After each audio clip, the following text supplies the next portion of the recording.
Ugh.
Okay, there it is.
Okay, well, I was gonna start with something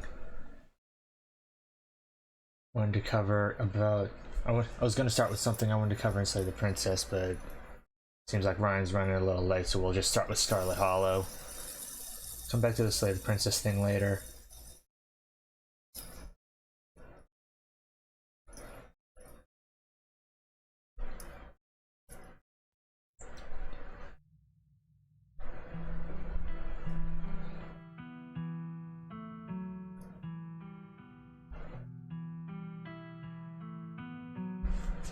This is a horror game and not intended for all audiences. Please visit our... Yeah. These effects pose a... Okay. Won't be able to save everyone. You might not even be able to save yourself. Welcome home. Oh, joy.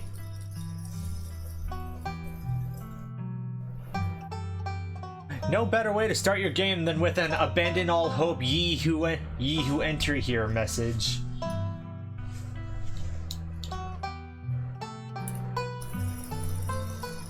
So a few days after Lucy and I slayed the princess, I saw Black Tabby talking about this game on Twitter, and the way they described it was if Slay the Princess has no wrong decisions, Scarlet Hollow has no right decisions. And with an opening message like that, I can only imagine how badly things are going to go. So let's hop into it. Your name is...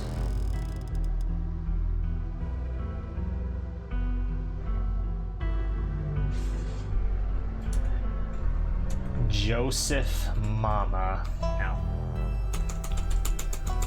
Now just... You live in the city of... Helheim is where I live. You are...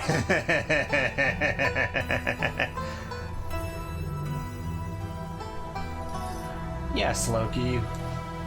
Yes, Loki, what do you identify as? Male, female, or they? For all intents and purposes, male. Oh, God. Traits unlock additional paths and dialogue options. I don't fucking know. Well, street smart for... Good at lying and hard to lie too. Fast talker. You can read the people in the room, no door. Yes! Tough as nails, pinnacle of fitness. No. Strange and unusual. You see the threads of reality in ways others cannot. Talk to animals. Animals can talk to you. A gift and a curse. Observant with a knack for picking up small details. Empathetic. Well-read and rational. Possess a wealth of esoteric knowledge and know when to use it. A talented researcher. Extremely good-looking. Natural flirt. People just like you. Probably because you're a good person. Yeah, that's the reason people like me. Keen-eye and street smart.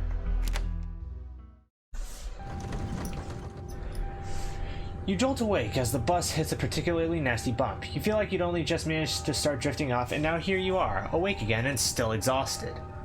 I just woke and I feel sick, so I'm gonna alert till I'm awake. Perfectly fine. For a moment, you're hazy on the details of where exactly here is, confusing this bus with the many others that came before it. But as your mind continues to reassert its existence in the waking world, the past few days come back into focus. The long-lost cousin, the bad news, the 26 hours of bus rides with countless late-night stops and seedy depots that would have felt unsafe even in the middle of the day. You wouldn't normally find yourself traveling like this, but your cousin bought the tickets. The funeral of Pearl and Scarlet, your cousin's mother and your aunt seemed like something you shouldn't ignore, even considering your own late mother's rocky relationship with this side of the family. Fortunately, the end of your long journey is at sight. You're almost in Scarlet Hollow. Come on, we're playing Scarlet Hollow. If I wanted to talk to the stranger, I would have just played Slay the Princess again. So anyway, as I was saying... Hi. Oh no, he's still here. He's been sitting next to you for the past 5 hours, talking at you without pause. You're not even sure You're not sure he even stopped when you started to doze off. At first you thought he was just being friendly, but that was several hours of one-sided conversation ago. Does this game not have voice acting? Voice volume, it's right there. It's all the way up.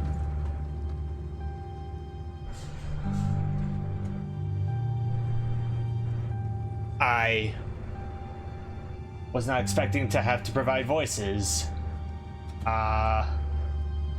Let's wait until we learn your name. I was up in Maryland, looking for work, but mostly messing around because I was a dumb teen. Me and my buddies were doing our usual prank stuff, you know, pushing joggers into the harbor, that sort of thing. Street smart, feign an illness. You begin to cough and your eyes start to water on command. Pretending to be sick has always been one of the better ways to get people to leave you alone in strange places. Oh, are you sick? That's alright, I'm pretty sure I've already had whatever you've got. I'm sick all the time. Gotta keep my immune system on its toes, you know? So this girl comes up to us, swinging her purse, yelling about how she was gonna call the cops or whatever. It was hilarious. She actually hit my friend and he said it hurt a lot, so I guess she really was mad and not just playing.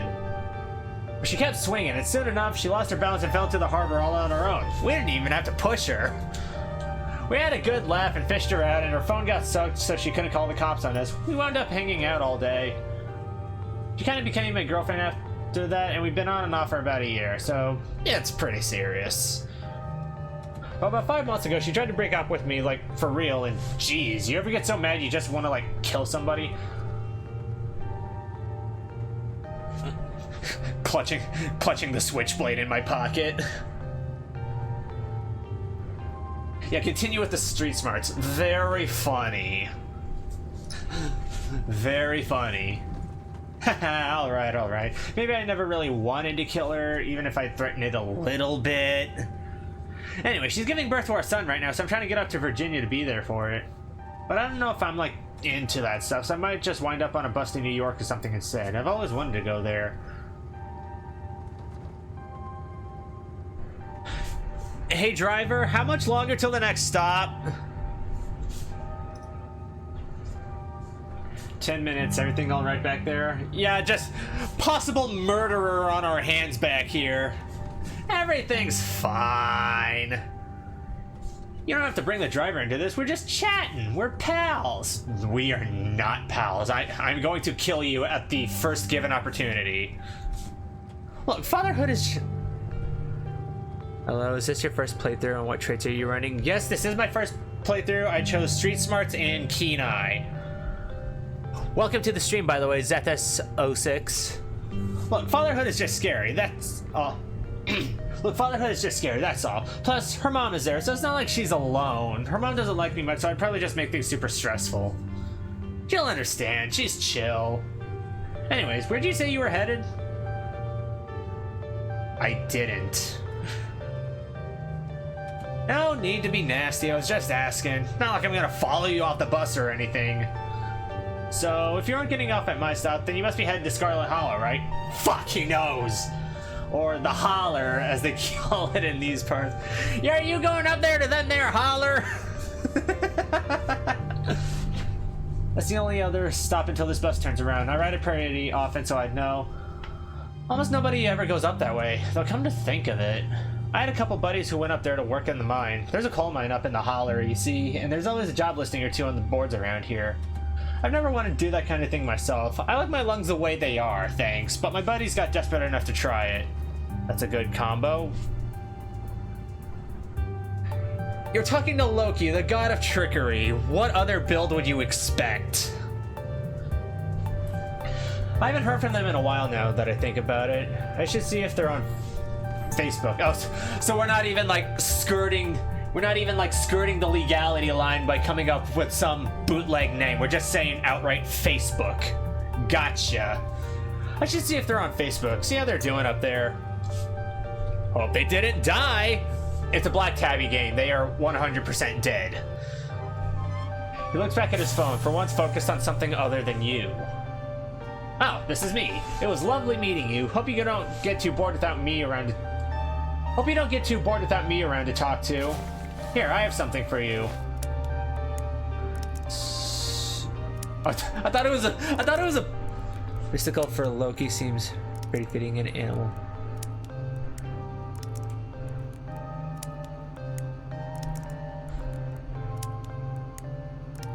Okay, well, Street Smarts explicitly mentioned lockpicking, and Keen Eye mentioned an attention to detail, which... I mean, do I need to tell you the story of how I snuck into Freya's palace to steal her necklace?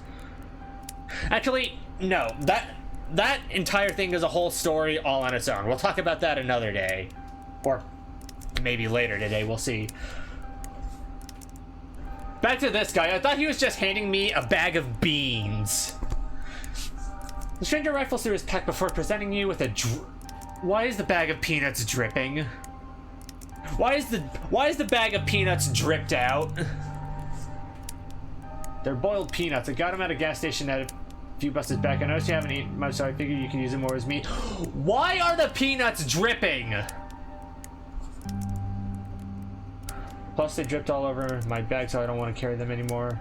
Tip: sometimes picking a dialogue option establishes new facts about who you are. Nice! I love boiled peanuts. Take the peanuts. No thanks. Screw you and your peanuts. I'm actually allergic to peanuts. Eat the peanuts.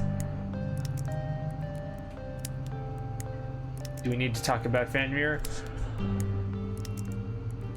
There are a lot of things we should probably talk about where I'm concerned. Not all of which we have the time for. I mean, we literally have all day, but at the same time, we have a game to play. We have an agenda. Screw you and your peanuts. Hey man, I'm just trying to be friendly. Look, there's still a good 45 minutes left in your journey, pal, assuming nothing goes wrong. Just to have them on hand. The young man sets the peanuts down on the empty seat next to him. The juices dribble out through the bottom of the bag and into the upholstery, instantly soaking it in peanut brine. Dead ants and stuff. And with that, I leave you. Safe travels, friend. I am not taking those peanuts. And just like that, you're alone. The stranger's peanuts. Gotta be extra careful to enunciate that T in peanuts. The stranger's peanuts soaking into the seat across from you. Maybe you can finally get some sleep. Then the same guy comes back with a fake mustache and sits back down. Next stop, Scarlet Hollow. End of the line. Almost there. Bum bum bum bum bum bum bum.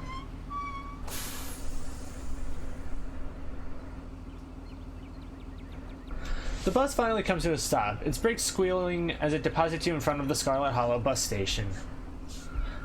The sign at least reads bus station, but calling it that feels disingenuous. At best, it's a kiosk, though for a small town like this, you're amazed there's so much as a road, let alone a bus that drives on it every week. The driver quickly shuts the doors behind you and starts the engine, kicking up dust clouds as he pulls away, eager to leave you and this place behind. Thanks. Hi. That guy was based on a real person. Black Tabby Games met. Okay, yeah, hi, strange woman.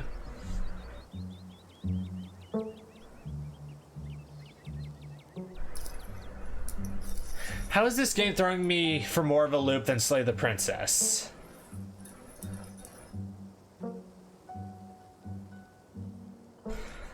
Hey, Loki.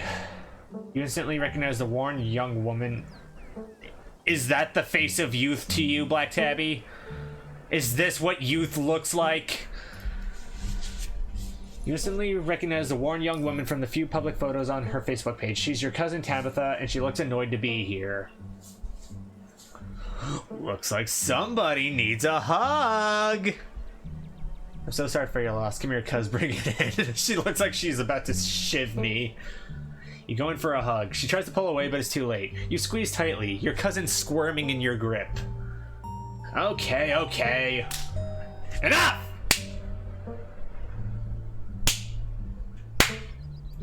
That's a good enough smack.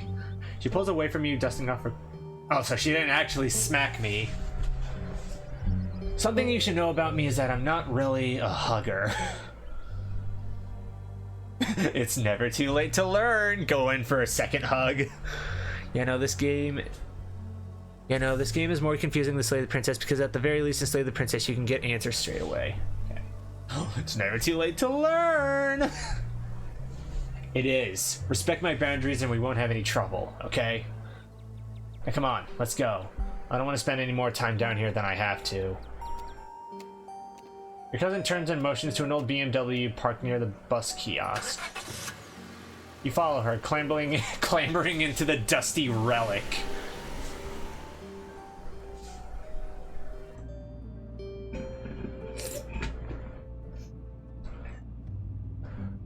Do you know what club you and Tabitha is in? Are you actually asking, or is that some kind of meme about... You'll know soon? Okay, fair enough.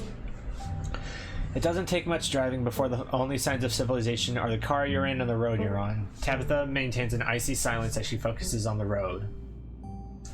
Dialogue options labeled Explore can usually be taken without inventing the story. They can impact relationships and unlock additional story paths, so choose carefully. How are you holding up? I guess we're both members of the Dead Moms Club. So, the funeral. Can't believe we never actually met after this.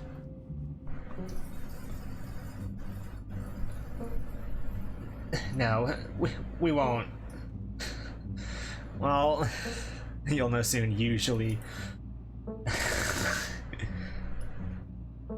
I do want to take this seriously, but at the same time...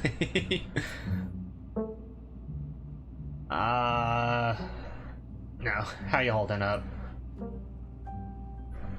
Fine.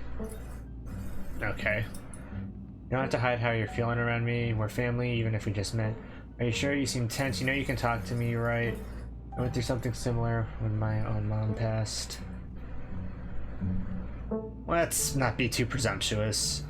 Are you sure? You seem tense. You know you can talk to me, right? I know I went through something similar when my own mom passed.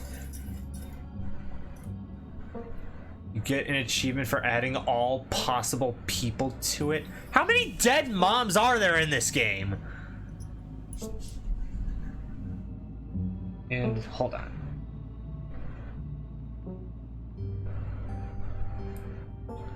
Something I forgot to tweak on OBS real quick. Stuff this back over in the corner.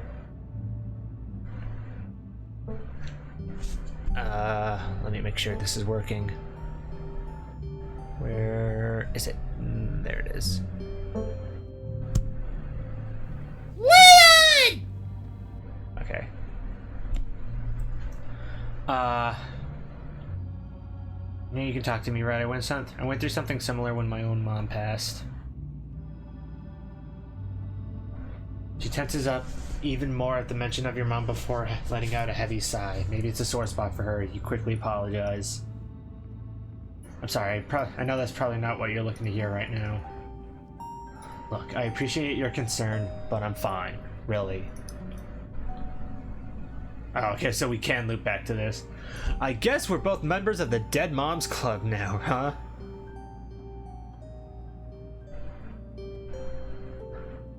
Everything before episode 5 was made before Slay the Princess. Yeah, I know episode 5, like, just came out.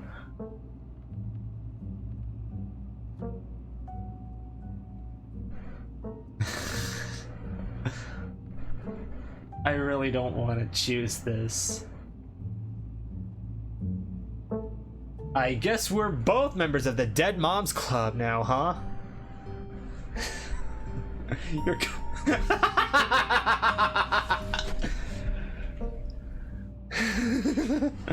Your cousin turns to you with an icy glare. Maybe this would have worked to ease the tension if she were somewhere else, but she isn't.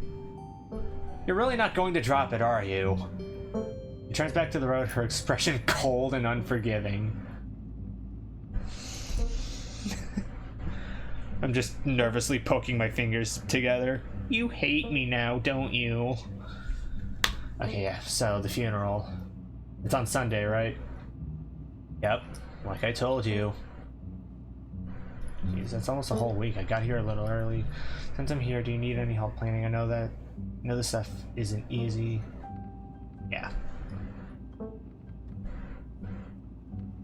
It's actually been fine, just needed the coffin and somebody to dig a hole. Okay. I can't believe we've never actually met before this. You have your mom to thank for that. Or had, I guess.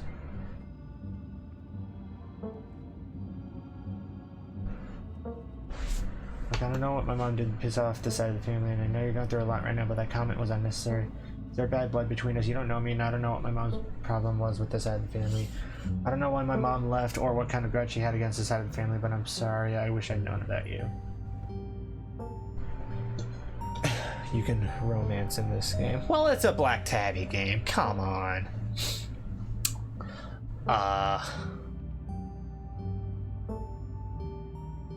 You don't know me, and I don't know what my mom's problem was with this side of the family. Then stares straight ahead, her expression I see. I just cannot stop pissing this woman off, can I? Remain silent. Fall into yourself. Implode on the spot. You decide to sit in silence with your cousin as the car eases up the steep mountain road. Mountain roads, take me home.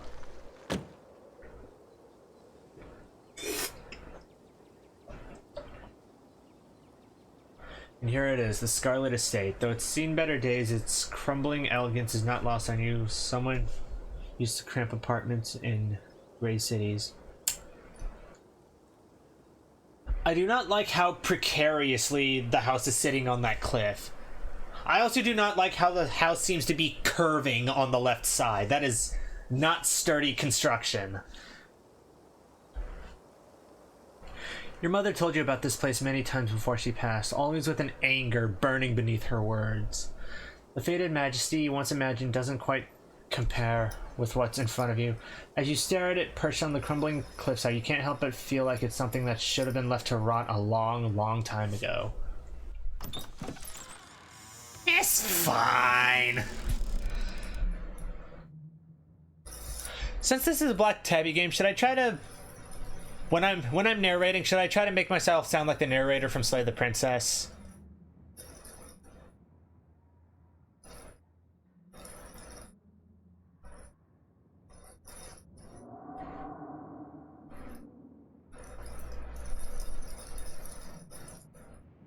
Yeah, become Jonathan Sims.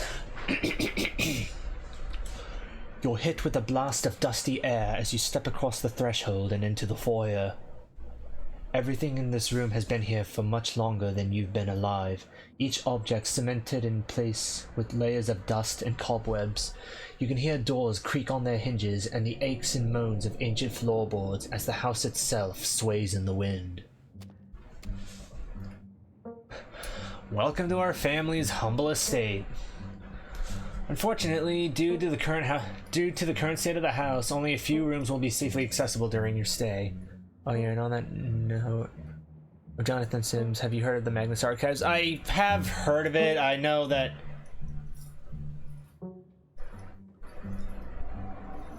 I don't remember what role Jonathan played in the Magnus Archives, but I do know that he had a part in the Magnus Archives, but I've never listened to it.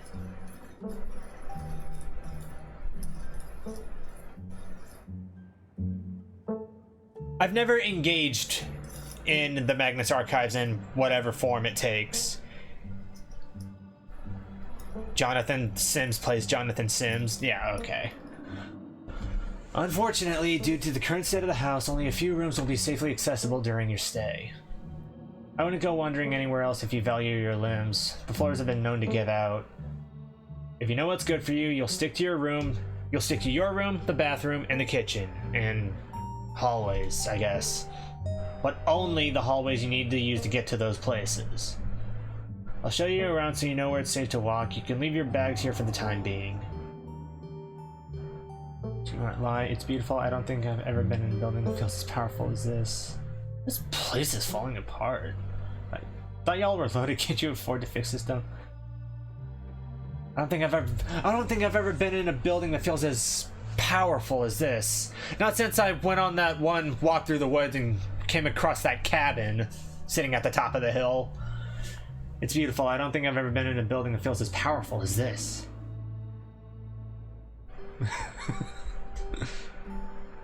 Tabitha's like, the fuck's wrong with this guy? You're lying through your teeth, but Tabitha doesn't need to know that. In fact, not only does she not need to know that you're lying, but she won't know. Ever. You're a very good liar. It is. The estate was the prized jewel of this region for a long time.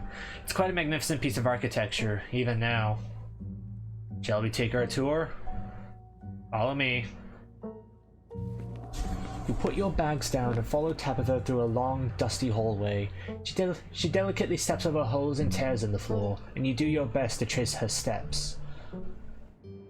Kitchen. On Wednesdays, a woman from town comes in and does the cleaning. Her name is Janie. I wouldn't recommend socializing with her. She'll talk your ear off. If you need any food, there's fixings for peanut butter and jelly. Don't touch my mac and cheese or my ice cream. Those are off limits. Excuse me. Do you want the introduction of the Magnus Archives? Sure, you can type it all out while I'm going along with this. Oh, and you can also access the garden through here, but it's pretty wild, so I wouldn't if I were you. Some explore options prevent you from taking others. Choose carefully. Oh, thank you. Someone cleans this place? You said someone actually cleans this place. Have you ever actually seen that happen, or does this person just say they did it and leave? I have this saved on Discord. The Magnus Archives is a supernatural horror fiction podcast written by Jonathan Sims and directed by Alexander Newell, exploring written and recorded statements of investigations done by the paranormal research group, the Magnus Institute. It dives into the horrific and impossible experiences of its cast, while untangling the true nature of the Institute itself. Sounds pretty interesting. PB&J, how do you know that was one of my favorites? Is there somewhere in town to buy food? What if I want ice cream? I've always dreamed of having a kitchen like this. It's so much bigger than what I'm used to in the city. Is that a kitchen island? It is. Thank you. Well, what if I want ice cream? Then you can buy yourself some at the general store. If you touch my stash, I will know, and there will be consequences. General store? How very folksy. I'm your guess. Oh, that sounds like a luxury I can't afford. I'm street smart, but I'm not book smart. I never learned how to make money. Only steal it. That sounds like a luxury I can't afford. Then you can't have ice cream. That's how it works. Okay, PB&J, how do you know it was one of my favorites?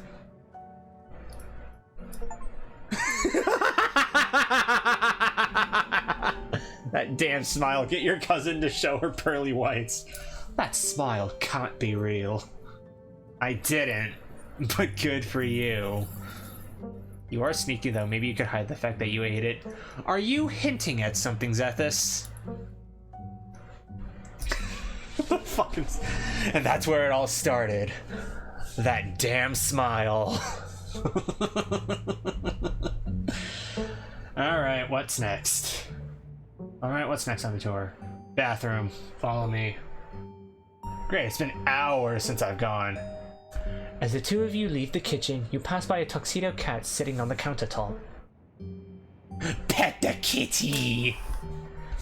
Before following your cousin down the hall, you decide to pet the cat. She bites you, hard, and hisses violently.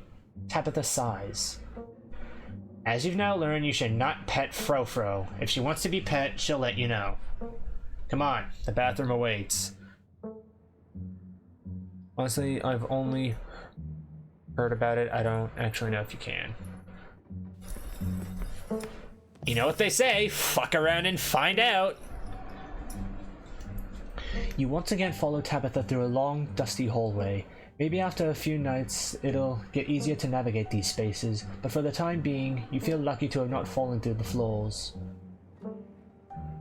Guest bathroom. Not much to show. It's a bathroom. I'll wait outside. Do what you must if you must. It is a wretched bathroom. Piles of junk sit untouched in the corners of the room, and mystery stains paint the floor. What a wonderful bathroom! What exactly uses this bathroom? When are you sure this toilet works? This is the worst bathroom I've ever seen. No, what a wonderful bathroom! I absolutely love it. I've always wanted one of those bathtubs with the little feet on it. Oh yeah, the little lion feet. Glad you like it. That bathtub is an extremely valuable antique. You know, keeping valuables typically involves some sort of maintenance on said valuables to keep them valuable. Have you ever owned a car that wasn't a shitbox, Tabitha? If you have, you'll know what I mean. Wait, are you sure this toilet works? Yes. Why wouldn't it? The water bills get paid, therefore the toilet works. Now do your business so we can move on. But it's so crusty. It's fine. Don't be so dramatic. Oh, Tabitha, honey, you were telling the wrongest person to not be dramatic. Do you know who I am? Are you reading my dialogue options? Do you see my name in the little black banner at the top of the box? Who exactly uses this bathroom? Guests. Hence, guest bathroom. Never mind, I don't need to go. You aren't desperate enough for this. You know, on second thought, I don't think I need to go. You might as well try since we're here. Just suck it up and do your Just suck it up and do your business, Loki.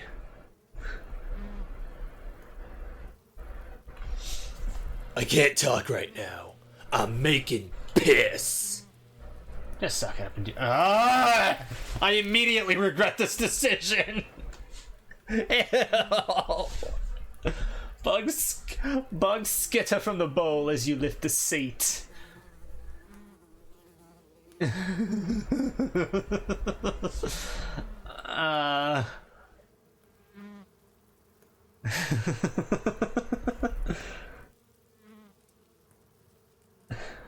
mean, might as well do it while the opportunity's presenting itself. Wouldn't want to do it while the opportunity is not presenting itself. A toilet is a toilet. Sure, it could be cleaner, but your business needs doing, and this is as good a place as any. You do what you must and rejoin your cousin out in the hole. Do you want to know what the bugs say if you have animal speaking? I don't know.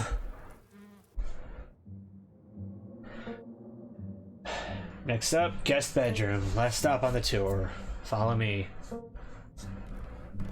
Okay, Tabitha, you were giving a tour. You do not have to keep telling me to follow you. You and Tabitha briefly return to the foyer before climbing the stairs and reaching the guest room. It's just funny. Then sure, knock yourself out then. This is where you'll be staying. The linens are This is where you'll be staying. The linens are fresh. I had Janie wash them last week. I didn't do our half-hour rant about her kid to get her to do it, so you'd better be grateful. Closet is full of old family stuff, so you can't hang your clothes up, but you can use the dresser. It should be empty. What's with all the boxes? What a dump, I hate it. I used to sleep here. I guess I'll start to get settled. You are going to want me dead by the end of this game, Tabitha. This is incredible! How'd you know how much I love cherubs?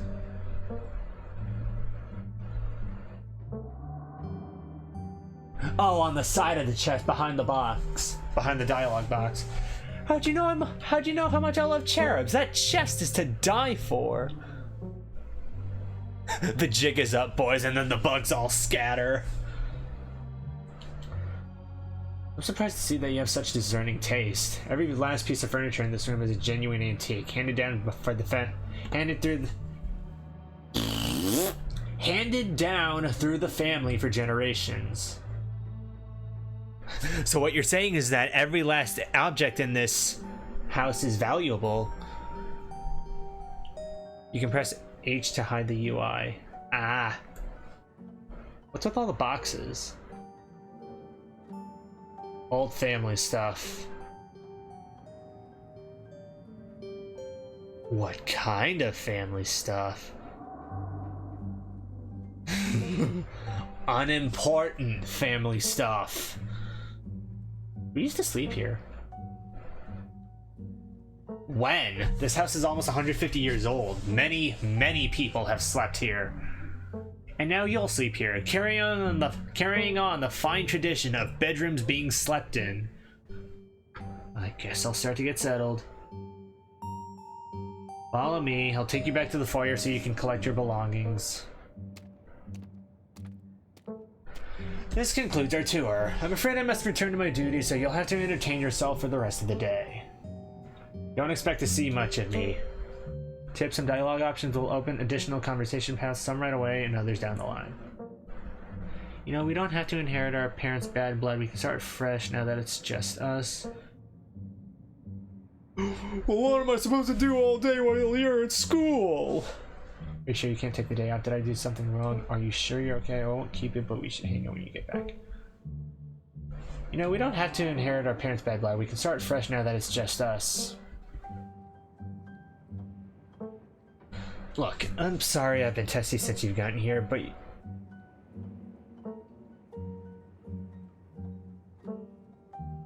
Okay. I just now looked at her face, take two. Look, I'm sorry I've been testy since you've gotten here, but you aren't exactly one to talk. Clearly you and I have very different opinions on hospitality. Maybe we can start fresh tonight. Just stay out of my hair until then, okay? I have work to do.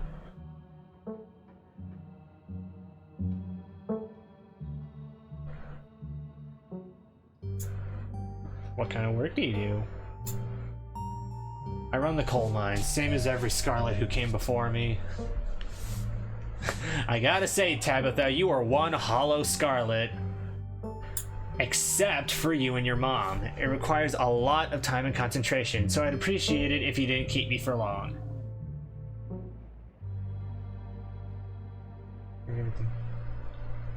Dealing with your life, that might give you a better sense of purpose. Ew, gross. Running Coleman has got to be one of the most ethically and physically violent. Hashtag girl boss. Damn, I can't believe you're only in your 20s and already running a coal mine. Talk about hashtag girl boss. I'm going to slit your fucking throat, believe. Mark my words. Don't patronize me. I know you have nothing to your name, Loki. Any other inane questions before I leave? Yeah, I won't keep you, but we should hang out when you get back. We'll see. There's a lot that needs to get done this week. Your cousin leaves through the very loud front door. And now it's just you. You in this sprawling, decrepit estate. Go straight to the Forbidden Wing. With Tabitha gone, there's no one stopping you from going into the Forbidden Wing of the estate. Except for the locks and chains sealing them shut. Street smart, an insurmountable obstacle for most, but a mild inconvenience for you. Master Codebreaker, break into the Forbidden Wings of the estate. As the locks fall, the doors moan open, revealing the entrance to what once must have been an incredible... That's all, folks. As the locks fall, the doors moan open, revealing the entrance to what once must have been Mother of Thunder, I cannot fucking talk today. As the locks fall, the doors moan open, revealing the entrance to what once must have been an incredibly lavish ballroom. Faintly in the distance, you can hear the quiet notes of an old piano playing from another room. The forbidden wing is yours to explore. This was a mistake. Lock the doors and forget you better open them. Enter. No lock remains locked when Loki is on the case. You can see why your cousin warned you against coming here. It's clear that the chaos of nature is doing its best to reclaim this place. Years of detritus have piled here like gathering leaves, and the tiled floor has been torn apart, destroying the order that once made this place beautiful. Keen-eyed, the piano you heard through the doorway has grown louder, and you feel pretty confident that it's coming from the other side of the obstructed glass door ahead of you. Maybe it's just a self-playing model, or maybe you aren't alone. Or maybe you aren't as alone here as you thought.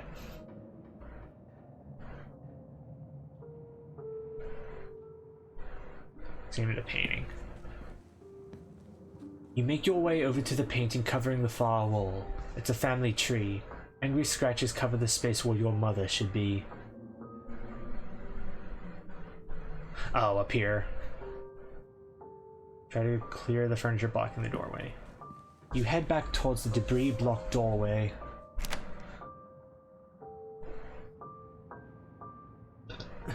Though you try with all your might, it's just too heavy for you to do anything more than budget. Oh man, if only I had a more powerful build! You return to the entrance of the sealed wing and carefully reattach the locks. After what you've seen and heard in the ballroom, you weigh how much longer you should even stay in the estate on your own. A PB&J sounds great right now. You haven't had anything to eat all day. The only things louder than your stomach right now are the creaks and moans of this ancient place. A PB&J sounds exactly what you need to take on the rest of the day. You head to the kitchen. You need to be strong to go in? Yeah, I figured. Maybe if I can get Thor to play this game, we'll see what's behind that furniture. You're back in the kitchen, ready to craft a beautiful peanut butter and jelly sandwich. It's a daunting task, given the state of the place. The aggressive growls of your stomach outweigh your fear of food poisoning. To get started, you'll probably need to find some peanut butter and jelly. Some peanut butter, some jelly, bread, a plate, and a knife. Approach Frofro. The cat hisses as you draw near, but remains firmly in place. This is clearly Frofro's spot on the counter. Pet. What were you expecting? Pet Frofro in episode 1 after being warned against it. You put out your hand in an attempt to pet Frofro. She bites you viciously. Honestly, what were you expecting? The cat emits a low growl as you cautiously back away.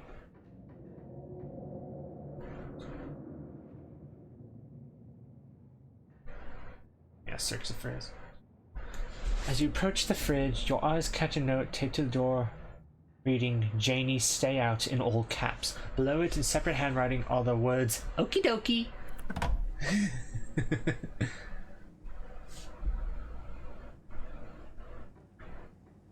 How about a little variety, Tabitha? You open the fridge. You already feel a deep urge to wash your hands, even though you have yet to touch anything other than the handle. Crowley ice cream. No, we'll spare ourselves Tabitha's fury for now. Examine old takeout. No. Yes. 'Cause I'm more. Oh God.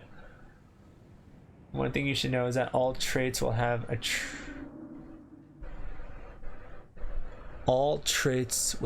trait save on one unique episode.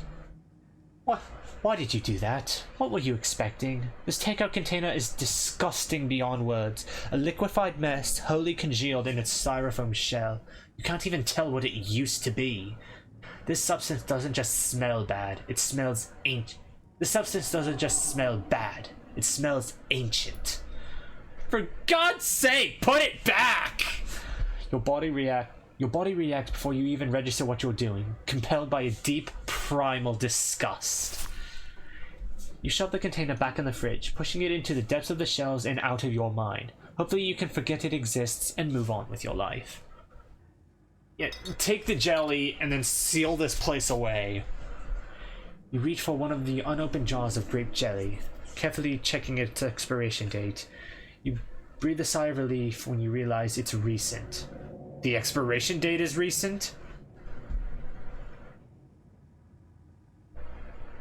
This is either purchased specifically for you, or jelly is one of the few things in this kitchen Tabitha actually uses. All you need now is a plate, a knife, bread, and some peanut butter. Better close this fridge and keep looking.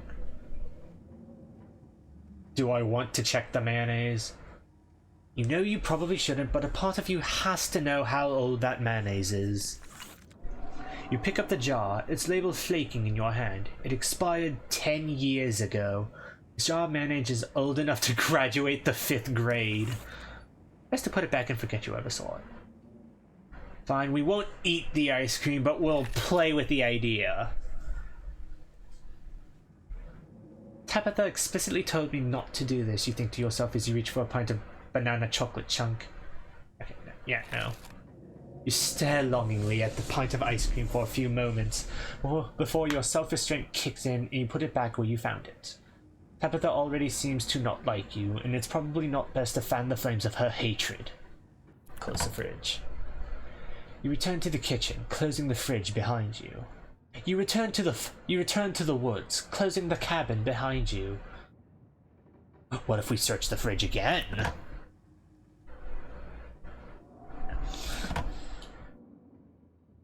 Well, what if we search the fridge a 3rd time? Nothing. Do I hear for it now? Search the pantry. Tabitha sure loves her mac and cheese. GIF peanut butter. Keen eye, look closer. All home. At home gourmet, have him coming back for seconds.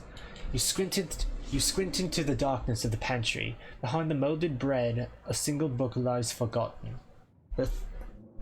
Behind the molded bread, a single book lies forgotten. A thin layer of dust collected on its cover. You pick it up. Calf's brain aspic? You flip to a bookmarked page. Teddy's favorite, serve on toast or with plain crackers.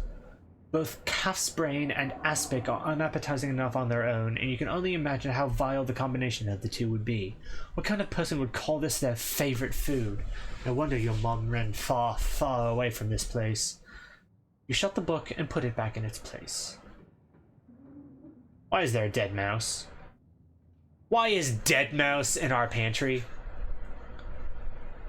Take the peanut butter.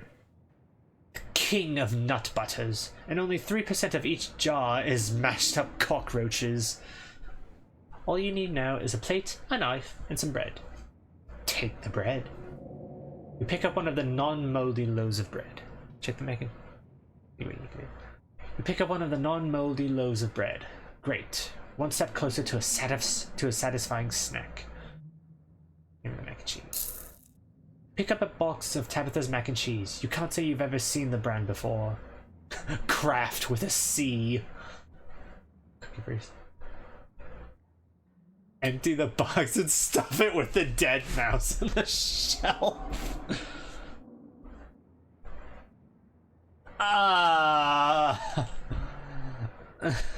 I mean, if Tabitha looked into this pantry and saw a dead mouse in one of her boxes of mac and cheese, could she really blame it on us? Realistically, could she?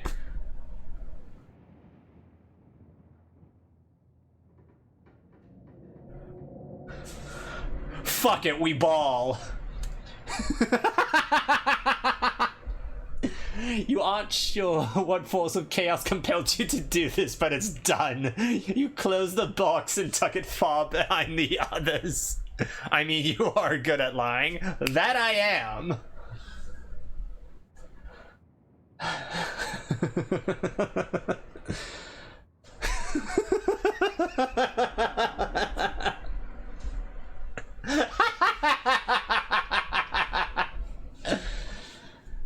Close the pantry.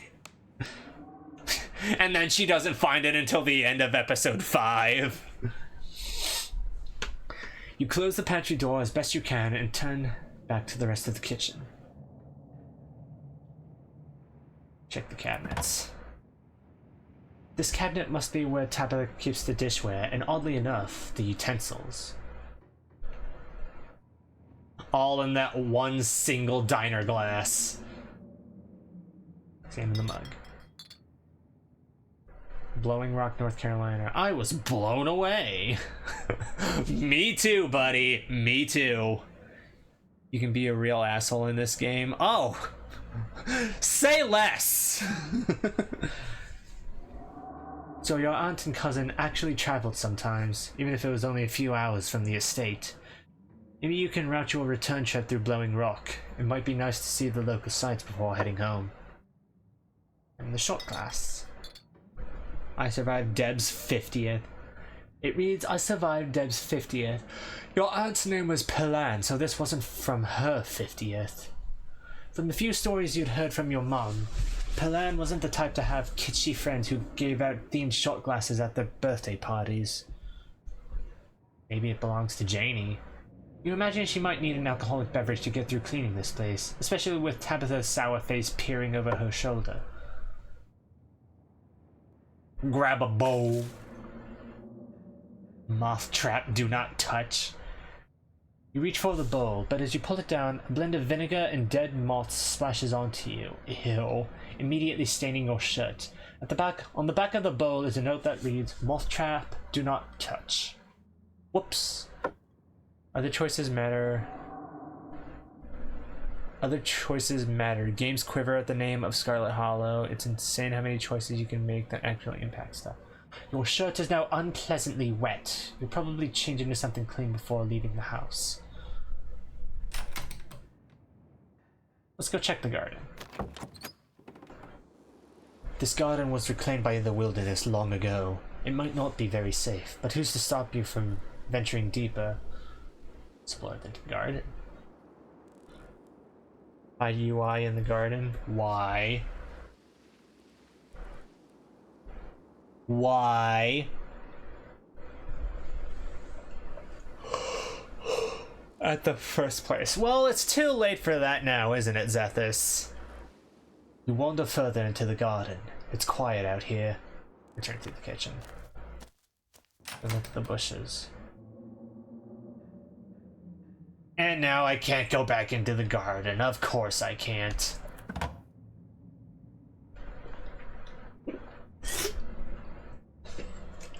Grab a plate and a butter knife. You grab a plate and a butter knife. This is the last ingredient you needed to make your PB&J. Time to get to work. Close the cabinet. You close the cabinet and look back to the rest of the kitchen.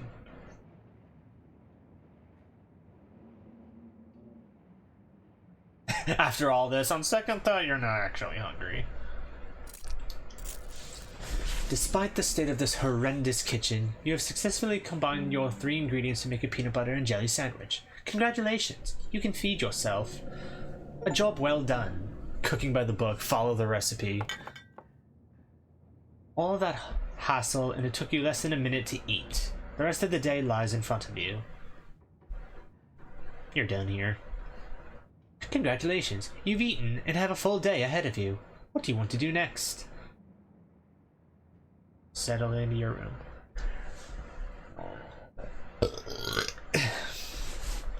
Now that you've finally eaten, the aches and pains of your journey have started to sink deep into your bones. You stumble up the stairs to your room, suitcase in tow, eager to unwind before you face the rest of the day. You stand at the entrance to your room. Put your spare clothes in the dresser. Hi! You drag your suitcase over to the dresser and open the bottom drawer. An opossum lurks within. It is quiet, but angry. Oh, pardon me. Gently smack it. No. Oh, pardon me. You gently close the drawer, leaving the marsupial in peace. This drawer belongs to the possum, and there's nothing you can do about it. You open the top drawer next. It's empty, as good a place as you'll find to put your clothes. I won't say its name without you wanting it. Yeah, no, don't say his name. Based on the state of the house, you wonder if you'd have been better off keeping your clothes in your nice clean bag, but there's no going back now. Check the closet. You can see why your cousin said you should put your clothes in the dresser instead of this closet. There must be decades of family history stacked up in here. Pick up the doll. Of course you're sharing a room with a creepy doll. You pick it up and examine it more closely. Its foot reads, "Property of Alexandra." No need to carry this around with you. You close the closet behind you. Look out the window. You can only imagine how beautiful the garden must have been in its heyday. If you owned this place, you'd totally get out there with a shovel and some gardening gloves and whip it into shape.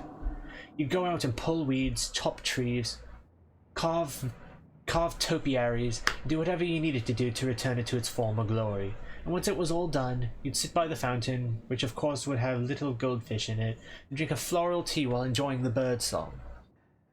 Yeah, you'd definitely do that. Just not right now. Examine the painting on the wall. This must be an older relative of yours, judging by the date on the inscription. You've never heard of her, but you'd barely heard anything about your aunt and cousin until a week ago, so that's not really a surprise.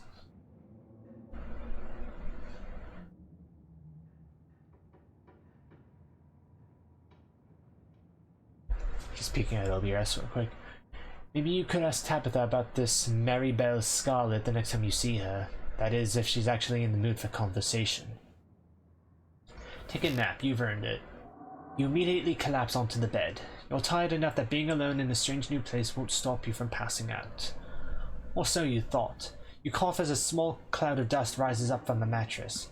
These sheets might be fresh, but everything beneath them might have been around to see the dawn of civilization. You try to settle in, but the bed is lumpy in strange places, and you can feel the springs pressing through the fabric. You might be tired, but you're far from tired enough to get in more than a few minutes of uncomfortable napping. Doesn't seem like there's much else for you to do here right now. Might as well head into town. Now that you're settled in, there's not much left for you to do here other than head out and explore the town. You do just that. Before leaving the house, you rinse off and change into a clean shirt. You're not about to meet new people coated in vinegar and dead moths. Urban Explorer, explore every room of the estate before going to town in episode 1.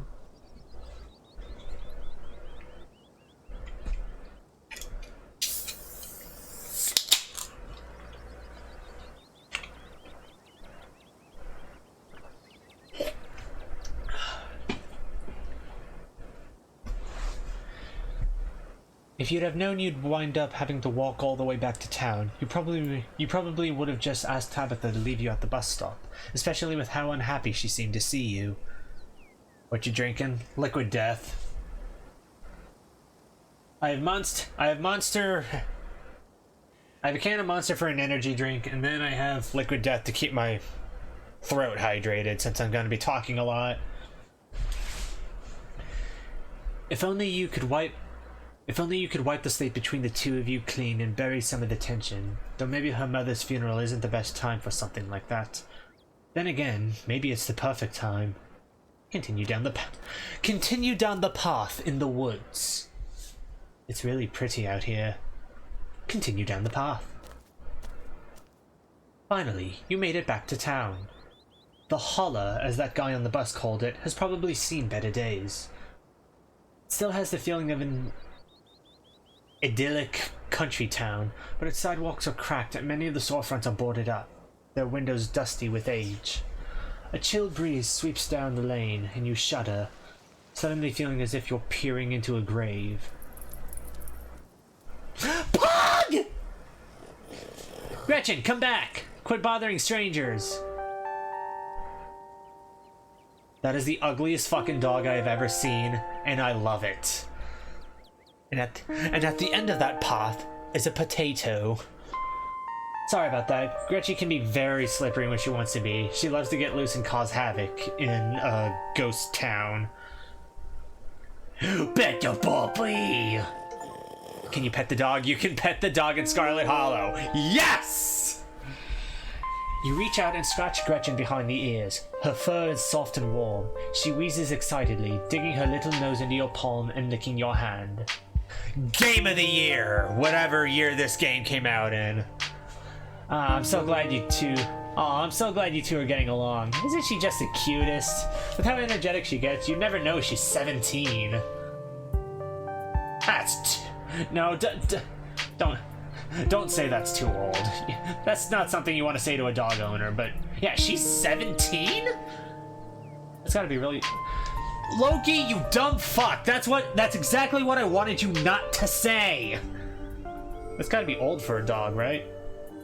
It sure is. She's about 84 in dog years. I'm hoping she beats the current record holder and makes it to 19. Or better yet, 20. The more time we get together, the better. Isn't that right, Gretch?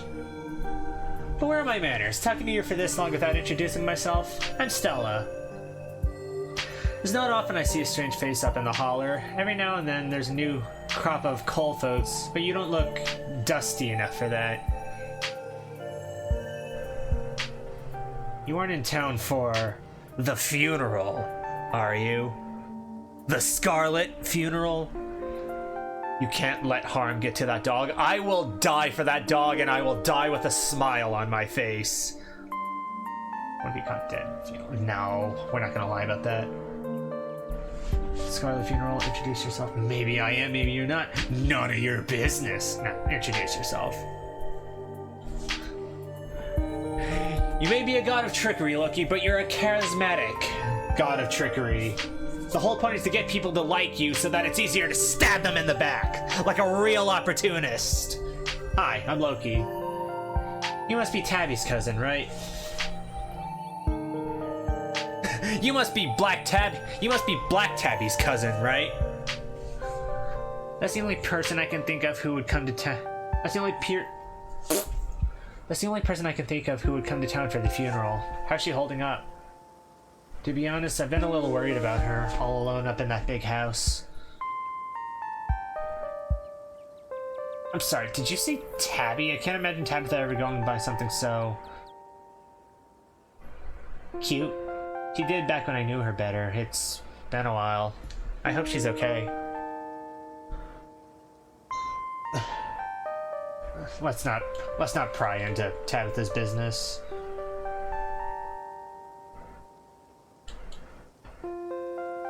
I don't know her, and I don't care to know her.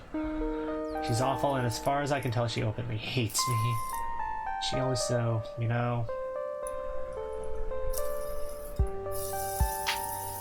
Now I'm worried about her too. She's always been a little rough around the edges. I figured she'd probably be having a rough go at things. She and her mom were really close. Do you think she's been up in that old mansion all by herself? It'll probably be good for her to know that you're staying there, even if she doesn't think so herself. How long have you known her? Oh, quite a long time. The town's really small, so everybody's known each other. Though everybody's known everybody else as far back as they can remember. Tabby and I got a little close when we were both in the school's production of A Midsummer Night's Dream. I was Puck and she was Mustard Seed.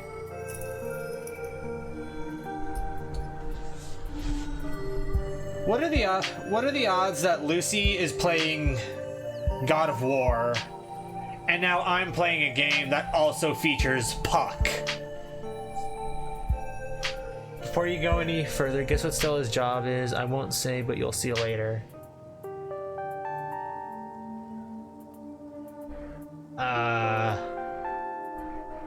Peanut butter and jelly critic. She's got a monopoly on the peanut market in this town. It was all a setup. She sent that guy to join me on the bus so that he could give me the dripping bag of peanuts. As you might have expected, she was more than a little prickly, but I managed to soften her up a bit in the end.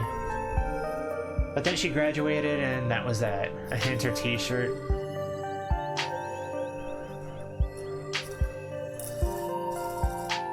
What, is she like a paranormal investigator?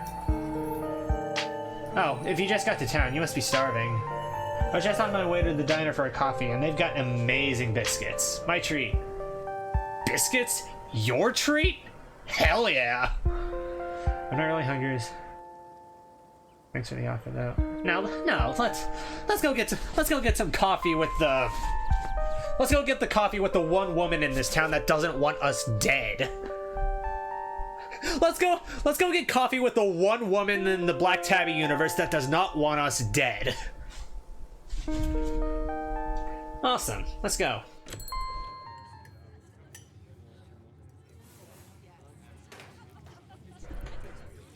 Just scanning the crowd, seeing if I can find any author inserts. Winnie's winning smile, free. Fancy City Coffee 2, Sausage Biscuit Special, Sunday Pancake Special, Bottomless Coffee. Bottomless Coffee for $1? Sign me the fuck up. I'm moving to Scarlet Hollow. Except, no, I'm not, because I don't drink coffee. I don't drink coffee, I drink...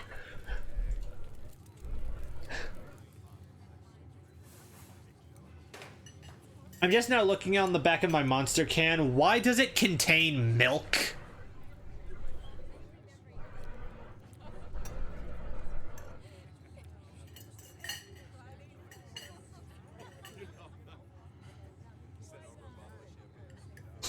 Below all the ingredients in green lettering, it says contain milk. Why does my energy drink contain milk?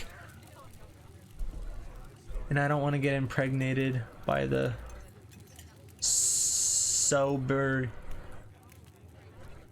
soberry doughboy. Okay. Welcome, off-brand offspring. Welcome to the stream. Pillsbury Doughboy, okay. I thought you were talking about something in the game.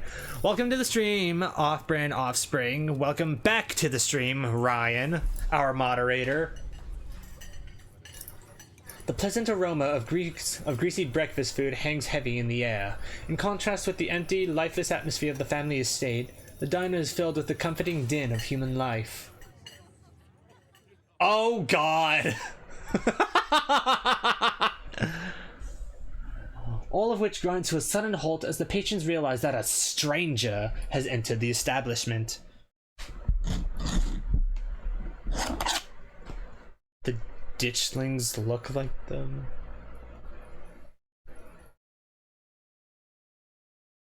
I don't know what a ditchling is. What are you looking at? Silently stare at them to assert your dominance.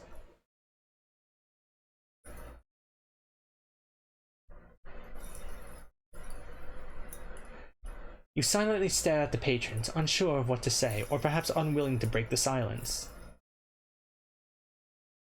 Hey, this is Tabitha's cousin. He just got into town for the funeral. I'm showing him around. Stella moves to the nearest booth, and you quickly follow. There's no need to be nervous, you know. They won't bite. Really, because I'm pretty sure those two cops were thinking about turning their body cams off when they saw me. Keen eye. As you settle into the booth, you can't help but pick up some of the murmurs of conversation around you. Listen in.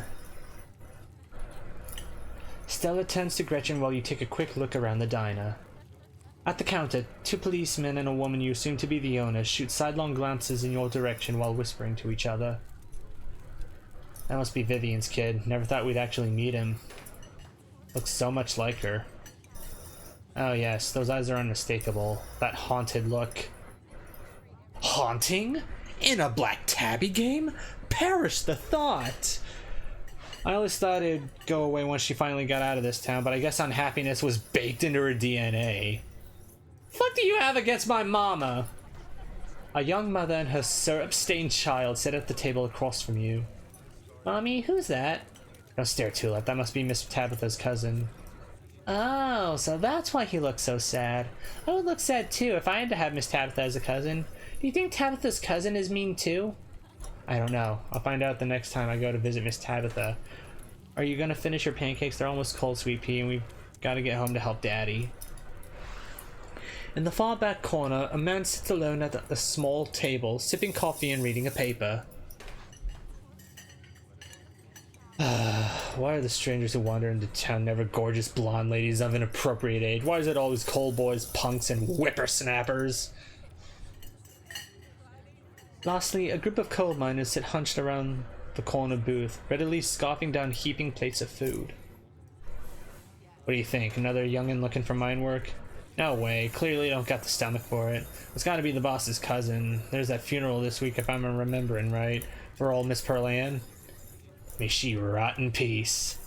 I'll let the lady rest, Sax. One shouldn't speak ill of the dead, no matter how foul they were, especially before they've been so much as lain to rest. Lay these foolish ambitions to rest, foul tarnished. If you'd been around in her heyday, you'd be speaking ill too, Rodriguez. He's right. Nastiest woman I've ever met. That Tabitha is a blessing compared to her. Curse a whole lot of them. May every Scarlet burn in hell. There's enough of that. Hey Stella, I went ahead and fixed you up a coffee. To quietly place a cup of coffee in front of Stella. And here's some bacon for the little lady. Gretchen sniffs the bacon and digs in. Tint, you can press the H button on your keyboard to hide the text box at any time. Oh, Gretchen.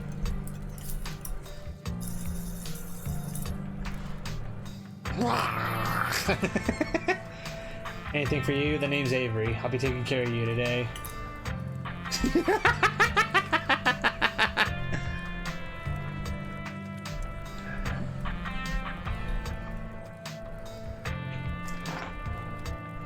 I would and probably will die for you, Gretchen.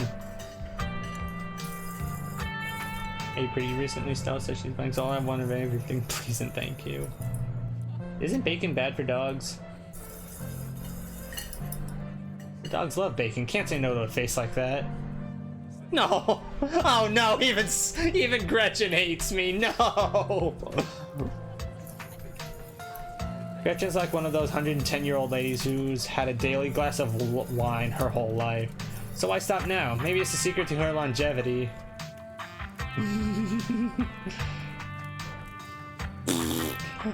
Her tongue drooping out of her mouth. Anyways, don't worry. I always keep an eye on her diet. I gotta go in a second. I gotta go in a sec. Want anything while I'm here?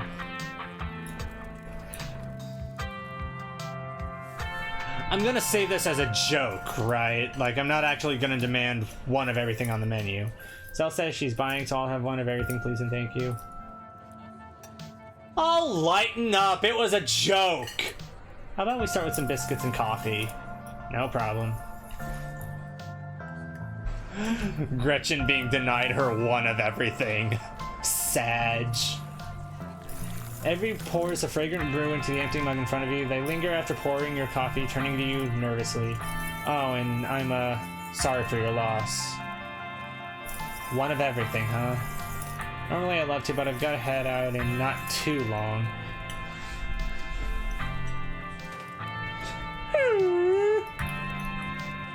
Anyways, the funeral's not till Sunday, right? That gives you quite a bit of time to slum around town. I'm trying to think if there are any cool events going on this week. There's always the reading adventure at the library, which is supposed to be for little kids, but I do it every month anyway. Oh, and I'm pretty sure Avery's throwing a party Saturday night, so that's a fun thing to look forward to. And there's the weekly Sunday potluck. It should be right after the funeral too, so it'll be a special occasion.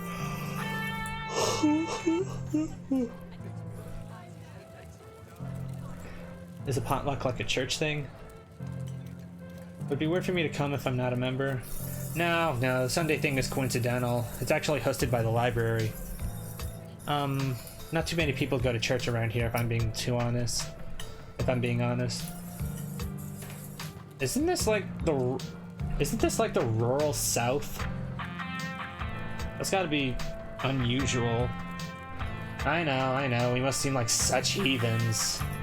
There are plenty of God-fearing folks in town. They just aren't the biggest fans of the local church. Well, the building's okay, but the pastor's another story. There's just something a little off about the guy. A little creepy. You'll get what I mean if you ever meet him.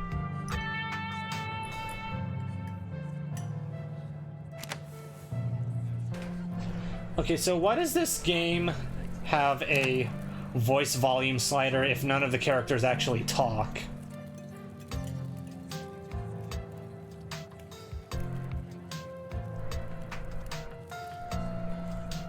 And unfortunately, you probably will. Anyway, those are all the big events I can think of.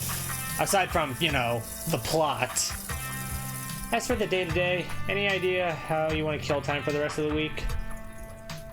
Do you have something in mind? Something's telling me this is a loaded question. What's your angle here? What's it to you? We just met. I don't have to tell you my plans. What are you, a cop? Because Renpy, or whatever the engine is called. Well, yeah, you did say this game was made before Slay the Princess, so maybe they couldn't afford to hire voice actors back then. I'll be occupying myself. I'll probably just do what I can to support Tabitha, dude.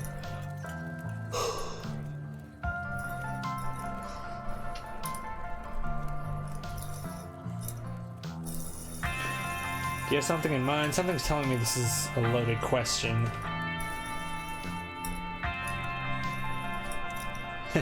Was I being that obvious? My job means I spend a lot of time in the woods with the camera, and it's always better when someone else is there too. Before Stella can finish, Avery returns, biscuit in tow.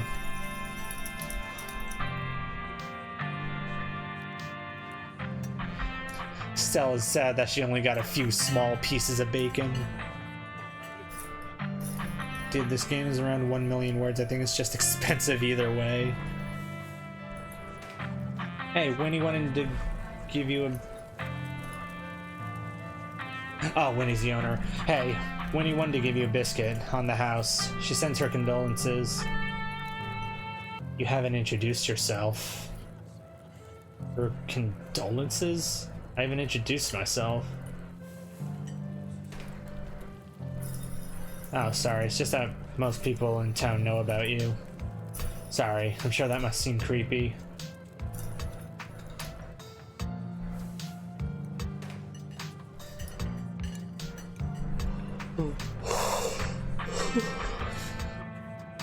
Oh well, I guess the cat's out of the bag. The Holler's a small place. Everybody knows everybody, and that includes the extended family. Okay, that's kind of little... Sorry, this is all just a bit unsettling. Know I've been talked about, but not knowing what's been said is weird. Oh no, who's been talking about me? I've never even met this side of the family. What would they even talk about?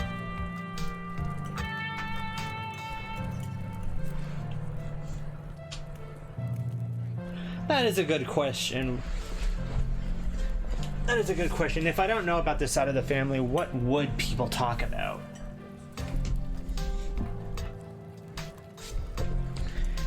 Your aunt must have been getting it from somewhere. She was always on about something you were up to. Oh, oops. I'm sorry, I shouldn't have said anything.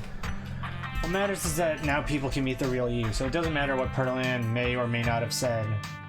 Yeah, you can always make a good first impression and wipe the slate clean with the whole town. And that fails, you can always make a good second impression. Ugh, what a jerk. Oh god, what was she saying about me? Ah, jeez. Look, I'm sorry I said anything. Hey, don't worry about it. Perlan was a gossip and would do this sort of thing with everyone. Spreading weird little rumors about folks was kind of her trademark. But enough of your aunt. You've got a biscuit to enjoy.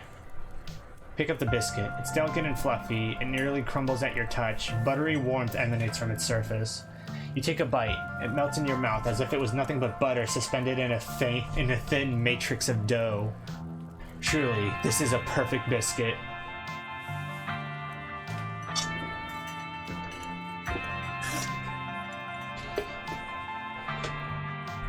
This is the best biscuit I've ever had, but that's not saying much. Okay, better. Now, put some respect on Winnie's name. Whoa. This is a really good biscuit. Wow. I'm so glad you like it. Avery lingers at the table for a moment. So, has Stella mentioned she's famous? Oh, Avery, I'm not famous. You're the only person I know who's been on the news. If that's not famous, then I don't know what is. Stella sighs. I'm a YouTuber.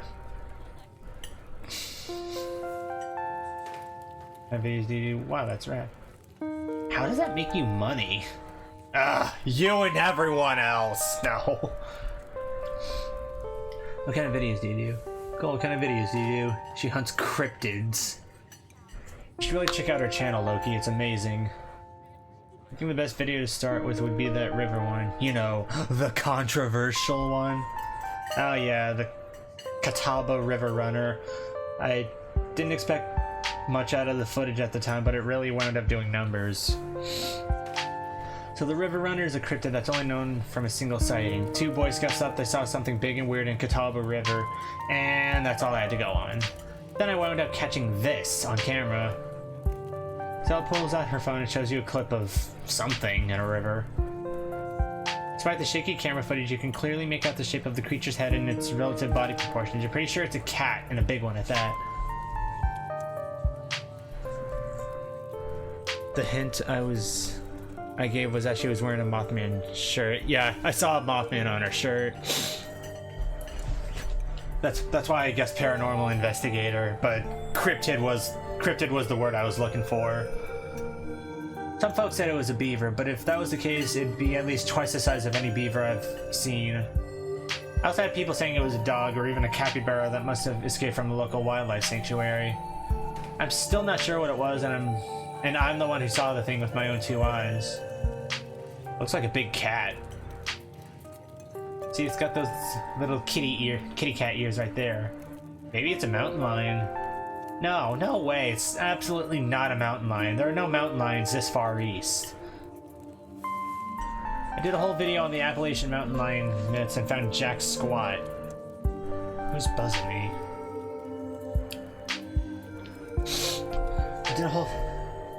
Found Jack Scott, and there's no reason one would be swimming in the river like this. They're not fans of water.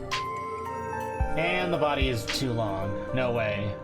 Personally, I'm a fan of the capybara's theory. There's always people keeping those things as exotic pets. Kind of a sewer gator type situation. Yeah, exactly. Some exotic pet owner set it free and now will forever run the Catawba, confusing Boy Scouts and YouTube commenters for years to come. A brief quiet settles in across the table.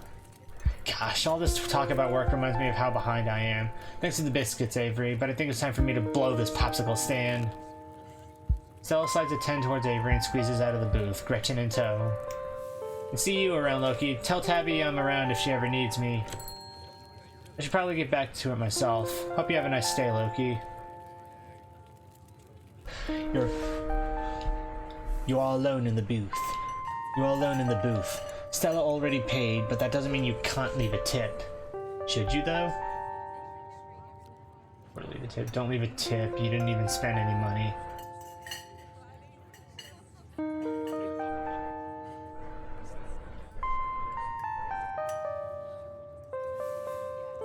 We'll leave a regular tip. You reach into your pockets and pull out a single crumpled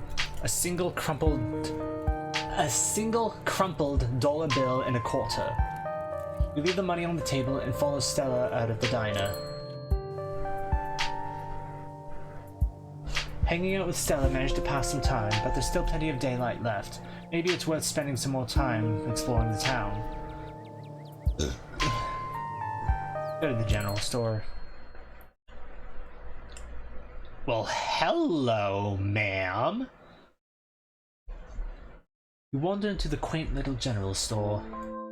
Stella's put together some of the others you saw along your journey. It seems to reflect the state of the town with its meager offerings of dented canned goods and neglected tourist trap trinkets. Feels like an old place that is slowly limping its way to the modern day, lagging behind by just enough to be eternally unfashionable. The rundown country ambiance clashes terribly with the goth woman behind the counter, who's been eyeing you with something between curiosity and dawning horror. Do you want to know who you have met so far is romanceable? I would assume Stella and hopefully this woman, because good God.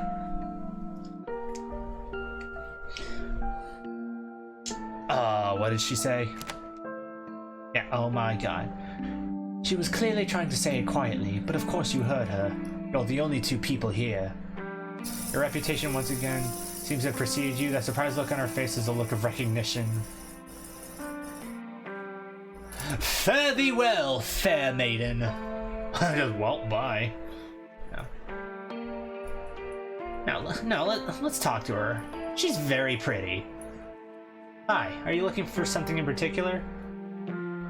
Street smart and keen eye. just turn the Riz up to 11. Hi, I'm Loki. But I get the feeling you already knew that. So everyone in this town already knows who I am. You said, oh my god, when I walked in, do you also know who I am? Yes, she knows that I'm a god. Point at her and say, oh, witch! I am Loki. I'm meeting everyone in town. You seem too cool to live here. I don't have any money. Do you have any freebies? Yeah, this 12 gauge that I'm about to put between your eyes. Come here often. I work here. No. I'm Loki, but I get the feeling you already knew that. Take a menu option that requires 2 traits. I'm Loki, but I get the feeling you already knew that. Yeah, everyone in town knows you. Sorry. I'm Kanika. It's only fair you should know my name since I already know yours. Well, everyone knows my name. Who hasn't heard of Loki? I'm kind of amazed to see you here. Nobody thought you were going to show for this. Look how the hell you spell chauffeur. I was waiting for the name drop. Stella, Avery, and Kanika. But not Tabitha? Shocker. Kind of amazed to see you here. Never thought you were going to show for this. I don't like this town. I don't like that everyone knows me. Ugh, why does everyone have to know who I am? It feels like everyone's already formed opinions of me. What do you think of Tabitha? How do you get away with fashion like that in a rural southern town? What is there to do in town? I've a lot of time to kill. What do you think of Scarlet? How do you feel like the first normal person I've talked to? I should probably buy something while I'm here. Nice chatting. I'll get out of here now, but I'm sure I'll see you around. Fare thee well, fair maiden. There's no interest. Oh, right. Tabitha's our cousin. I forgot. I don't like this town. Yeah, let's ask about her fashion. How do you get away with fashion like that in a rural southern town? What, like they're gonna try me for witchcraft? Sure, I get weird looks sometimes, and there are definitely some ladies in town who have made it their job to save my soul, but there are way too many hippies in these hills for most people to be concerned about what I'm wearing. And my mom is Queen Hippie, so I'm probably the least witchy person I know. Everyone my mom talks to might as well be wearing a pointy hat and carrying a broom.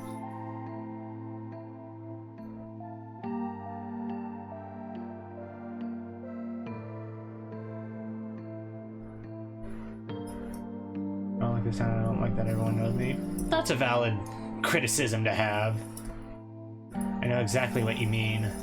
Everyone here has known me since I was a baby, so it's like I'm a perpetual teenager to them. You're lucky your mom got out before you ever had to deal with that.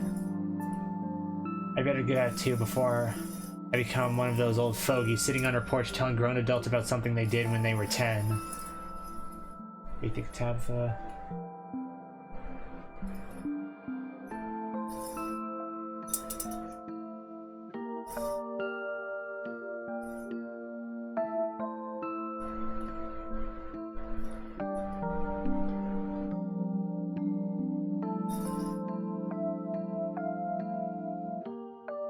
Doesn't sound like you're very fond of this place.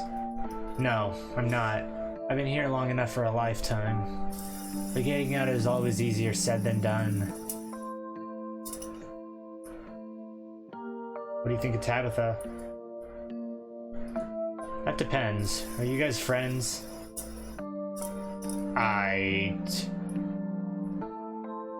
Of course, I don't know. I just met her. Not yet, but by the end of the week, definitely. We're family. I don't know. She's been so mean to me. I take it you're not.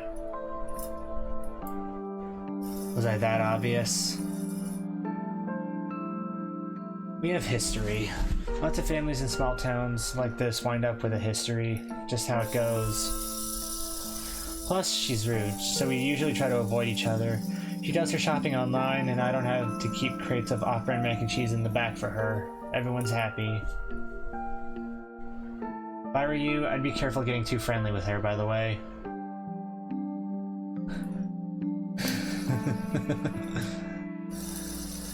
being told not to get too friendly with your cousin in a southern town.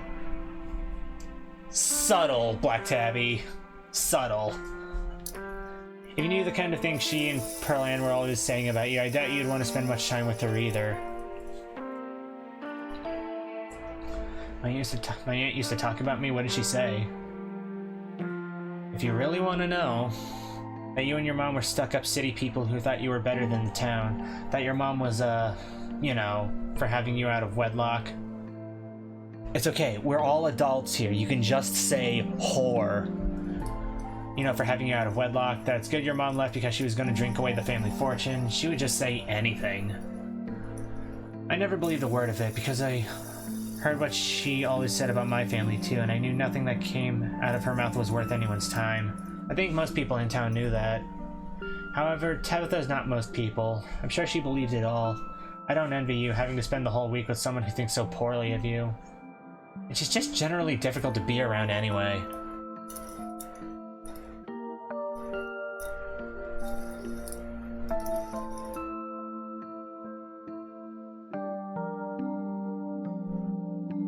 Yeah, you're no, I'm sure I'll see you around.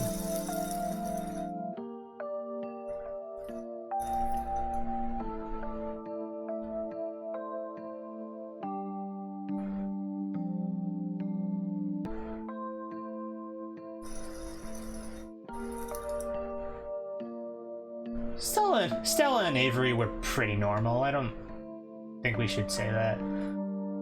What is there to... May I still buy something? Okay, yeah. What's there to do in town? I have a lot of time to kill. If you're looking for something exciting, you definitely came to the wrong place. Says the most beautiful woman in the game. The only restaurant we have in town is the diner. The only real place to hang out is probably the library. There's a gas station for what that's worth. And there's a...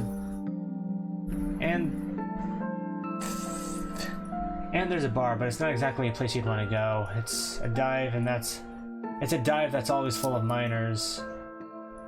Pretty sure someone at the diner is throwing a party this weekend in case you want to go hang out with a bunch of strangers the day before a funeral.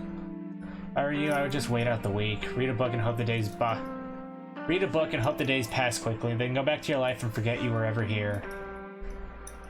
I should probably buy something while I'm here. Oh, sure. Buy my own ice cream. You quickly head to the fridges, grabbing the nearest frostbitten pint of ice cream before making your way to the register. We're unfortunately out of Hillbrook Creamery, in case brand royalty runs in the family. Thick. I was hoping I could butter her up with a new pint. Is this the wrong one? No, this is for us! Leave Tabitha to her Choco Banana chunk. Quiet, aren't you? This is the first... I've been talking to you the entire time I came in here. This was the first time I decided to stay quiet. Okay, can I buy my ice cream now? No. Before I forget, how much do I owe you?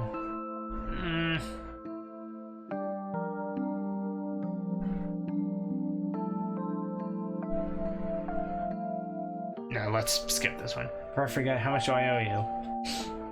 $5. You hand Kanika a 5. As is custom, the ice cream is now yours. That's commerce!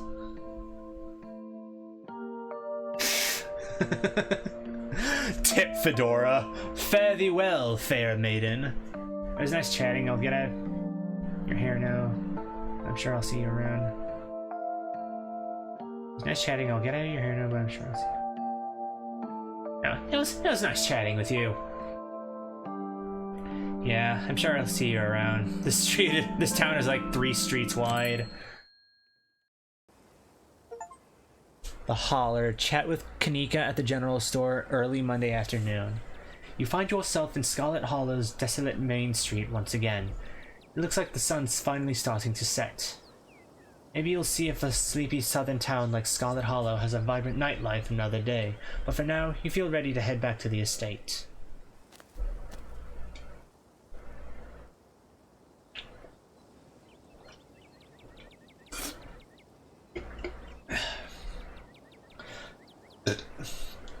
Excuse me. You return to the dirt road, beginning the trek back up towards the estate.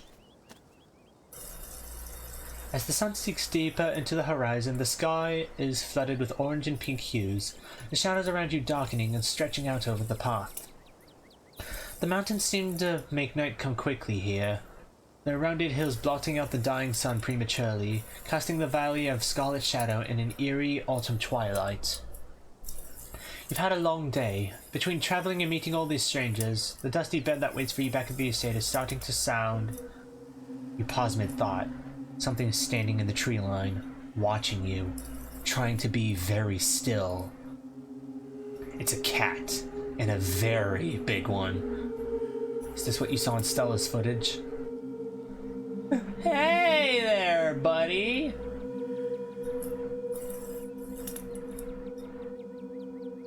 Ron, I can see you there, you know. You got the path, turn back to town. Continue towards the escape, maintaining eye contact, start walking. Catalina, strut right past and maintaining strut right past it like Dr. Livesey, maintaining eye contact. Dun dun dun dun dun dun dun dun dun dun dun dun dun dun dun dun. You continue down the path towards the estate, turning as you go to maintain eye contact with the creature. Neither you nor it blink. The foliage in the tree line snaps and crunches as you walk, matching your pace. It would seem that the creature you have encountered is intent on stalking you. That is not a cat! And then it emerges, an honest-to-goodness mountain lion, and there's something horribly wrong with it. It takes yet another step towards you, drool leaking from its slack mouth. Run away, backwards.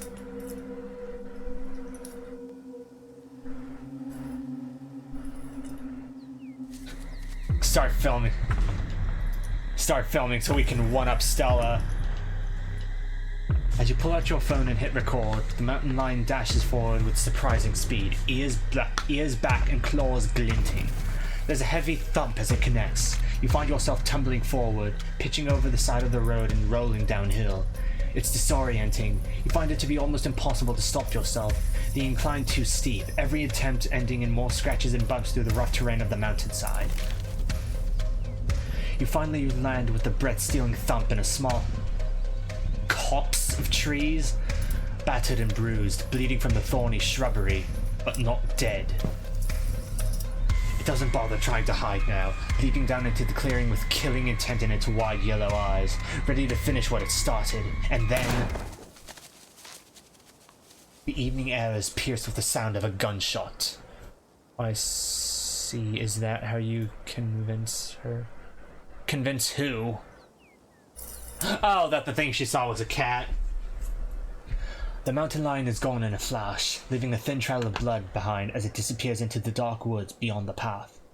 As you gain your bearings, you realize that your ice cream is gone. You must have lost it in your fall. Damn! Nearly had the thing. And I nearly had you too. Who the hell are you and what are you doing out here? Looking to get shot? Is that a threat? The hell was that thing? You saved my life, thanks. Oh, it's a close call. Was that a mountain lion? Please don't hurt me. Start crying. I'm Loki, Tabitha's cousin.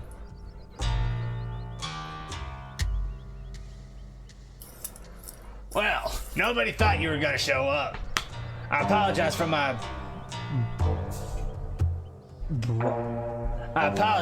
brusqueness and my condolences. Sorry for your loss. You can call me Duke. Duke seems to think for a moment, glancing up at the darkening sky. You better not keep walking around on your own out here, not with that thing on the prowl. I hate to think anything might happen to you without me around to save your skin. Is that supposed to be a Daredevil hat? Tell you what, tag along with me while I finish what we started, and I'll be sure to get you home safe. I'd wager Miss Tabitha would appreciate somebody looking out for you. Something wrong with that mountain lion. Back to that thing before it hit someone else. I want revenge, let's go get that son of a bitch. What do you think, Tabitha? What do you think, Tabitha will give you a reward? I don't want to go with you. I don't know you. Leave me alone. I'm scared. I want to go home. Something wrong with that mountain lion.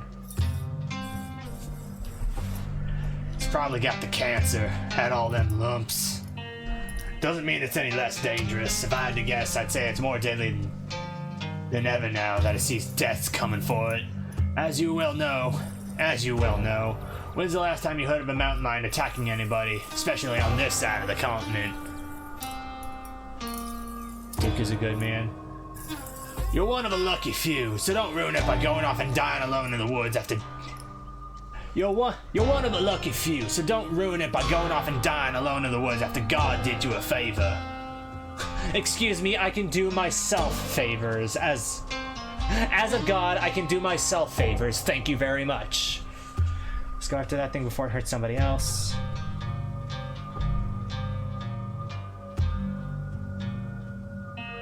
I appreciate you looking out for me too. Thanks.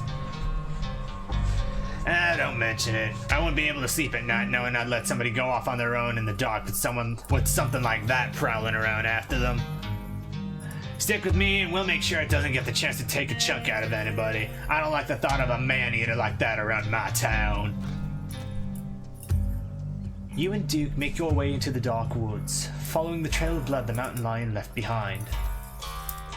Before long, the sun is completely set, and the two of you find yourselves in near total darkness. Though Duke has a flashlight, he uses it sparingly, letting you both adjust to the starlight ahead. Every sound feels deafening as the two of you pick your way through the underbrush. Every snapping twig could be the deadly paws of the thing that hunted you, every rustling leaf the herald of a vicious attack, though you know deep down it's probably nothing but squirrels and shrews. Until you hear the unmistakable sound of something large shifting among the fallen leaves. Gotcha! The old man quietly steps forward, gun held at the ready. What the hell? Duke, you scared me. What are you doing out here so late? Stella, I'd ask you the same, but I'm sure I know what has you slinking around after dark. Do you know how close I just came to putting a hole in you? But you didn't. No harm, no foul. Hey Loki, weird to see you out here so late. Does Tabitha know you're with Duke?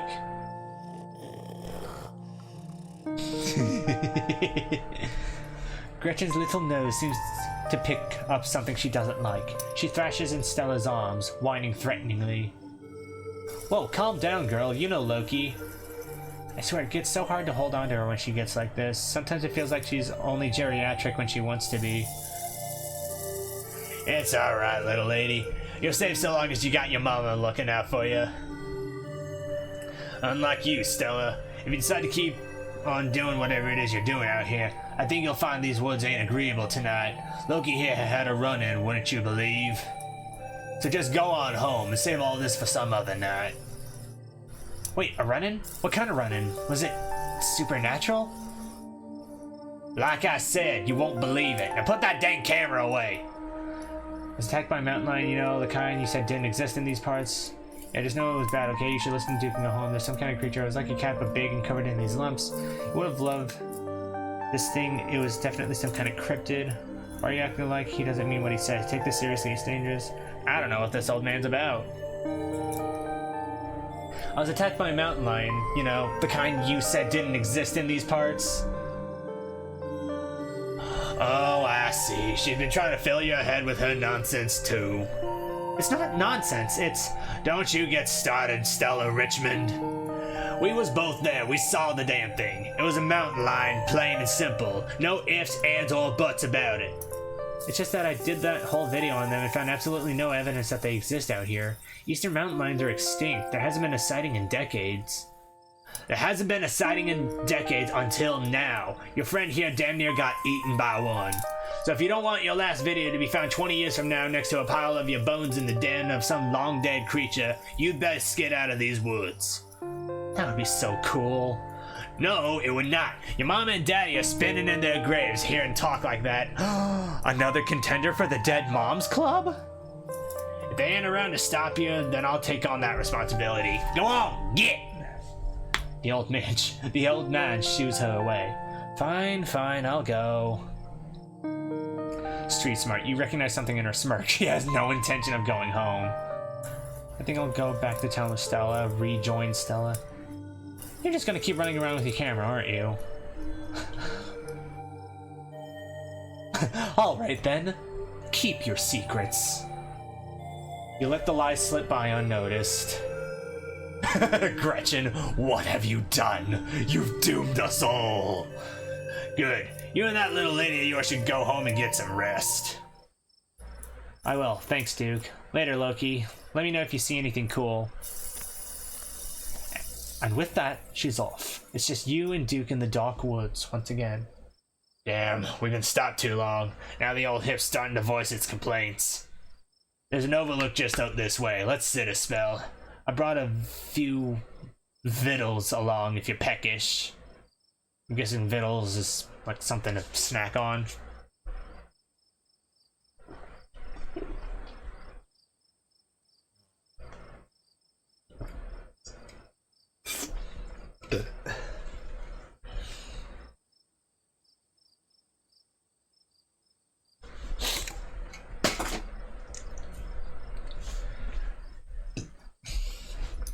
You find your way along the narrow path and emerge on a rocky outcropping overlooking the dark forest. The sky above is smeared with stars, more than you have ever seen before. I think I double-clicked. No. Duke interrupts the serenity of the scene with his old man grunts, folding his creaky joints as he settles in on a nearby log. He starts rustling through a small pack you hadn't noticed he was carrying, pulling out some beef jerky and a couple of beers. At least it's a nice night, even if the circumstances leave something to be desired. Help yourself to jerky, and as for the beer, I was planning on having both cans myself. I suppose I can be convinced to spare one. Can't believe Stella wouldn't believe us about the mountain lion. Are they really that rare up here? Should you be drinking that jerky? I can't eat jerky. I'm vegetarian. I can't eat jerky. I'm vegetarian. Duke immediately pulls out the gun and blasts us in the face. Both barrels. Wondering how'd you find me? I kind of feel like I've been kidnapped. Oh, what you said earlier. Why does everyone think I wasn't going to show up for the funeral? You're from here. What do you think of Scarlet? How Tell me about yourself. What do you think of Tabitha? You can be honest. You feel so much more like the kind of person I expected to find out here. Like you really belong. It's getting late. Shouldn't we be moving? My cousin must be really worried about me by now. Alright, I'm bored. Enough sitting. I want some action. Let's go after that thing. Sit in silence. I appreciate it. Now, let's sit down and have a beer with Duke. You take one of Duke's cold ones. More like a somewhat cool one after so many hours outside, but you crack it open nonetheless. Offer him a gesture of cheers and take a sip. It's cheap beer, but it's refreshing. Its watery, earthy taste mingling well with the crisp mountain air, putting you somewhat more at ease. Duke seems slightly more at ease now too, seemingly happy to not be drinking alone.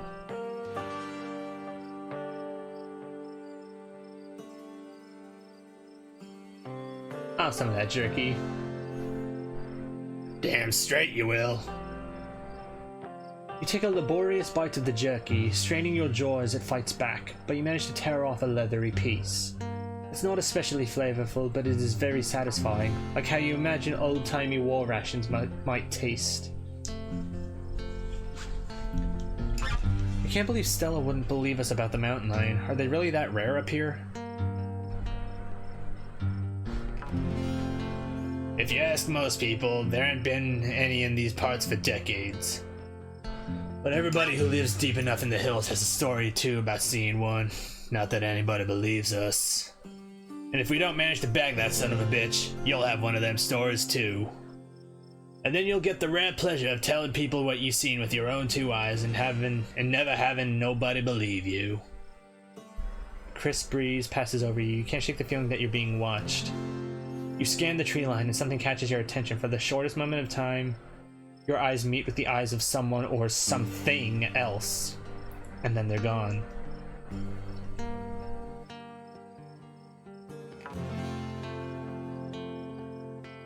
It just mirrors. Does it feel like we're being watched right now? That's just nature.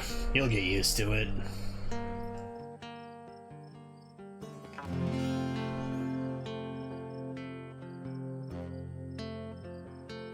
Seems like you installed her way back. What do you think of her? What do I think? I think she's a nice young lady, and she's been through a lot in her short time on this earth. He lets a conspicuous silence fall between the two of you.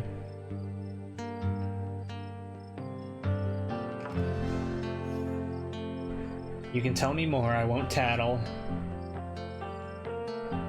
I wouldn't usually be the one to talk ill of anyone behind their back. But I've said this to her face. I may as well let it be known. She's on thin ice with me. She heard I was talking about the mountain lion that's been after my chickens, so she did a whole video about him. Asked me all sorts of questions about what I seen. Only to turn around and slander my name. She made me look like some crackpot in that video of hers. I may as well have been talking about Bigfoot. I read all them comments too, and they had plenty to say about that crazy old man and his made-up stories. But lo and behold, now you've seen it too, and she turned around and did the exact same thing to you as she did to me. At least you ain't plastered across the whole internet. Sorry she did that to you. She seems so nice and I like her dog.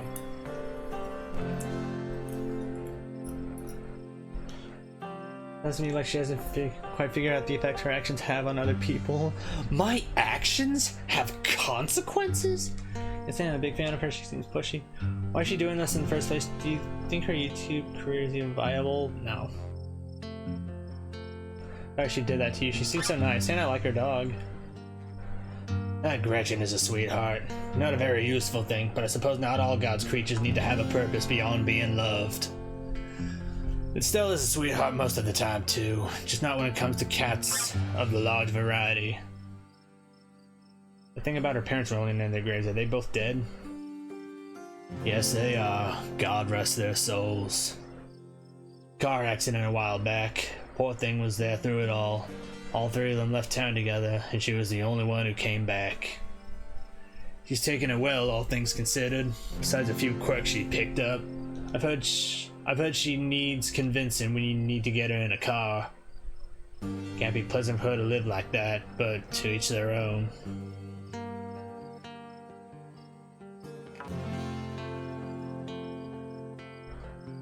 I was wondering, how'd you find me?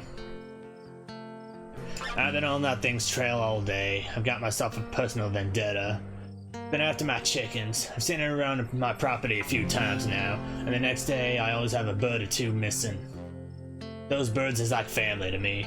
I raise them from eggs. They know me by sight like I'm their daddy. So it means something to me when some creature sets their sights on my heads. That thing shoots to the top of my list of enemies. And I suppose it sees some commonalities between you and my chickens. I didn't expect to find a near stranger out there on the wrong end of that thing. But I'm glad I did, for your sake.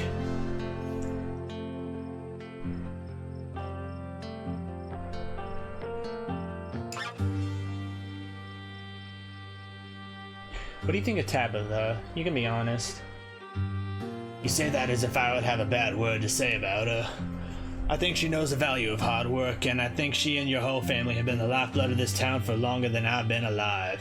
And they're the whole reason any new jobs come out this way that ain't just some tourist bullcrap.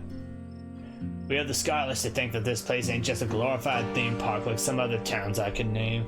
I don't want to be a local flavor character selling my produce at some cutesy farm stand to folks up from the city who think they want homegrown goods but get nervous if they see a brown spot. So I'm grateful to Miss Tabitha, and I will hear no slander to her good name. I like you, Duke. Or what you said earlier, why did everyone think I wasn't going to come to the funeral? That'd be Miss Pearl-Ann's doing. She was never very kind when talking about your side of the family. Bless her heart and God rest her soul, of course. But she told everybody your side of the family had sworn off Scarlet Hollow and everyone who lived here, so nobody around these parts thought we'd be seeing much of you. You're from here. What do you think of us, Scarlet Hollow? What do I think? Might as well be asking me what I think of the air I breathe or the dirt I'm standing on. Excuse me. What do I think? You might as well be asking me what I think of the air I breathe or the dirt I'm standing on. How am I supposed to know? I'm in it. I should be the one asking you. What do you think about our town? Thank you for following, Zethus. What do you think of our town? It's beautiful, it's just small. I just got here, I don't really know. One of the first things that happened to me here was being attacked by a mountain. People scare me, they all have opinions of me. They decided they held before we met. I'm asking you, come on, you must have some insight to share. Having a beer with Duke? Having a beer with Duke out in the middle of the woods.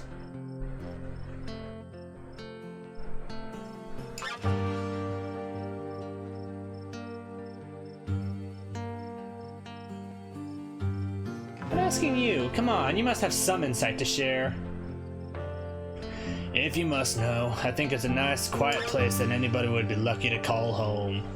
And anybody who tells you otherwise is taking it for granted.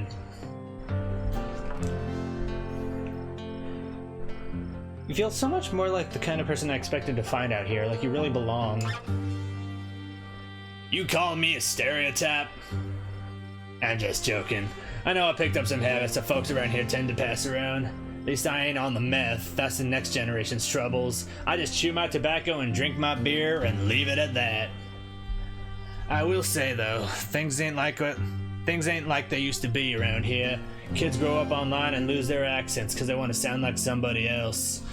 They move away and come back with a big head on their shoulders, talking down to their elders just because they went off and got themselves some expensive degree. At least my beau is a solid mountain boy. He'll be sitting on the porch with a beer watching the sun go down over the hills every night, same as every Callaway that came before him. He knows there's no shame in country life. So Duke, tell me about yourself. You want to know about me? Can't say I know what there is to tell. Got a beautiful wife, Irma, who I love to hell and back, and we've got our boy Bo and our little farm. And our closest neighbor is that bastard Julius Tremaine, but that's neither here nor there. Yeah, fuck Julius Tremaine!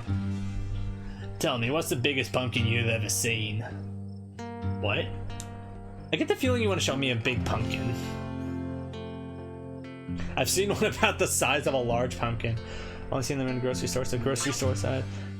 I've seen one that was about 500 pounds once. It was huge. I've only seen them once they're in pies or lattes. And I get the feeling you want to show me a large pumpkin.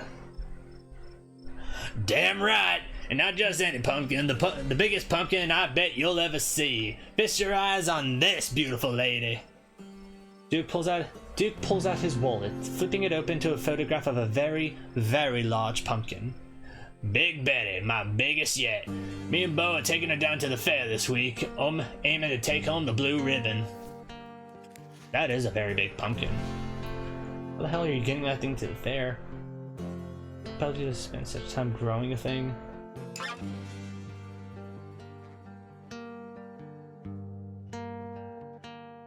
Yeah, that's what I want to know. Hell, I don't know. What compels anybody? There's all them big seeds in a catalog, but it might be something me and Bo could do together. Teach them a bit about patience and whatnot. And that's just part of our yearly routine. How'd it get so big? Patience and dedication, and a whole lot of water. Oh, and chicken muck, which of course we got plenty of. Less lately, what with the mountain lion, but even if we don't manage to track it down tonight, it don't look like that thing is long for this world. One way or another, it will soon cease to be on my list of problems. How the hell are you getting that thing to the fair? We got ourselves a hay lifter, and of course Bo is a big help. That boy's built like a bowl. We tend to put him on the other side of the lift as a counterweight. That ain't to say it's easy. We lost one or two over the years from mishandling. Not showstoppers like Betty, of course, but it still stung.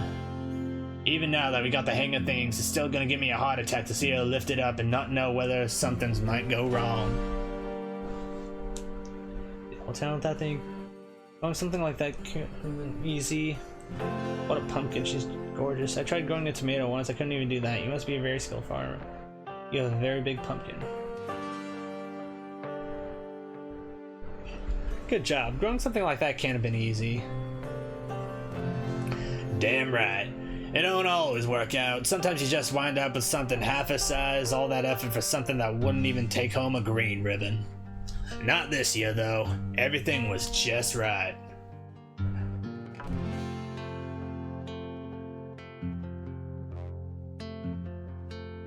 Since...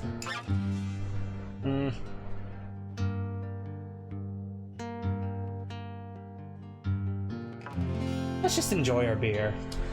You choose to let a comfortable silence fold between you, gazing up at the glistening sky and enjoying the night as you slowly sip your beer. It's like cracking open a cold one. Spend some quality time with old Duke. It's like nothing you've ever seen. It's the kind of sight that makes you realize why so many generations that came before you wrote mythologies to describe their patterns. There's so much beauty here, despite the fear that still hangs heavy in the air, knowing what might lurk beyond the tree line. But the tranquility doesn't last long. The harsh sound of a vibrating cell phone pierces the night air. You're getting a call. It's your cousin. Pick up, you might cut your evening short, for better or for worse. I always text and say you aren't in the middle of the woods next to the loaded gun and hunting down a man-eating cougar. I want to hunt down the cougar. Straight to voicemail, willingly ignore phone call while hiking in the woods. Bumming around town, see ya, but don't wait up. Hey ya, cuz. Can't talk right now. You would not believe the day I'm having. I'm sorry. The person you are trying to reach has a voice mailbox that has not been set up yet.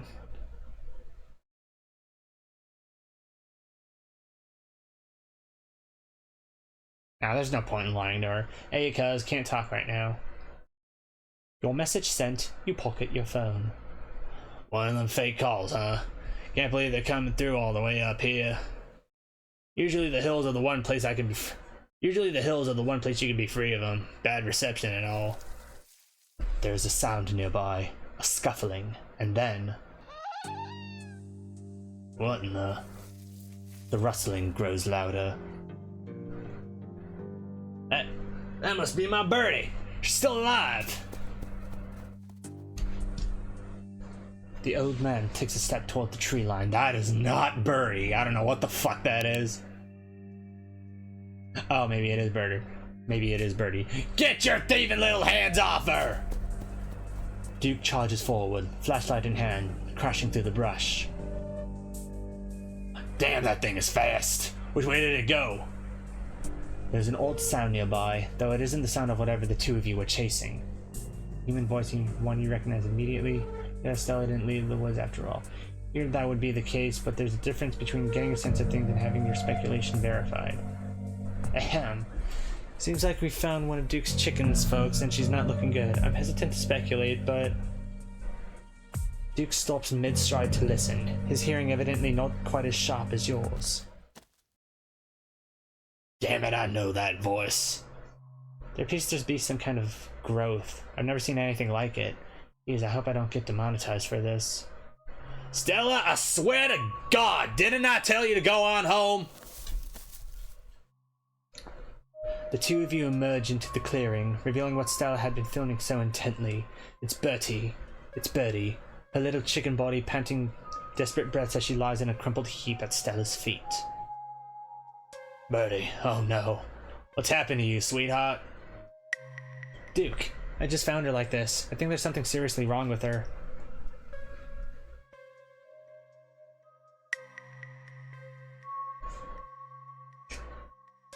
Just talk to the camera. It's some kind of film people's dying pet. Stella, I don't think you should put this online. Look, he's right. Nobody has to see her like this. Sorry, Duke. It's just, you know, my job. It's cruel is what it is. Birdie don't deserve to be made into some online sideshow. There's something really wrong with all the animals we've seen tonight. Do you think that thing got a hold of her? Have you seen anything weird out here? I don't think it's a mountain lion that's been getting at your chickens. Do you think we should put her down? Just like that mountain lion?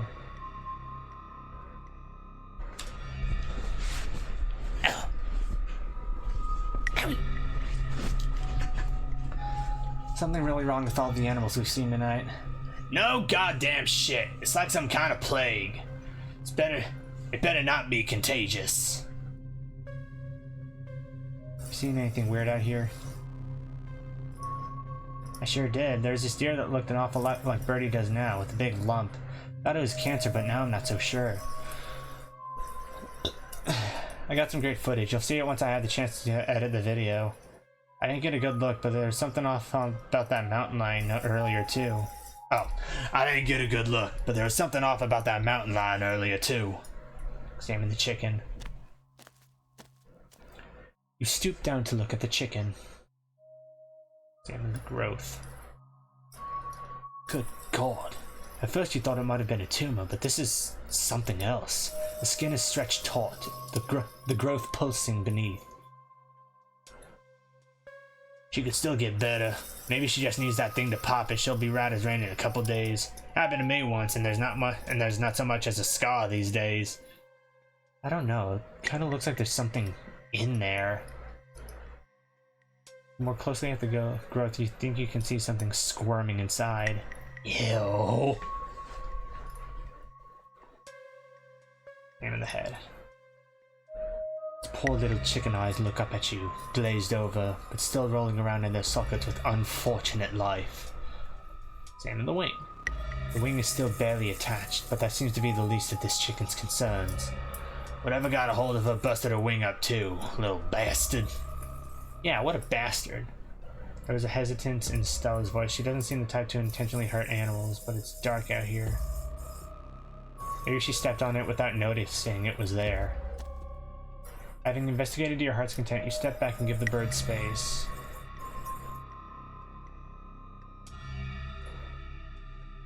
Think she's become an egg?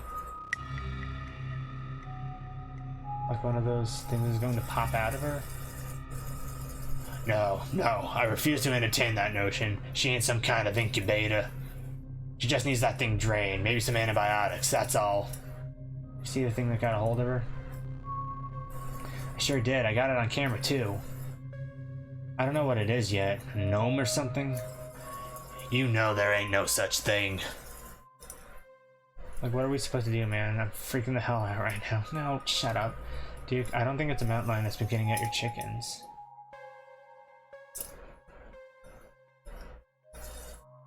Yeah.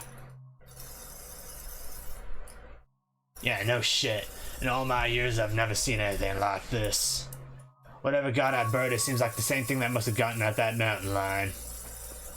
As you, Duke, and Stella take stock of the situation, a sound begins to wrap around you.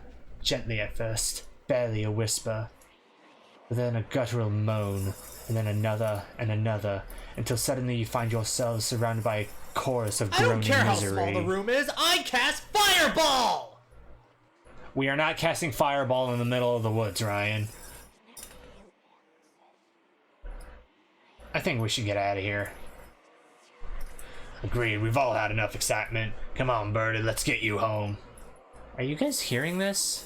Why not? Because it's the middle of the woods! She starts filming again.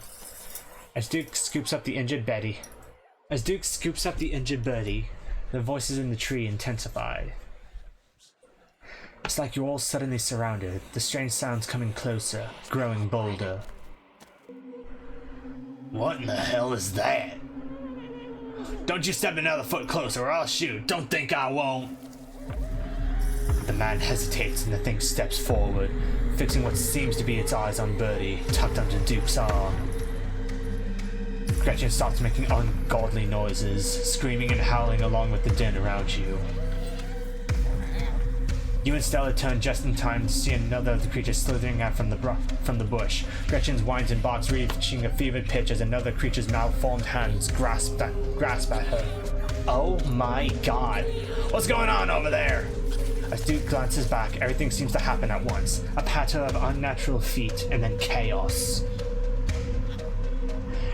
Duke grapples with the thing as it grabs at his shotgun, pushing the barrel out of the way as it grasps for Birdie with oddly jointed limbs, while Stella stares in shocked silence as if paused, watching as the other creature attempts to wrestle Gretchen into the darkness, her desperate cries going unheeded. Shit! Get your grubby little hands off my bird! So you know what to do.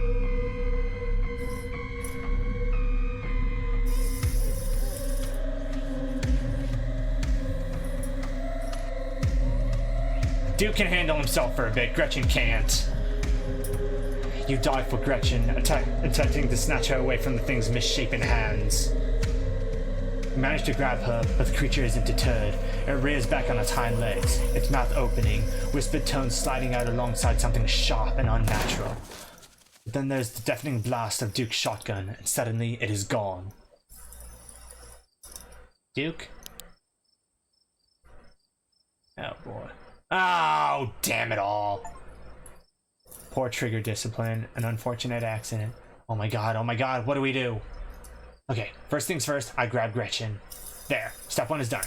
Gretchen is safe. Great. Okay, step 2. What's step 2? Stella, we need to get our story straight. Duke had a hunting accident by himself. No. Holy shit, what the fuck? Oh my god, that man saved my life today and he's gone. Hey, it's okay. Let's take some deep breaths and collect ourselves. We call the cops on us. Go after those damn things.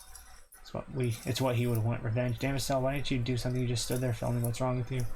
So looks like you got that foot. No. A hunting accident by himself. No. Hey, it's okay. Let's take some deep breaths and collect ourselves. What do you mean? I'm totally acting calm and natural. And rational. Now, step 2 is that we chase after those things to get as much footage as we can. It's the only way anyone will believe us about what happened. We owe it to Duke. Stella, you froze. If you go after those things and you pull that again...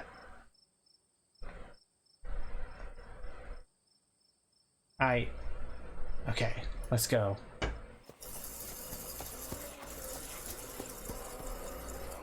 As you and Stella quickly make your way back through the woods, the unearthly whispers of creatures unknown once again surround you.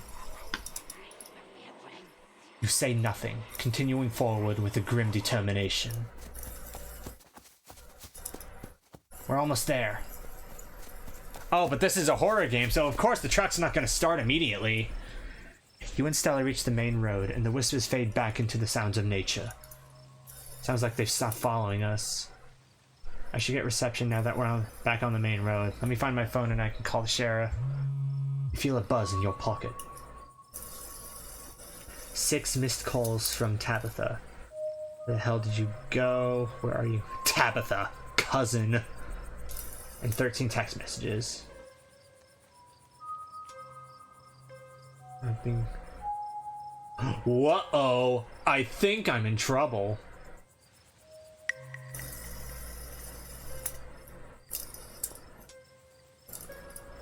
I'm going to assume that the game is telling the truth and that those things have actually stopped following us.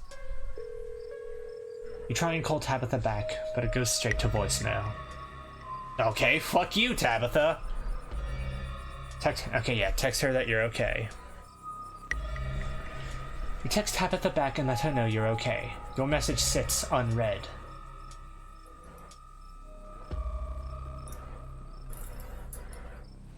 Tabitha seems worried. It's pretty late, isn't it? Stella pulls out her phone and dials. Hello, Earl? It's Stella Richmond. I'm up the mountain on the Asgina Trail. Duke is dead, Earl. Shotgun. It happened right in front of us. There's something in the woods. Okay, yeah. Yeah, I think we're okay, but hurry. Jesus, Earl, who's going to tell Bo? I guess now we wait. Yes. Oh, we actually did wait in the woods. It takes a little while, but eventually a patrol car arrives at the scene.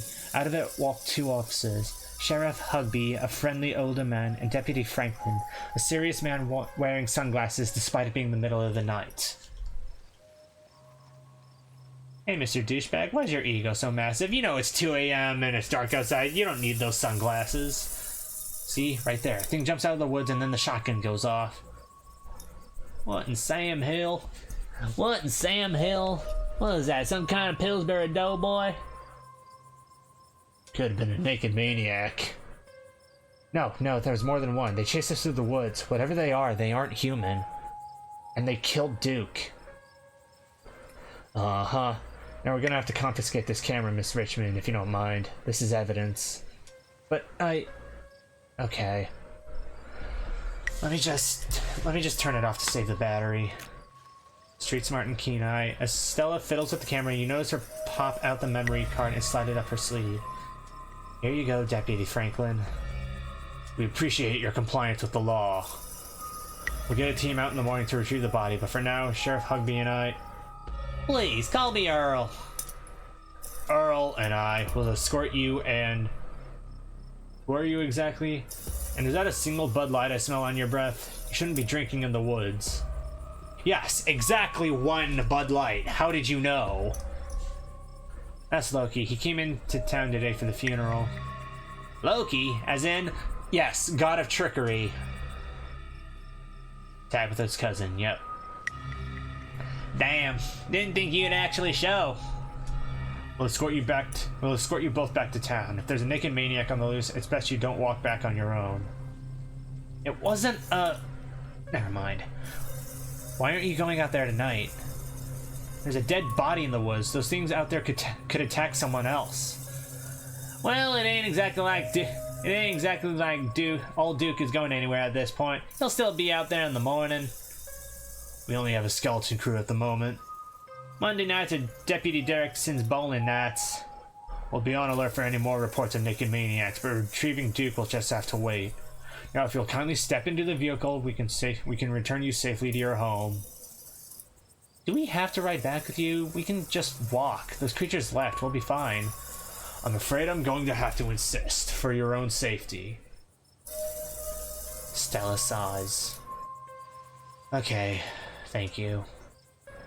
You can ride up front with me, little lady. That is, if your mama permits. Sure, Earl. You can hold Gretchen on the way back to town. Oh.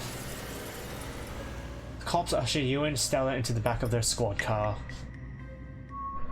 You are just the cutest little thing, Miss Gretchen. Yes, you are. Sheriff Hugby pats Gretchen on the head affectionately, but she remains wholly focused on Stella. A worried look stretched across her little pug face as Hugby scratches behind her ears. Street smart and keen eye, Stella is unusually quiet as the car makes its way down the pitch-black mountain road. She went rigid the second she sat down, muscles stiff and unmoving as she stares out the window, jaw clenched. Hey Stella, you good? She doesn't respond. Place a comforting hand on her shoulder. You reach out and rest your palm gently on her shoulder. She jumps slightly at your touch, but remains focused on the wilderness outside of the window. I guess we just saw a man die. I don't know what to say either.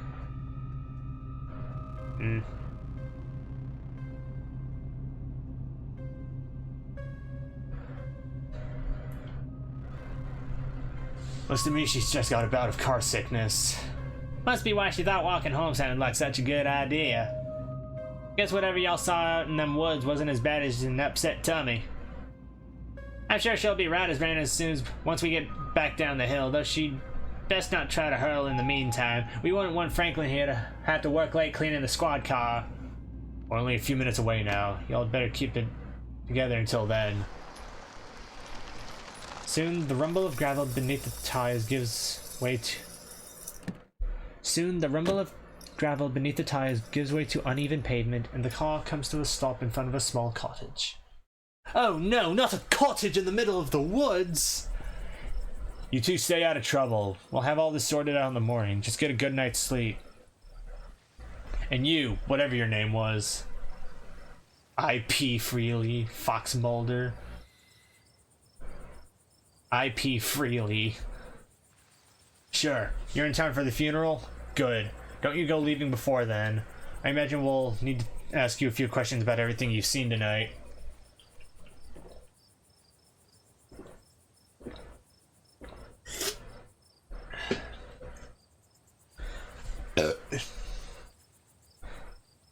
Stella, keep an eye on him for us. Make sure he doesn't get into any more trouble. Y'all have a good night now. Bye-bye, Gretchy. Y'all have a lovely evening. If any bugaboos give you trouble, you know how to get in touch. And here you are, back in town, away from the woods, with no one but Stella in sight. Holy shit. Okay, Stella, why the hell would you ask if we could walk? No, we know.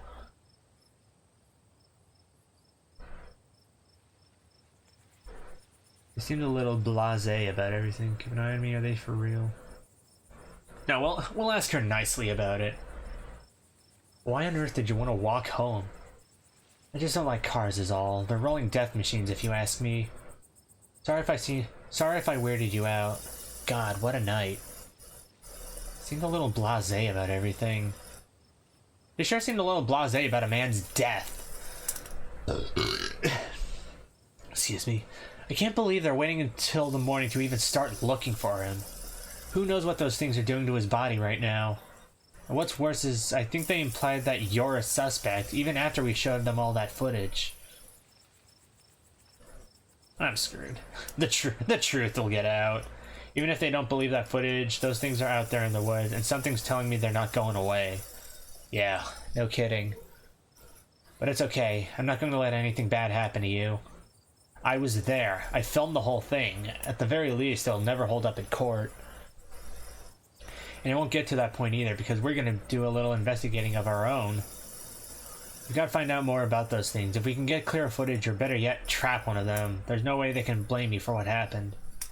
The library doesn't open for a while, but I've read every book on cryptids they have and never came across anything like this. There is someone in town who might have some useful information. My friend's mom. Her place isn't far. We should head over now before it gets any later. Sure, why not? Let's keep this nightmare going. We should check in on Tabitha. We should probably check in on Tabitha. Our friend's place is on the way back, and stopping by shouldn't take long. Sure you don't want to stop in first? I know I wouldn't want to head up that mountain road by myself after everything that's happened tonight.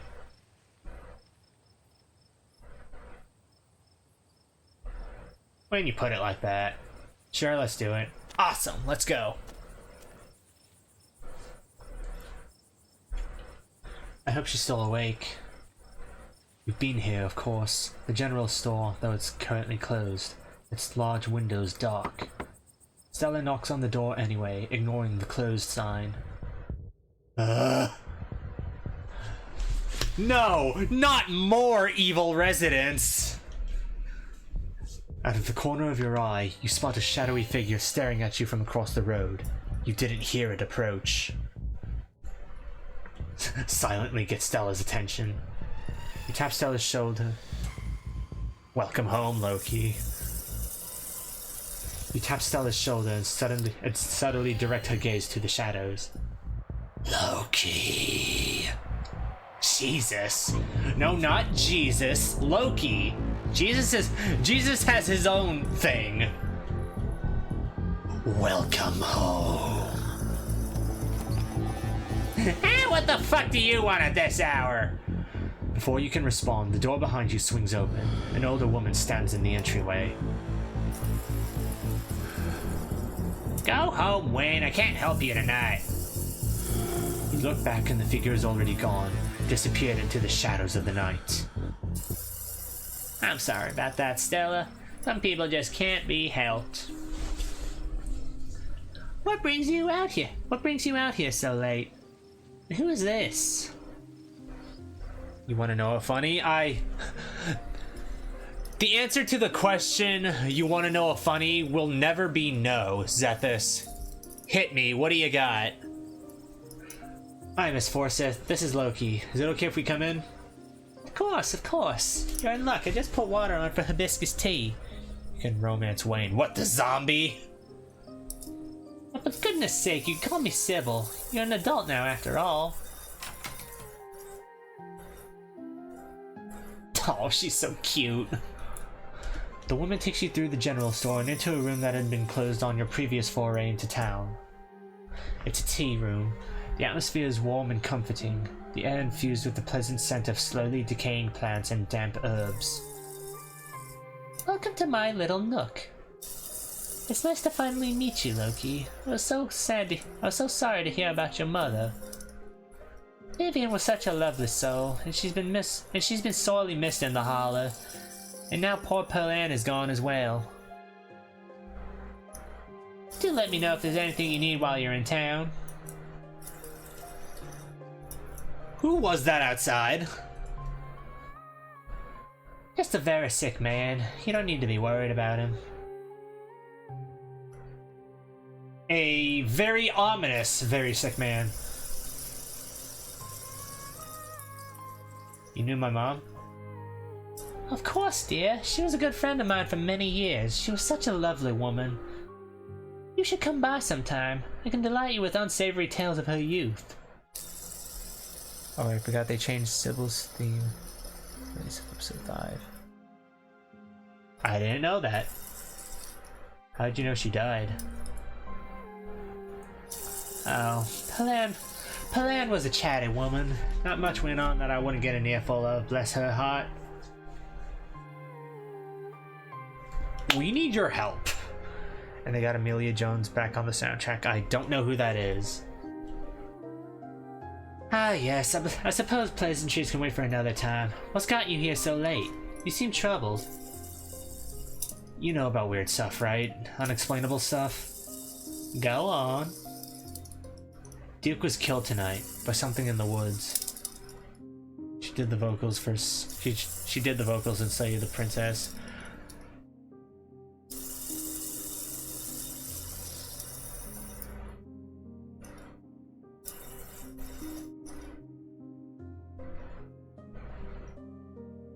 All I can think to say is that woman has a beautiful voice. Duke was killed tonight by something in the woods. Oh my lord. Have you contacted the police? Yes, and they didn't take it very seriously. They're not even looking for the body until tomorrow. Those things out there, I don't even know how to describe them. White, fleshy, devoid of features. Yeah, I know about them. She indeed has the voice of a goddess. That she does. Stella pulls out the memory card she'd swiped from her camera and pops it into her phone. I wasn't about to just let the police hold on to this, at least not before we had a chance to make a copy. Smooth, the cops are gonna be mad. I can't believe you're withholding evidence! Smooth. Cops wouldn't know what to do with that footage anyway. Imagine if they accidentally erased it. Exactly. I'll give it to them if they ask again, but for now, we can examine the footage for ourselves. Now let's take a gander here.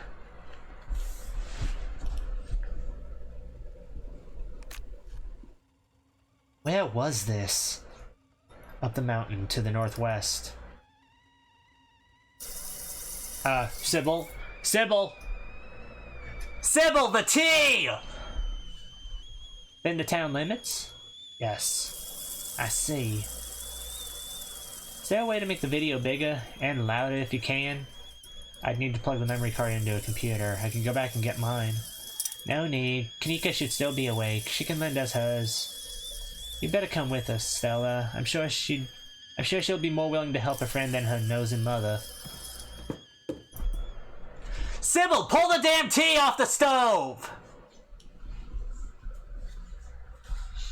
Kanika's door is covered with stickers, their edges frayed from recent but failed attempts to remove them. This is a childhood room someone was unhappy to return to. Kanika, come out. We could use a little help. What, Mom? Oh, hey, Stella. Gretchen, who's a good potato? Who's a good potato? Gretchen with the 1,000-yard stare. Oh my god, I'm not decent. Why did you bring him up here without any warning? Oh, sweetie, as if you have to... Oh, sweetie, as if you have to worry. You're always beautiful. You're my mom. You have to say that. Oh, well, I'm not changing now, so just don't judge me. Now, what did you want? Sweetie, we were wondering if we could borrow your laptop. Stella and her friend have a video to show us. It's really important, Kanika. Okay. My room's a mess. I'll just bring it out there. Chunk. That same door sound from Slay the Princess. Heads up, Kanika. This is graphic. Duke got killed out in the woods tonight. It's on the recording. Wait, are you serious? Duke's dead? Silence washes over the room as the video plays. Stella, what the hell is this?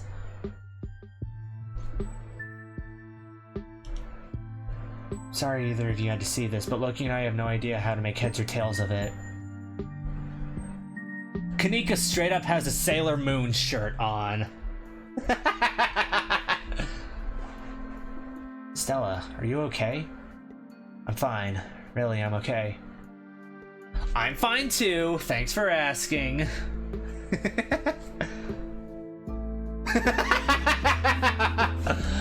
All their relationship meters down.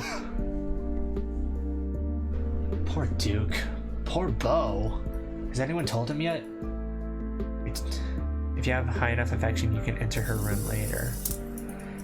We talked to the police. I hope they told Beau, but Earl and Deputy Franklin didn't seem to be in much of a hurry to do anything. I'll call him later tonight. But for now, we have something far more serious to discuss. Those things are still out there. Don't dismiss Duke's death like that. He saved my life more serious than a man's death. I didn't like Duke anyways, no. Don't dismiss Duke's death like that. He saved my life. I'm not dismissing anything, but the matter at hand is serious. My grandmother used to talk about pale creatures called ditchlings. She always said they were a terrible omen, a sign of suffering to come. Mom, come on. Whatever's doing this is serious. Stop scaring Stella and Loki with this Taily-po. What the hell does Taily-po mean? Define Taily-po. The Taily-po is a vengeful creature from Appalachian folklore, often described as a dark-furred, cat-like beast with glowing eyes and long, sharp claws. You can learn that in episode 2. Well, I just learned it from Google, so take that, episode 2. Kanika, sweetie, let your mother talk. She always said they never hurt people, despite that grisly scene in the woods. But Duke is dead. Then if these are ditchlings, his death was an accident, or my grandmother was wrong, and she was very rarely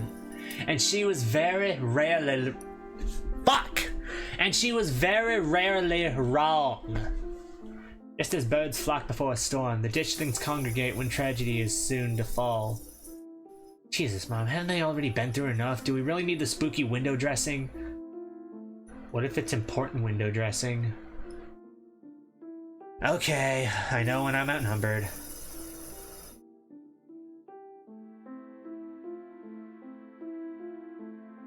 Maybe the ditchlings were here for Duke.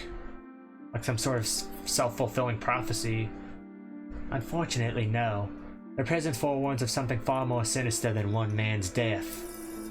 Can we please stop talking about these things like they're magic? I don't think that's a helpful way to look at things. They're obviously some type of unknown animal. I saw something living in that chicken.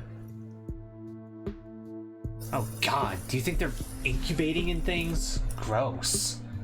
Honestly, that would be worse than them being supernatural. Oh dear, I'd forgotten entirely about the tea I'd put on. Let me fix you up a couple of cups. It'll help soothe your nerves. I don't know, it's getting late and I should let Loki get some rest.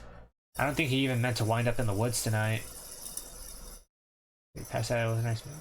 Stay up, this is important. I just want to go home. Thank God, let this miserable night find me, and I'm tired of shit. I could stay up, this is important. Ha, okay. Maybe it's that I'm eager to get home and start doing some research. I'll ask around on my usual forums to see if anyone has information on ditchlings. Is that what you call them? That's right. You go on home now, and do try to get some rest. Don't try to stay up all night on the online. Let me get you some of my house-made peppermint tea to go. It really does wonders to soothe the soul. Bye, Stella. I'll see you tomorrow, okay? And call me if you need to talk. Thanks, Kanika. I'll see ya. Bye, Loki. It's excellent iced or warm. Though with the nights getting chillier, warm will probably be best. Helps wake up the bones. Be careful out there, both of you. Sybil turns and closes the door behind her. Alrighty, let's call it a night. Let's call it a night. Mind walking me home? Well, this is me. Are you good finding your way back?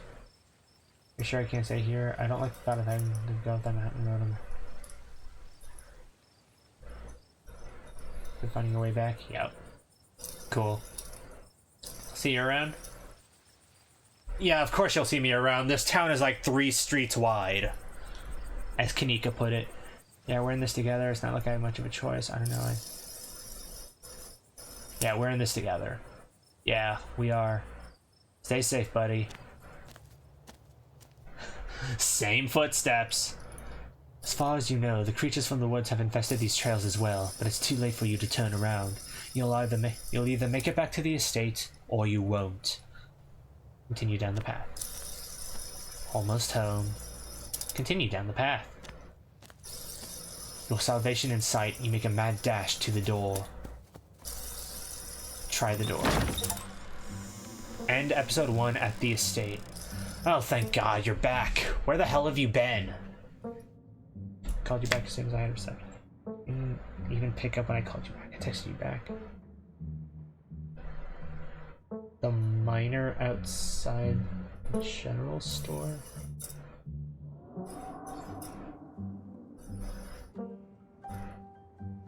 I watched a man die tonight. I want to leave. I called you back as soon as I had reception. Did you? I didn't notice. Do you know someone named Wayne? Feel slight but palpable hesitation before Tabitha answers. She didn't even offer a room. Oh no! There's only one bed! I employ over 100 people. I'm sure I know a Wayne. You hesitated before answering me about Wayne. It's late, Loki, and you never came home. I'm sorry that your random questions and accusations caught me off guard. Wait, you smell like nature, an old dog. You must have met Stella then. That explains everything. I'm going to bed. I'll see you tomorrow. Can you tuck me in?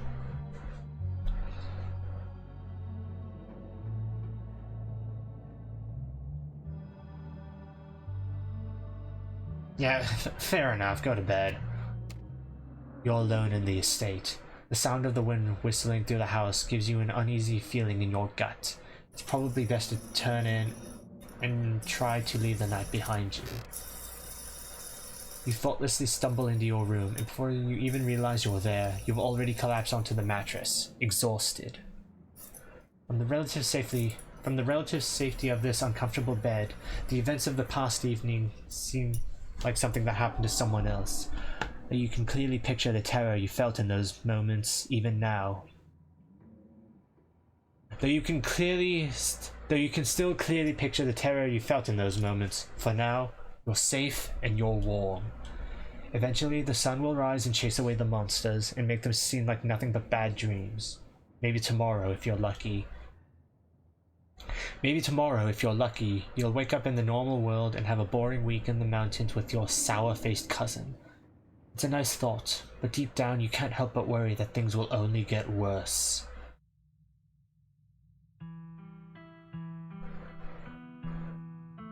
Are you pro-union? It might be important for something. What do you mean by pro-union?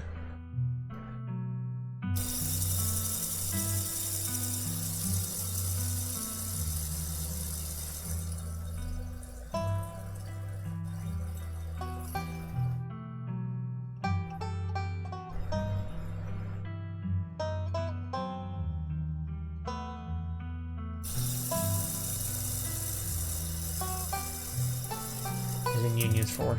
Oh yeah, we are dealing with a mine. Is that me? But yes, I am pro-unions. I'm actually... Believe it or not, I'm actually something of a union rep at my job. It wasn't you. Okay.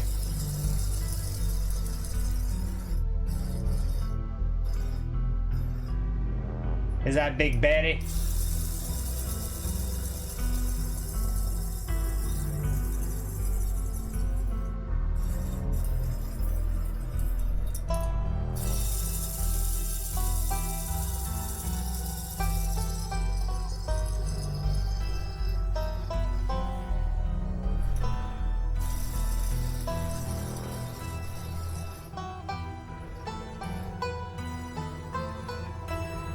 Good for today or going for episode 2? Yeah, I'm doing episode 2. We've only been going for 2 hours and 47 minutes. Okay, so something you need to know about. Is that a fidget spinner I'm hearing? Yes, it is. Dishling, finish episode 1. Candy from a baby, finish episode 1 with Street Smart as one of your traits. Okay. In fact, it's an Overwatch Genji spinner that I bought in like 2017. I just recently found it in my basement. Bitch still sings. It's a throwback. This is the end of episode 1, episode 2 awaits. Okay, so something you need to know about my streams. I stream games. So me and my co-host Lucy stream games twice a week, and we stream all day.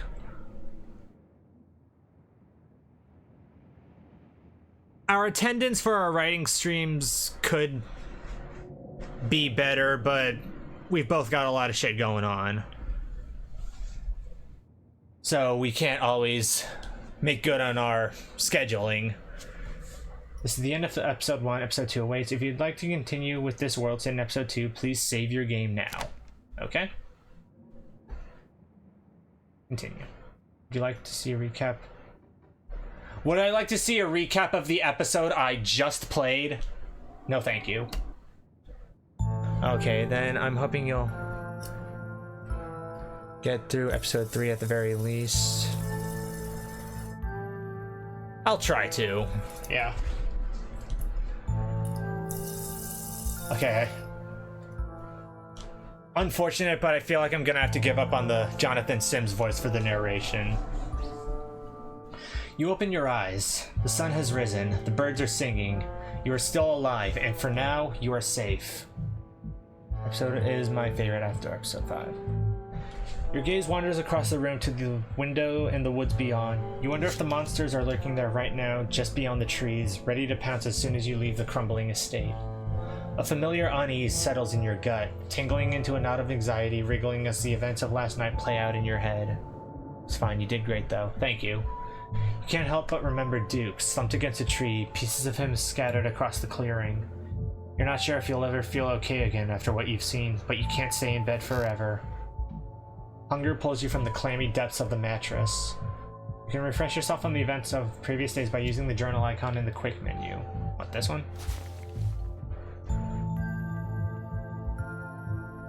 Major decisions. Refused boiled peanuts from a strange man on the bus, found a possum living in my dresser, snuck into the forbidden wing of the estate, stuffed a dead mouse in my cousin's prize mac and cheese. What's wrong with me?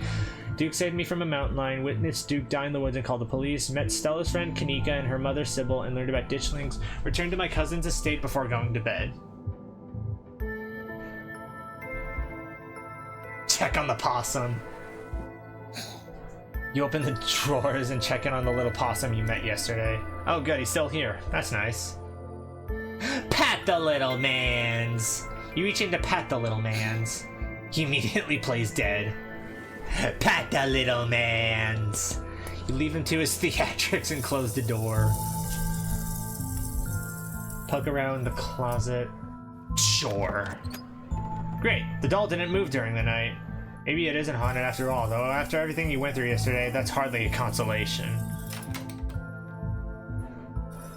Look out the window. Peep towards the window, careful not to be seen by whatever might be lurking at the garden. For a second you thought you saw movement. Could have been an animal. Oh, I already missed it on stream, damn it. Could have been something else, whatever it was, it's gone now. Maybe you'll head out there and investigate after you finished. Wake up, get dressed and head down to the kitchen. Time to start your day. You're back in the kitchen. Fro eyes you from her favorite spot on the counter. Excuse me, ma'am, but may I pet you? May I pet your beautiful fur? Part of you hopes that flattery might win her over, as silly as that may seem. You are, after all, talking to a cat. Fro merely flicks her tail faster. It doesn't look promising. Hey! Oh no. Oh no!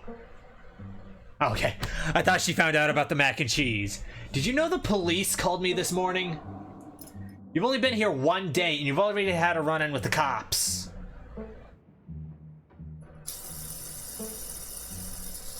What can I say, trouble? Duke's blood is on my hands. Did they say anything about Duke? Did they find the body? Body? They didn't say anything about a body, but apparently he never went home last night. And they had quite a few questions about you, Loki. Before you ask, don't worry. I told them you're an upstanding citizen. Thanks for having my back. Sure. What else is family for?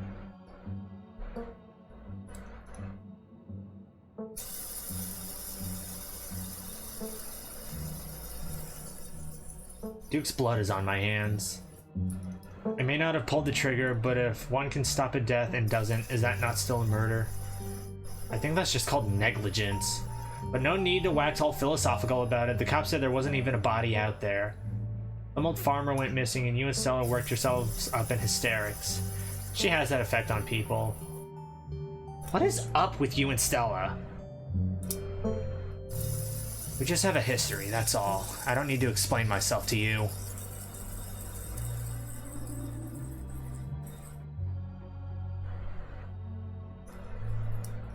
I'm sorry. Good. I've got to get to work. But listen, you'd better stay out of trouble today. I want you home by sunset. I don't want to hear complaints, just do what I ask and we won't have any more problems. Agatha takes a few steps towards the door. Sunset! Your cousin huffily exits the kitchen. Your footsteps fade down the hall. Her footsteps fade down the hall, ending in the characteristic creak and then slam of the front door as it opens and closes behind her. Once again, you are the only human in the estate. Time to start your day. Investigate the garden. As your eyes wander to the garden door, you shudder, remembering the brief glimpse of something you saw from your upstairs window. Okay, now what am I supposed to be looking for here?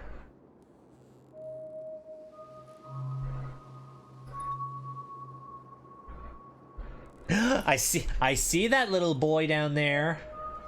The possum, yeah, I see the possum. It's probably just a raccoon, but the uncertainty of what you saw gnaws at you and compels you to investigate, if only to prove it was nothing. It wasn't a raccoon, it was a possum. At the very least, you don't see anything now, except for a possum.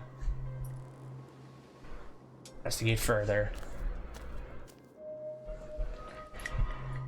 You wander farther into the garden, trying to pinpoint the spot where that thing had been lurking, if indeed there had been a thing to begin with. Take it all in. The garden is peaceful, but undeniably eerie. Here, more than anywhere else, you're surrounded by the ghost of what this place used to be.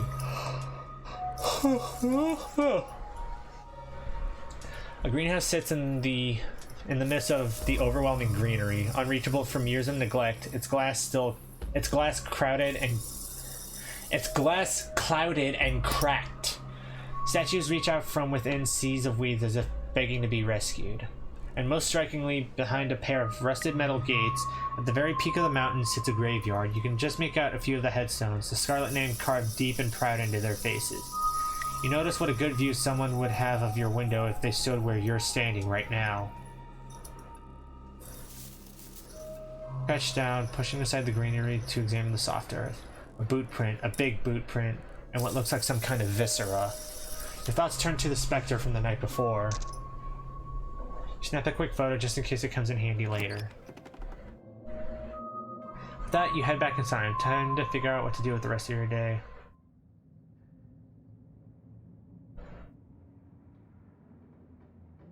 Or clean the guest bathroom instead. Tap those right after last night. The last thing you need to be is to be sucked into more adventures. You're not going to leave the state. You're going to do what you were told and wait for her to get back to work. No. Tabitha isn't there to stop you. Now you head outside back to the mountain path that leads to town.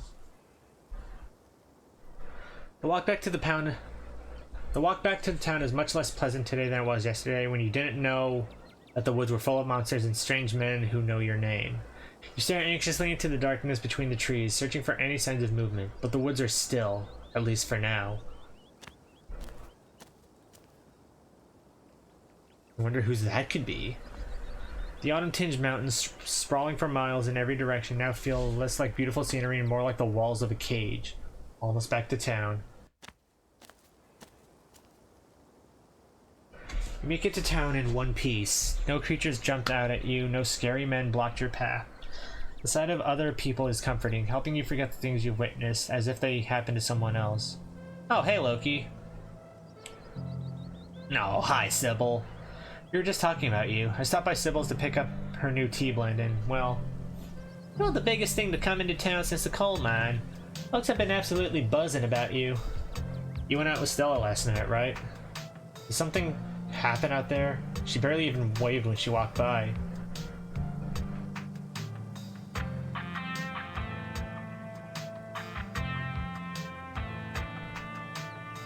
They deserve to know the truth. You tell Avery everything that happened last night. I have no idea what those things were, but they killed Duke and... Whoa, slow down. Duke is dead? It's true, I'm afraid. That's awful. Has anyone told Bo? Yes, he's taking it as well as you can imagine. I'll be going up to check on him today, the poor lad. Can't believe you had to see that, Loki. Tell you what, I'm on break for the next half hour. How about you swing by the diner? Winnie can fix you up some of Sybil's new blend and try and calm your nerves. It's chaga and lemon balm. It's always helped me on my bad days. Anthony? It's chaga and lemon balm. It's always helped me on the bad days. And if you need to talk about what happened, I'm all ears. Anyway, it's up to you. See you around, Loki. See you, Sybil. Take care now, Avery. I'd better get back to it myself. Confidant, tell Avery the truth about last night. Well, here, if my achievements are gonna be popping up on stream, let me scoot the chat box down just a little. I'm glad I was able to catch you this morning, if only to see how you were holding up. Please don't hesitate to stop by if I can be of any help.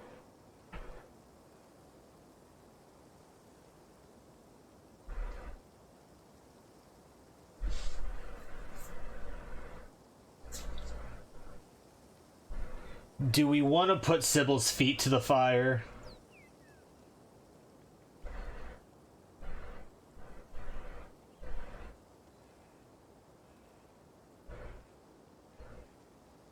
Fuck it, I'm too much of a skeptic. What aren't you telling us? You're awfully relaxed given everything you told us last night. Don't mistake my calm demeanor for complacency. We all have our parts to play. I've shared what I know about the ditch things, and I trust that you, Stella, and Kanika have what it takes to get to the bottom of things. I'm so sorry to cut our conversation short, but I've got things that need tending to. Stay safe, Loki, and God bless. And with that, you are alone on Main Street. What to do with the rest of your morning? Ah, no Kanika. A young man sits at the table by the register, too preoccupied with his phone to care that you stepped in. You should leave town. There are monsters in the woods. Where's Kanika? Not here. Well, see ya. No, Hi, I'm Loki. I just got to town yesterday. Yeah, I know. Mom told me. Gotta get to the mines. What's your name? Miles. What you doing?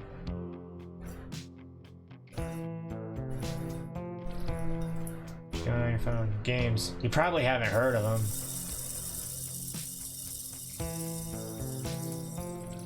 So wait, how long are these streams usually? Just so I can piece how many episodes you might get to. With more action-packed games, I usually just go all day. Like some of my streams past 12 hours, but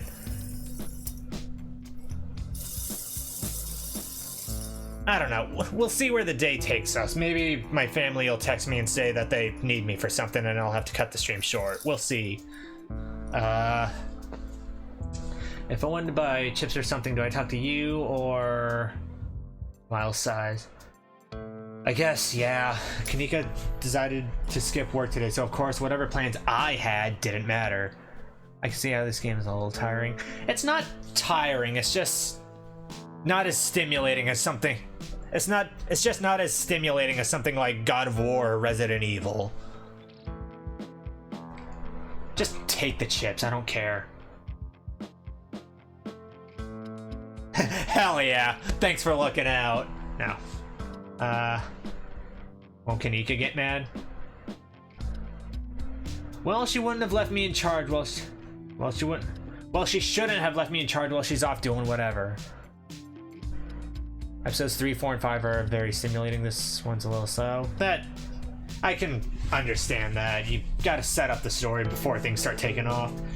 If Kanika cares about running this place right, she can hire someone else and let me live my life. We make most of our money on bulk orders anyway. A bag of chips doesn't make a difference. I'm paying for my chips. I insist. My inner voice of the smitten will not allow me to steal chips from a shop that Kanika works at. I'm not ringing you up. Take them or leave them. I'm gonna tell Kanika about this. Come on, no one likes a snitch. I was just joking anyways. Jeez. Kanika knows I joke like that all the time. She's not gonna care.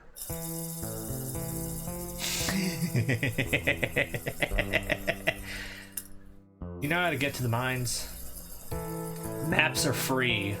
Take a map of the town. The mines are a couple miles away. Well, we have 1 mile right here. But now you now have the power to visit your cousin. Mines are a couple miles away, but you now have the power to visit your cousin of your own free will.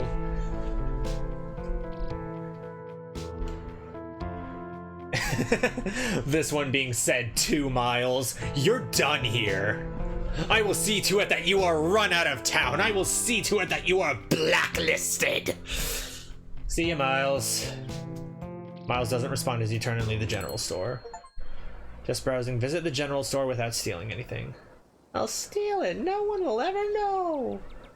Kanika would probably be at the library. Is that another... Oh, that's Stella back there. I was gonna say, is that another pug back... Oh shit, that's Kanika, isn't it? You enter the former town hall.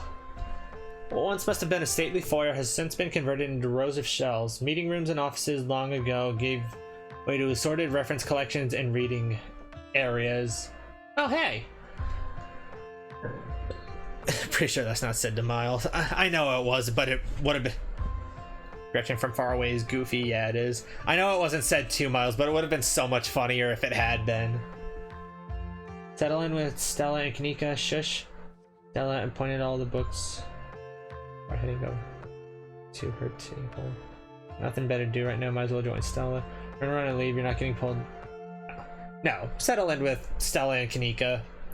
You head over to Stella and Kanika's table and settle in. Hi, Kanika.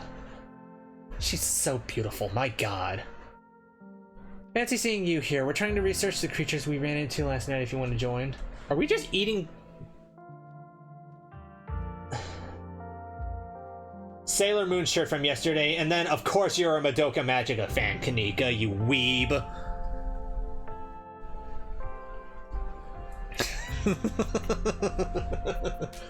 Hold on, my mom's calling.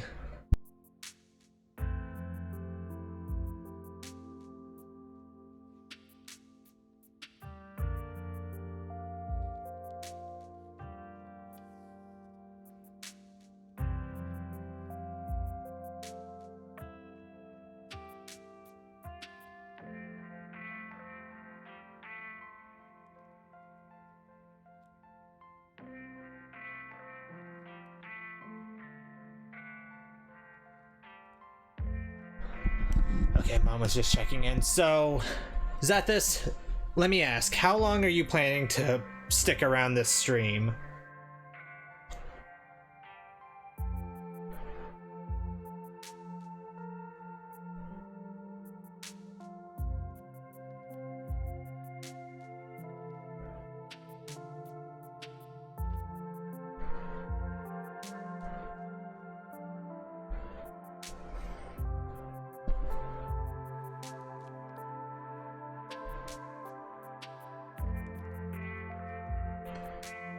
I have basically, what, like 6 hours more? So chances are you'll probably be here for the rest of the stream, so say no more.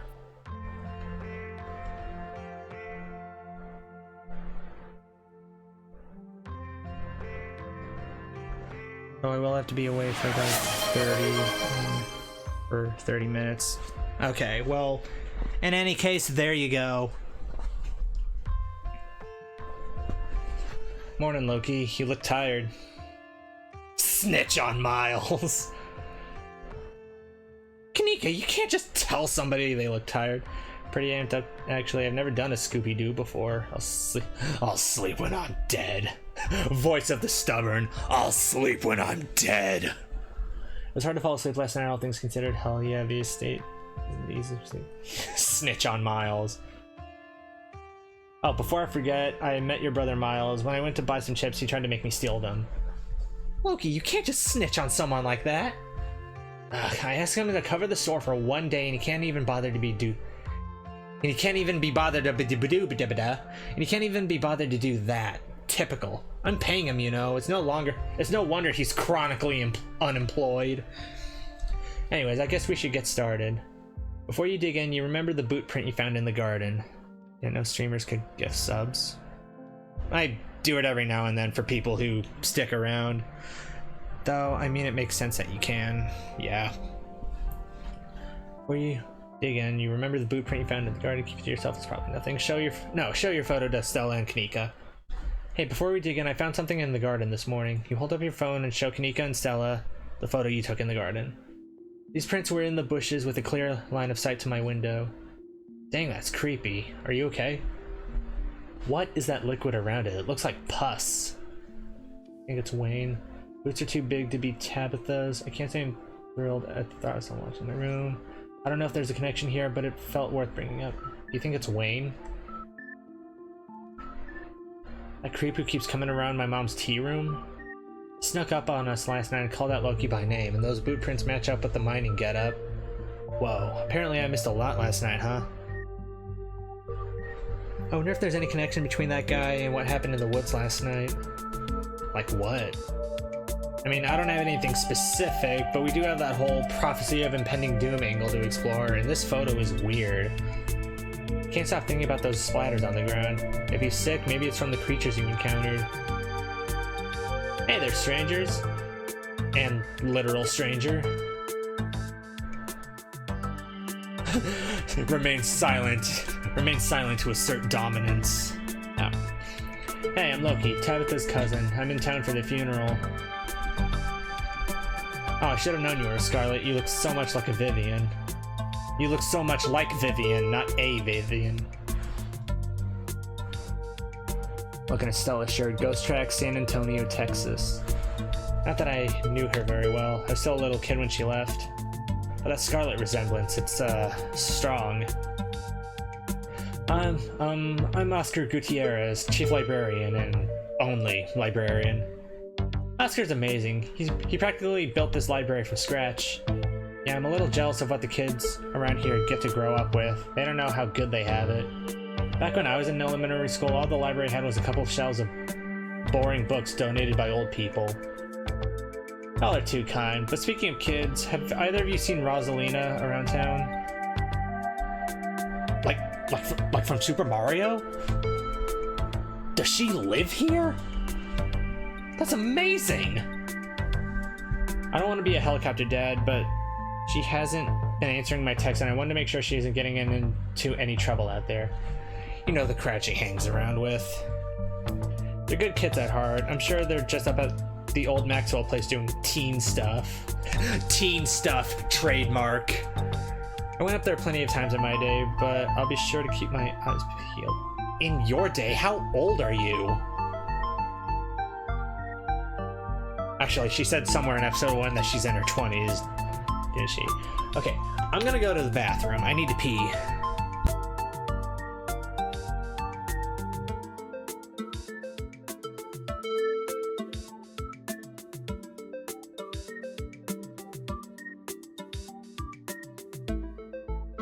I can't talk right now. I'm making piss. Exactly. But Lucy and her little bird emoji. Okay, be right back.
Is it just me or is Discord freaking out? Mine is doing okay, but speaking of, we do have a Discord that you can join if you're interested.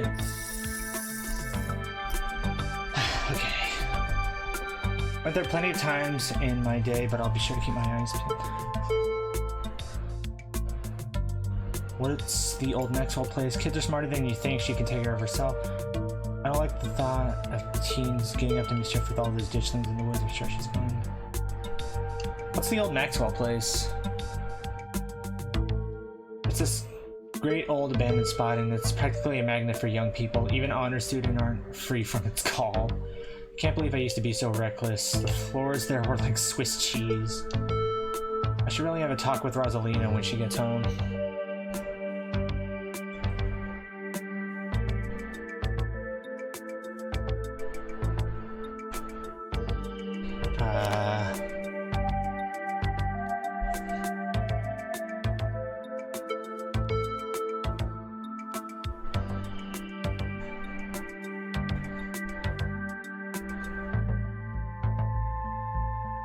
Kids are smarter than you think. She can take care of her.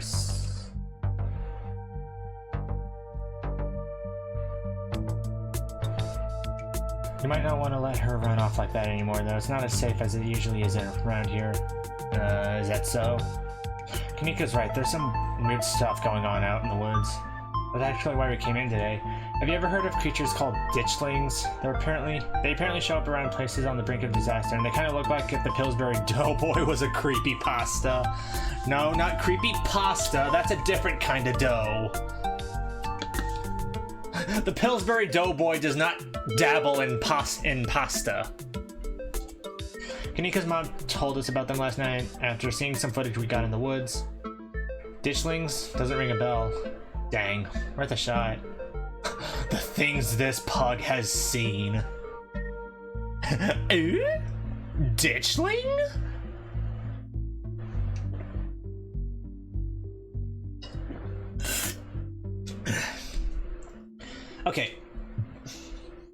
Okay, if you were, say, trying to predict a horrible disaster that might befall our town, where would you start looking?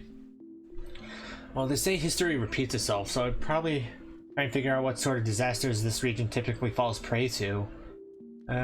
Should I be worried about something? I don't know yet. I'll be right back. Gonna go nab some more books. Yes, please leave me and Kanika by ourselves. Behave while I'm gone, Gretchen. Oh, you don't have to worry about her, Stella. She's such a good dog, aren't you, Gretchen? Here, have a biscuit, old gal. Gretchen inhales the soft biscuit, drool leaking from her toothless mouth as she swallows it whole. Yeah, I'm not the only one having issues. I googled it. So about joining our Discord, Zethus, yay or nay? My D button works again after updating, finally. Pretty sure Stella's barking up the wrong tree, Oscar. I don't think you have to worry about any horrible calamity befalling the town. But she's right about the weird stuff. There's definitely something unusual going on. I've already joined it. Have you? Oh, you did? When did that happen?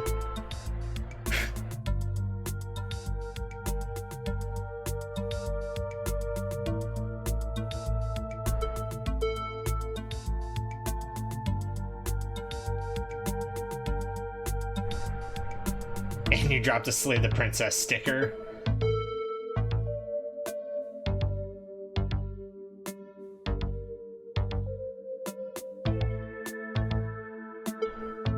Let me pop into Black Tabby's server.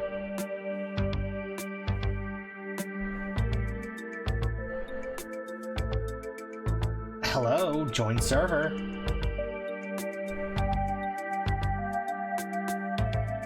Replying to...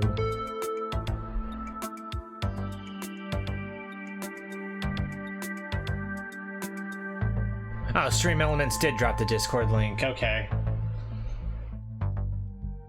Is there some reason Discord isn't allowing me to join the server?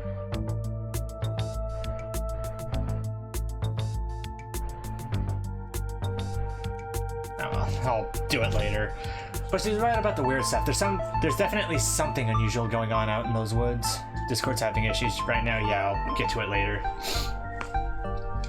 I don't believe in the supernatural stuff, but the woods aren't safe. A man's already dead. There's nothing we can't get to the bottom of. Whatever's out there in the woods has been brutalizing the local wildlife. Get out while you still can. There's nothing we can't get to the bottom of. I can't go into any DMs or channels, though, I think. Yeah. I'm gonna try calling Rosalina again. I'm sure she's fine, really. Rosalina's a smart kid, but she knows better than to go around getting into trouble, and we'll make sure to keep our eyes peeled.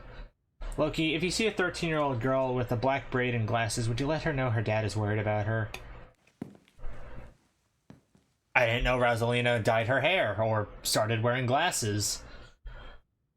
Oscar anxiously wanders off, phone in hand. Got him. Just grabbed a whole mess of local library books. Of local history books. Stella sets a massive pile of books on the table and pulls up a chair. Alright. This is going to be so much faster with the two of you here to help out. Got our snacks, got our books. Let's get this research party started. Reading awaits.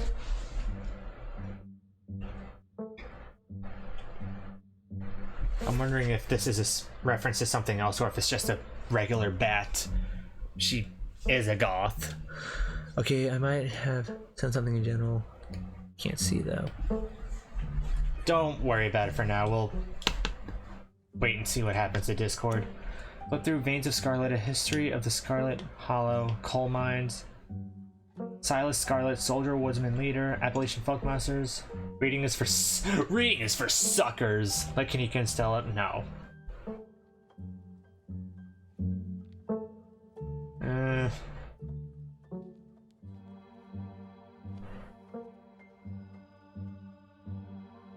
Let's stay on topic. If anything, we could always do a second playthrough. Focus more on the Scarlets. A few entries catch your eye. Wampus cat.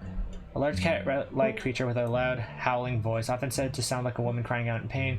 Tommy knockers, enigmatic, cave-dwelling creatures, primarily known for causing mischief. Tailipo, a small creature with a long tail and wide yellow eyes. Yeah, this game has great replayability. Yep. Yeah, what is a Tailipo? There's a hunter who lived in a tiny cabin in the middle of the woods all alone with his hunting dog. One night, after a particularly bad week of hunting, both their stomachs emptied, the hunter spied something out of the corner of his eye. Some small creature had gotten into the cabin through a hole, and before he could even figure out what it was, he'd drawn his gun and fired at the thing, his hunger guiding his actions. But it was quick and ran back through its hidey hole and out of sight, leaving only his long black tail shot off by the hunter's rifle. Guess this'll have to do, he said to his dog, and threw the tail in a pot to cook his soup. He and his dog ate well that night, the tail filling them both up. The hunter crawled into bed satisfied, his dog curled up at his feet. He woke up to the sound of long nails scrabbling along across wood. His dog was nowhere in sight, only a rumpled spot on the cupboard where he'd been. And in the doom, he saw two big yellow eyes staring right at him. I want my Tailipo, a high, hoarse voice croaked from the darkness. Go away, he screamed at the thing. Okay, the only channel loading is your pets channel. So you've probably seen Ryan's fat fuck of a cat, Iggy.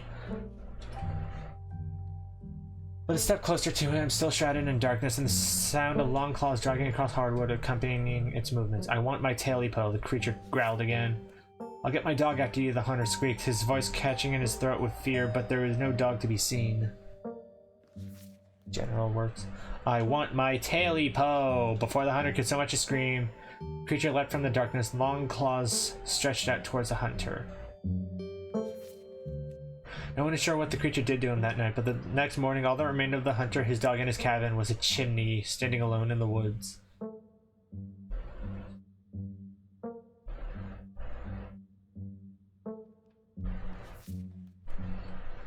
Often linked to Cherokee legends, some cite the Wampus cat as originating with the story of a woman.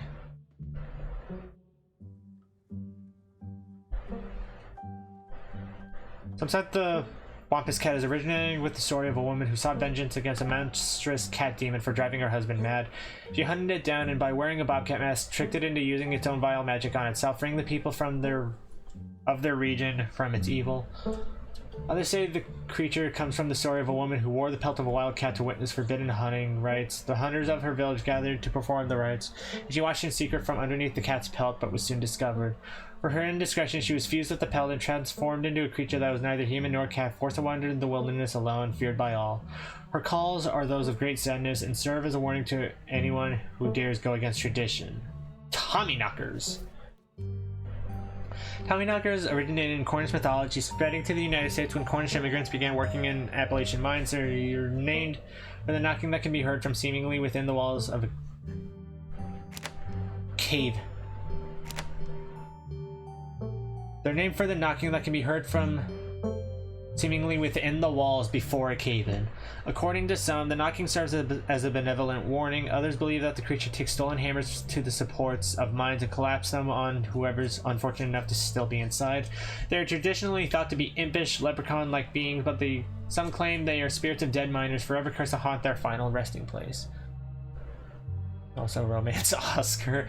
Now we got enough dilfing from Resident Evil Requiem. We're good on that for now.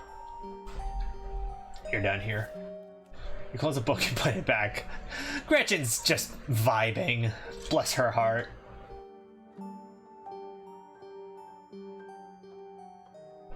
Yeah, sure, let's keep reading. Silas Scarlet, soldier, woodsman, leader.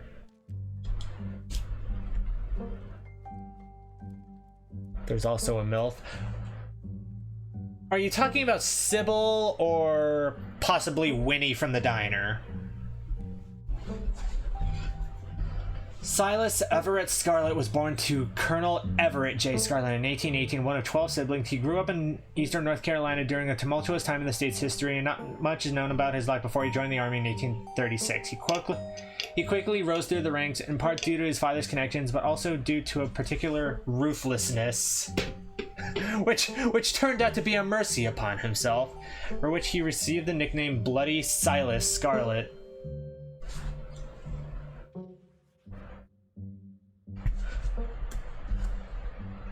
The federal government granted the now Captain Silas a tract of bounty land in exchange for his service in the Indian War, and he settled into the hills of North Carolina in 1841, and that land would become Scarlet Hollow.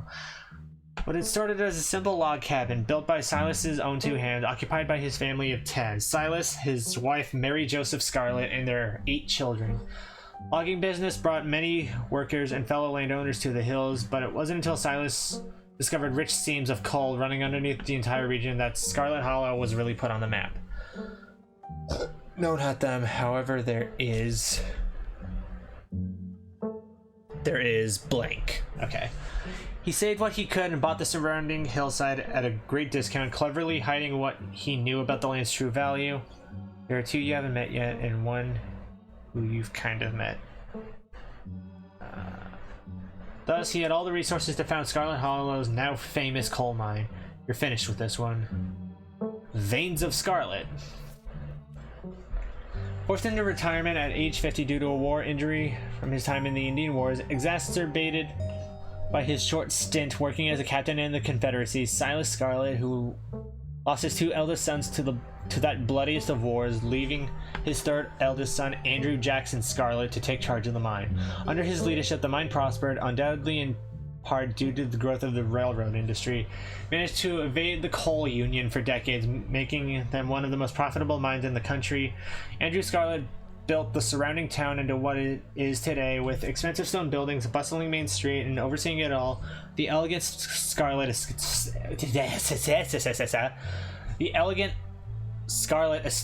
that was, until 1895, the largest and finest feat of architecture in the region. Culminating in the tragic collapse of 1918, it was found that Charles Shaw, the co-manager of the mine, had loosened security measures to increase production during World War I, resulting in a fatal collapse in the deaths of over 160 men and boys, some as young as 10.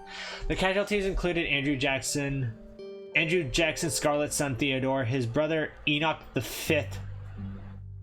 V. Scarlet, who had taken over for their aging father during the bustle of the war, managed to pull the mine from the brink of ruin, thereby saving the town. So this is how your family made its fortune. I think I'm all done. Let's check in.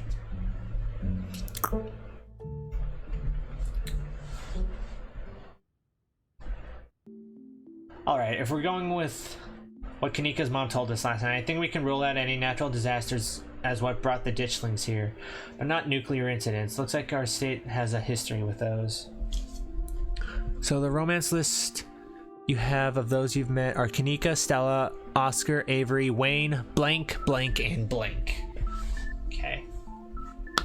I mean, I really don't see anyone winning out over Kanika. What about y'all? Find anything? Before you can respond, a handsome black cat leaps onto the table. Almost on instinct, Stella slams her book shut. Aw, hey Pixel. Kanika's a good choice. Hold on. Hold on 1 second, I'm gonna mute my mic.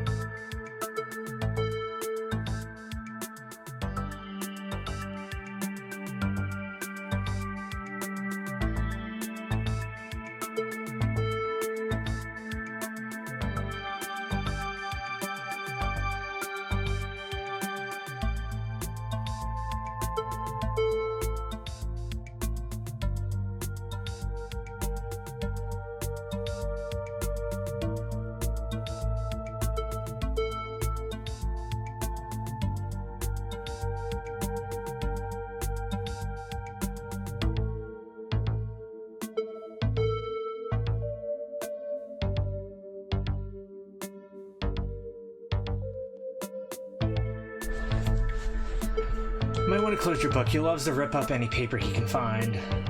Haha, don't worry, little guy. I didn't forget your treats. Pixel immediately goes to town on Stella's treats.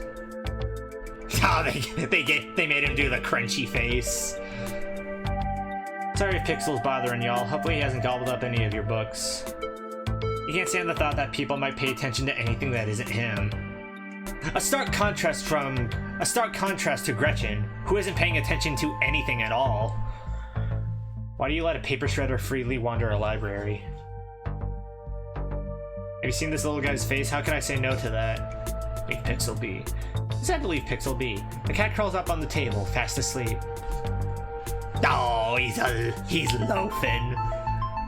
Alright, I better get back to shelving. Let me know if y'all need anything. There's a cult here. Talking about Veins of Scarlet.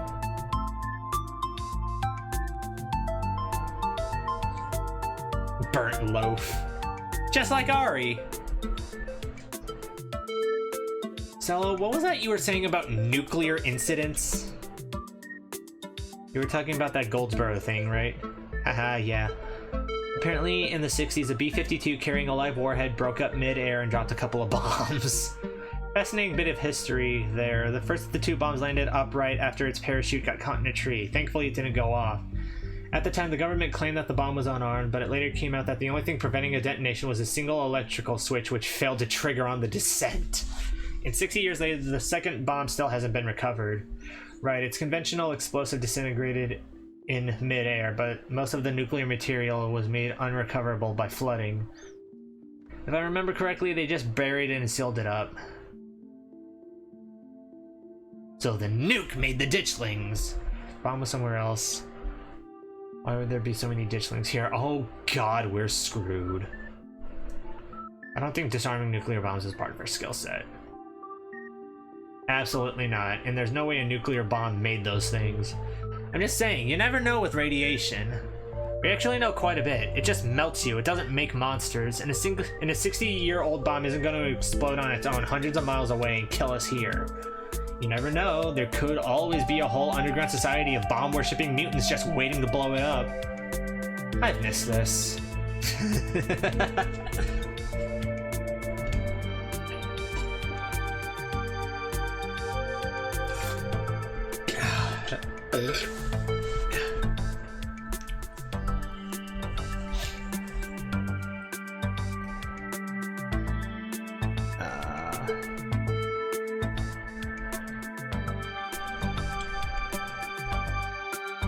Do you think there's a cult here?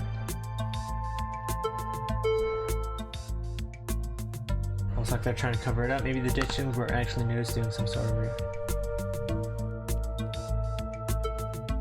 physical. Do you want to know which traits have a trait save? I will say the episode is there.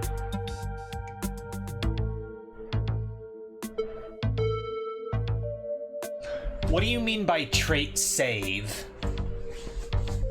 Those cops are awfully suspicious, almost look like they're trying to cover something up. Really weird combination of being dismissive and trying to pin things on me. I don't know, it just feels like a cover-up.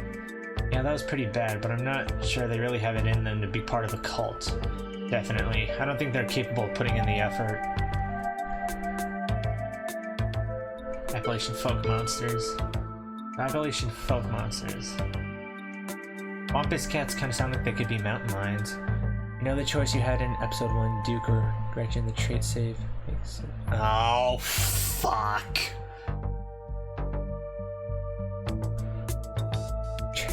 Well, we've already chosen our traits. All we can do right now is write it out.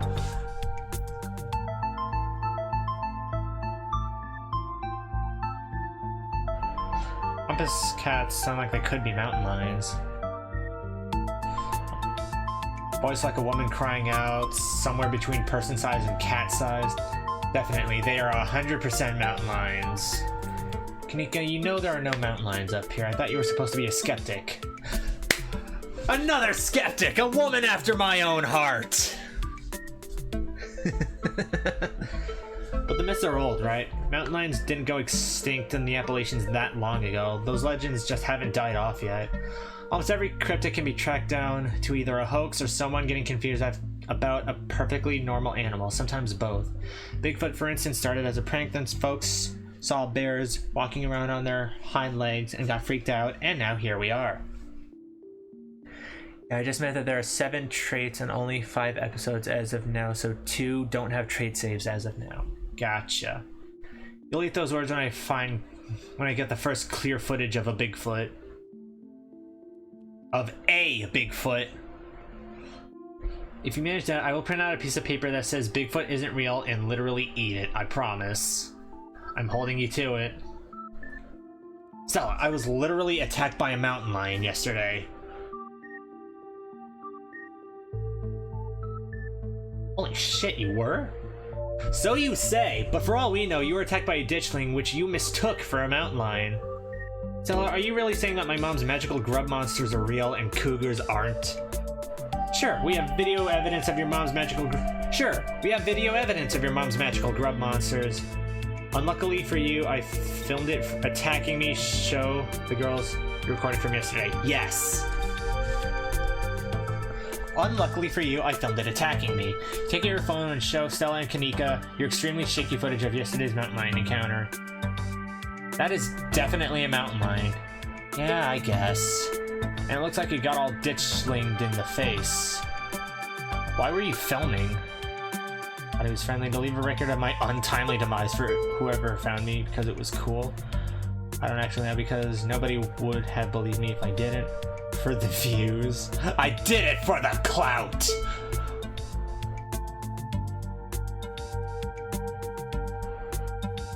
Because nobody would have believed me if I didn't. Get Stella to believe in mountain lions. Isn't that interesting, Stella? Okay, fine, I yield. Let's move on before I lose what's left of my pride.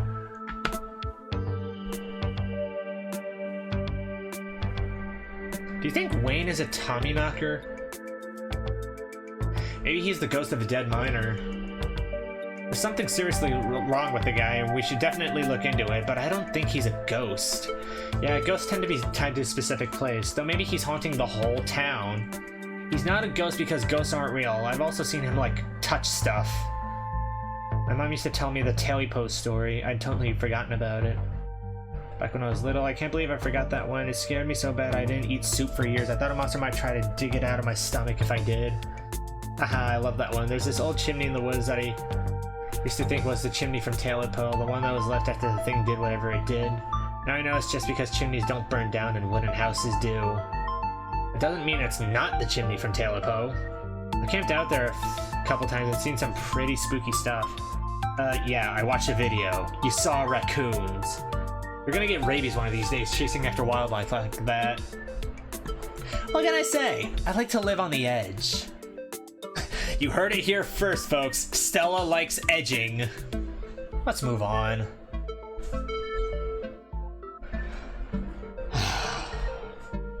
Rock with Rosalina.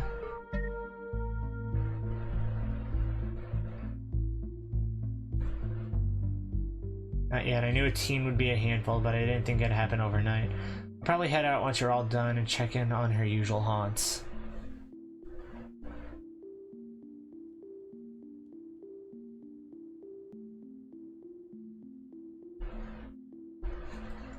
What about the coal mines here? Kanika visibly shudders. I get cold sweats just thinking about being in a place like that. I feel for the guys who work up there. I could never. Speak for yourself. I love a good crevasse. Excuse me.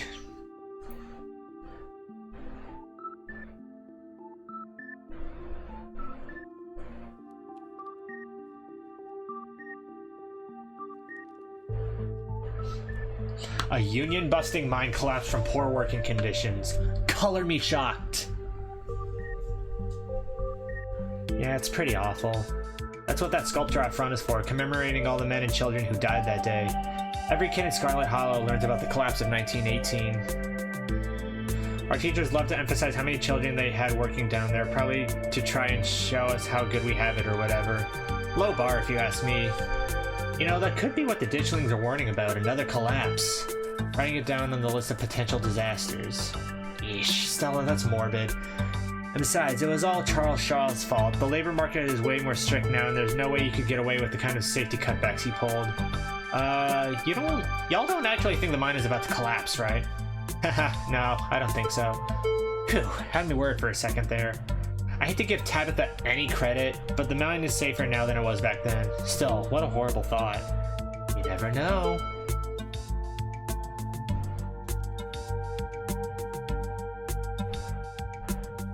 What happened after the mine collapse?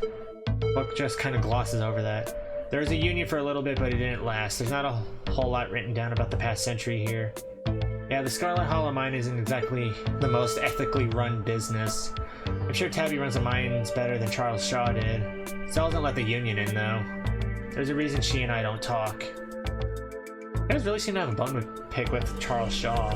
That's what happens when someone directly causes a monumental disaster, especially in a small town like this. People tend to spit when they hear your name. Okay, but you can't exactly spit a name like Charles Shaw.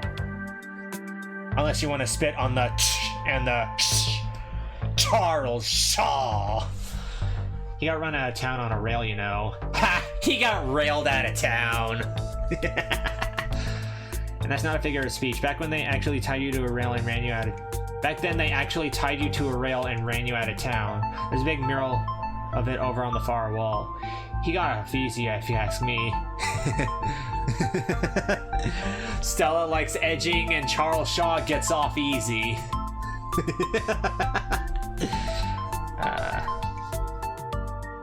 I agree with Stella. Maybe the ditchlings are warning about another collapse. What if the ditchlings are coming from the mines? What if there's something toxic in the mines poisoning the town? Wayne seems sick.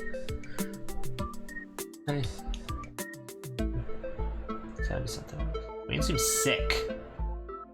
Honestly, that sounds like one of the most plausible explanations we've had so far. What about the ditchlings?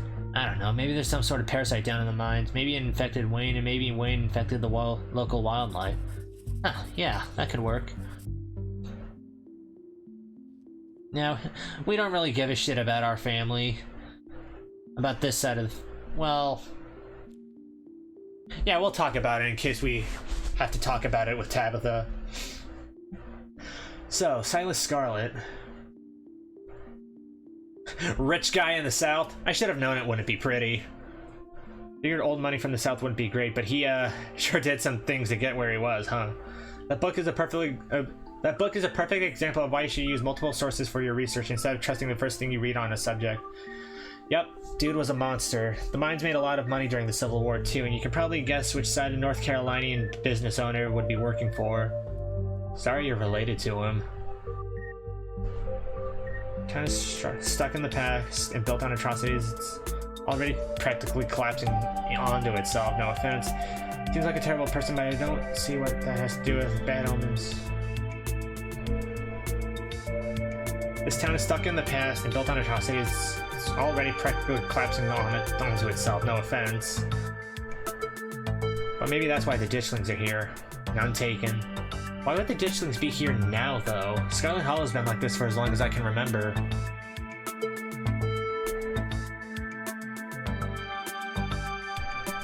Okay, I'm gonna turn the game down a hair more.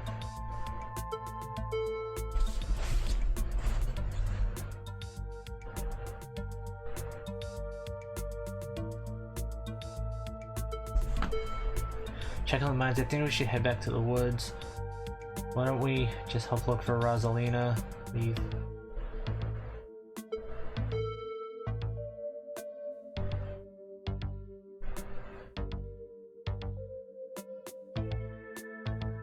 I think we should head back to the woods.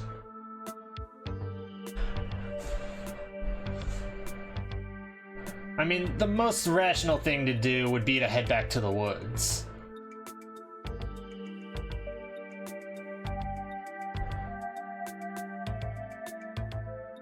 Let's head back to the woods. We know the creatures are there. Anything else right now is just speculation. A man died up there last night. I'd much rather we at least try to get more information on what we're dealing with before we blindly throw ourselves into danger. The ditchlings are either exactly what Kanika's mom told us they were, in which case they're not what we should be going after, or they're a potentially dangerous cryptid we know next to nothing about. We might as well try to learn a bit more before we go back to the woods. There's an awful lot of mine-related stuff in my notes. Maybe that should be our next stop. We can poke around and find out if anyone's seen anything weird. Just to clarify, you're suggesting we go to question some of the miners, right? We are not poking around unprepared in the actual mines, right? My god, that's exactly what you were thinking, wasn't it? Right? Yeah, totally. 100%. I would never. We don't even have a good reason to go down there. Good. Let's keep it that way. You know how I feel about mines.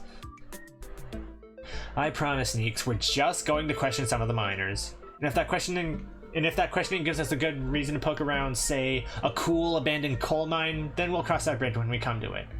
You can cross that bridge when we come to it. I am not going underground. I'm just messing with you. We'll stick to the surface. We have talk of the surface, and we have talk of parasites. It's like we never left Rapture. And we also have talk of the 60s. It is like we never left Rapture. Okay, good. And hopefully we can find out what's wrong with Wayne while we're at it. I get it. It doesn't really matter what I say here. We're going to go along with your plan. No, that's mean. I feel like I don't have much of a say in this, but okay. I reckon this wasn't my idea. We have to. This seems like a lot of work. Maybe Tabitha can help us out. Finally, the opportunity I've been looking for to get to know Tabitha. I'm sure Tabitha is gonna love that we're snooping around. Alright, but let's try and stay under the radar. We're already in hot enough water with Tabitha as it is. That sounds like a good idea. We'll be super sneaky, I promise. I can even keep lookout. Look at us, going out on a caper together. I miss this. I missed it too. Though, there is something missing. Reese. Who? I really miss that dude. I can't believe how long it's been. Have you seen him recently? Nope. I've tried to plan stuff, but he's been too sick. I didn't realize it was getting so bad. That poor guy. You know, we could just pop over and surprise him. Hell yeah, let's do it. See ya, Oscar. We'll let you know if we run into Rosalina. Thanks, guys. I'll keep you all posted. Reading adventure. Spend some time in the library on Tuesday.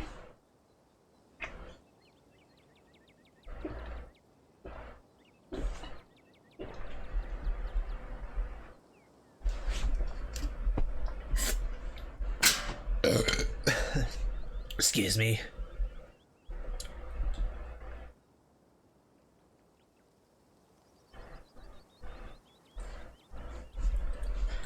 Reese's home stands at the edge of the forest wall, an isolated buffer cushioning the rest of the town from an unending wilderness. Reese, it's Stella. I brought some buddies too. Shh, not so loud. He's still sleeping. Can I help you with something? The woman in the doorway stares directly into your eyes. You can practically feel her simmering irritation washing over you. Hi, Dr. Kelly. We were wondering if it would be okay if Reese could come hang out. Nothing strenuous, we promise. I'm not going to wake him up. If he's sleeping, he probably needs it. Whatever you two have planned is probably beyond what he can manage right now anyways. Oh no, poor Reese. It's just been so long since either of us have gotten the chance to hang out with him. I'm sure he and Loki would get along super well too. It's going for a light walk and I've heard such great things about your son. No, we're not gonna lie. Well, if Reese is that sick, we shouldn't be dragging him on adventures! Hi, I'm... Yeah, that's a nice neutral road. Hi, I'm Loki, Vivian's kid. I know who you are. I should have expected that. The way she avoids looking at you as she speaks makes you feel like you've done something wrong, even though you're pretty sure you've done nothing at all. You've done nothing at all, and that's the problem. Reese's mom took back to the house, sighing. The little bat on Kanika's belt. Sorry, I know that was a little rude. You just want to hang out with Reese, and he misses both of you too. He's usually feeling his best around mid-afternoon. Why don't you come over tomorrow? We can have some supper, and y'all can hang out for a bit. Now you met one of the blanks, Dr. Kelly. I don't promise that he'll be perky, but I'm sure it'll brighten his spirits to see you two again. And I suppose you can come too, Loki. That would be great. I can bring a side dish. Maybe deviled eggs. Does he still eat those? No, eggs are a little too much for him. Eggs are a little too much for him. They don't settle well. You can leave the cooking to me. I know what he can handle. Okay, I'll bring soda then. That's not... Okay, yes, fine. You can bring soda. Nothing with caffeine. Ginger ale preferably. I will bring root beer and you can shut up about it. Oh, and leave the dog at home. She might cheer him up. You know they have those therapy dogs in hospital. No dogs. Thanks so much, Dr. Kelly. We'll stop bothering you now. See you later. Dr. Kelly nods in acknowledgement and quickly shuts the door. The sound of several locks clicking into place can be heard from within. God, that woman makes me so nervous. She used to be so nice when we were kids. Before the accident. Always had the best stickers when we had to get our shots. Maybe she's just stressed about Reese. Or maybe she's just nice to kids. Either way, I guess it's just the three of us. You gonna drive? Yeah, sorry. I don't like the thought of going up there without the van.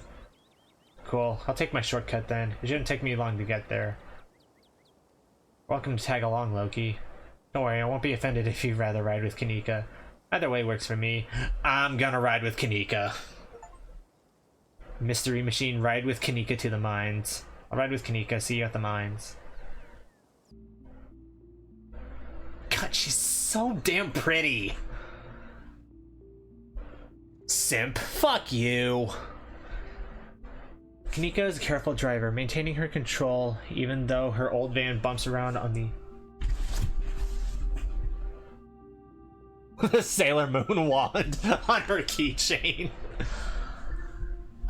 Even though her old van bumps around on the unpaved mountain road, she treats the tight turns with the fear they deserve, unlike your cousin whose mood seems to make itself known through how aggressively she speeds around the treacherous bends.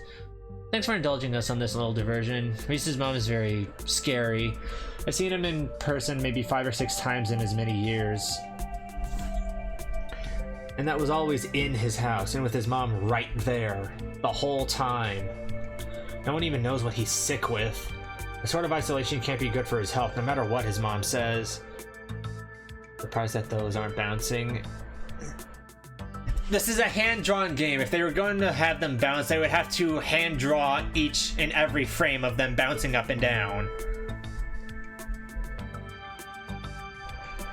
So what's actually going on with Reese? What's up with your brother?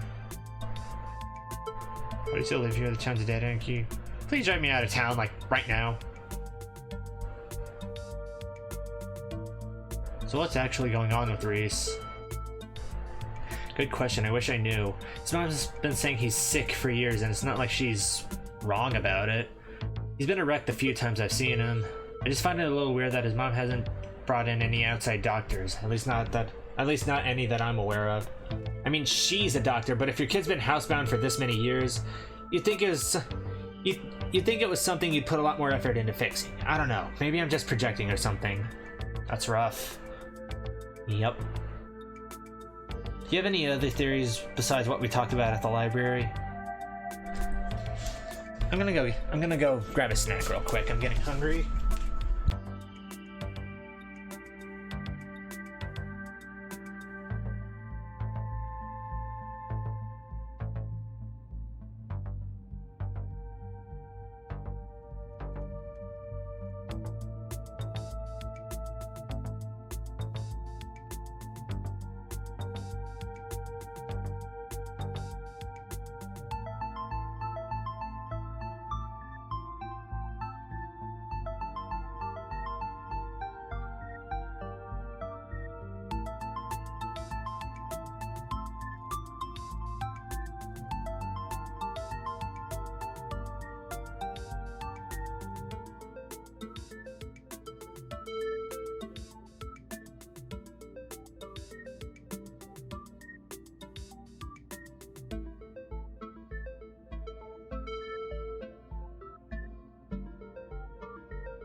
What you eating, boy? Cheese and crackers, like the cheesy cracker I am.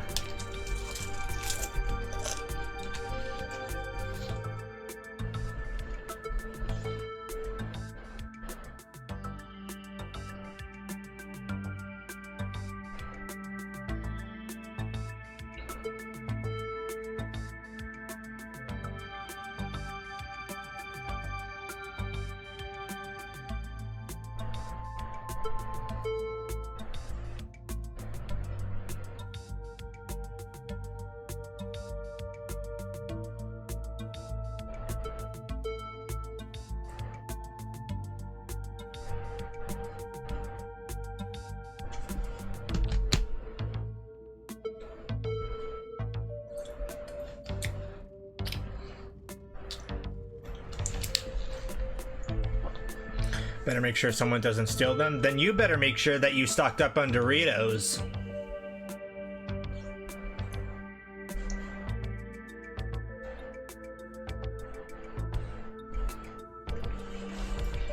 Do you have any other theories on what's going on aside from what we talked about at the library? I don't know. I don't think there's enough information yet to support any strong conclusions. I've been wondering if what you two saw was maybe some sort of mutated animal, like a strain of hairless monkeys or raccoons or something. No. Do you know about Morgan Island? It's off the coast of South Carolina, and there's a whole population of rhesus monkeys infected with herpes, like 4,000 of them. Maybe the ditchlings are some kind of alopecia research monkeys. Sounds ridiculous now that I've said it out loud. Forget I said anything. No, I totally buy that. Those things were not monkeys. What if they're... Those things were not monkeys. Saw them with my own eyes, and they were way too messed up to be anything like monkeys. I mean, that doesn't rule out lab monkeys, right? Could be whatever... Could be that whatever made them hairless also caused weird swellings or altered their proportions. But like I said, we don't have anywhere near enough information.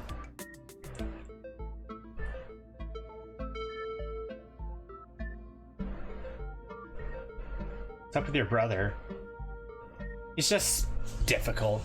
Have you ever had someone in your life who just can't seem to get their act together no matter how much you're trying to help them? Sometimes it feels like I can't trust him with the smallest bit of responsibility without him leaving a mess for me to clean up. Don't get me wrong, he's family and I love the guy, but he sure doesn't make it easy.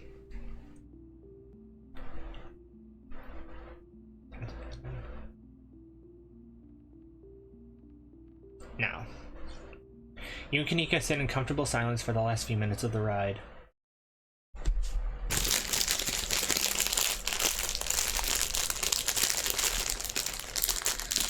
I know I keep commenting Kanika, but she really is absolutely gorgeous. You and Kanika arrive at the mines before Stella.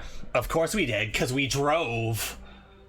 Stella's probably going to be another couple of Hi.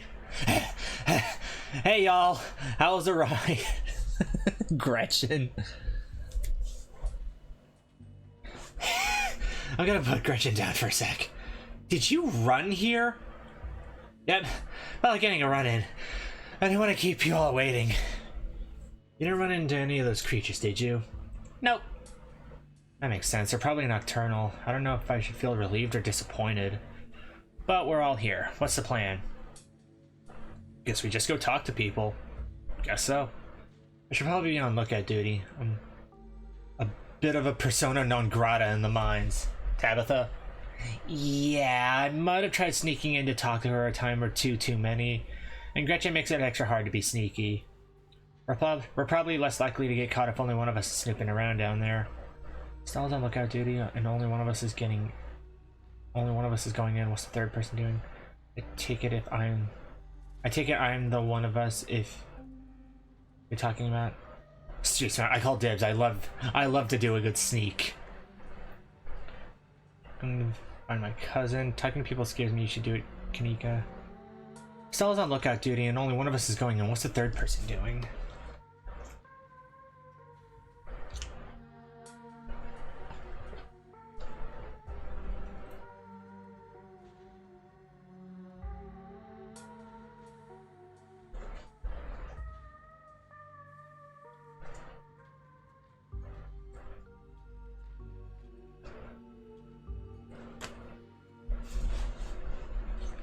You know those cheesy rom-coms where someone wears an earpiece on their first date? Oh, do you have some kind of surveillance rig in the back of your van that I didn't know about? What? No. I have a pair of earbuds with a really good mic. You could just do a group call. I think you'll need my number if you want to do this through a group call. Smooth, Loki. What a way to get her your number. Yes, that would be important, wouldn't it? Huh, I could have sworn we swapped numbers at some point. Weird.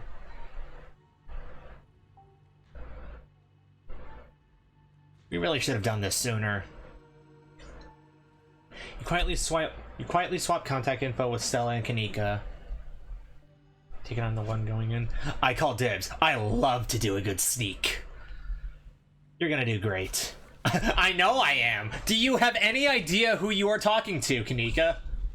Kanika hands you a pair of earbuds. We can feed you questions if you get stuck, and Stella can give you a heads up if Tabitha's headed your way. Dang, I've missed doing this sort of thing with you. You're so thorough. Ah, thanks. I do my best. I guess we should part ways and start the call, yeah?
Stella and Kanika break off, leaving you alone at the entrance to the mines. Your phone buzzes. Hey, can you hear us? Try saying something. Won't people notice that I've got earbuds on? Yeah, people these days have all kinds of things in their ears. It's called multitasking. Good thing you're a sneaky person in this situation. Like I said to Kanika, was at this. Who do you think you're who do you think you're talking to? You'll be fine. Nothing to do now but enter the work site. You pass through the unlocked fence and enter the property of the Scarlet Hollow mine.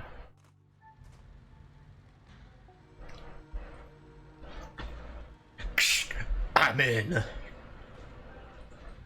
Alright, Morpheus, good to know. Go straight to the main office. Hey Tabitha, nice to see you. You don't mind if I have my friends on the other end, do ya? On the other end of this earbud call, do ya? No. Approach the nearest group of miners. Approach the nearest group of miners with an E.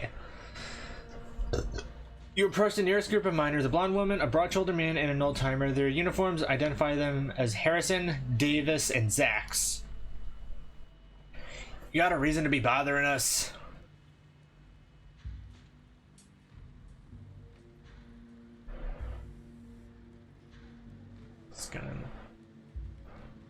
Do you guys know anything about a guy named Wayne? Yeah, we knew him. He was such a cut-up. Missed that dude.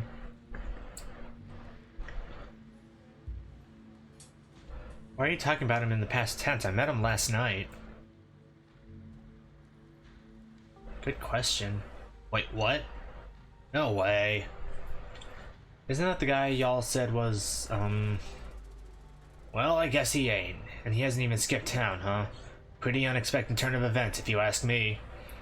What a relief. Thought something awful had happened to the poor guy. Press them. What'd you think happened to him? What are you, some sort of cop? Keep it on the down low, but I'm working for a competitor, a unionized competitor. We're thinking of buying Miss Scarlet out of the mines. Yeah, I'm a cop and I'm looking. You know what happened to Wayne? do we go the union route?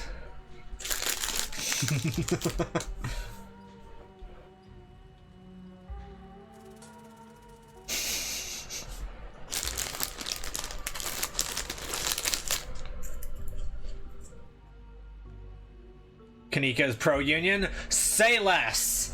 Keep it on the down low, but I'm working for a competitor. A unionized competitor. We're thinking of buying Miss Scarlet out of the mines.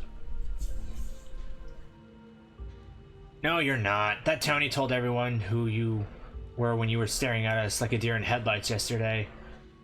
We know you're the boss's cousin. Fuck! Dang. Sorry, Loki. Come on, let's get out of here. Our show's about to start anyways.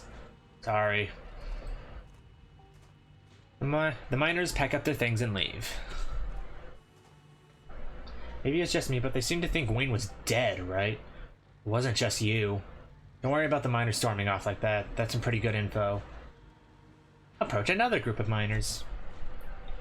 Head over to the next group of miners.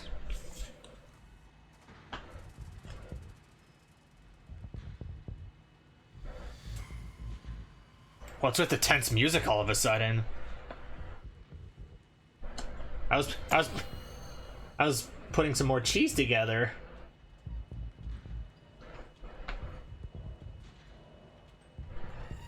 Keen eye. A flash of movement in your periphery stops you in your tracks. There's something lurking in the shadows to your right. Against your better judgment, you turn to face it. You shouldn't have come here. It's dangerous. Sniff, I smell Wayne. Ghost! Your buddies seem to think you're dead. I'm the only person in this town who truly cares about your safety. Don't forget that. Even if it's already too late to stop what's going to happen. Where were you while I was being attacked by that mountain?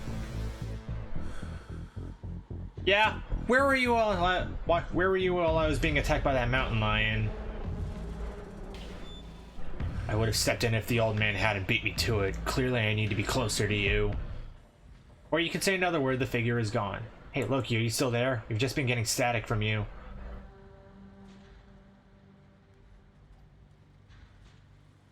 Wayne got the jump on me. Whoa, I thought I saw you talking to someone down there. Are you okay? Said some real ominous shit to me. I'm the only person in this town who truly cares about your safety, that sort of thing. What the hell is that supposed to mean? The plot thickens. It just means we're on the right track. I'm not about to back down. Yeah. When trying to make me leave just means we're on the right track. I'm not about to back down. Whoa, so brave. Heck yeah, Loki, we've got your back. Okay, I'm gonna bite into my cheese again.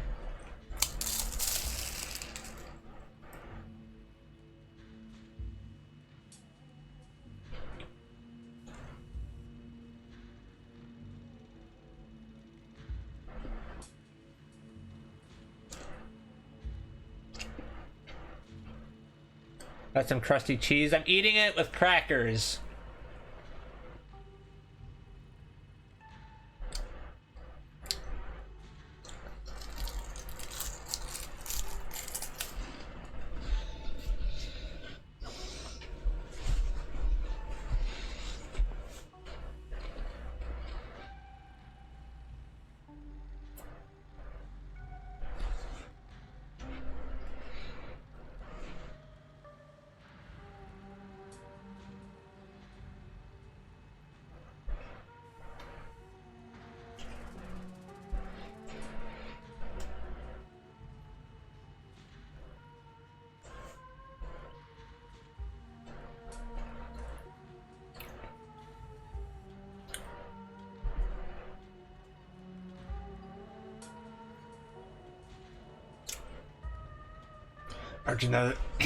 Approach another group of miners.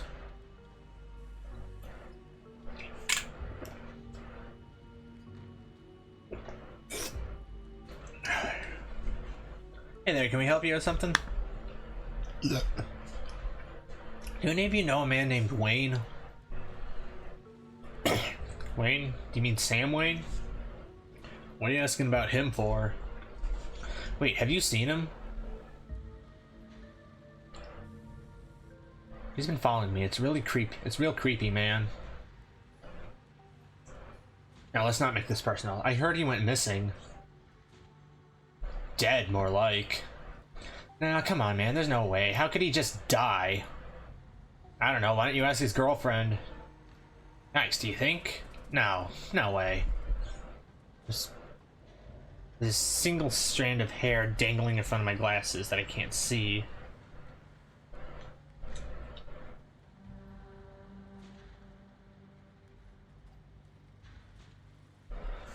Just saying, he wasn't exactly the first fellow to fall for her, charms. Lots of heartbreak in that woman's history. Lots of jilted ex-lovers, if you catch my drift. Dang, who are they talking about? I told him not to get involved with her. I told him. Have you fellas seen anything out of the ordinary lately? Weird how? People getting sick, knocking on the mines.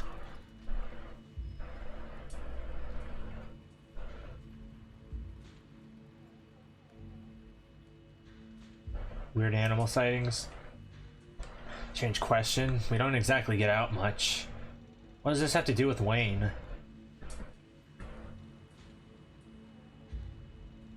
People getting sick? People have been getting sick. Boss looks out for our health. Well, good for her. At least she seems to give a shit about. At least she seems to give a shit about her workers. That maybe she doesn't need a union. Odd noises in the woods. Nothing but screech owls knocking on the mines. I don't think so. Can't hear shit down there. All on that front. Anything else? Now let's not overstay our welcome. Thanks for the help. Don't mention it. Let's pack it in, boys. Back to work. Should we check in? Just a heads up, the only group I still see out there is pretty close to the main office. Might still be worth talking to them, but I don't know if I can give you all that much of a warning if...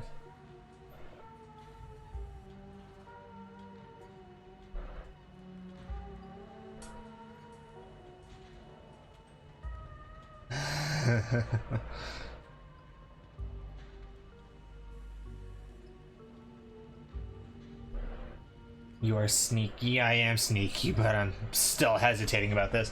I'm talking to one last group of miners, and don't worry, I'll keep an eye on tap at this trailer. Good luck. Nosy Nancy, talk to all 3 groups of miners. Going around asking questions, huh? Stella wasn't kidding when she said these miners were dangerously close to Tabitha's office. You take in your surroundings, making note of any shadows you can melt into at this first sign of trouble. You don't look like you're from the inspector's office. What can you tell me about Sam Wayne? Oh ho ho, he got himself into trouble, didn't he? Why, you seen him around? What's that young buck up to? Say this, the traits are really good at what they are, if that makes sense. What do you think he's been up to? What's he been up to? He's been following me. I think he's doing a slasher movie, but in real life, I think he might have been murdered, but someone's going around watching, wearing his bloody clothes and being... Heard from some of the other folks in the camp, he had a nasty spat with an ex.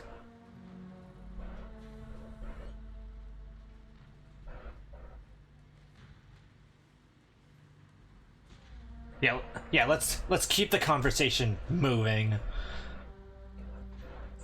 Nasty spat with an ex and disappeared not long after. Ha, you mean the boss? For as far as I know, that never ended. Stella audibly gasped. So a trait like powerful build is basically top human physique. Yeah, I figured he just ran off to live in that big mansion with his belle. Thought of a strapping young man like him with that sour face broad always left such a bad taste in my mouth. Oh my god, gross! As if you wouldn't fall on your knees if a woman of means showed the slightest bit of interest in you, or any woman at all. Fair enough. But I suppose this begs the question, did she run him off or did some jealous son of a bitch oust him?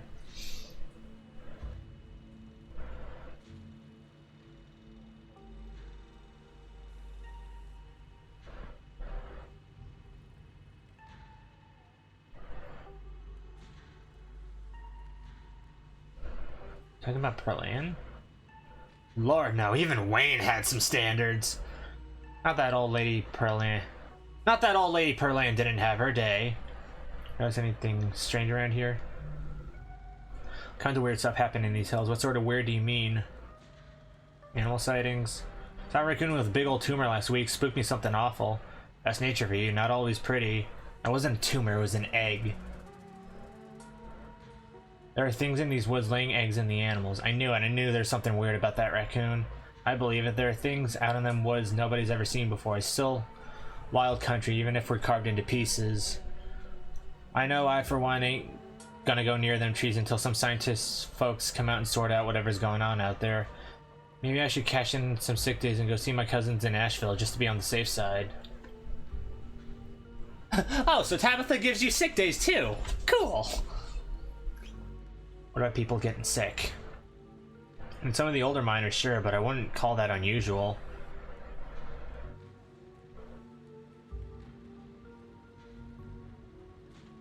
What's from the woods? All the time, howling, screaming, all sorts of fiendish caterwauling. Probably just screech owls and bobcats, you old coot. Might be, might not be, but I heard something the other night that sent the fear of God shivering down my spine, I'll tell ya.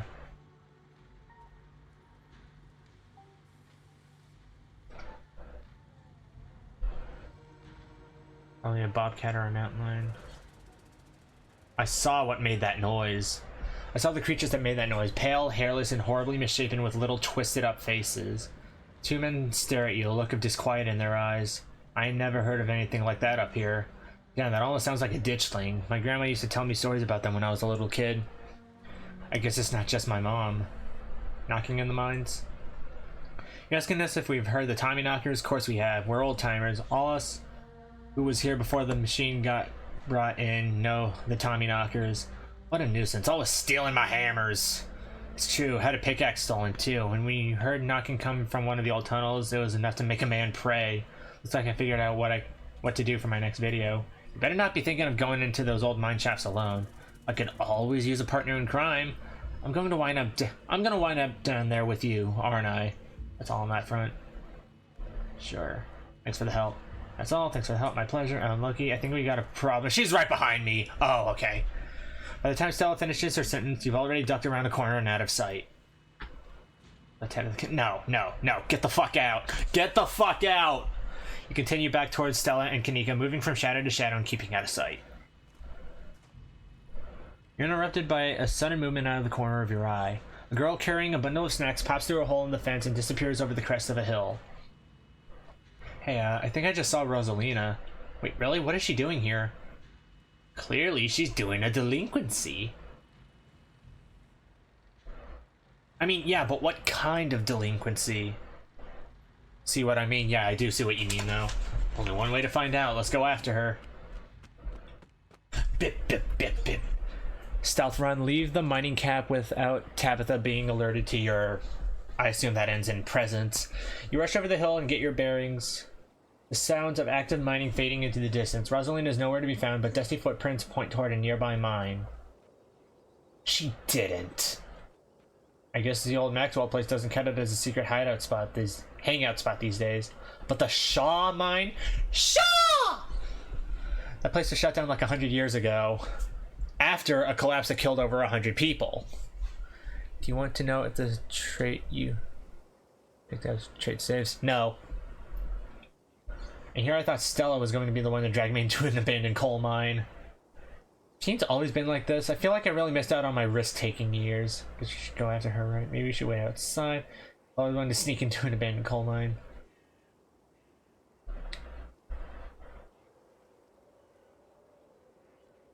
I never did anything like this. Haha, yeah, I would never. Okay, maybe I poked my head in there a few times. Well, let's get in there before someone gets hurt. Oh, you sure you want to tag along, Meeks? Loki and I can handle this on our own. Yeah, I'm sure. As much as I hate confined spaces, I'm not about to let Rosalina get hurt in there. Even if it means I have to go underground. You'll figure out if they have them or not at the end of episode 5, since then you've gone through all the episodes. Stella and Kanika disappear into the mines. Before you follow, you briefly wonder if you should let Tabitha know about this.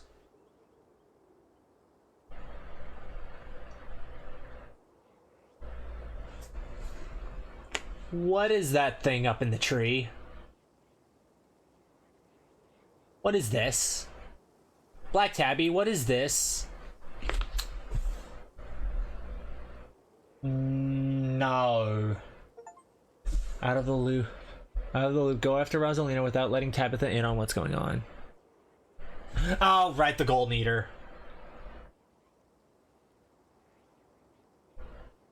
What is this thing up here?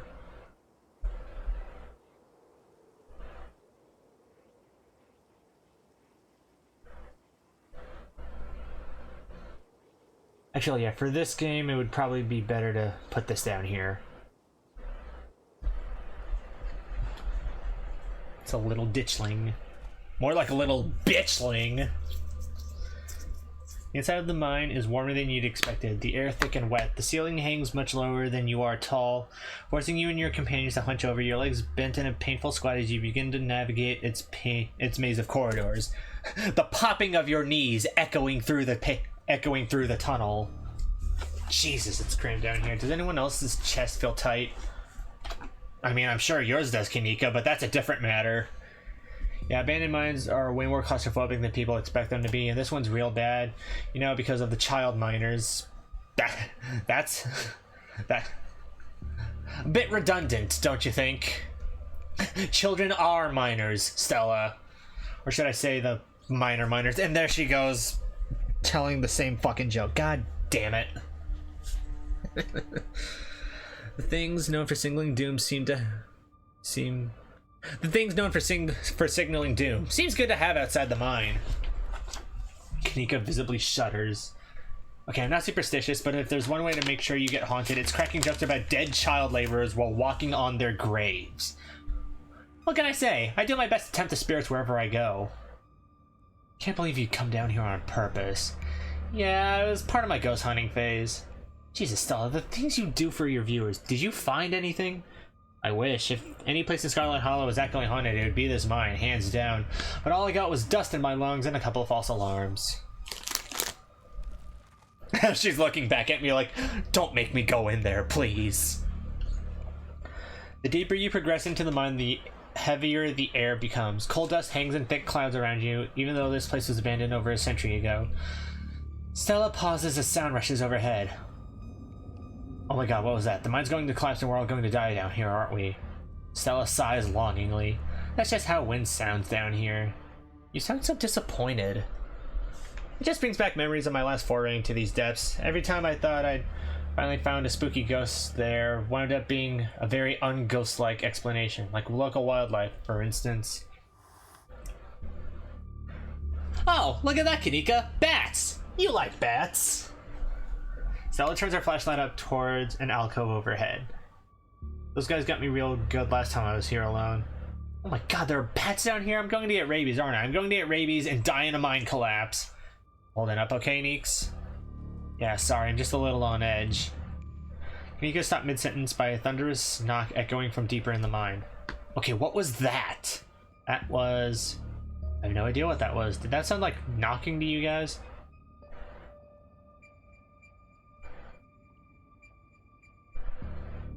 Totally no.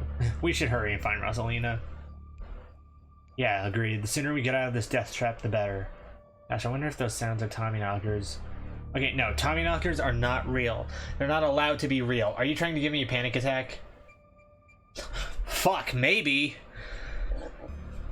Excuse me. I'd love to spend some extra time poking around down here. Maybe it's got something to do with the mystery.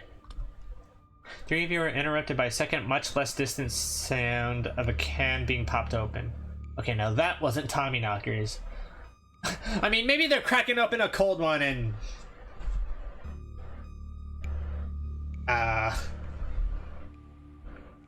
trying to make a joke out of this. I don't know, I'm drawing a blank. Came from this way, follow me. These kids are in so much trouble. Alcohol. Follow Stella, or follow Kanika as we sneakily sneak away from Stella and sneak back out of the mine to safety. You and Kanika follow Stella further into the mine. You breathe a sigh of relief as the tight passageways give way to a small cavern. A group of teens turn and stare at you with annoyance. What the hell are you all doing in here? What the hell are you doing in here, you creeps? Are you stalking us? Underage drinking. Yeah, creeps. I just said that, Alexis. If I wanted an echo, I'd yell into the Grand Canyon. If I wanted an echo, I'd yell into the Grand Canyon. What are you, 5?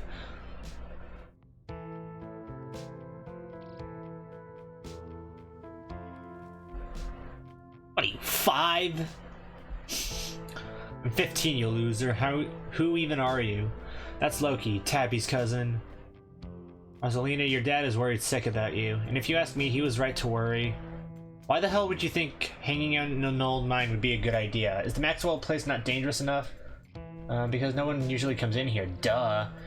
Everyone knows we hang out at the Maxwell place now, so we had to find a new hideout. Which you instantly found, so I guess we have to find an even more secluded place where we can just be ourselves. Can't believe your dad sent people to follow you, Rosalina. That's messed up. I think that qualifies as harassment. You're right, Becca. It is messed up. I don't need him telling me where I can be. Or at least check in so he knows you're not dead. He loves you and worries about you. He's really not asking for much. Don't you kids have school tomorrow anyways?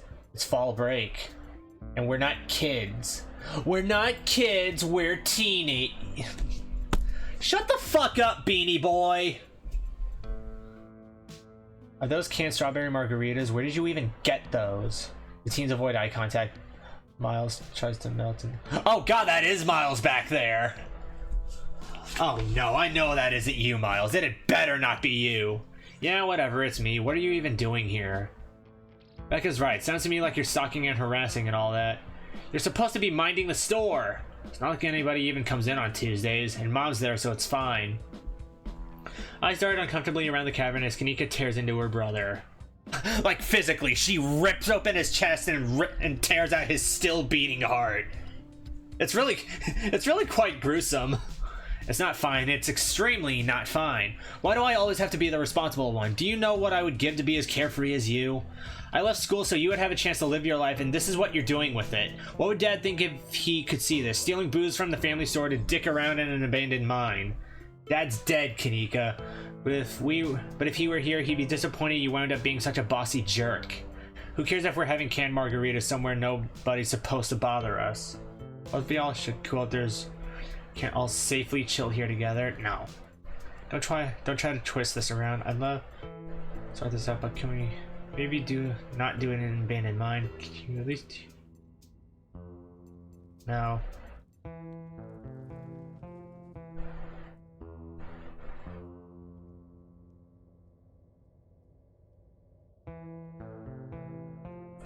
I'd love to help y'all sort it out, but can we maybe do it not in an abandoned coal mine?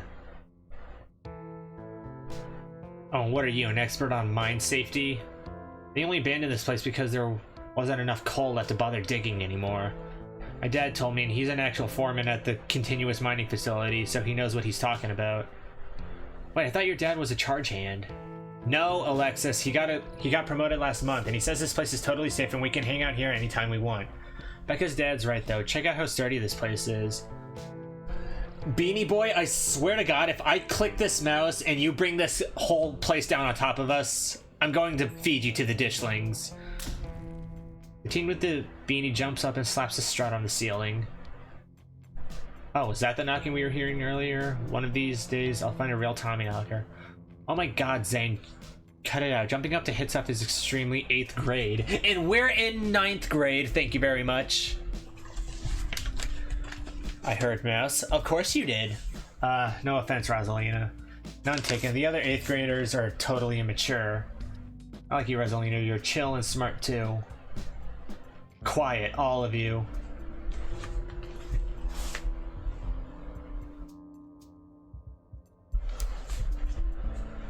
I don't care where your dad works, Becca. This place isn't safe. Just because these old timber struts have stood this long doesn't mean they'll stand forever. I'm not listening to what some sad 20-somethings have to say about where we're allowed to be. Hey, I'm not sad. Where'd you get that idea? Running a clickbaity YouTube channel where you run around in the woods chasing nothing is extremely sad. Anyways, Rosalina isn't going anywhere. She's better off here than at home. Yeah, tell him about where you have to sleep, Rosalina. We've been living in the library for the past couple of weeks. Dad says we can't stay at our house. They've got a hot plate and a couple cots in one of the back rooms. It's actually a pretty sick getup. Setup. No, it isn't, Zane. Rosalina deserves better. I'm sure Oscar has a good reason for that. He's a good guy and he cares about you, Rosalina. He thinks our house is haunted. Oh. Wait, what? It's such a bullshit excuse. I bet he couldn't afford it anymore and is lying to you to save face. What a coward. Becca, I don't think you can, say that about other people's families. Isn't that, bullying or something? Shut up, Zane. Back up. He says it's haunted? I can't believe he didn't mention it to me. I could investigate. There's no ghosts, Ella. It would be cool if there was, but Becca's right. I just wish he'd be honest with me and tell me what's really going on. It's like he doesn't think I can handle it, like I'm still a little kid. I mean, you're littler than anyone else here, except for Gretchen. Not gonna weigh in on this. This is between you and your dad. The two of you should talk about it anywhere that isn't here. I'm sure Oscar is doing this to protect you. That's right.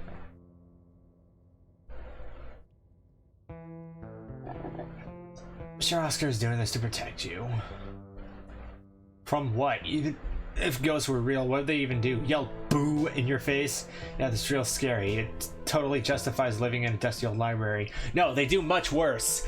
They look at you until you feel bad. Yeah, we should break in and ghost bust it or something. Oh my God, Zane, you can't ghost bust if there is no boast. If there is boast. You can't ghost bust if there is no ghost, but you can bust 2 ghosts. Also, Rosalina lives there. She can't break into her own house. There's no ghost that you know of.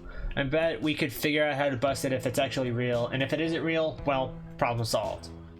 No, Rosalina, you can always stay over at my house until Stella ghost busts your place. We have a finished basement with a pull-out couch. Why are we talking about this like it's a thing? It's not a thing. There is no ghost. I'd boast to a ghost. Whether there's a ghost in Oscar's house is a question for a time when we're not in immediate danger. And to ruin everyone's fun, the answer is probably no, there is not a ghost. Now I'm gonna drag my shithead brother back home and suggest you kids leave this empty mine before someone gets black lung or crushed by rock or meets any one of many terrible fates people tend to meet in abandoned mines. Kanika is interrupted by a pair of thunderous knocks. That wasn't me, I swear. And what was it? Come on, Stella, didn't you have a whole list of perfectly natural explanations for scary mine noises? It's Tommy knockers, for sure. I know this isn't why we came down here, but we've got to check it out. Stella, do you have no sense of self-preservation? Please, the kids clearly have no respect for Stella and Kanika's authority, and tremors echoing around you are a perfect distraction. There's no way they're not making a break for it while the adults are fighting. And right on cue, you hear something, hushed whispers and the shuffling of feet on stone. Turn around and catch them in the act. You turn to see Becca and Alexis gone, and Rosalina anxiously hovering in front of a small tunnel in the cavern wall. She freezes as she locks eyes with your sharp gaze.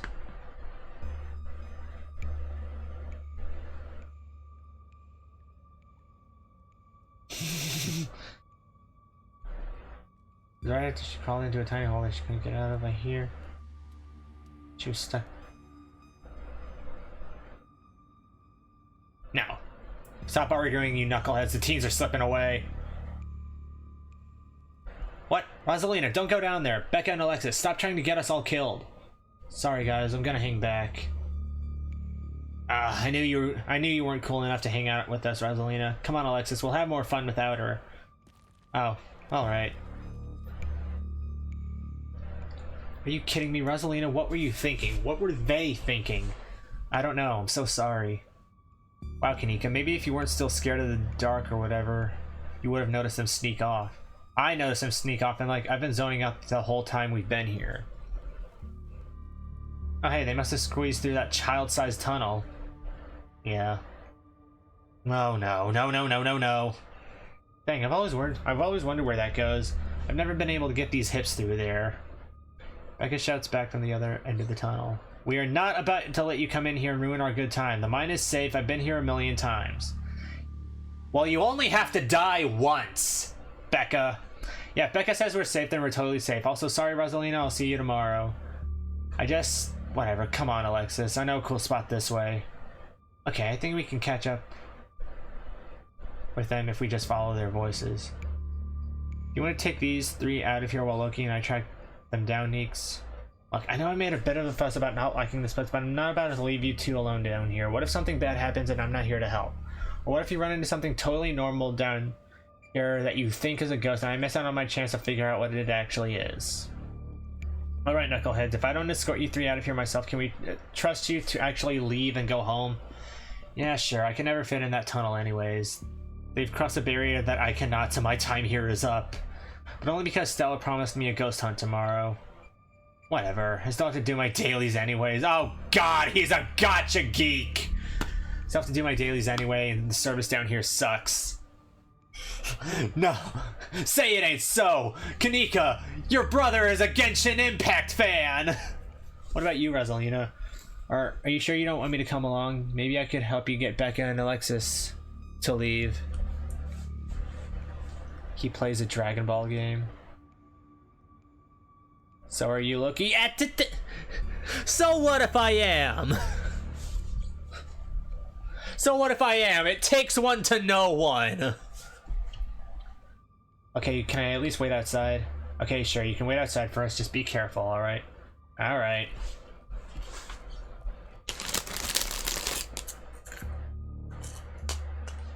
Taking another bite of cheese.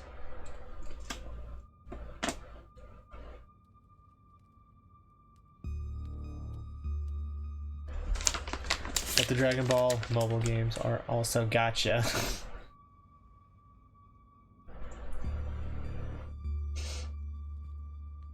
Cut to that one meme of Goku just rule number 1, no Genshin Impact.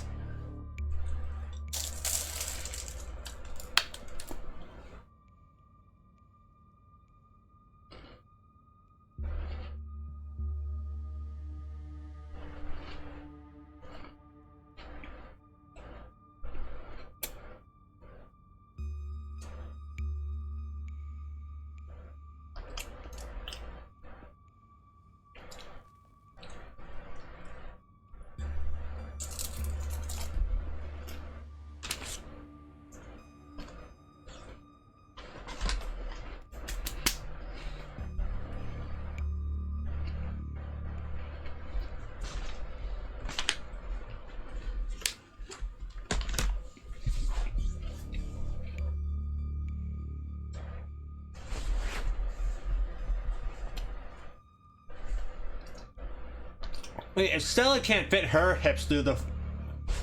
If Stella can't fit her hips through the gap, how is Kanika gonna fit her hips in?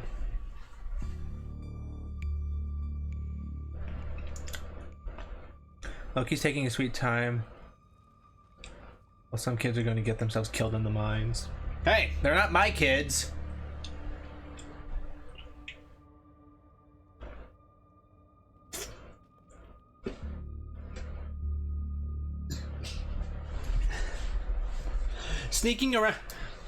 Sneaking around in a mine is beneath my kids in terms of causing trouble. Like, it is so beneath them that they wouldn't even consider it. What's the point of going after them? They don't want to listen to us. We could just all leave. Do I have to come with you? Alright, let's do this. You can get coffee at Winnie's once we're all out of here. My treat. We can go down to Winnie's, have a cup of coffee, and wait for this whole thing to blow over. You and Kanika exchange a glance as Stella ventures forward. As the three of you move deeper into the mine, you hear echoes of a conversation bounce across the walls. Echo, why are we doing this again? We could get in so much trouble. We're doing this because I'm not about to take life advice from a YouTuber and a dropout. Oh, that's so uncalled for. I didn't drop out. I'm going back to vet school as soon as my family doesn't need me here. I don't know. I think Stella's kind of cool. I like that River Runner video a lot. Oh, come on, she doesn't even have a sponsor. What kind of YouTuber doesn't have a sponsor? I mean, not yet, but I'm in talks with Meat Rice. And I make plenty from ads and donations. And I'm in talks with Meat Rice trademark. Is that an actual thing?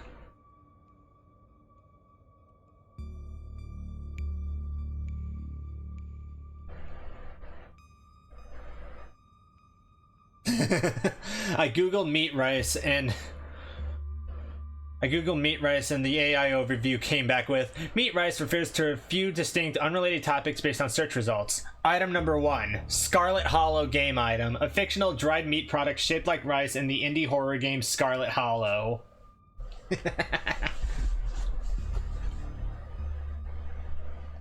Max, are you okay? Thanks, Stella. Meat rice, that's a big deal. Oh man, I wish they were gossiping about me. I'm just glad they're not gossiping about me. You okay, Kanika? Yeah, it's fine. I just can't believe we have to deal with that Becca girl slandering us while we're sticking our necks out for her. God, I hate her. Normally I'd say she's just a kid, but wow, she doesn't have an uncanny ability to go right for the jugular. Unlike every big podcast. Thank you, thank you. It feels like a really big step for the channel. I'm just glad they're not gossiping about me. Yep. Yeah, I know they're just teens, but some of that stuff stung. Another knock, closer, interrupts your thoughts, followed by another, followed by another. Is it just me, or is that knocking coming from the same direction as those kids? Yeah, it's not just you. I really don't like that knocking. Calm down, Alexis, it's just mind sounds. Did you hear that? Why are we still down here, Becca? No, it was just a shadow. There's no reason to get freaked out. Did you see that? Why are we still down here? No, it was just a shadow. There's no reason to get freaked out. Becca, I swear, I saw something. Shut up, there's nothing down here. Stop trying to scare me. Are you sure the tunnel they went through is going to meet back up with us?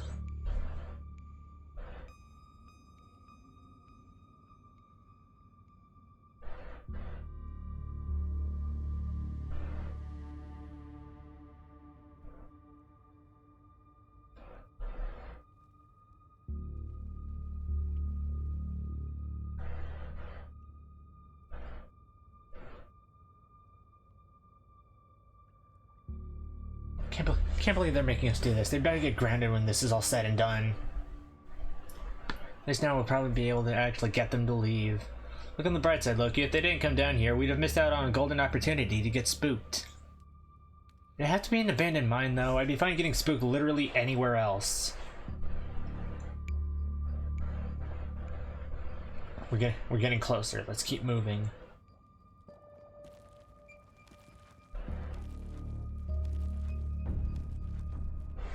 As you progress deeper into the mine, the knocking grows more frequent. It's still distant, but it's much louder than before. The tunnel ends abruptly in front of you. A century-old ladder is the only way forward. Becca, we need to leave. This isn't fun anymore. This is plenty fun. I bet you're only saying that because you want to hang out with your dorky crush. She's just an 8th grader.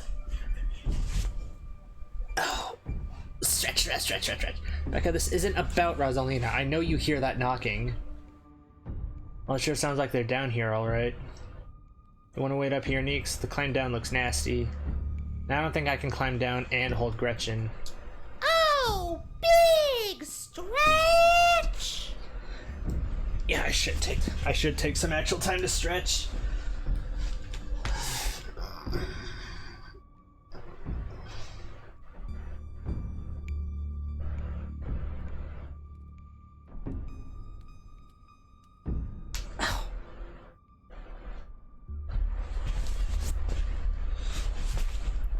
That ladder looks older than all of us combined. Good luck. Alright, let's do this. No!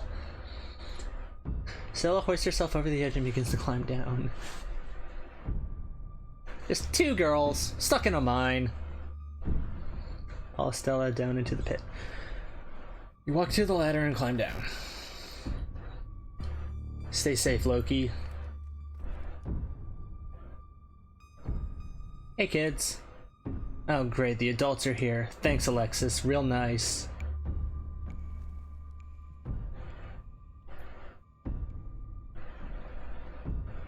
Last chance to not become an after-school special kid. Do you have a death wish, Becca? Because Alexis and with us and leave you here. That's fine by me. Becca, what are you doing?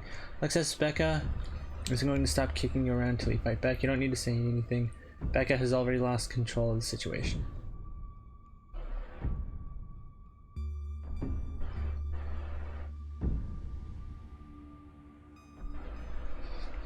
Becca, is needing to feel like you're better than other people so important to you that it's worth dying over? Is that true? Are we gonna die down here? No, Alexis, we're not going to die down here. Whatever, it's not cool to be down here anymore, not with the olds around. I'd kill to go a little deeper right now, but I guess we should count our wins and set a good example. But as Becca and Alexis move towards the ladder, the black chamber before you draws your focus. Finally, let's get the hell out of here. Voices around you, those of your teens and your companions, sound odd, distant. No! We do not step forward, we go back up the ladder and set a good example. Fine. There's something in the darkness before you that's much louder, though you don't hear it. You don't hear it, but you can feel it in your chest. A desperate need to perceive and be perceived. Wrap yourself in the darkness of the pit. Hey, are you alright, Loki? Bear witness! Oh.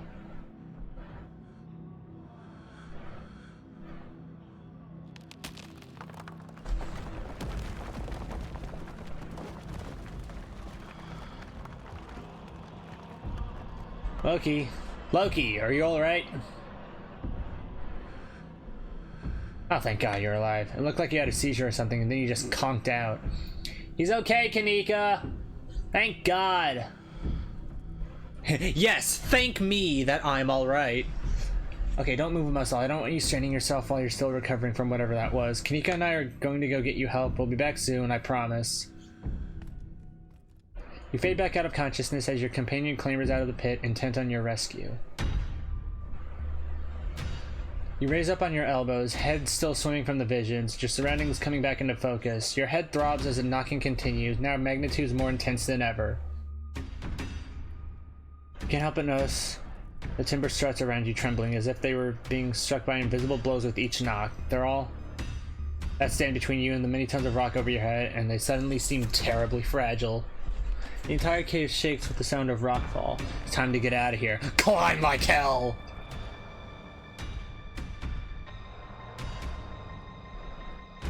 Push your body to move as quickly as it can, though you're slowed down by the cramped corridors and winding passageways of the mine. The knocking is deafening now, as if someone were trying to break through the walls with fists of iron. Continue towards the entrance. You continue to push forward, your burning muscles giving way to pure adrenaline. Then comes the sound of splintering wood. You pick up the pace. The entrance is so close. Push through. And there it is. Freedom. You manage to squeeze through the entrance just as the walls of the mine come crashing down. Pro babysitter, stop Rosalina from slipping off in the mines. Holy shit, you're okay. Thank God. And everyone's accounted for. That was a surprisingly close call. We could have all died in there. What did you weirdos do? Everything was fine until you adults showed up. Becca, shut up. What did you just say to me? I said you should shut up. I'm sick of your two-faced bullshit. They didn't almost get us killed down there. You did. Now you're trying to pass it off to whoever else you can. It's just a cherry on top of the whole shit. It's just a cherry on top of this whole shit show of a friendship. I'm really not in a good headspace for this conversation. I could have died down there. Why are you doing this to me? No, enough. No playing the victim this time. Being friends with Rosalina has made me realize how horrible you are to me. Friends aren't supposed to be mean to each other. Friends shouldn't be scared of each other. I never wanted to go into that stupid mine. It was your idea, and we could have died. If these grown-ups hadn't shown up, we could have been buried alive in that stupid little tunnel, drinking stupid strawberry margaritas in a can. Screw all of you. Should we go after her? No, let her have her little tantrum. That feel good, Alexis? Finally telling her off? Yeah, I guess. She's gonna be so mad at me. She probably won't talk to me for a week, maybe a month, maybe the rest of my life. And you will be all the better for it. Yeah, fuck Becca! All my homies hate Becca! It's okay, Alexis, we don't need her. What do we do now? Now I drive you two home. I've already texted your parents and I'm sure they're worried sick about you. Rosalina and Alexis duck off to the side as a furious Tabitha approaches your group. I came as soon as I heard that crash. What the hell are you three doing here? I thought I told you to stay out of trouble, yet here you are at the scene of a mine collapse. How did you manage this? Tabby, come on, it's not Loki's fault. Stella's right. If this is anyone's fault, it's yours. You have an abandoned mine on your property that was barely even boarded up. It was only a matter of time until something like this happened. You're lucky no one got hurt. How dare you? It's not like I put up a big neon sign saying cool place for teens to hang. It's clearly not safe. Nobody got hurt. Cool it, Tabitha. We're probably the reason nobody got hurt. Cool it, Kanika. I think Tabitha has every right to be upset right now. Cool it, everyone. Let's not let our emotions. Kanika's right. You should have boarded it up better. Why are we pointing fingers right now? Tabitha's just another coal baron. There's no. Nobody got hurt. What's the big deal? Big deal is that you keep winding up in mortal peril. The big deal is that you keep winding up in mortal peril. You and your main character syndrome. Yeah, fuck Becca so well. You got to experience having a trait save. Is that what the keen eye bit down there was? Stop putting my cousin in mortal peril. Come on, guys, what's the point of arguing like this? I know it can feel cathartic to point fingers and yell, but what's it going to accomplish other than bruise egos? Everyone's fine. You're right. I'm going to get my car, and then we're going back. I'm going to get my car, and then we're going back to the estate, Loki. Tabitha storms off, and you're afforded a quiet moment to catch up with Stella and Kanika. I can't believe you left me down there. No. Sure dodged a bullet tonight, didn't we? Yeah, thank God you noticed them sneaking off. There's a stone carving on the wall of that pig. Give me some sort of vision. I saw what happened to this place. Are you sure it wasn't just auto-suggestion? We talked about that mine a lot today. No, it was Street Smart. However, before the release of episode 5, it was Keen Eye. Keen Eye? From Disney's Brother Bear? I don't know, Neeks. Loki had like a seizure next to a creepy stone carving. It was like something out of a movie. That doesn't mean he had an actual vision. There has to be some other explanation. What happens now? Looks like Tabitha's back. I'd better drive these kids home. Come on, it's time to go. See you tomorrow, okay, Loki? I'd really rather you didn't. If you're gonna run off, If you're gonna run around almost getting killed every night, keep my cousin out of it. Your cousin is an adult, Tabitha. He can make his own decisions. Not while he's under my roof. Come on, let's go. As if to illustrate her point, Tabitha grabs your arm, dragging you towards the car. Are you kidnapping me? See you tomorrow, guys. Are you kidnapping me? Don't be ridiculous. I'm taking you home. Against my will! You can practically feel Tabitha roll her eyes as she drags you to the car. Tabitha doesn't say a word as the car cuts along the darkened road. Try to keep an eye on the surrounding wilderness as she drives, worry of what might lurk behind the tree line. Why do you treat Stella like that? Didn't you tease?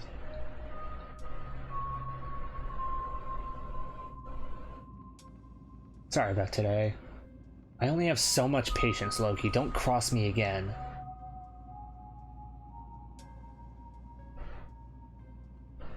Why do you treat Stella like that? Didn't you two used to be friends? I'm gonna eat some food and do some driving, then I'll be back in around 40 to 50 minutes. I'll keep Twitch open though for that viewer count. Thank you! I don't want to talk about Stella, and it's none of your business anyway. You and Kanika really don't seem to get along. She pushes my buttons.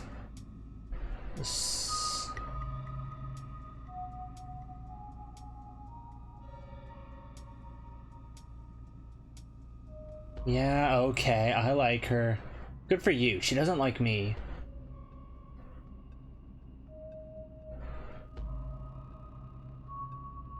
At least everyone's okay. There are a lot of parents who should have kept tighter reins on their kids. I never got into any trouble like this when I was a teen, and I have Perlan to thank for it. Hated it at that time, but that strictness paid off. Ugh, what am I telling you this for? Whoa, are we bonding?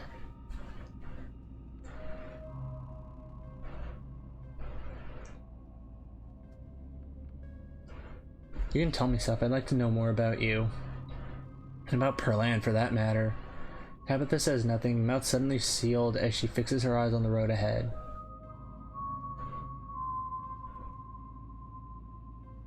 No, but to her credit, I do agree. The parents should have kept a closer watch.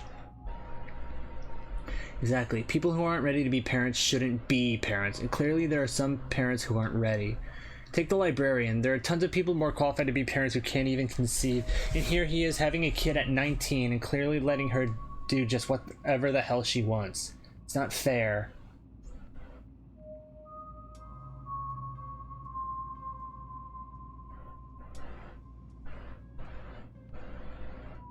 You want kids? Lots of people want kids. How are you holding up? I need to keep my eyes on the road. Your eyes wander back to the tree line as you and Tabitha sink back into silence. You once again cross the threshold into the estate, the musty stench of the decaying mansion greeting you with its undertones of mildew and wood rot. Well, this day was a lot more stressful than it needed to be, but at least nobody got hurt. I'm going to bed. I suggest you do the same. Please just talk to me. Tabitha closes her eyes for a moment and sighs. There's no point. At the end of the week, you'll go home and we'll never speak to each other again. You just have to get through this week.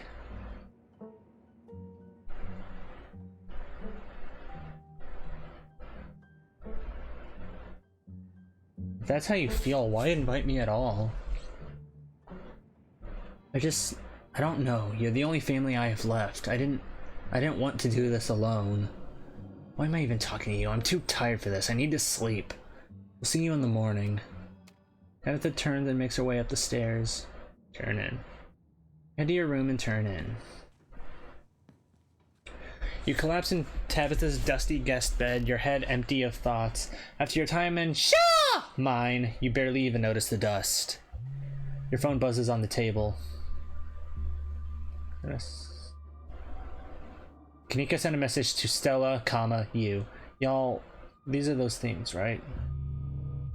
Kanika sends a picture of a pair of ditchlings by the side of the road.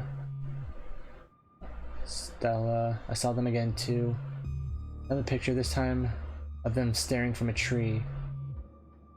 Fuck, those things are definitely not hairless monkeys or raccoons or whatever. I don't know what the hell they are. Gotta restart phone, but watching on PC, okay. I guess there's more to them being here than the mind collapse. No way I'm sleeping tonight.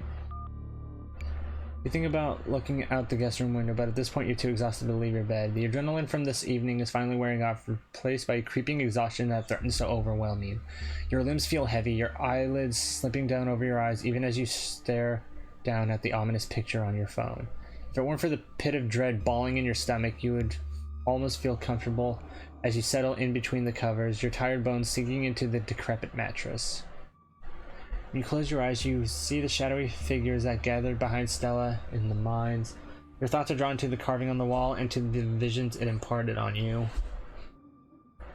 Oh god, they've all been afflicted by the frenzied flame. Let chaos take the world!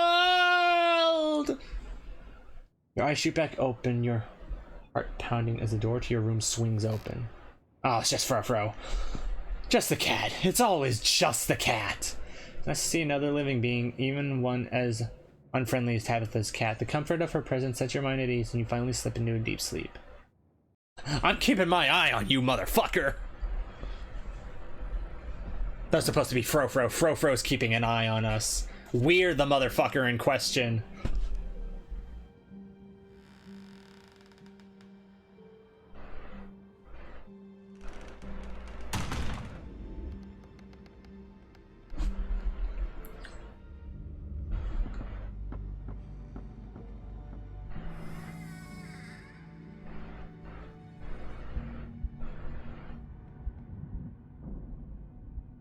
And in the basement of the estate is a princess. You're here to slay her. Oh, is that Tommy coming a knockin'? Finish episode 2. Finish episode 2 with street smart as one of your traits. Okay, yeah, just finish with the traits. End of episode 2. Episode 3 waits. Proceed if you dare. If you'd like to continue with this world state in episode 3, please save your game now.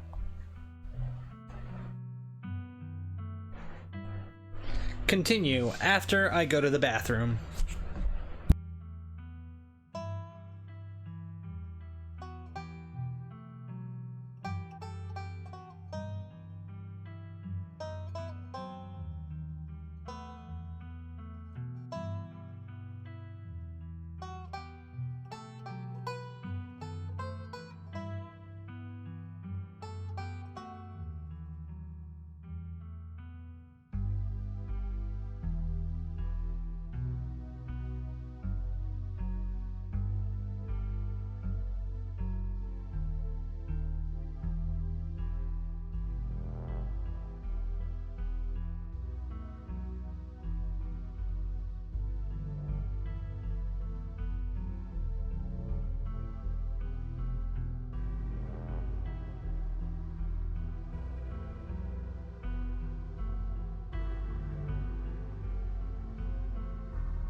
Okay.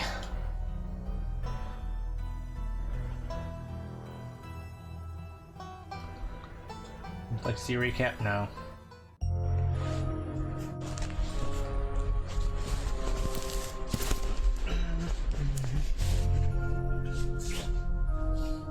Sunshine filters in through the dusty windows of the estate as the dull aches of last night's activities throb in and out of focus.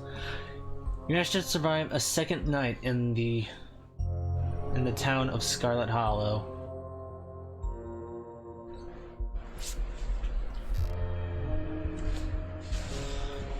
As you pull yourself out of bed, you can feel the soot and grime of the Shaw mine still stuck to your skin.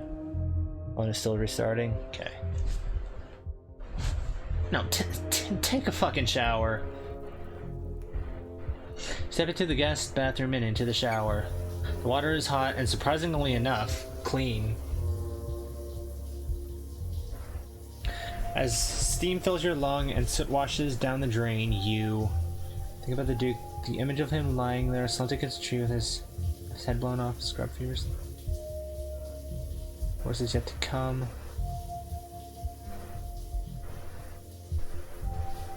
Think about someone special. Specifically, you think about your intrepid cryptid hunting companion and everything to you. One of the most level-headed and fashionable people in town.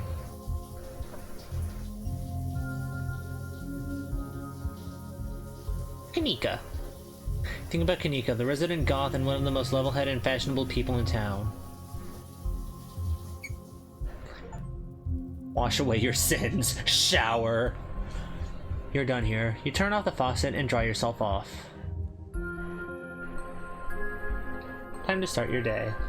Check on the possum. There are 2 of them now!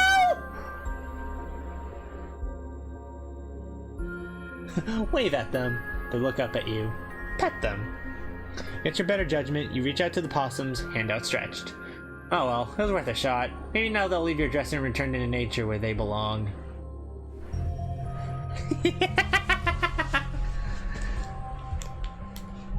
I have roommates.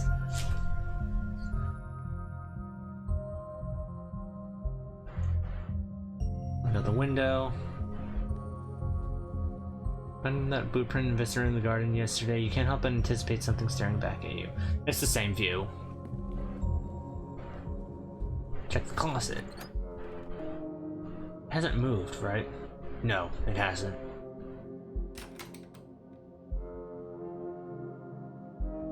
Messenger group chat with Stella and Kanika.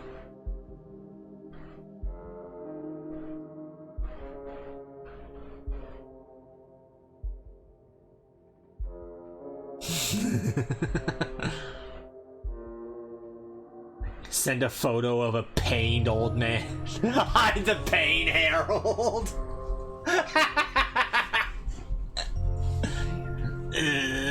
It'll probably be a bit before you get a response. Text Kanika. Are you holding up? A photo of an exhausted Ben Affleck.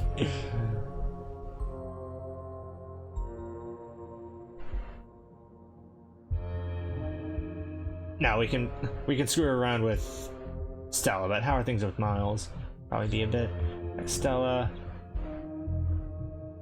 Whatever, creepy mascot in a grungy basement. Is this gonna be the picture I think it is? It's exactly the picture I thought it was gonna be.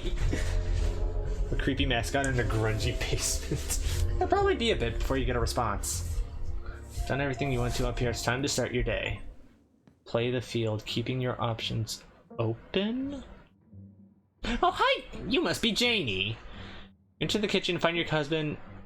Husband? You enter the kitchen to find your cousin. In the midst of devouring a pint of banana chocolate chunk, she isn't alone. Frofro glares at you from her usual spot on the counter as a red-headed woman busies herself trying to tidy as best she can. Tabitha's gaze swivels from the woman to you, her glare intensifying.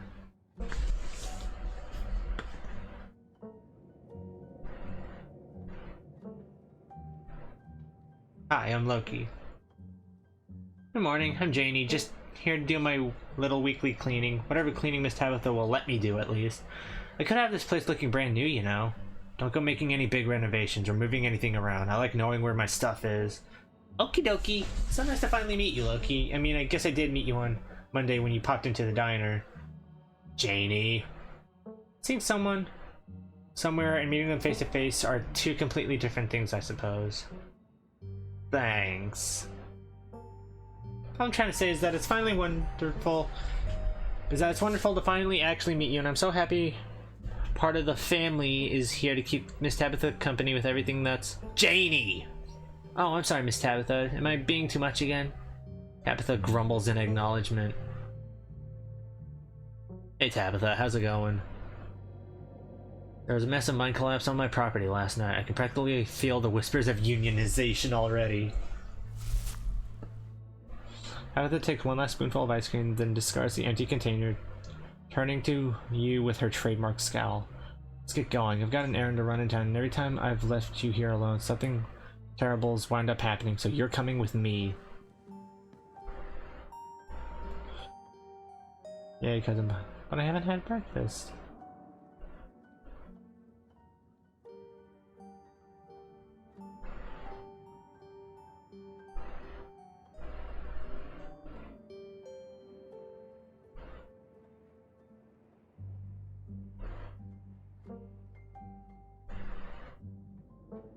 Given your track record, if I let you out of my sight, you'd probably just disappear into the wilderness, only to return in the middle of the night after burning down City Hall. Janie, lock up when you leave, please, and don't go rearranging anything. I'll know.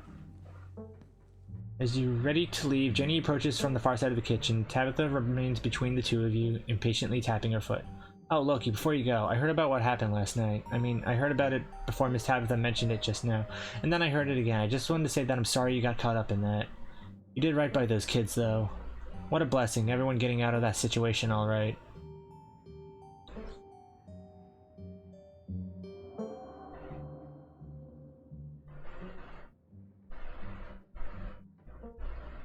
You only come once a week, right? What do you do with the rest of your time?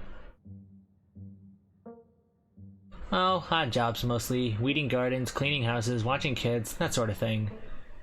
My husband's the pastor, so a lot of my time spent at the church doing things for the community. Poor Daniel, he's been going absolutely stir crazy since we moved here, what with nobody really attending sermons. It'd probably do him a lot of good It'd probably do him a lot of good to talk you through your worries. Everything that's been going on lately, having a priest on speed dial seems handy. Not Christian, but thank you for the offer. I'd rather not religious. Maybe we'll see. Thank you for the offer. Having a priest on speed dial seems handy. Having a pastor on speed dial is always handy. Debatable. And my Daniel is a wonderfully talented pastor. Also debatable. Enough dawdling. We're leaving. You and Tabitha walk through the doors of the estate and into her car. The ride to town is uneventful, your cousin unsurprisingly more focused on the road than on making conversation. Alright, we're just popping into the general store for a few minutes. Yay, the general store! What are we doing at the general store? Irrelevant. Like I should be solving a mystery right now after everything that's happened in the past 2 days. It's nice to just go on an errand. I'll give you that, Tabitha. Exactly. And Tabitha turns as the door to the general store bursts open. A flustered Kanika exits. A flustered Kanika exists. A flustered Kanika exits, shouting behind her. Fine, okay, keep coddling him. Keep letting him get away with stuff you never would have let me so much as think about. I'm sick of carrying this family. Kanika storms off, the door slowly drifting shut behind her. Ugh, other people and their drama. More people kept things to themselves, they'd be a lot happier.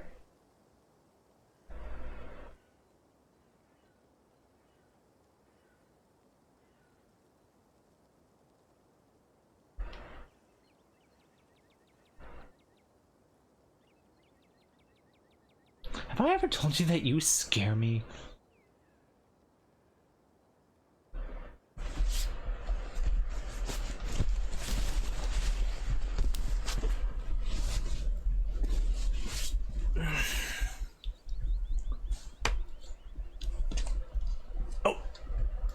I didn't mean to click that.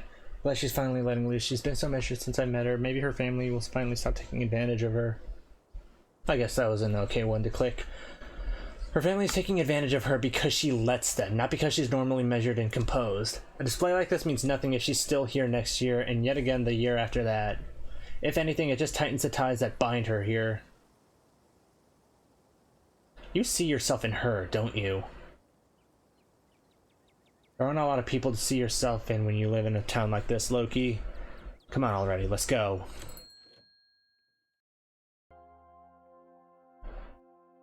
Yeah, but he's there every day, and I know he comes in to see you every now and then, so... I hardly think Mr. Tremaine not coming into the diner for one day is something to worry about. Well, if you say so. See you around, Sybil. Oh wait, I was giving Sybil an accent. You have a good one, dear. Oh, Tabitha. Long time no see. Feels like you never make it all the way down to Main Street. Okay. Hey, I'm sure it goes without saying, but I just want you to know that all of us over at the diner really feel for you. Anything you need, just let us know, okay? What?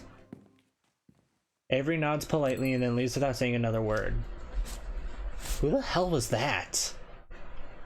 That was Avery, Tabitha from the diner. Don't you live here? That was Avery, Tabitha from the diner. Okay, sure. Anyways, it's not important. Good morning, Sybil. Good morning, you two. Hope you're doing well after last night's activities. Is the new blend ready? Of course. Loki, if you'd like to keep Miles company, Tabitha and I will just be a minute. Picking up some of the devil's lettuce? Picking up some of the devil's lettuce, Tabitha? No. I'm afraid of Miles. What if he makes fun of me for being old? No. Is Kanika okay? Of course. She just needs time to cool down. Emotions are a little high. Emotions are a little high considering everything that happened yesterday. She'll settle down soon enough. I'm just glad both of my little ones made it out okay.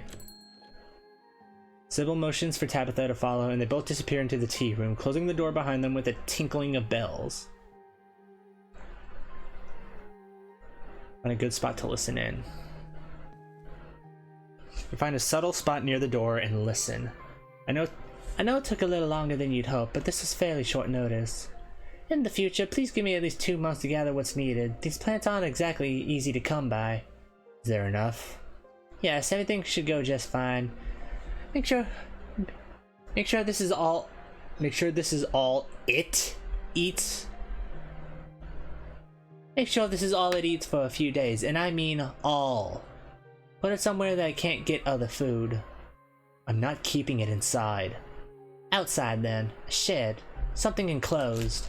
And please call me if you get confused. Don't assume you know what you're doing.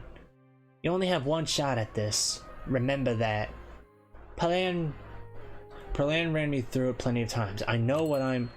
The listening session is halted as the tinkling of bells announce another patron. Oh, excuse me.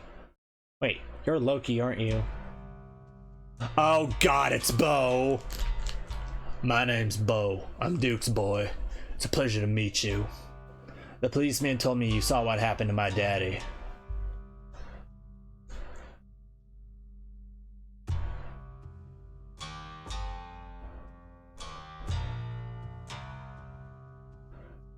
Could have saved him. I'm so sorry. It's okay. My daddy used to say I'm as strong as they come, but I still get scared sometimes out in them woods. I'm sure you did the best you could. Mom is pretty broken up about it. I'm trying to hold it together since I'm the man of the house now, but it ain't easy. Me and him was supposed to bring Big Betty to the state fair this week, but now he's gone, and as of this morning, so is she.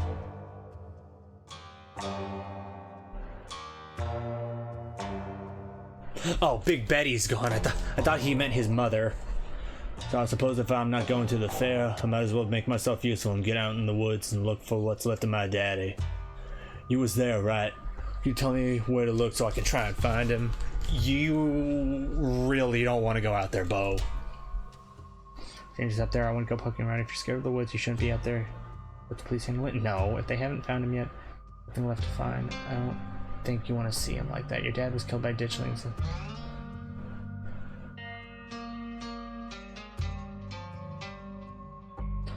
Have you seen anything strange on the farm the past couple days? Not really, no. But I've been awful busy with everything that's been happening.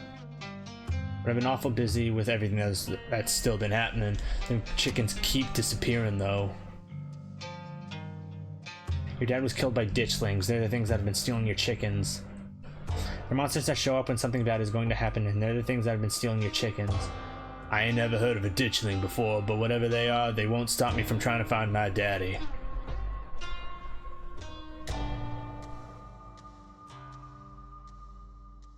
I can't tell you where he is. It's not safe. That's what my mama said too, but I ain't gotten much else to do with my day. All the crops have been harvested and chores have been tended to. I may as well be useful. Thank you for looking out for me, Loki. And please tell Miss Scarlet I'm sorry about her mama. Tabitha and Sybil are still in the tea room. Your phone buzzes. Oh my god, hey, I overslept. Still gotta make myself breakfast, meet at the library, and figure out plan. It buzzes again.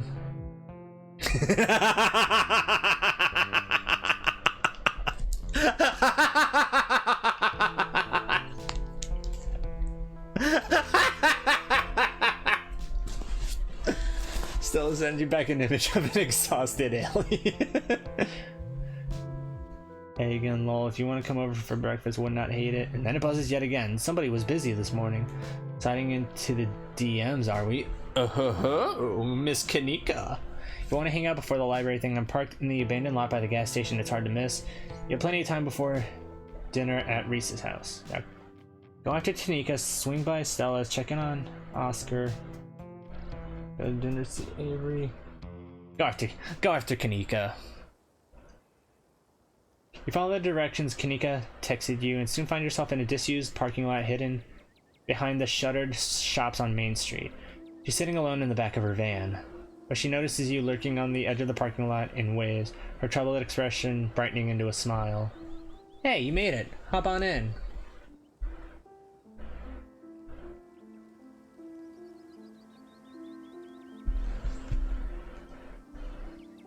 Saw this Madoka thing. I don't know what these other two are. Okay, but yeah, God, why are you so damn beautiful? Stop it. It's a crime. Boop. There's something different about Kanika today. She seems tired. Her usual alertness gone and her eyes unfocused as they settle on you. Sorry if this is a weird place to hang out. I'm taking a mental health day. I kind of need some space from the store. Plus, I feel like ass. I'm exhausted and a little out of it. Must have inhaled too much coal dust last night. You look great. Whoa, you're sick. You better not be contagious. Do you think that something in the mines made you sick? What's going on with you and your folks? Okay, you're having some kind of argument. How are you doing that? Are you still going over to Reese's place? Oh, ghost hunting? Night quietly staying there. Well, you look great. Are you trying to lay down the charm on me? Maybe it's working. Keep it up and see.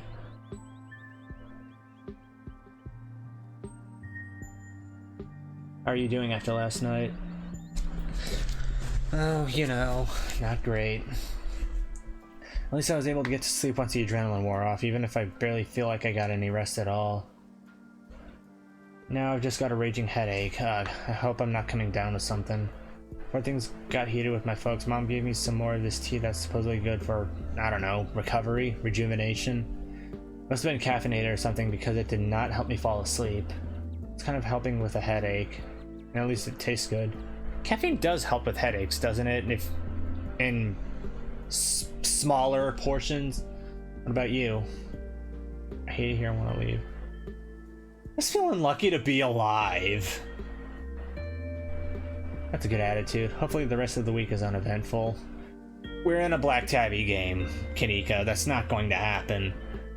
We'll make sure to have a chill one today. We'll just hang out with friends and have some fun trying to look for ghosts that don't exist. Or maybe don't exist. Not gonna lie, I'm starting to question my fundamental understanding of how the world works. Think you're contagious? Do you think that thing in the mind make you sick? What's going on with you and your folks? She sighs. Are you sure you want me to get into it? I don't want to dump all that drama on you.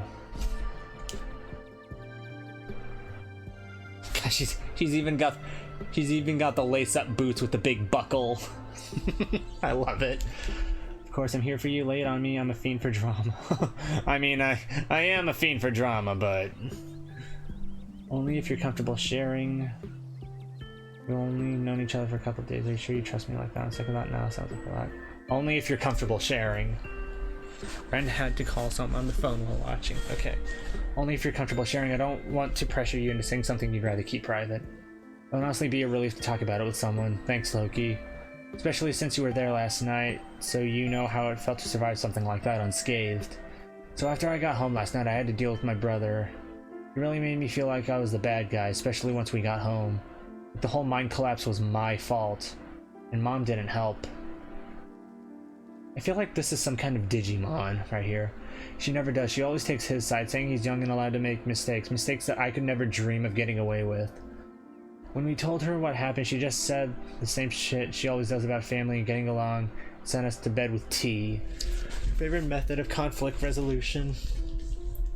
As if a little hot leaf water ever really helped anybody. Deal with her and tea anyways. That doesn't sound too bad. Sorry, that sucks. I don't know how you deal with these people. Your fault. That's rich. We're not gonna ask this. The woman just likes tea. Let's leave it at that. She can be our own Aunt Iroh.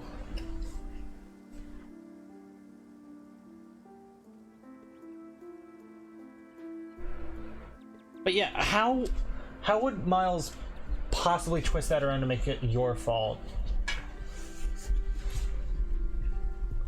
Right? We kind of bowled over this morning, though. She wound up blaming me for letting Miles sneak off into the mines, saying that if I'd been working like I was supposed to, he wouldn't have gotten into trouble. Like I'm supposed to be in charge of a sullen teenager every second of the day, while working. It's not like I don't care. I'm always stressing about that kid, or the store, or the million other little things I'm supposed to deal with. None of this should be on me. These are the best years of my life, and I'm wasting them in this dying town, keeping a store afloat while my mom just messes around with her little herbs or whatever. I'd made it out of here, damn it. I'd gotten into grad school. I was good at it. I was going to graduate with honors and everything. But Dad died, and I came back to his funeral. Then I had to stick around just to help Mom sort out a few things. First it was a month, then 2, and now here I am over a year later, and those few things became my life. I don't want to be this person. If I could, I'd just drive this van all the way to the coast, lie down on the beach, and never come back. Celeries.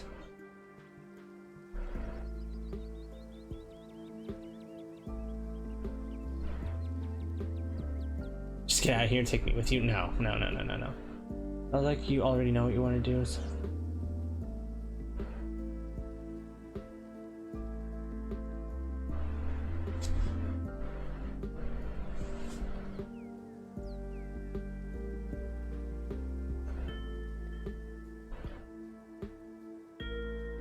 What about Stella and Reese?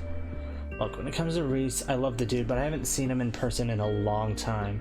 Hardly a reason to stay here. Stella, though, she was so happy when I came back. I mean, she was upset about the circumstances, but she'd missed me so much. I just haven't made time for her. I know she understands why, but I'd feel awful just driving off and leaving things like this.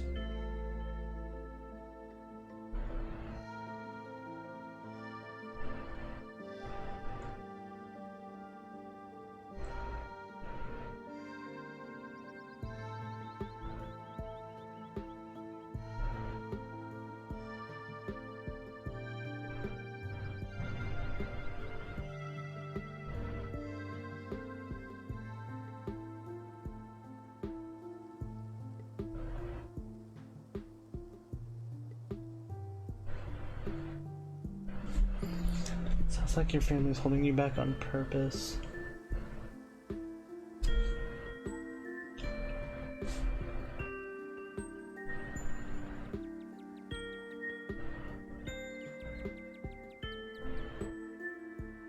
Those kind of sound like that.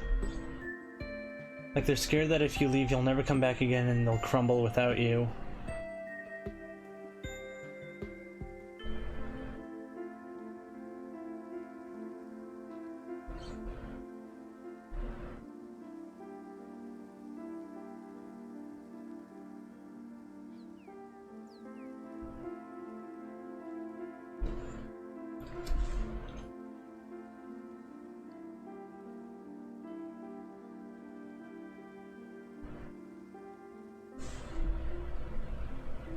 And they have no right to hold you back like this. You have no idea how much I needed to hear that. They really make me feel nuts sometimes, just wanting to live my own life. I want to make decisions about my future instead of the future of the family. Like, just because I was born into this family, I should be saddled with all its responsibilities. I should just leave. Maybe tomorrow. Belle made all those ghost hunting plans. I can't just skip out on her like that. But yeah, tomorrow. Definitely tomorrow. Make plans to leave town with Kanika. You should come with me, God. And of course I feel like an asshole for talking about all this now, the morning after our mind collapsed. But I guess that's what pushed all of this over the edge. Nothing like a major disaster to question the direction your life has taken, right?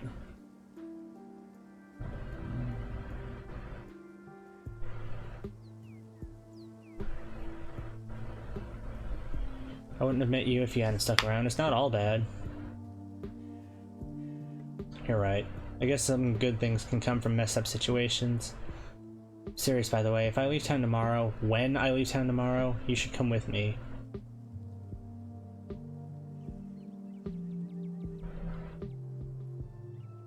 Okay, yeah, we'll go along with the ghost hunting. Do you think that something in the mines made you sick? Mika reflects on your question and shudders. I was chalking it up to spending too much time breathing in that old mine dust, but with whatever happened to Wayne, I don't want to think about it. Are you sick?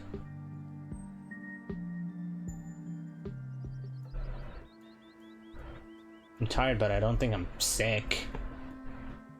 Okay, I think that's a relief. Normal sick and cold dust-induced asthma I can handle. Skin melting off, not so much. So, ghost hunting tonight. Well, I'm still here, right? Still pretty sure there's no such thing as ghosts, but I'm starting to lose a little bit of that conviction. After last night, after seeing those ditch things in the road, Kanika visibly shudders. Here's hoping it's just the pipes or something. I don't need to see any more supernatural shit this week. Still think there's rush.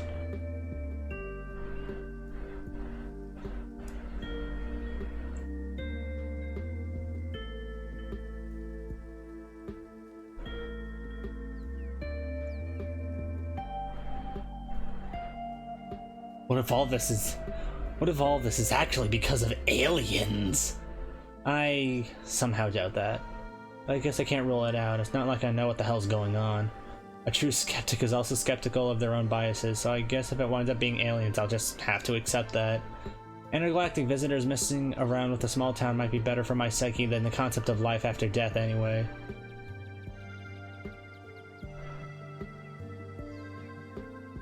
Thought you were a skeptic. You seem a lot more open about the supernatural than you were yesterday.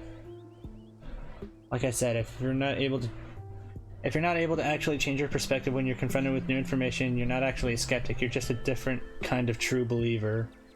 Besides, I've always wanted to believe in magic. Like back when we were kids and still making videos together, I was embarrassingly into it. There are probably still videos on YouTube of middle-aged me genuinely trying to transform into a Sailor Scout. Please don't look them up. Thought that if magic was real and I figured out how to use it, I'd actually be able to leave this town. Kanika stares at the ground, embarrassed. I just wanted to get isekai'd, you know. I mean, not exactly a truck, but you do have a van. You're just on the wrong end of it. Guess being good at school was enough to make that happen in its own way, even if I wound up stuck in the same hole I'd managed to dig myself out of. Share a quiet moment. A soft breeze blows across the lot as you and Kanika share a quiet moment. Both of your phones buzz in unison. You reach for them at the same time. Almost forgot it's Mayor Jimmy Day! Good excuse to head over to the library. We should check in with Oscar and Rosalina. Meet y'all there in half an hour. Well, I totally blinked on the Mayor Jimmy thing. Almost like we just went through a traumatic event or something and I'm not on top of my schedule. But Stella's right. This gives us just a chance to meet up with Oscar, and Mayor Jimmy's awful cute. Gotta stay here.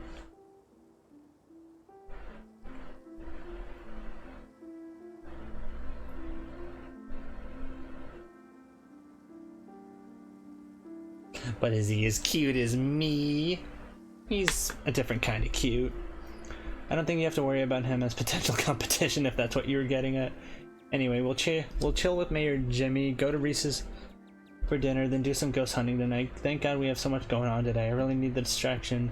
Thanks for letting me vent earlier. It helped. Shall we? Go to the library. Spend some quality time with Kanika. You and Kanika make your way to the library. It's busier than usual, and a small crowd has formed in a corner of the main foyer. Yes, the whole gang's here. I've been wanting to introduce Loki to the mayor for like the entire time I've known him.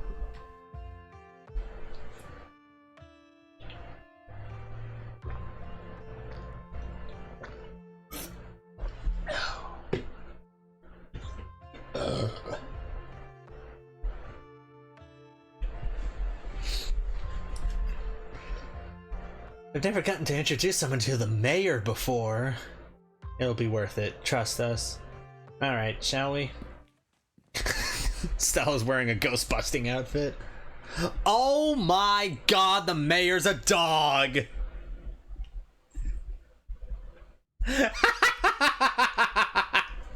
Yay! He's a dog! Not only is this mayor a dog, but judging from the series of portraits lining the walls, every mayor of Scarlet Hollow has also been a dog.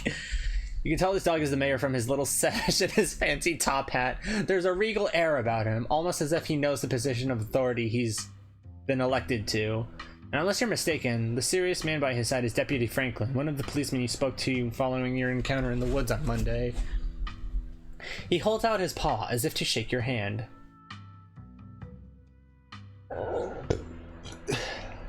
Mr. Mayor, something terrible is going to happen to this town, and we need your help. No, shake his paw. It's lovely to meet you, Mr. Mayor. You reach forward to take the mayor's little paw in your hand, but his burly security detail stops you. No paw shaking, only head pats and ear scratches allowed. Isn't he just the cutest? Who, the mayor or Franklin? The best part of living in Scarlet Hollow, besides the nature. And all my friends, and Winnie's Biscuits. Oh, and the close-knit small-town community, of course. But having a dog mayor is a close fifth, no contest.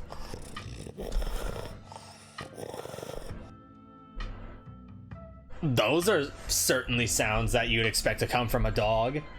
Gretchen squirms in Stella's arms, straining to get at Mayor Jimmy. Hey, whoa, Gretchen. Calm down, old girl. You're gonna pull a muscle.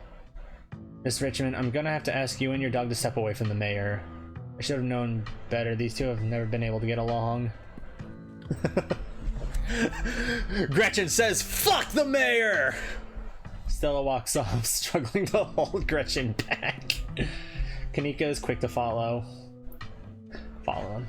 The mayoral dog cookies. Looks like everyone else is already talking to Oscar in the next room. Hi? Oh, you must be Daniel. Before you can catch up to your companions, you're intercepted by a nervous man with a cross around his neck. Wherever he is, you can feel his desperation to make a good first impression. A self-sustained and self-fulfilling prophecy. Sounds like old Gretchen and the mayor may have some unresolved issues, wouldn't you say? I'm Pastor Daniel. Pastor Daniel, there you are. I take it you're Loki? Everyone's been buzzing about you. I'm so sorry about your aunt, but I'm sure she's in a better place now. I doubt Pearl Ann's in a better place. It sounds like she was awful. Let's not kid ourselves. You and I, Jesus man, we both know that bitch is in hell. I don't believe in an afterlife. Oh, thank God, I've been hoping to find a priest. Hey, do you know anything about ghosts? Janie mentioned you this morning. Yeah, Janie mentioned you this morning. That woman is the light of my life. I'm so glad she's there to help your cousin through this rough patch.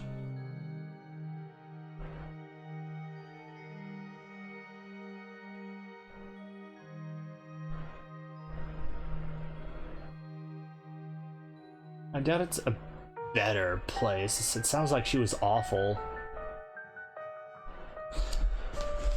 Oh, I'm sure she wasn't that bad. Most people are good deep down inside. It's best not to speak ill of the dead. Well, then maybe they shouldn't be pieces of shit while they're alive.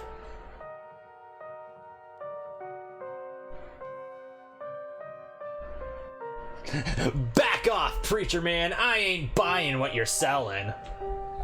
Even if that something is salvation. Hey, do you know anything about...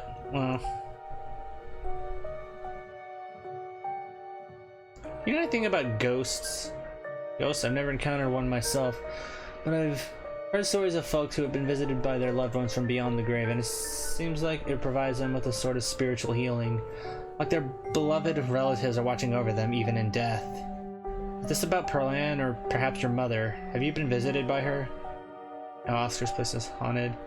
I think we need an exorcism. Dang, I thought you might... No, Oscar's place is haunted.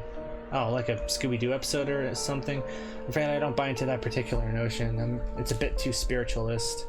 Now, if it were a vision of one of his parents trying to contact him from heaven, I can understand that. But I simply don't believe in malicious spirits lingering neither in heaven nor hell, jumping out of closets to scare us. I'm sure there's a perfectly reasonable explanation for whatever it is he saw.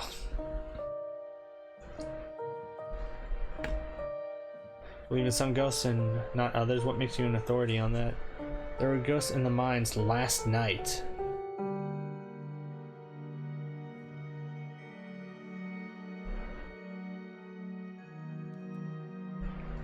There were ghosts in the mine last night. Really? Are you sure you weren't just seeing something normal? Panic is a funny way of messing with perception. I should go. It was nice meeting you, though. Of course, and if you find yourself in need of counseling or spiritual guidance, you know where to find me. That sounds lovely, thank you. Really? Oh, that's great. I just don't usually get positive responses when I ask folks if they want to come up to the church. Anytime that works for you, just swing by. I'm sure I'll be around. It was lovely to meet you, and you have a blessed day, Loki. Telling a god from another religion to have a nice day. The pastor leaves you be and joins the line to see the mayor. Nothing to do now but to catch up with your companions. Go after them.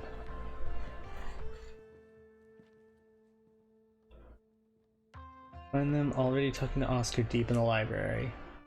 You sure we can't just get it over with while the sun is up? I don't know if I can handle getting scared shitless in the dark 2 nights in a row.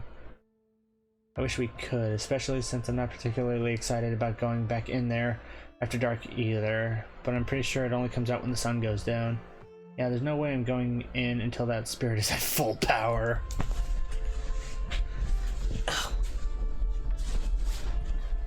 The People Streamer is here. Welcome, Joy Boy!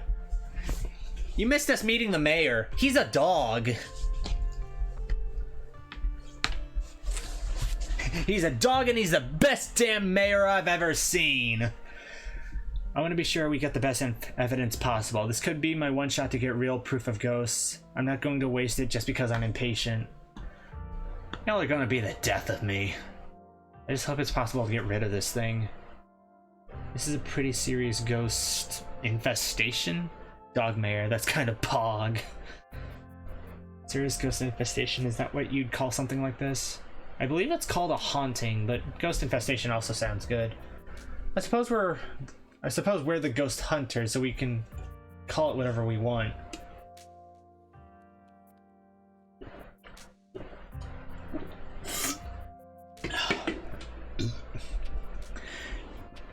Anyways, I'll be bringing all the ghost hunting supplies anyone could ever need, so we should be set on preparations. The only thing y'all need to bring is an open mind. After last night, I don't think that's going to be a problem. Or Oscar will fix this. We have the power of friendship on our side. Right, Kanika, you shoujo nerd?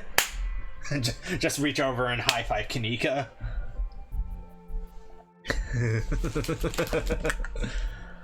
We have the power of friendship on our side. Heck yeah, we do. If anime has taught me anything, it's that the power of friendship is unstoppable. That's a lovely sentiment. I'm sure Rosalina will at least be glad to know you all did your best to help her. Okay. Give me 1 second. I'm just now realizing how dusty my...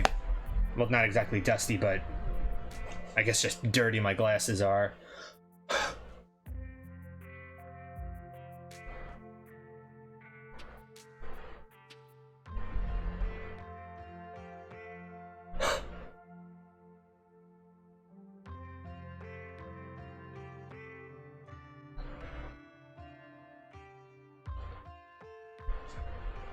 And of course, Lucy knocked my wipes onto the floor.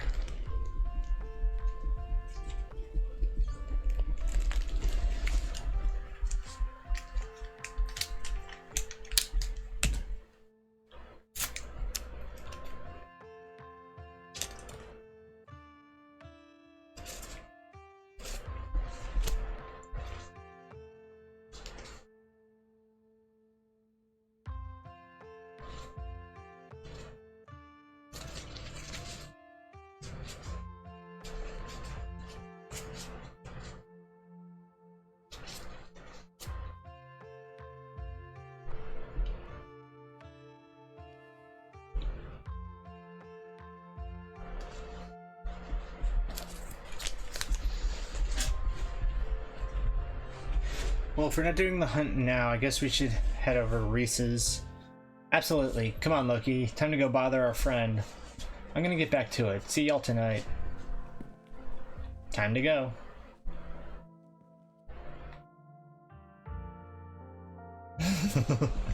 Invite Tabitha. I finally met Pastor Daniel. It was only a matter of time before he tried to pull you aside about grief counseling. When my dad died, I had to ban him from the general store for a week. He wouldn't stop leaving these little pamphlets at the checkout. I don't know where he finds so many. I think he just really wants people to like him. Hold on, holding my cloth back up. Speaking of cloth, we're talking about a man of the cloth.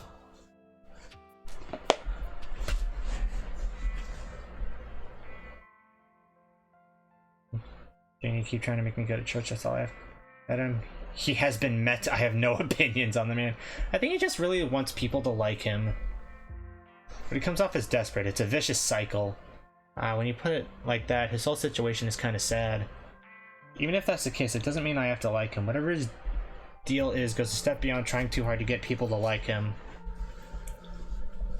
The man was grinning through all of my dad's funeral. He's not normal. Well, when you put it like that... And I don't mean that in a stigmatizing mental illness kind of way. There's just this little siren that goes off every time I see him that tells me to get away from him. That's exactly how I would describe it too. The whole town feels the same way. Now that I think about it, he must be pretty lonely. You can look for friends somewhere else. You mind if I invite Tabitha ghost hunting? Please don't. Oh my god, yes. Can you imagine how much fun it would be if she actually shows? Stella, come on. I know you think you have some sort of bond with her, but she's awful. She isn't even nice to you. You just hasn't been giving her a chance. Maybe if she comes along tonight, the two of you will finally get along. No. Okay, I won't invite her. Great, thanks. Head to Reese's. Head to Reese's so he could share his PCs with us. Alright, shall we head up? The three of you leave the library for an early dinner at Reese's. Once again, find yourself in front of Reese's house. A cold hesitation grips you as the building looms over the hilltop. Though it's only early afternoon, it feels much later. The sun already sinking behind the tall mountains that surround Scarlet Hollow. We're a little early. What if Dr. Kelly yells at us? There's no such thing as early when you're hanging out with friends. That's just extra time you get to spend together. Okay, but what if she yells at us? You do not look good, my dude. It's too late. The door swings open. Hey! Reese! Oh my god, dude, it's been ages. You must be Loki, right? I've heard a lot about you. Stella's been relentless about making sure I got all the Loki updates. I mean, I'm on Twitch. You can see me...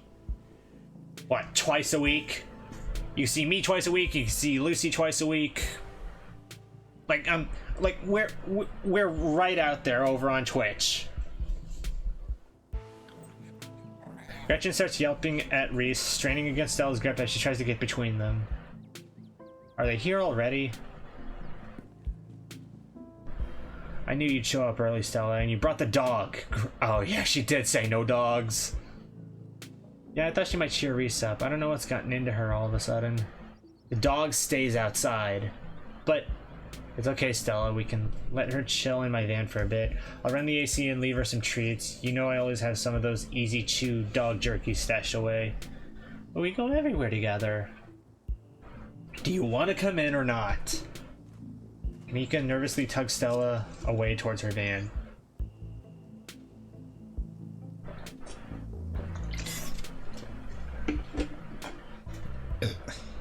Well, what about you, Loki? Are you coming in? Trust dogs.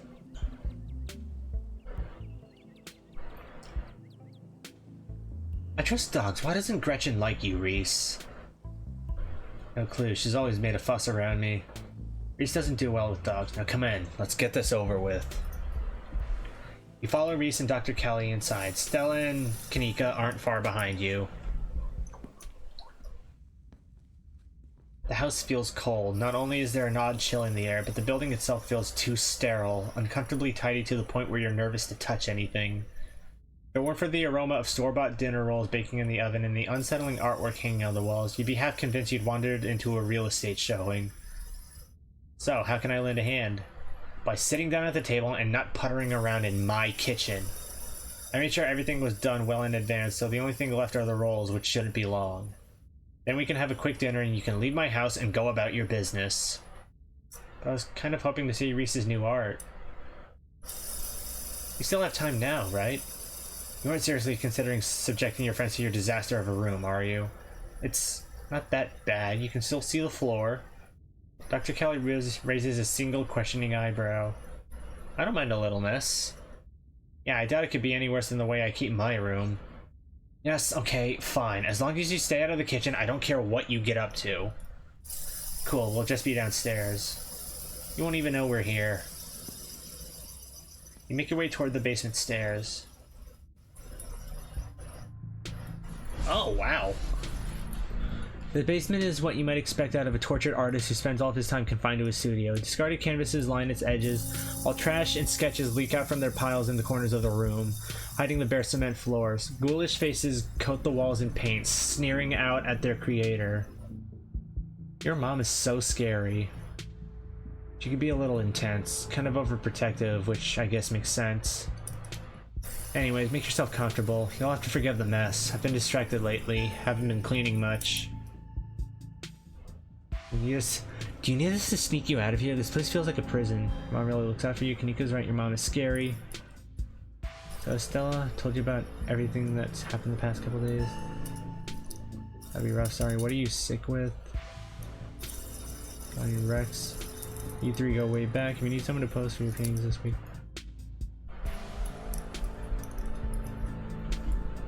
Do you need us to sneak you out of here? This place feels like a prison. Unfortunately, the prison we're dealing with here is my body, not my room. Are you sure there's nothing we can do? Your company is plenty. It's so nice to have living people down here for a change. You know, we'd visit more if your mom let us. Did she tell you she turned us away yesterday? She said we couldn't even talk to you. It's a little controlling. You came by yesterday? She didn't tell me, but I was probably asleep, that's all. She didn't want to wake me up. I don't think that's her being controlling or anything. Not to cast any doubt on that, but she did say I couldn't bring you any food. She knows that's how I show my friends how much I appreciate them. And she knows I can work around all kinds of allergies and intolerances. You need to cut your nails, my guy. Not gonna lie, it felt weird. I don't know, my body is pretty particular when it comes to food. She just prefers to have full control over what I eat, so... okay, maybe that does sound controlling. But it's for a good reason. If I eat the wrong thing, it could really mess me up, so she has to regulate my food.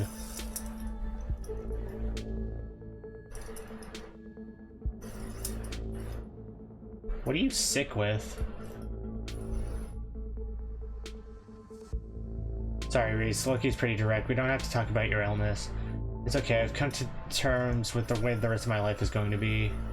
You're so macabre, Reese. You make it sound like you've been sentenced to death. You haven't, right? Not exactly. No one really knows what's wrong with me, but it's been getting worse. I can barely keep most food down. My skin always itches like there are worms crawling underneath it. I could live for a long time, or a short time. No one's sure. But I'm definitely not going to get better. Whatever time I have left is going to be miserable. So I've done my mourning. My best years are behind me. My future is unknowable, but one day I'll wind up in a pine box just like everyone else, and I'm okay with that. Damn, Reese, I may be a goth, but that's some real nihilistic shit. We'll make sure to come by more often from here on out. Friendship heals all wounds, right? Thanks, guys, but you really shouldn't worry about me. I have my art. I'm doing fine, really. We'll all join the worms one day. We've just gotta make the best. I think there must be something doctors can do for you. Even if it's just helping you deal with the symptoms. The doc upstairs has consulted with a lot of specialists. I've tried a lot of medications. Sure, some have been able to alleviate symptoms, but they always come with their own fun side effects. It wound up being a question of picking which set of discomforts I wanted to deal with. I settled on constant nausea and vomiting and a persistent itch I can't scratch. It's manageable. As long as I can still paint, I don't care. Hey, it isn't all bad. Some of it is just weird, like this. Reese pulls on the skin of his arm, stretches unnaturally. Ew. Ew! Ew! Hyperelasticity. Kinda cool, right? Whoa. Does that not hurt? Nope, feels fine. Like I said, it gets itchy under the skin sometimes, but I don't know if that's the elasticity, the medicine, or some other part of my condition.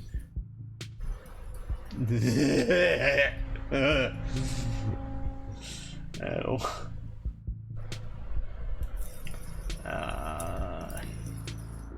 Stella told you about everything that's happened the past couple days? Every detail. I wish I could see some of it myself, but, you know. He gestures in futility towards the walls of the basement. Are you sure you can't just sneak out one of these nights? The doc isn't keeping me prisoner here, Stella. I'm sick. You know that. I'm sorry, man. I didn't mean to. There's nothing to apologize for, and I appreciate the effort. Really, I do. There's just nothing you can really rescue me from. That die's already been cast. But we were talking about the past couple of days, weren't we?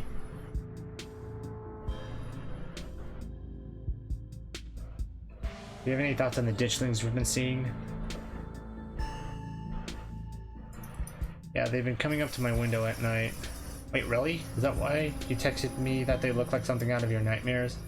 Yeah, I thought I was hallucinating. I hadn't put it together that we might have been seeing the same thing until just now. Excuse me. I've been sketching them, actually. Tell me what you think.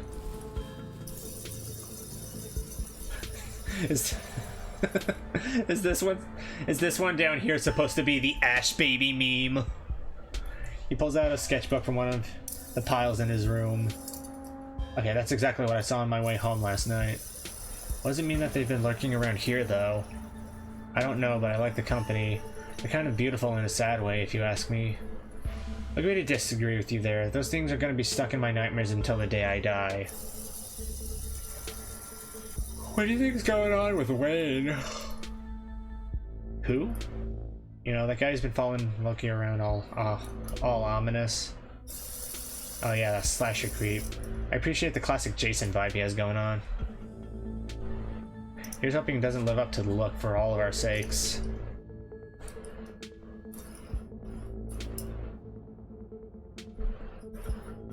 I'd leave it at that. Your art. Slap these bad boys on a mug. You can make a buck or two. No, that's insulting.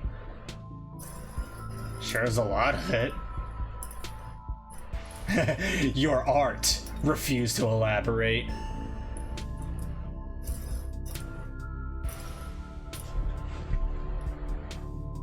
I mean, for what it is, it does all seem to be really detailed.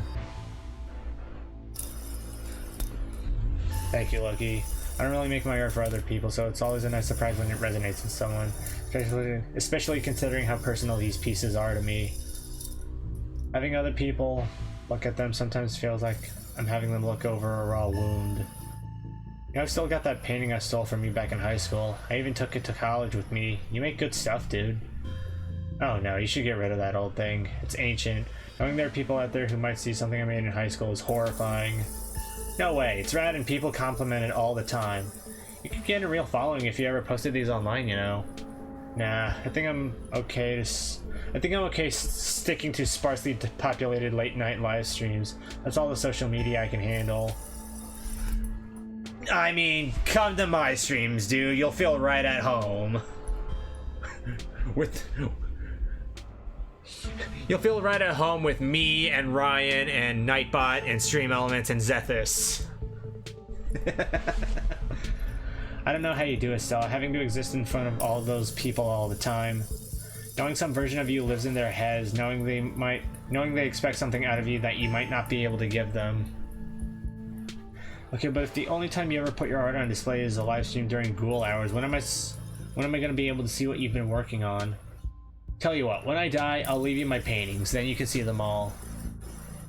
You've now met the other blank, and I'm back. Welcome back.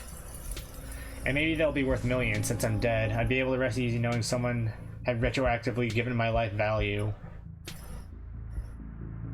Quite a movie collection you got. Any Rex? What do you think? How have you heard of Shinochi Deathblood? Saw that for the first time recently and it blew me away. Excellent example of both Japanese horror and found footage done right. You could even put it on after dinner if you guys are interested. Damn, I would usually be down for that, but we gotta head over to Oscar's after this. We promised we'd ghost bust his place. He's apparently been dealing with a bad haunting. I feel like we should really be there for him tonight, considering everything that's happened. He and Rosalina both need our support right now.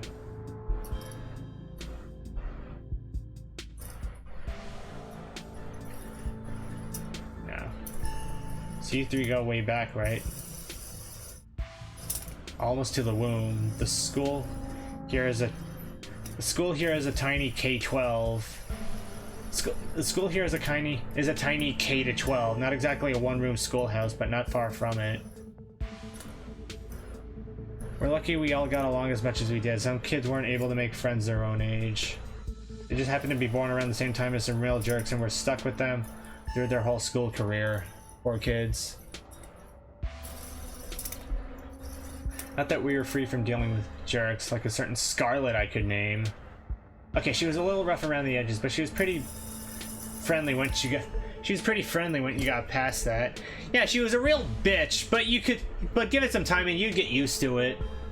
Maybe to you, the way she used to look at me, you'd think I rolled in something foul every morning before school. Same here. Though, to be fair, the feeling was more mutual between us. She deserved it, though. If you need someone to pose for your paintings this week. That's so kind of you to offer. If you're okay hanging out at weird hours, I'd love for you to come by and sit for me. It's been a long time since I was able to draw anyone but myself, and I'd really appreciate the company. Want to go ghost hunting with us tonight? Oh wow, do you think you'd be down for that? We'd love to have you. That would be so amazing, but I haven't had the best luck leaving the house lately. Even just walking to town is enough to put me in bed for a week. It sucks. But make sure you bring your camera, Stella. I want to see everything that happens. Yeah, let's not rush things. Let dinner come at its own pace. Reese's mom shouts from the kitchen. Dinner's on the table. Guess that's it for catching up.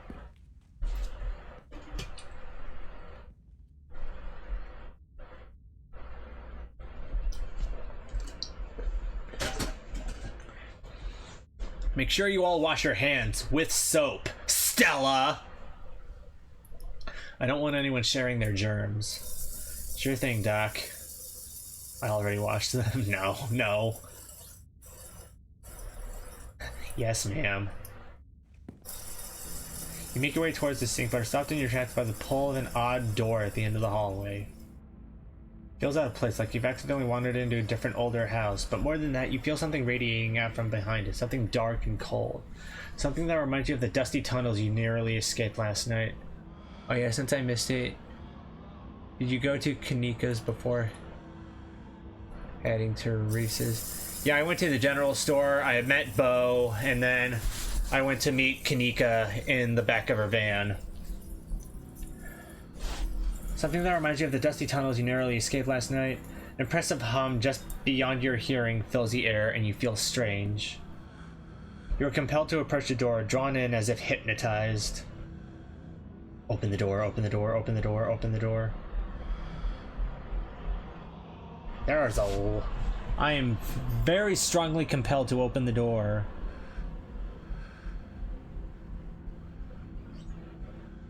Open the door. Open the door number 47, please. Before you know it, the doorknob is turning in your hand, your heart full of both deep dread and a compulsive need to know what might be on the other side. What do you think you're doing? Well? Something compelling about this door. No, there isn't. Now wash your hands.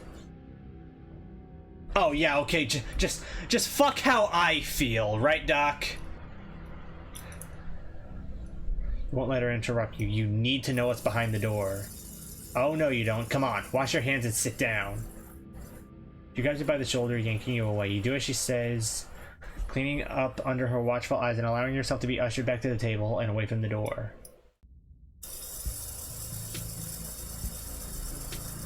Well, this is bleak.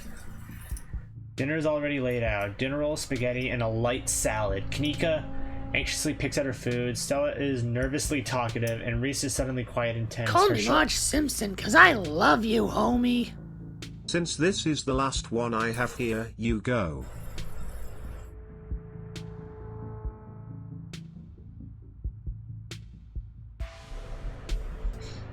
I forgot I recorded that message.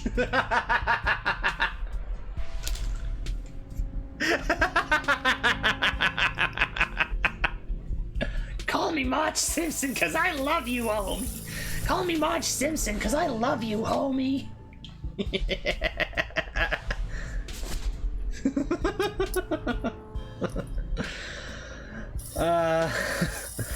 Reese is suddenly quiet and tense, his shoulders tight as his mother perches on the chair next to his. Dr. Kelly eyes all of you with a sharp, fierce gaze.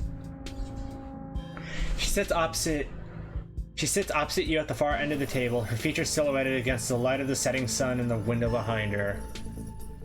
Given her protectiveness towards Reese, you find it odd that he's seated between the two of you rather than the other way around. It's almost as though she's guarded, not only towards you and Stella and Kanika.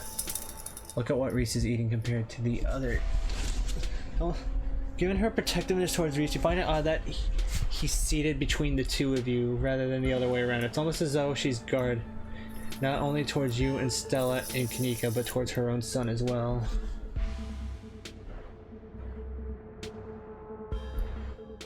Yeah, Reese is just eating plain noodles. Plain noodles with salt. Pills. Besides a few tablets towards Reese, he obediently swallows them. This is excellent, Dr. Kelly. Is the pasta sauce homemade? No, it's from a jar. I worked too many hours to make my own pasta sauce. Your own pasta sauce. Well, you have excellent taste in brains, and if you ever want tips on easy home-cooked pasta sauces, you know No thanks, Stella. I have the internet if I need recipes. Thanks again for having us, Dr. Kelly. We really appreciate it. You didn't tell me they came by yesterday. You were asleep. I didn't want them to wake you up. But you could have told me. Why? They were coming over today anyway. You know, with your pale skin and slightly pointed ear, you actually do kind of look like a vampire, Reese. I would just rather know these things. Noted. Noted, but she won't do anything about it. Her son will remain in the dark, like some kind of vampire. You know, I think I saw a video online about a family like yours. Turns out the mom was poisoning her kid for 18 years.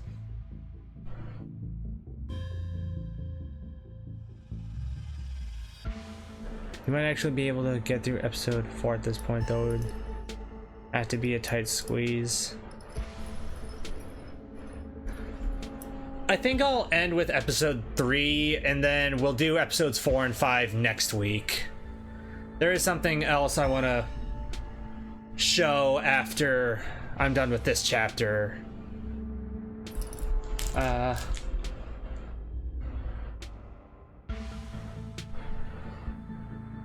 out the mom was poisoning her kid for 18 years. The dinner table goes quiet. Oh yeah, I think I saw that one too. Wild stuff. Is that so? The silence returns. Seconds feel drawn out like minutes.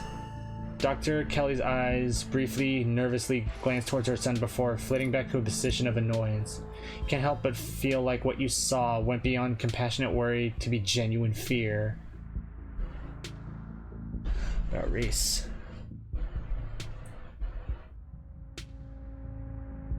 To break your heart, having to isolate your son from the world like this, do you think Reese might feel better if you got to see... Or are you so hell-bent on keeping your son from his friends?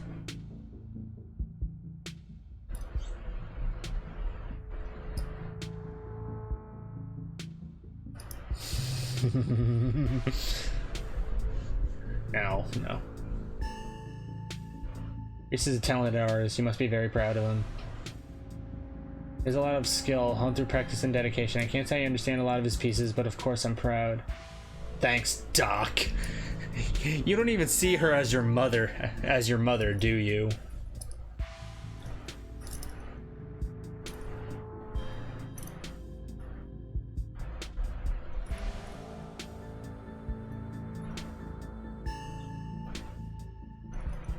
What exactly does he have?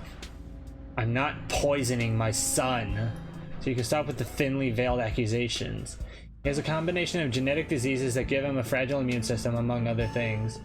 It's too much to get into, a lot of technical terms that I'd have to explain. It's not good dinner talk, and it can't be pleasant for him to have to hear it again, so let's drop it. I'm fine talking about it. I'd rather we talk about something else. The tension at the dinner table reaches a breaking point. Alright, that's enough. Dr. Kelly is interrupted by Reese before she can finish her thought. So we were talking about maybe watching a movie sometime this week while Loki's still in town. We'll have to see how you're feeling. I can handle a movie, Doc. Yeah, we'll just sit downstairs in the dark. Reese is used to that. I'm sure he'll be okay. You're always overestimating how much you're able to do, Reese. That's why you keep getting sick. If I get sick, so what? It's not like that's ever going to change. I'm sick every day and I'm not getting better. I don't want to spend the last few miserable years of my life holed up in the basement alone just because seeing my friends has been deemed too strenuous. I'm an adult, for God's sake. I can't believe I have to ask for permission from my mom just to have friends over. Reese stops mid-sentence, wincing in pain and wrapping himself in his arms. Don't say things like that. I'm doing everything I can to try and fix. Silence as Dr. Kelly's eyes shoot open. Reese? Reese abruptly pulls himself from the table and leaves. Damn it, I knew it. I knew this would be too much. Everyone get out of my house. Please just leave us alone. Stop trying to interfere with his life. All it does is hurt him more. We can't just leave him like this. Now is when he needs friends the most. No, now is when he needs me the most. I am his doctor and his mother. I know you care about him. I know that. And he knows it too. But all any of you would do is get in the way. So just leave, please.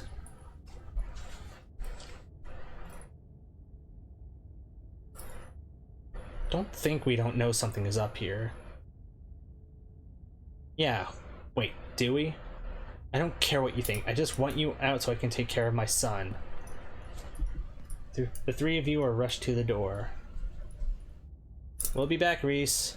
Hope you feel better soon. Dr. Kelly shuts the door in your faces. Dr. Kelly shuts the door in your faces. The click of a lock signals the end of your dinner at Reese's. Do you really think Reese's mom is poisoning him?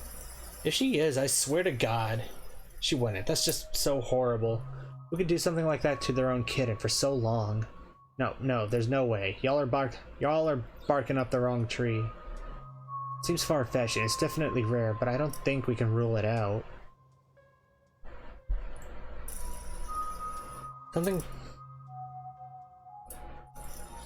weird happened when I went to wash my hands. It was like I was forced to try and break into the clinic. Forced how? It was like something was making me go there. I wonder, was it like that carving in the pit last night before you had that seizure? Before you had that seizure, it was kind of like you were hypnotized. I didn't really have a good angle from the top of that ladder, but I guess I'll take your word on it. Hypnotism seems like a step up from what we've been dealing with, though. I mean, I don't know. A lot happened last night, but the whole thing was very trance-like. Guess it was kind of familiar. I guess it was kind of similar. What if there's another carving in there? That'd be so weird. If there is, I wonder if it'd give you another vision. Maybe these things have something to do with the ditchlings. You're not suggesting we go poking around in there, are you? Of course I am. Maybe tomorrow. I am not breaking into Dr. Kelly's clinic based on a bad vibe Loki got. Did either of you get the impression that Dr. Kelly is afraid of Reese? She never turned her back towards him. Are you sure she wasn't just being overprotective? I'm sure that's all that's going on, and she has every right to be. I mean, poor guy took 2 bites of food and got sick immediately. I can't imagine what that's like for both of them to go through. Yeah, but if she was being overprotective, she'd have sat between us and him. She had her back to the window. That's interesting. If anyone should be afraid of anyone in that house, Reese should be afraid of his mom. I think you're both reading into things too much. Dr. Kelly is good people. Look, I'm just saying, maybe there's more to their dynamic than just him being sick, but it's not like there's much we can do about it right now. We could probably go back and forth on this for a while. Let's grab Gretchen and get going. The sun is setting and we wouldn't want to miss a second of ghost action. Stella hurries off down the hill. It's almost as if to run away from what just happened. You and Kanika follow her down the slowly darkening street. I see you fuckers back there. And you up there. Lit by the orange hues of the setting sun, the library feels different. What was once a quaint building in a small town now stands as an imposing structure, its walls holding something that stares back at you with menace.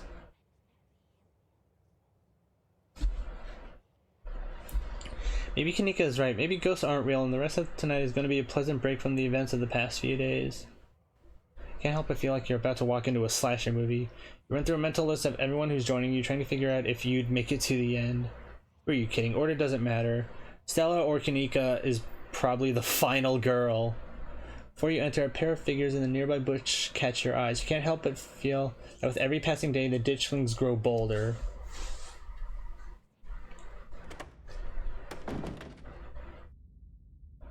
Just as its exterior was intimidating in the setting sun, the inside of the library is dark, its shadows deep and foreboding. The meet and greet with the mayor ended quite some time ago, and the throngs of visitors took whatever joy was in this place with them as they left. Hey Oscar, are you back yet? Shh, you can't yell in a library, it's against the rules.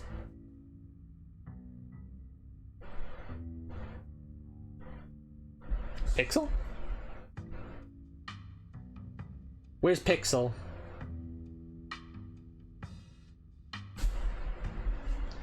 After hours, rules only apply before 5 p.m. Now it's our domain. Hey, you're here sooner than I expected. Hope dinner went okay. Yeah, it went okay. The cat is behind Kanika. Ow. Reese wasn't feeling up for a longer hangout, unfortunately. Sorry to hear that. It's okay, it just means we have more time to hunt ghosts. I've come fully loaded. Got my EMF reader, temperature gauge, spirit box, infrared camera, UV light, video cameras, salt, flashlights for everybody in case the ghost messes with the electricity, parabolic microphone, Sharpies and paper for automatic writing, matches and candles for rituals. Oh, and a Ouija board. I know they're toys, but you never know what might come in handy. Wow, this is a lot of ghost hunting stuff for something that was so last minute. Do you just have this stuff ready to go in a bug out bag or something? Of course I do. I actually stashed a couple of bags here overnight after I got back from the mines. Excuse me? I wasn't about to carry every... Fun fact, the voice actor for the Princess Sims for Oscar, who, Nicole? I mean, I guess I can see the appeal. I wasn't about to carry everything around all day. This way we can go in light and pop out. This way we can go in light and pop out to grab more stuff once things start getting spooky. Yep, Nicole Sims for Oscar. I never found any compelling evidence of ghosts, but that's not for lack of trying. And after last night, I'm more than ready to try again. I have a bad feeling about this. There's ditchlings in the bushes outside.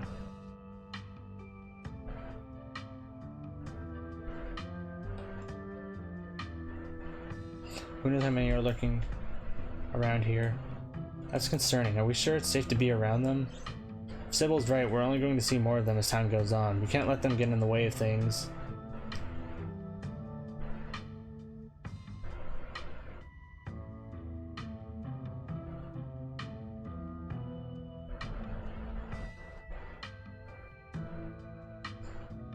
Last night was weird. I don't know what we saw.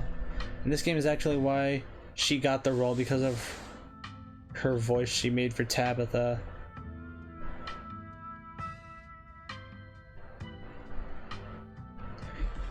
You joined the Discord, right? Is there any chance you could find that video? Because I've never heard of that.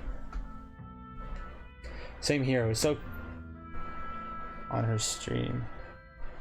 Same here. It was so dark and cramped in there. I can't be sure anything I heard or saw wasn't just part of a long, drawn-out panic attack. Good thing I got audio of the knocking. Real proof that we have that we have a paranormal encounter. Excuse me? Or proof that the rocks were shifting around us preceding a cave-in. One of these things is just slightly more likely than the other. Honestly, I'm a lot more spooked than by the ditch things I saw on my way home last night. Oh my god, Neeks, you're actually starting to come around, aren't you? No, I mean, maybe. I get easily spooked, okay? I was wondering who was opening and closing the door. Yo, don't rush off ghost busting without Zane. No way I was going to forget your promise, Stella. Zane, glad you can make it. I was confronted with my own mortality for the first time yesterday, so I'm desperate for answers about the afterlife to ease my troubled mind. I think it was one of the videos where they live played Slay the Princess, or it was when they played Scarlet Hollow and they voiced all the characters.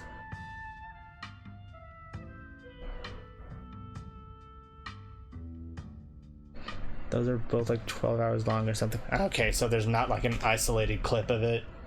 Let's go mess with some ghosts. I hope my house is big enough for 5 ghost hunters at once. If this is everyone, we can go ahead and get started. It's through the back. Follow me.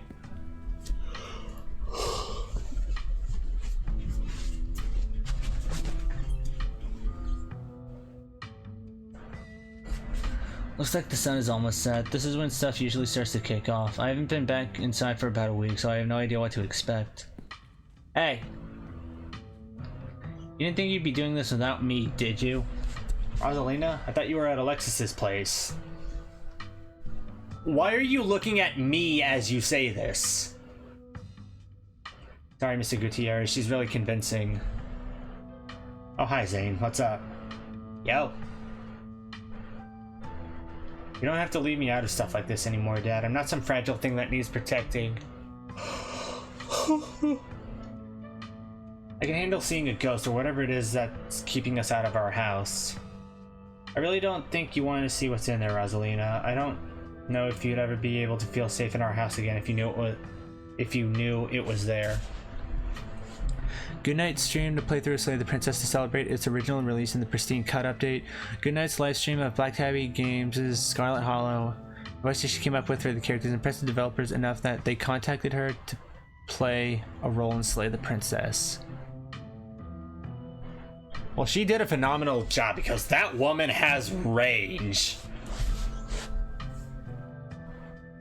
I mean, Zane's coming. It's not like tonight is an adults-only event. He's got a good point, Mr. G. Yeah, I don't want to be coddled just because you're scared. Alexis and I can handle this. Yeah, we can totally handle this.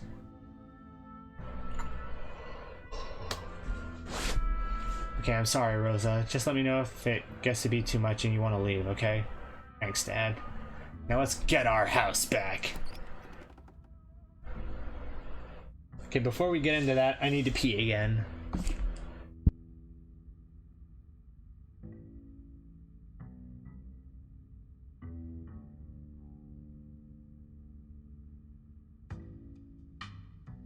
I can't talk right now.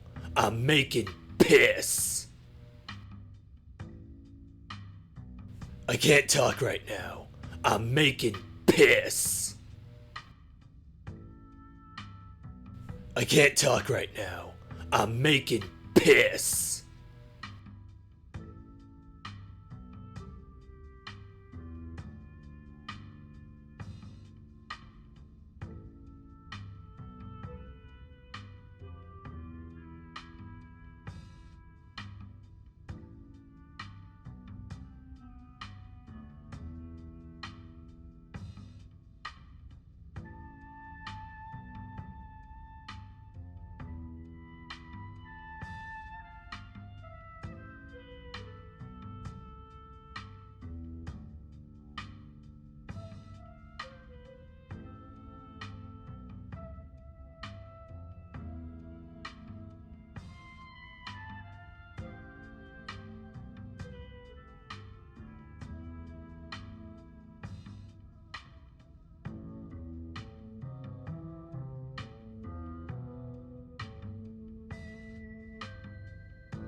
that is a lot of piss to make for the short time I was gone. We'll cross over the threshold and enter Oscar's living room. Family photos line the walls, and stacks of books sit comfortably on wooden furniture. Right from the painting on the floor, this living room feels too normal, too human to be haunted. It looks pretty normal for now. I don't remember that picture being on the floor, but that could be non-supernatural. None of my equipment is picking up anything around the picture. I'll set up a camera in case it falls again. Could be important evidence. You might want to save your cameras for Rosalina's room. That's where I've seen the ghost manifest. I wonder if the ghost will even show with this many people around. Wait, is it just me or does it suddenly feel colder? It sure does. I definitely feel that. Temperature gun says it's actually a couple of degrees colder, but that's normal, right? Rooms and hallways are sometimes colder than other parts of the house. Oh, a genuine cold spot. I gotta snap a pic for posterity. Thanks, Zane. That it? That isn't very scary.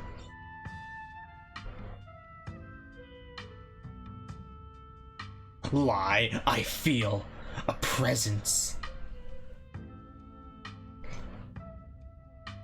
Alright, gang. Well, alright, gang. I think we'll cover more ground if we split up and search for clues.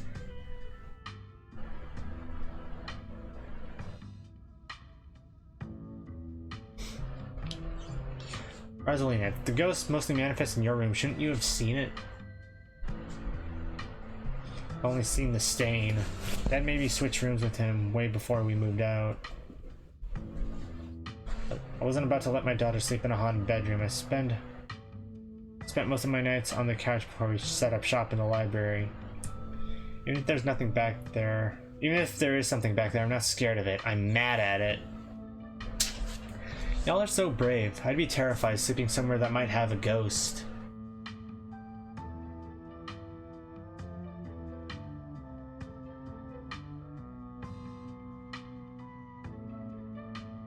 Maybe it's just shy.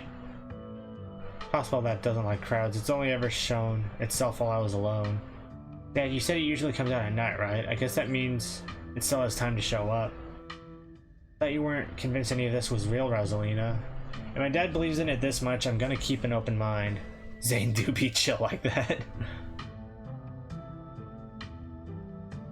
God, he really is the Shaggy of the group. What if it is just all in my head? I'm not sure if it'd be more of a relief or an embarrassment. I don't know, this cold spot is pretty solid evidence, so I won't be satisfied until we see a full-bodied apparition. Oscar, on a scale of 1 to 10, how scary does this ghost look? And in your opinion, will I never sleep again if I see it? It's a 10, definitely a 10. Dope, maybe we should split up. I want to make sure someone sees this thing. Absolutely not. It would totally go for the person it could scare the most, and apparently that's me, so no thanks. I'm sticking with y'all, with all y'all brave people. Okay. Oscar takes a deep breath before continuing. Let's head to Rosalina's room. Follow me.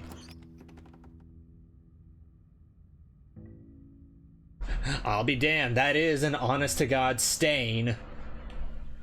I'm feeling again, like the mines, like the door to the clinic, a dusty, suffocating, dizzying feeling. Something is in this house, though whether it's a ghost or something worse, you aren't sure. Whoa. This is where I've seen it. It appears on top of the stain. Weird, I'm not getting anything. It's not even cold. It's the same temperature as the living room. Nothing on the EMF either. Then your equipment is wrong. The stain is definitely paranormal. I've scrubbed it out too many times to count, and it just keeps coming back. It's just a stain, Dad. Can't we just cover it back up? I don't mind sleeping in here. Let's get scientific about this. If you scrubbed the stain out a bunch, maybe that's part of a summoning ritual. If y'all are offering free carpet cleaning, be my guest.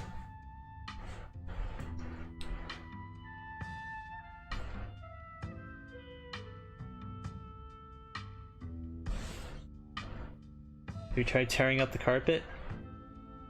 In a house owned by the government? Nope, I'm not messing with their carpets. I'd rather scrub ghost blood out of it every day than have the government take me to court for destroying their property.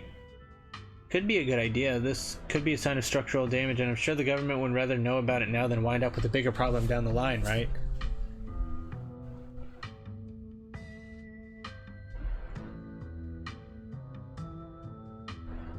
Recovering after Kanika, and I'm sad. Yes, well, let's fix that. I would much rather cover up Oscar. Pop that right back there. Plus, there might be something written under there in blood. Only one way to be sure. Sal excitedly starts tugging at the corner of the carpet. Oh dear.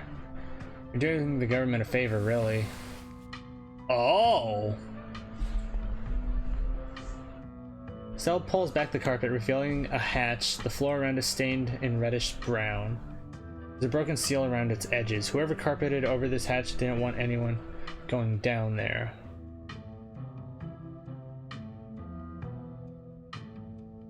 What if there isn't a ghost after all? What if somebody lives down there? Okay, maybe I don't want to sleep in here.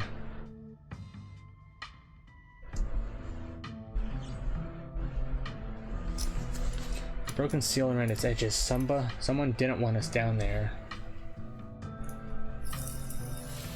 About how long ago was it sealed up? Whoever did this has got to be long gone, right?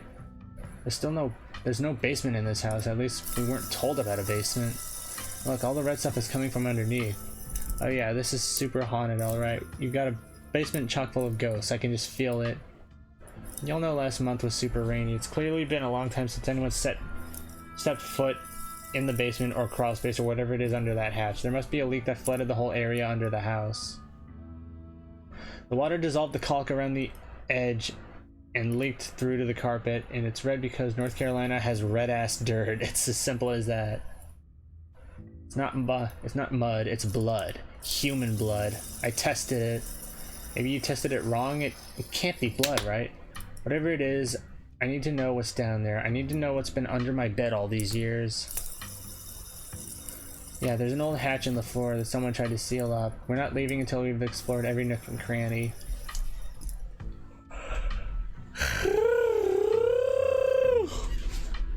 Have you considered that they tried sealing it up because it's unsafe? Uh-oh, do you think the flooding could have made the house unstable? I'm all in on ghost hunting, but I don't know if I could crawl into another dangerous crevice. I'm going for it.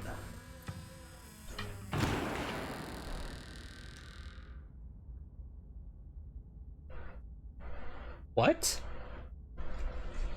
You come into Oscar's living room. You can't tell what time it is, and your friends are nowhere in sight. The building feels colder, and there's something about the air that feels wrong. It's stale, with an undercurrent of mold and earth. You feel claustrophobic, as though you're in a coffin, each breath depleting what little oxygen is left.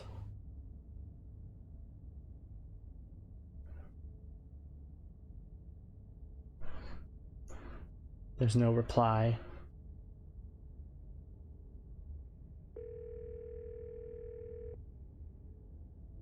Eddie?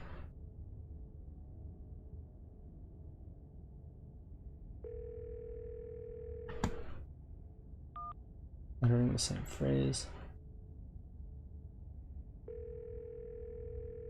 No, what did you... What? Why are you saying that?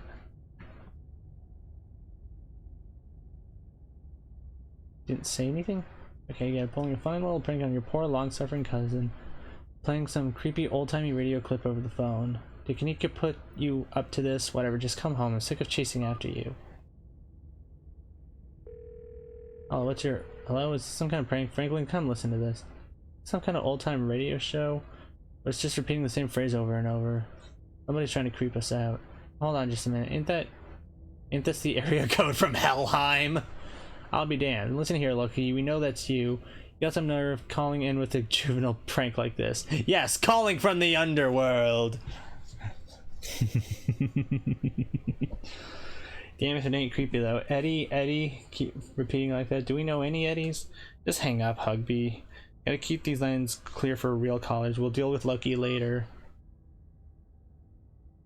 Clearly isn't getting you anywhere.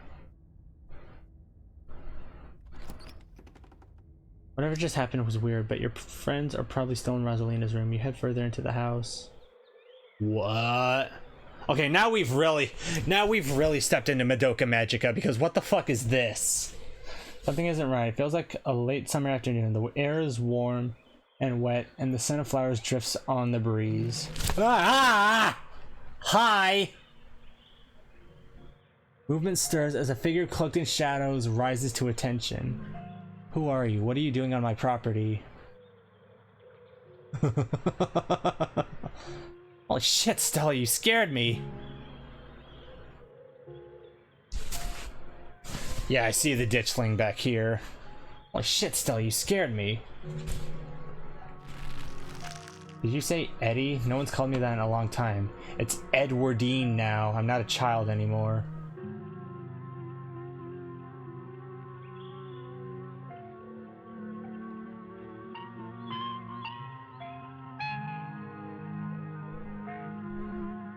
Play along. Alright, Edwardine, can you show me the way out? I wish I could say the same. You should have stayed gone, and you absolutely shouldn't have shown up here of all places. You're caught. I don't think you understand what father might do. But are you talking about this face back here? Oh my, I wouldn't want to cross father. I shall be away at once. Yeah, above Stella's shoulder. I see it back there. Shall be away at once. Flash of pain in Stella's eye tells you that she's keenly aware of everything that's happening right now. She is in agony. I can't. It's not that easy for me. My brothers were sent to Normandy, and now I'm the only Scarlet left besides father. I have responsibilities, Charlie.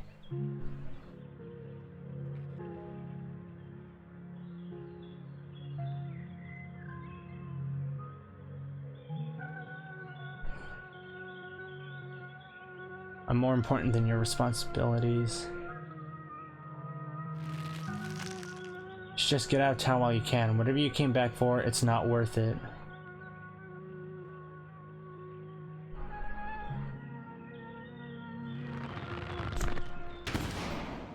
She's gone, along with the shadow in the corner of the room. You're alone again in this strange garden.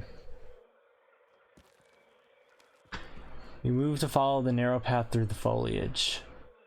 You step forward, a single door, standing solitary in the middle of the garden, appears before you.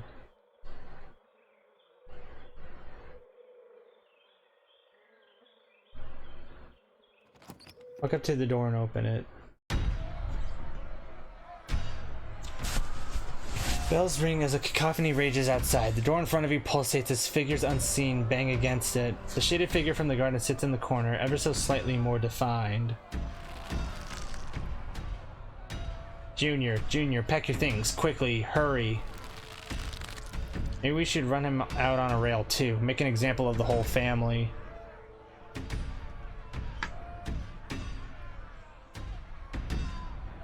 Okay, I'll pack real good. Please, he's only a child. We'll leave peacefully. Just give us a little time. They were only children too. My boy was in there. Why should I give Junior here all the time in the world to gather his little toys and fancy clothes? My boy didn't have that kind of luxury. The collapse, Junior leaving, Charlie returning, it's all starting to come together. They're the same person.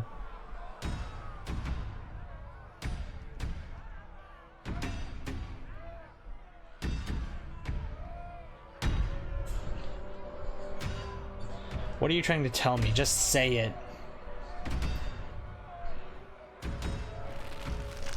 Don't listen to him, Charlie. Just keep packing. Looks like the others are on their way. Better hurry, boy, or you and your little dolls here might get burned up.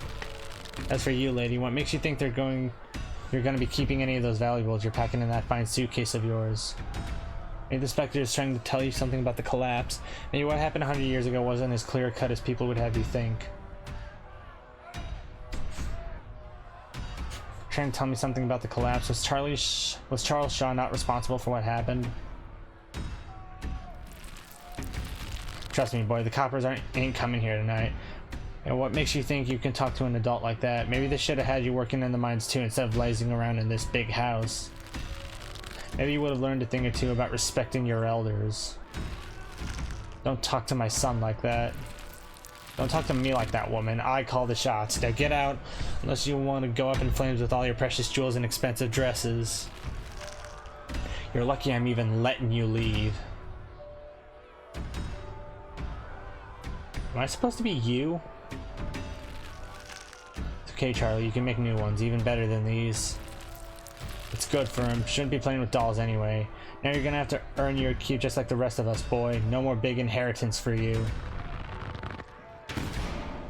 Alexis and Rosalina are whisked away, leaving you behind in an empty room. As they depart, the front door stops pounding and opens into a beckoning white void. Before you have a chance to think about it, another door creaks up into what you thought was the ceiling. There you are. This is quite the maze, isn't it? And absolutely crawling with these miserable little parasites. Bottom feeders. Oh god, he popped it. Talk. Nope. Hey man, what's up? Nope. As he approaches, a smell hits you, sweating, suffocated flesh with a tinge of the saccharine. With a tinge of the saccharine and stomach-churning scent of decay. Shall we find the end of this little maze?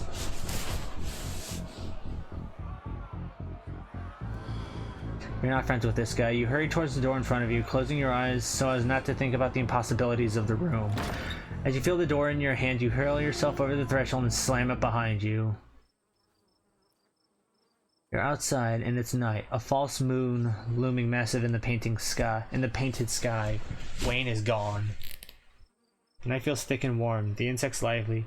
Their call unnaturally tinny. Everything feels warped and wrong, like you're listening to a record fish from the bottom of a pond. Unless your eyes are playing tricks on you, the shadow in the corner keeps getting closer. Hey, you leave my girl out of this, you bastard! You poor dear, I've been keeping track of you, scuttling around town like a tomcat. You've fallen hard for Miss Edwardine, haven't you? Better not be dead. You're my right out of here. Oh god.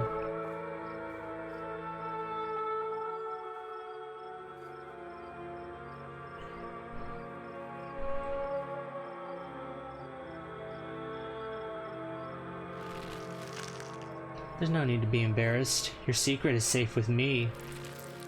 You know, I never did approve of what the Scarlets did to your family, and what it did to the two of you youngins. Childhood sweethearts, just think of how lovely it would be if you could just be happy together. That's what you want, isn't it? Are you mad because Edwardine and Charlie's romance didn't work out? I'm sure by now you realize the young lady doesn't plan on leaving with you, but it's not for lack of desire, as you well know. It's Enoch. Even if you dragged her over the town limits, his hold over her would make sure neither of you were ever happy again.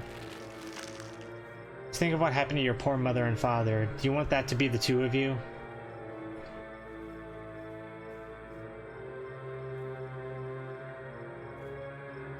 Your parents were driven out of town after the collapse. That's what happened in the last room, isn't it? Powers at work here are stronger than even your love could withstand. You need to break the bonds holding her here, then you can both go free. No more misfortune. Not for you, not for anyone else bold enough to set foot outside the holler. Kanika mimes handing you something, though her hand is empty. Everything you need to know is on that map. Something about this woman doesn't sit right. She must have some sort of ulterior motive. An item to quest for when I get out of here. What's that about misfortune stepping outside the holler? Is the town cursed?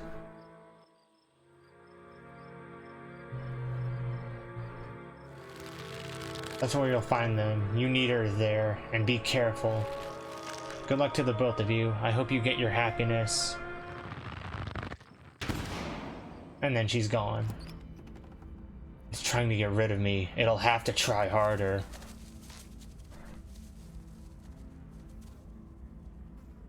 What's doing this?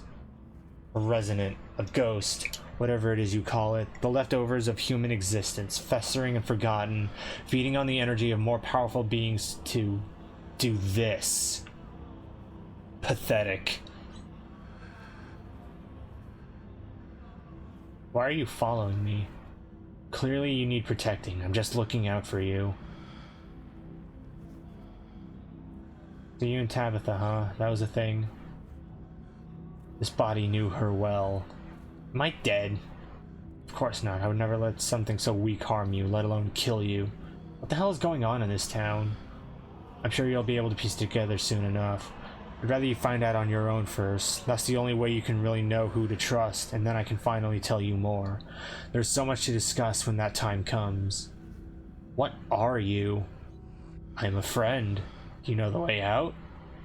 I will soon, but in the meantime, you have nothing to fear. I'm watching over you. I'm not worried about myself, I'm worried about my friends. The people you only met 2 days ago, I'm sure if something happens to them, you'll recover soon enough.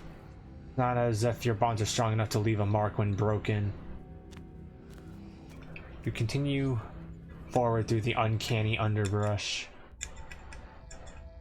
Oh god, just let me out of this place.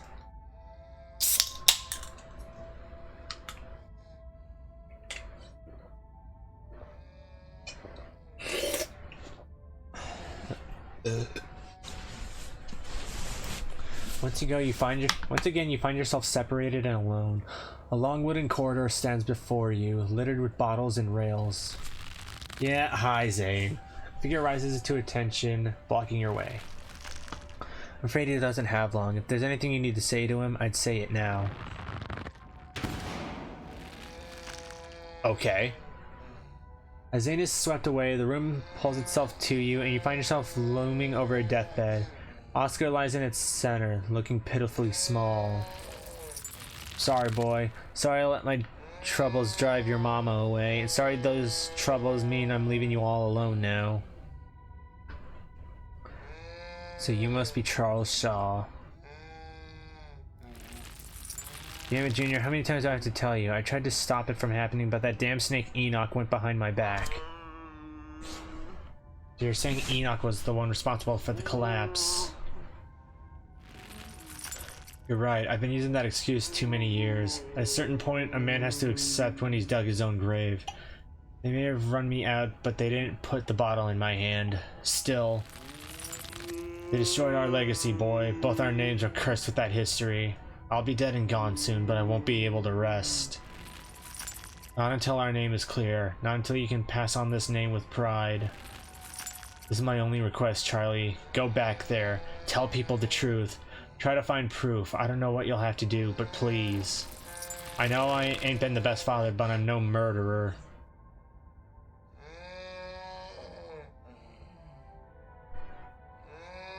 I think this request didn't really pan out. If the Scarlets were exposed for the collapse, Tabitha and I probably wouldn't be around. Damn it, boy, I may not have till the morning. Promise me you'll go back and at the very least show that Enoch bastard what for. I promise. All that's left is a chorus of hands to come drag him into the void. Watch as Oscar's body seizes and falls through the sheets, taking the rattling pile of bottles with him. Such theatrics. What a waste of time. Why force you to see any of this? People always think their own experiences are so important, but what does any of it matter? So you're still stuck here too. We keep being separated, but I have a feeling it'll be over soon. Then the exit won't be hard to find. Do you know what it's trying to tell me? Yes, and it's trivial. Don't worry yourself with it. Are my friends dead? They're alive. I'm not sure if they'll stay that way. Let's move on. Let's. You move back to the bed to quietly leave through the hole Oscar left behind and crawl through. The first time you and Wayne enter a new room unseparated, the two of you finding yourselves huddled under a large table. Stella stares through you as indecipherable murmurs and shuffling feet echo from the ends of the table. They're so lovely. Are you sure I can keep one? You must have worked very hard on them. We gotta be near the end, right? That music is the same song I started playing when Stella first showed up. Just let the scene play out. There's no use trying to communicate, whether it's with the resident or with your little friends. I'll try to keep it away from my brother so he doesn't smash it, though I wish I could make it move like you can. And you can even do the voices. You know, you could probably make real money if you put on a show for people. Oh, so that's why everyone's been moving so weirdly, like they've been possessed, right? He's got a thing with puppets. Please don't engage with it while I try to find another door. Traveling show, and you'd want me there too? Oh, could we go to towns along the beach? I've heard the Outer Banks are the most beautiful place in the world.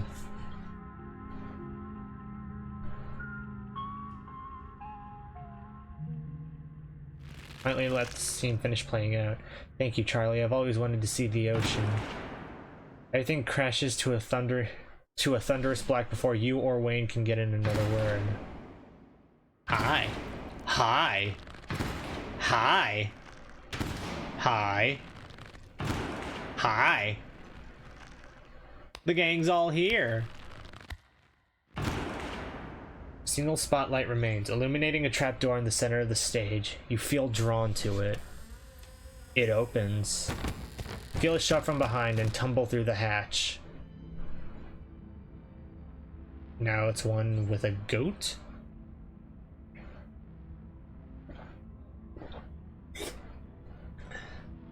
It took some digging, but it's here. The map was right. That means there's hope, Eddie. Whatever it is that Enoch did, we can undo it. We can be happy to get...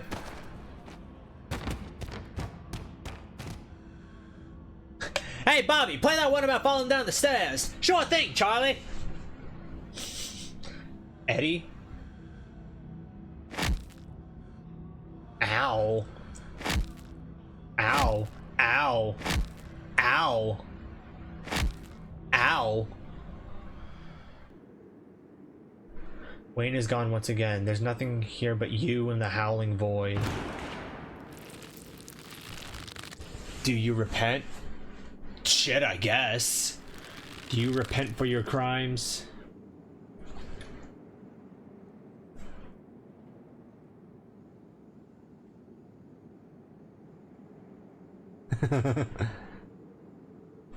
Let it continue. You let the spirit continue. You must answer for the crimes committed by your scarlet blood.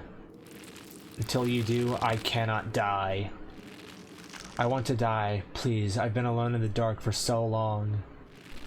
All I ask for is some of your years, to pay for the years that were taken from me.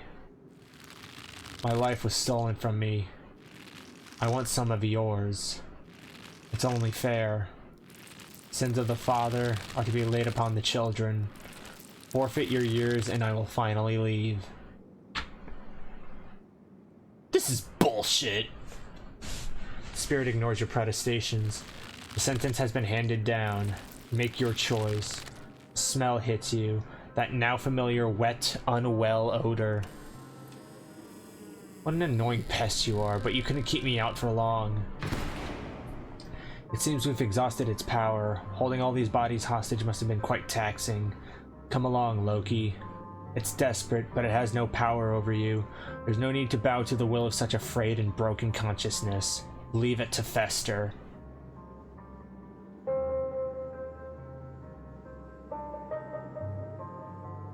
What happens to them if I just leave? They've already left. They're not a factor in this. Can't just leave the ghost here. You can. Where will Oscar and Rosalina live if the ghost stays? Don't give years of your life for something so insignificant. Okay. I want to help, but I can't justify the cost. It isn't worth it. How do I get out?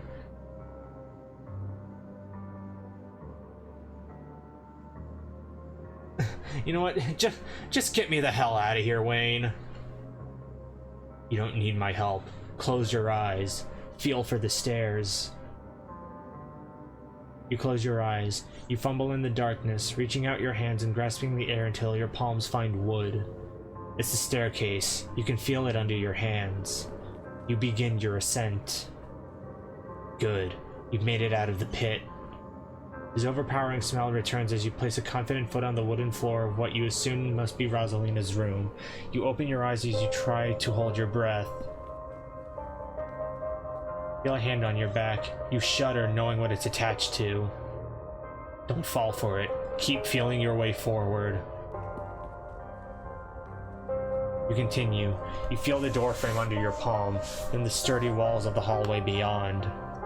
Wayne's palm continues to gently urge you forward. You stumble into the corridor between the annex and the library. The real world is swimming back into focus. Good. The main doors are just ahead. You feel a shove as Wayne pushes you forward. You fall towards the entrance, your legs still unsure of the ground beneath you, and the doors fly open. Resolve the haunting without using a special trait. Reject the burden of your family's sins. You're outside. It's real this time. A cool autumn breeze blows small piles of dried leaves across the steps of the library. You made the right choice. It would have been so easy to fall for its tricks. I'm proud that you didn't. He's seeing you. He leaves before you can say anything in response. Oh, thank God, there she is. Thank God you made it out, Loki. I went to get Mom when I realized you hadn't left the library with the rest of us. I figured if anyone knew what to do, it'd be her. I see someone beat me to the punch. Sounds like you've had quite the evening. I suppose I'll have to find another place for me and Rosalina to stay. This was such a disaster. I'm so sorry to have brought you all into that house. I should have left the place to rot. You and Rosalina could always stay with us, Mr. Gutierrez. I wouldn't want to impose on your parents like that. It's a lot to ask. I can figure this out.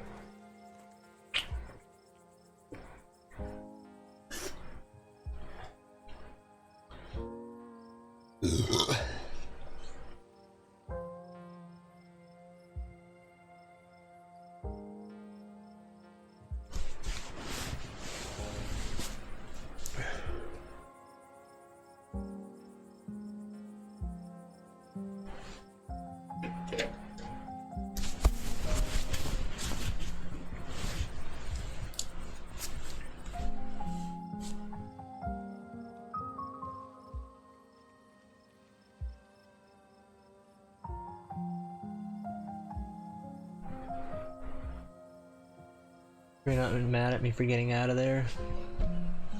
Of course not. It's just a house and we don't even own it. I'm not going to let you sacrifice years of your life for a rental. Even if we owned the place, that ghost was asking for quite the down payment.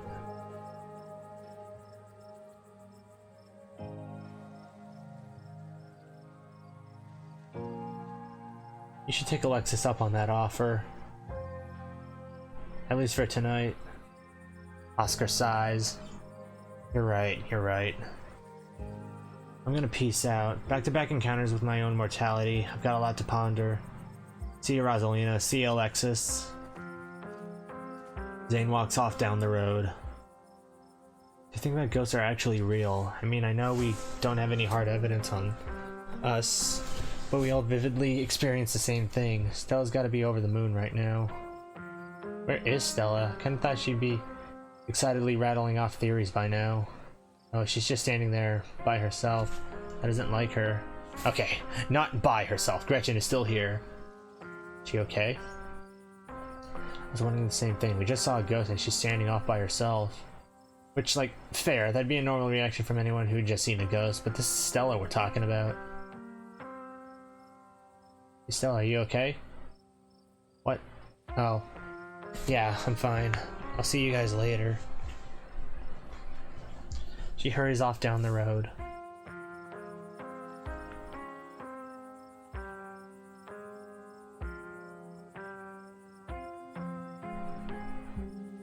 I think she took the brunt of things in there. No wonder she's having a hard time right now.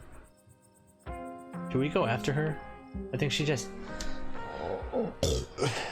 Excuse me. I think she just needs some time to herself. Stella's never been the kind to share her burdens, and I doubt that'll change just because somebody goes chasing after her. If anything, it'll just make her clam up even more. She's a strong girl. She'll be okay. I'm honestly surprised that she and Zane are the only ones heading out right now. You've all been through something awful, and each and every one of you needs rest. Especially you, Kanika. We don't want that cold of yours to get any worse. God, what a disaster this whole night has been. I had no idea they would turn out like this. I'm so sorry, everyone. Stop apologizing, Dad. We're the ones who don't have a house anymore. We don't even have the library. There's another carving in there. They keep giving me visions.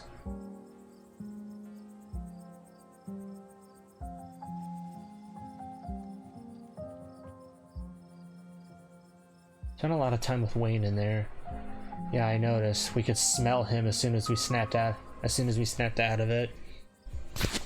What happened? Did he hurt you? He's part of the reason I left the ghost behind. He really didn't want me to make a deal with it.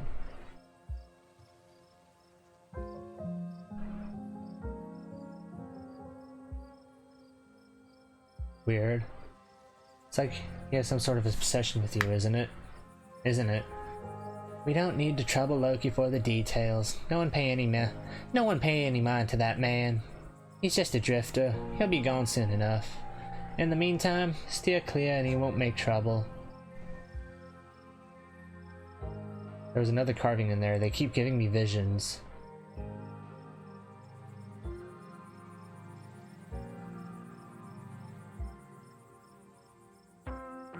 Pretty weird coincidence, right?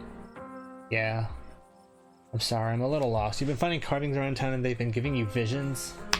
I'm sure everyone here could stand around theorizing about this and that all night long. There'll be plenty of time for that tomorrow. Loki, I'd love to discuss these visions over tea. Were you all conscious during that time? Everyone glances at each other. Yeah. Pretty sure we remember everything, at least up until that guy showed up and snapped us out of it. Wayne. He's been following Loki around. What did he say to you? Like I said, let's not trouble Loki about him. Just stay away, all of you.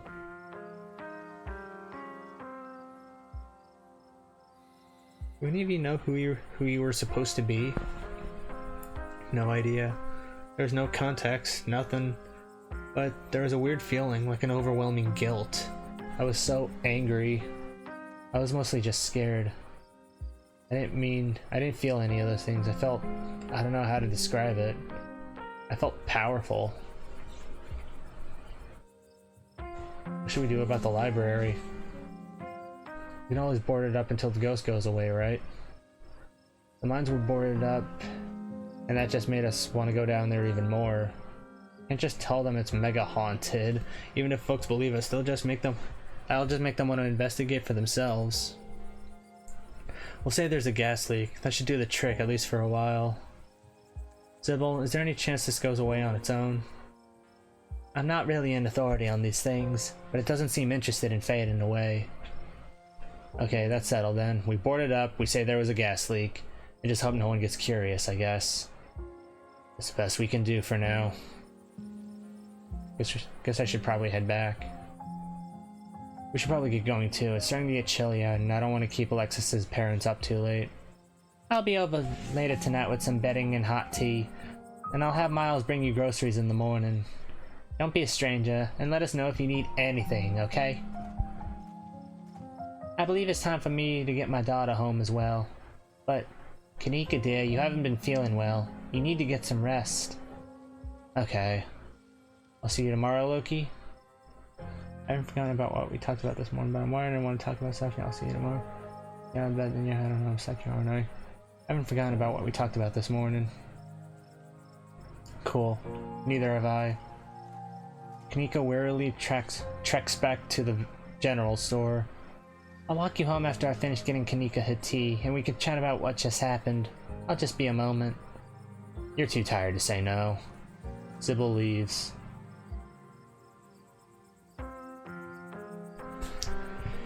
You make yourself comfortable for a few minutes while you wait. After everything that's happened tonight, the normalcy of sitting on a quiet and empty road feels like a priceless treasure. I hope you don't mind, but I took the liberty to call your cousin and tell her about what happened tonight. She wasn't exactly thrilled to hear from me, but I think I blunted her anger as much as I could. Shall we head out for our walk? Time to go home. Go back to the estate. Ah, great. Once again find yourself on the long trek back up to the estate. The night feels cold, the crunch of leaves beneath your feet deafening in the quiet wilderness. Let's stop here for a bit. These old bones need a moment to rest. There's ditchlings everywhere. There are. And I'm afraid that they still would be this numerous even if you had managed to exercise the spirit you encountered tonight. Its presence was merely a symptom of the rot in this place rather than its cause. People are unfortunately just going to have to get used to the sight of these things in the coming days. Are you a witch? She laughs, surprised by your question. I suppose some people might call me one, but I'm just an old woman who fancies herself a bit of a healer. Sorry, that was a strange thing to ask. Look, after tonight, I know that magic is real. Do you do magic or not? What is magic anyway? I just know some trade secrets passed along the family line. That's no different than the child of a mechanic knowing what to do with an engine, or the child of a carpenter knowing how to build a makeshift chair. She's putting on an act. There's more to this woman she's letting on.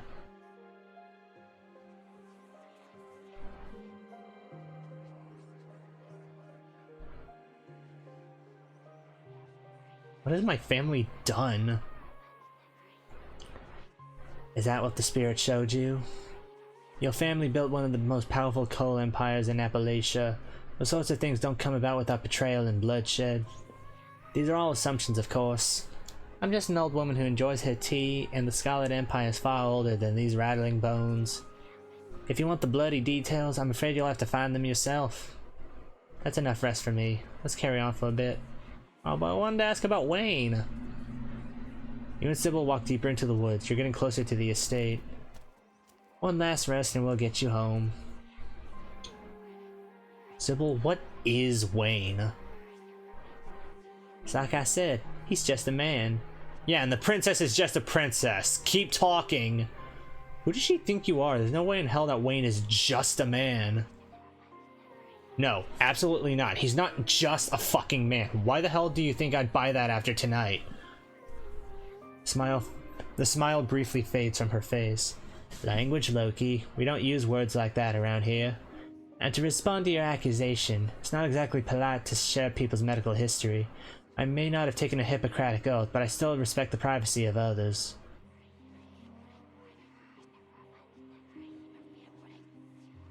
Wayne didn't want to make a deal with that ghost. Of course he didn't. Some people will never understand the kind of sacrifice that was laid upon the table tonight. If you'd gone through with the deal, it would have been an affront to everything he is. There was a stone carving of a goat's head and a pack of wolves in the basement.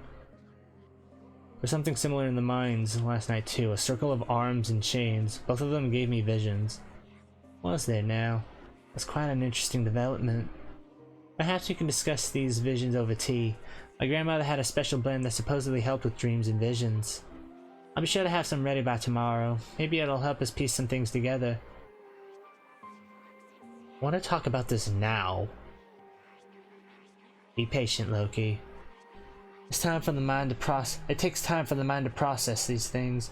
It will be far more productive to have this chat after you've had a chance to get some rest. Ready to get moving again? I am. The estate shouldn't be much farther. You and Sybil trek through the remainder of the woods and find yourselves on the outskirts of the estate.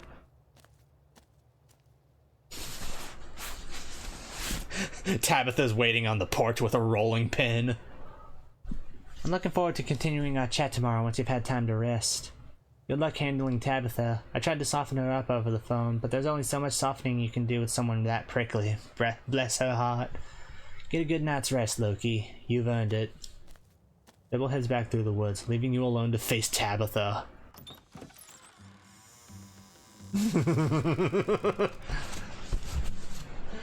You open the door to the estate as quietly as you can, only to find your cousin anxiously pacing in the foyer. She's been waiting for you. I see you finally decided to drag your sorry ass back here. I don't even know what to say. I've told you so many times to stay out of trouble, to keep me posted about where you are, to come home in a timely manner. What's the point of saying it all again? Clearly you just don't care how your actions affect me, and I don't know how to make you care.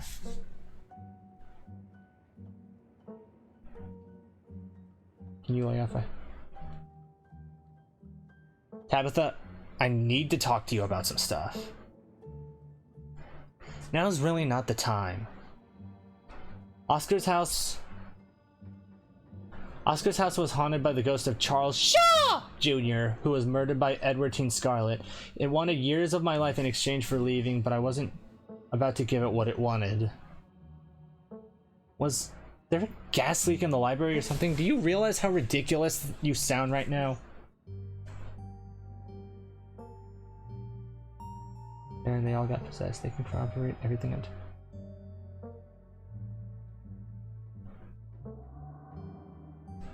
They can corroborate everything I'm telling you. This whole song and dance is getting real old, Loki. You go out and see something supernatural and I'm conveniently not around for, and then you come back crying about it as an excuse for abandoning me. Wayne followed me into Oscar's house. Do you think mentioning that awful man is supposed to garner sympathy from me or something? So you do know him. Did I ever say I didn't? He's a creep from a bad time in my life, and I do my best not to think about him, which is becoming an increasingly difficult task. What is he? A sick man that you should avoid. If I could get him to stop talking to you, I would. He's not the decent man I used to know. Keep finding these weird stone carvings and having visions about them. There was one in the mines last night and another in Oscar's house. Visions? Have you been having seizures? God, please stop running off on your own to places I can't find you. If you have health problems... God, please stop running off on your own to places I can't find you. If you have health problems, you really need to be careful.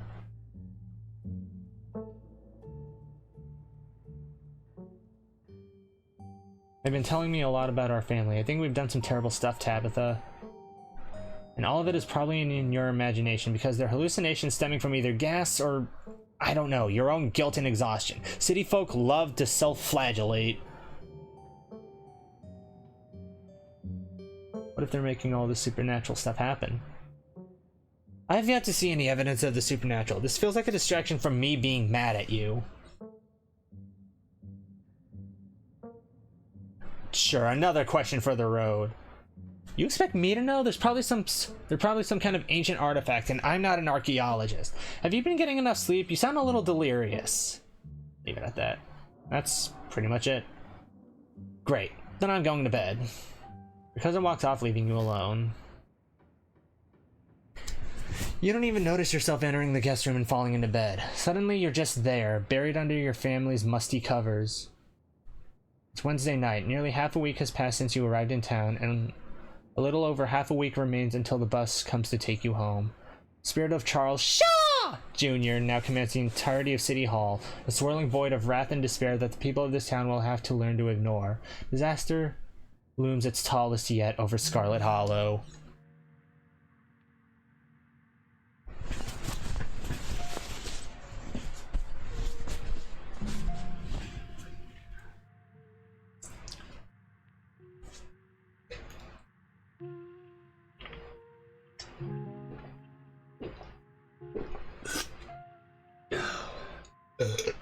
Oh.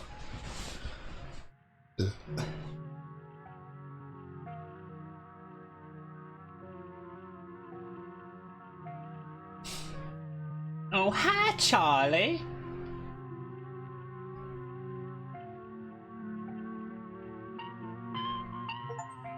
Episode 4 awaits. If you'd like to save before continuing, please do so now.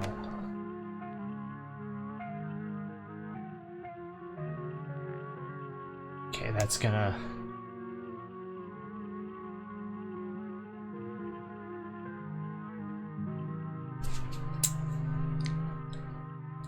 Anyone's still here?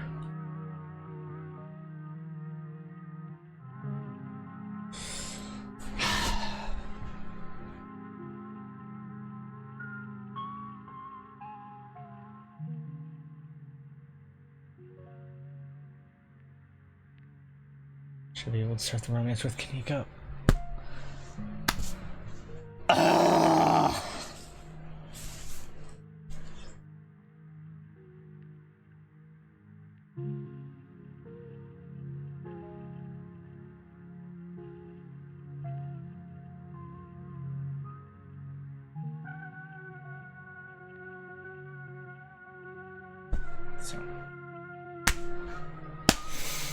Alright, fuck it, let's keep going.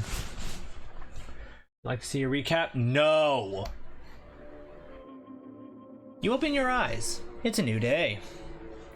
Last night seems so far away. You can almost pretend the horrors you witnessed in the annex were nothing but a nightmare, chased away by the harsh morning light. But you know that the furious spirit of Charles Shaw Jr. still lingers, locked behind the doors of the town hall, still tied to the earth by its hatred for you and your bloodline. Or before the terrible things happen. Oh, great. An involuntary shudder runs down your spine, but your thoughts are interrupted by the buzz of your phone on the nightstand. Hope you made it home okay? I haven't heard from Stella since last night. What about you? Check your messages, there's nothing from Stella. You got a Stella. Hey, what's up? Haha, just kidding, I'm not able to come to the phone.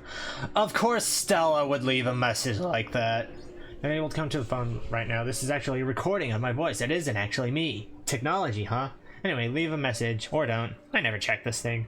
The mailbox is full and can't accept messages at this time. Text her.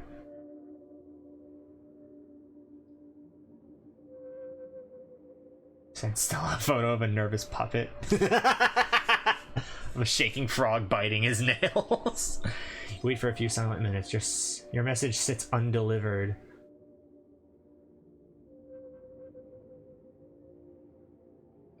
Yeah, fuck Stella. How are you? Yeah. Haven't heard from her either. That's not good. I think we should try looking for her. Let's meet up in town. Looks like you have your morning plans in order. Visit the possum. You open the drawers. The two possums stare up at you. They both have a bread now. That's nice. Wave at them. Hi, possums. You wave at them. They continue to stare up at you blankly in response. This is their home now, and there's nothing you can do to change that. Check the closet. Just the fucking doll moved. The fucking doll moved. But your long dead relative's creepy doll isn't the only thing that's different. Someone was in here. Judging by the residue that was left behind, you're pretty sure you know the culprit. That means he was in your room. But he was there while you were out the previous... Or was he there while you were out the previous day? Or did he enter while you slept unawares, just a few feet away?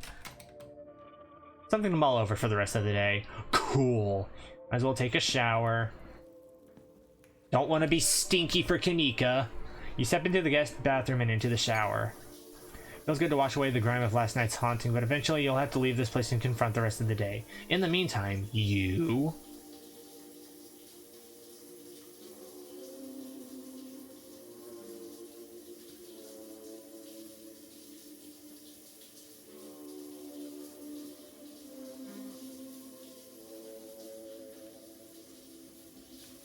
Think about Kanika again.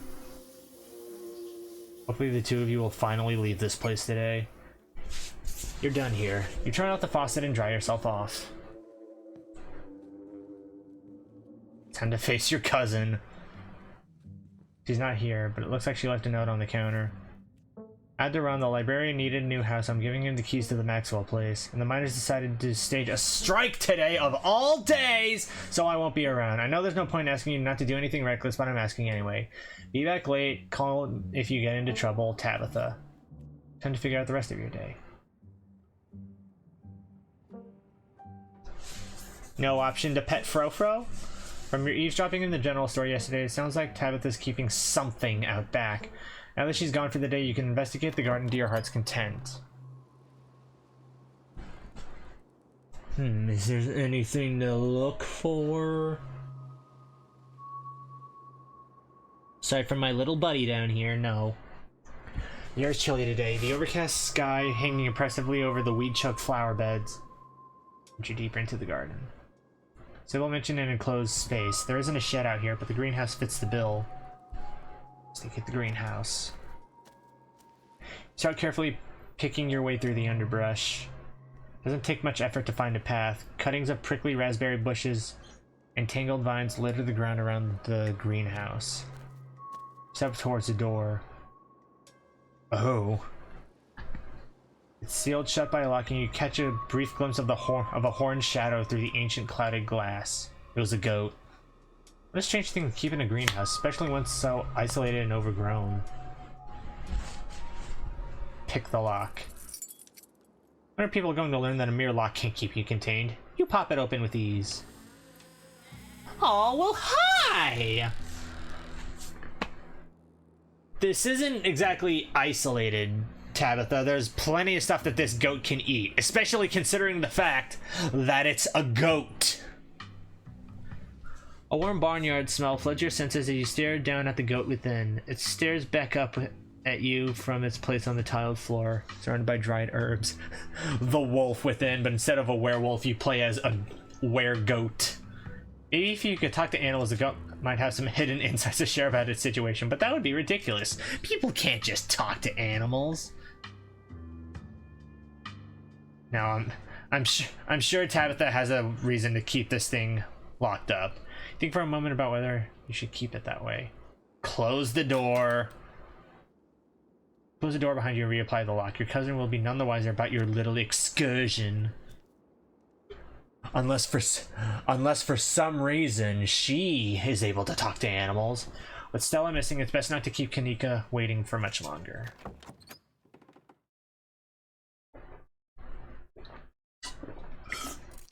Feeling poop. Make yourself a PB&J in anticipation of the long day ahead of you. And that's that. Time to head into town. Head to the front door and begin your trek to the town below. The sun shines down through a thin layer of clouds, illuminating the path in a watery gray light. Glimpses of pale figures dot your periphery. You haven't seen ditchlings in the middle of the day before. They're getting bolder. Are there any here? No. As you continue the trek to town, you pause to stare out at the mountain range beyond the holler, contemplating a world that's blissfully unaware of the danger threatening the citizens of this tiny town.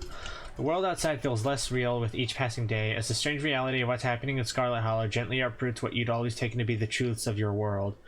Your everyday worries seem distant, overshadowed by a fear and dread that hasn't stopped building up since the moment you stepped off that bus. It isn't long until your journey from the estate is over and you once again find yourself on the main street of Scarlet Hollow. Loki, you made it down the hill in one piece, thank God. Yes, thank me. I didn't realize there were so many of those ditchling things around, or I would have driven up to get you. I can't believe they're outside during the day. It feels wrong. How are you doing?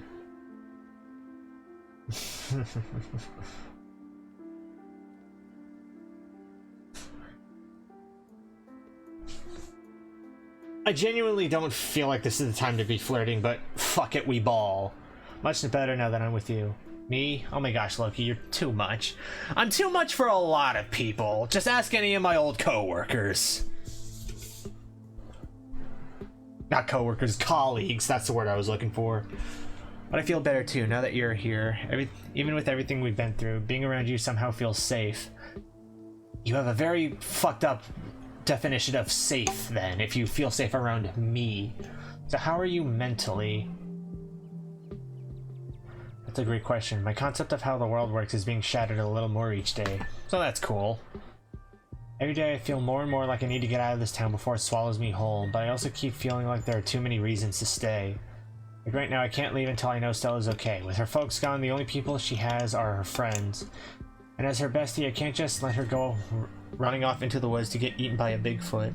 Right, well, you can explore around town. Then comes the Kanika thing, I think. My mom is just so chill right now, it's driving me nuts.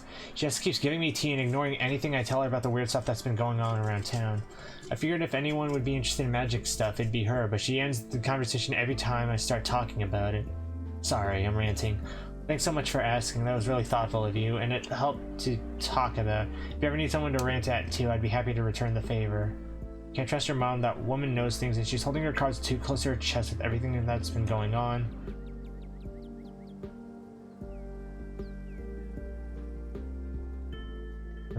Your mom is definitely a witch. That woman knows things. She's holding her cards too close to her chest with everything that's been going on. I don't know what she'd be hiding though, or why she can't just come out and tell us what's on her mind. She's always been an open book. Uncomfortably open, if you ask me.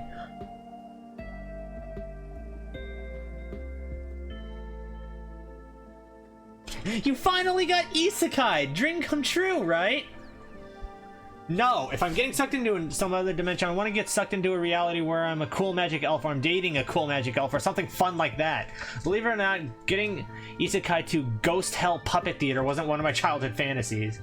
I'll be steering clear of that particular portal to another dimension. Until the ghost gets wise and manifests some kind of cool elf, then I won't have any choice but to go back to Hell World.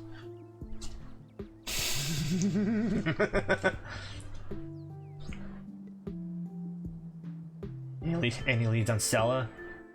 I haven't had a chance to talk to anyone else yet, so nope, none so far.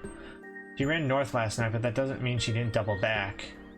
I'm trying not to worry too much. It's possible she's safe somewhere, just not answering her phone, but I also don't want to bet on that.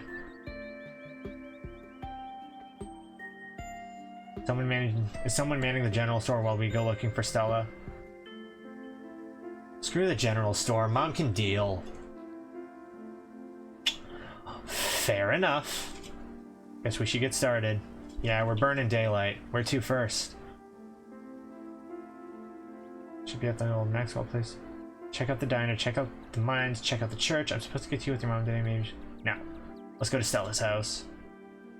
Definitely. I probably should have done that before getting you to come all the way down here, but to be honest, I was scared of wandering off by myself. Just in case I ran into any other horrors from beyond the veil. It'd be great if this turns out to be nothing and she's just asleep in bed.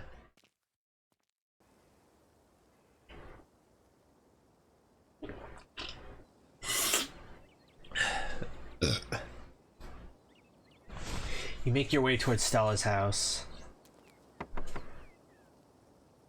Miko knocks anxiously on the door. This woman is caked for days, goddamn. It creaks open.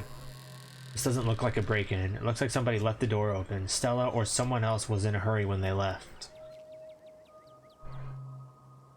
Is Dad still dying? I'm not from around here. Is it normal for people to leave their doors open? Unlocked? Yes. Hanging open? No way. This isn't normal. We should go in, right? Let's just get the cops. No. Yeah, we should go in. Oh, this is cozy. Aside from a corner of the room dedicated to Gretchen, Stella's house almost feels like a museum. Everything's organized with the sort of tidiness you wouldn't expect from someone as rough and tumble as Stella, and only a handful of objects feel like they belong to her.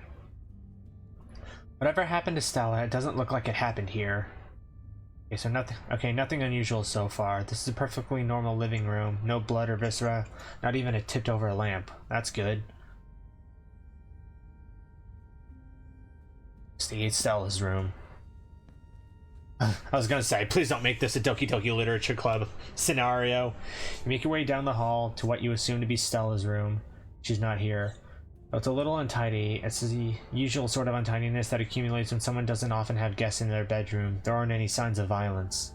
You do notice, though, that her jacket is nowhere in sight. It isn't in her closet, and it wasn't on the coat rack in the other room. Stella's jacket is gone. The Letterman one. It wasn't on the rack in the other room. It wasn't on the rack in the other room. It's not in here, and she didn't have it yesterday. Okay, so odds are she came home last night. So that just leaves us with more questions. If she came home last night, why isn't she here now? Why wouldn't we be able to reach her? Check her computer. Someone's room before they've had a chance to clean out the company. It's a neat little snapshot. No. Gotta check Stella's computer. I'm not sure we should be snooping on her computer. Isn't that an invasion of privacy? What if there's a clue and we miss it? What if we don't find Stella and it's all because we didn't snoop on her computer? Stella didn't want us to snoop. She shouldn't have gone missing, and I don't make the rules. But what if she's been gossiping about us? Look, I know it's an invasion of privacy, but we've got to do whatever we can to find her. Look, let's see if it's password protected before we make a fuss about it. If there isn't a password, it's almost like she wants us to snoop. You're no fun, but fine. Okay.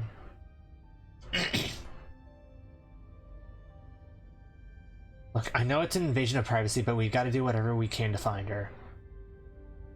Sure, snoop away, but I'm not going to take part in this. I'll just be over here, standing in the corner of the room, not looking over your shoulder. Let me know if you find anything. Stella's desktop is horrifically cluttered. There's simply too many files and folders to fit on her monitor. They overlap each other in a chaotic, multi-layered display. I don't know what I expected to see here, but it definitely wasn't this. How does she ever get anything done? Look for something interesting.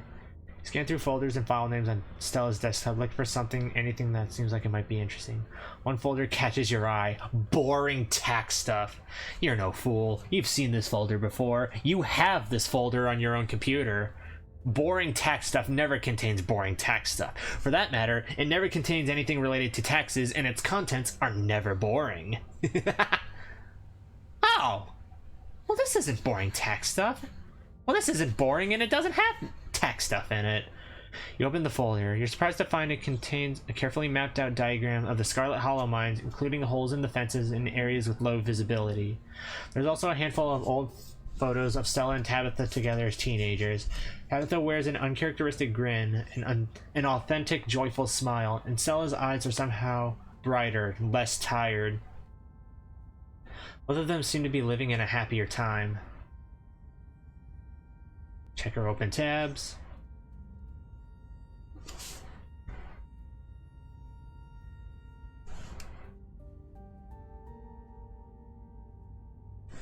It would take you all day to count the number of open tabs in Stella's browser. That is a lot, good God.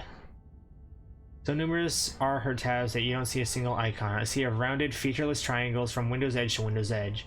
Most recently open tab is a post on Uncle Carl's Bigfoot Farm, a forum for cryptozoology enthusiasts. The post in question is titled "Something Big is Happening in Scarlet Hollow." Hey everyone, was out chasing a skunk ape sighting the other day and I found these weird little guys. My friends says there's something called ditchlings, but I've never heard of them before. Anyone have good leads? Camera isn't shaky enough. This is totally staged.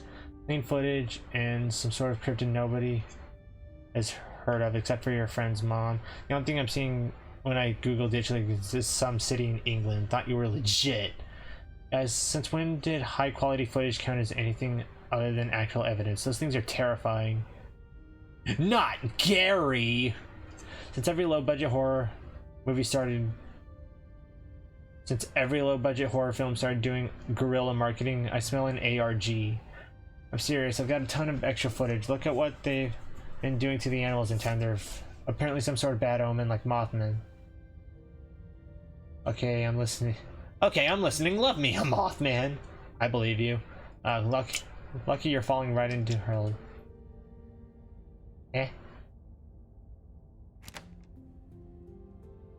Lucky stars. Lucky you're falling right into her lap. I don't trust YouTubers. They're entertainers, not scientists. Sick. The thread continues into the next day. This isn't an ARG. I would never. You're not going to believe this, but we went to an abandoned mine last night to investigate things, and I'm pretty sure we found some Tommy knockers. Listen to this knocking we managed to catch on tape. We linked to an audio file titled TommyKnockersReal.wav. Just because you put the word real in your file name doesn't mean they're real. 2 supernatural events on back-to-back nights. This is so fake. I can't believe I bought into that River Runner hype. You're so full of it. YouTubers are always going to sell out to big indie horror. This is kidnapped by aliens all over again. Also, lol, doughy white things and now loud popping noises. This is definitely an ARG. Did you sell out to Pillsbury? Stop cyberbullying her or I'm gonna call the mods. Locking this thread and giving everyone a 7-day ban. No cyberbullying and no self-promo, says Uncle Carl. The thread ends. I'm so sorry I was on call for a while, but I'm here. Welcome back.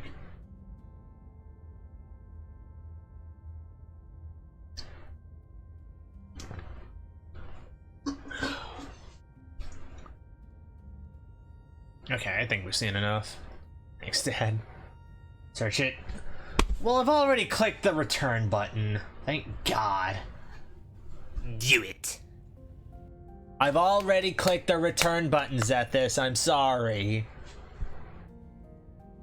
Sure looks like a room. Any thoughts? Do it. I've already clicked the return button.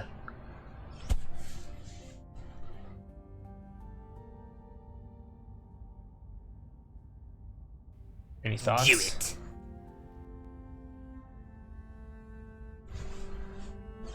Yeah, nothing much to comment on. This is what her room's been like for pretty much the entire time I've known her. The only thing that's changed is the computer getting a lot fancier. She still does those corkboard with string things. She loves putting the strings on there. I don't think they usually mean anything, but they're more for decoration anyway. Investigate the kitchen.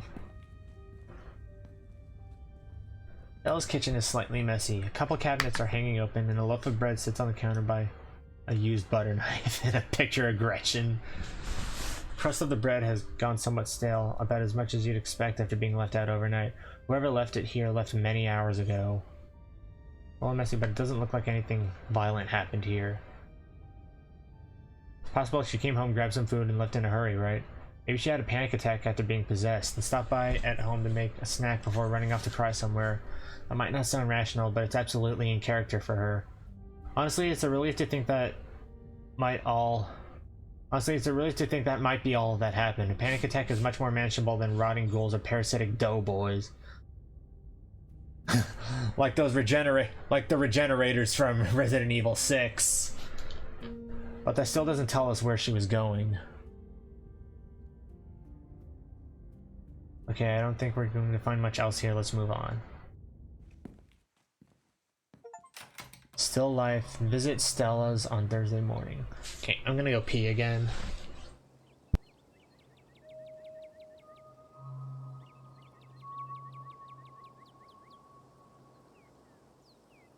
I can't talk right now. I'm making piss.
Alright, 4 episodes of Scarlet Hollow.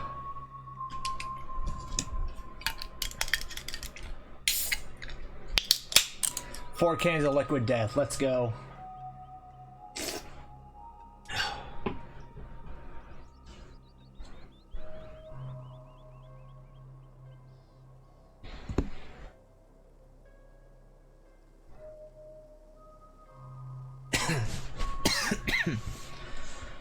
So she probably came home last night, but she left the door open and didn't tell anyone where she was going. Thought I was overacting this morning. I thought she would have been sleeping in or something. I can't believe she's actually missing. Where to next?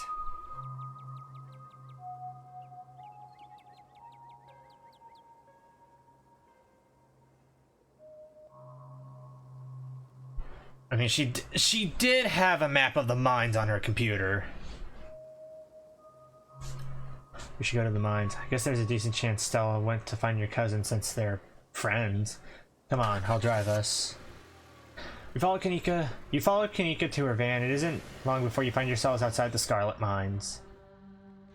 Oh, Tabitha did say there was a strike today. There's a small gathering of workers outside the entrance to the mines, picket signs in hand. Is this a strike? They're striking? Good for them, but I kind of thought there'd be more of them, you know? I hope it's not weird to talk to them while they're in the middle of all this. Well, if it isn't the boss's cousin... You might have had us fooled the other day, but word gets around fast. Hail and well met, fellow countrymen! What goes on here? Have any of you seen Stella? She's missing. The YouTuber? She's the one on all the banned from property. She's the one on all the banned from property posters, right? We haven't seen her. We've been out here all day, so we'd know if she'd come by. We'll make sure to keep an eye. I didn't mean to click that. Hail and well met, fellow countrymen. What goes on here? A minor stare at you. A strike. We're petitioning the boss for better working conditions. I mean, I thought things were decent around here. Nobody wants to go back in there after the collapse. Well, I mean, you're talking about a collapse in an abandoned mine. Nobody wants to go back in there after the collapse, not for what we're paid and how we're treated, not that we need to be telling you anything. There's only like 3 of you out here. What are your grievances?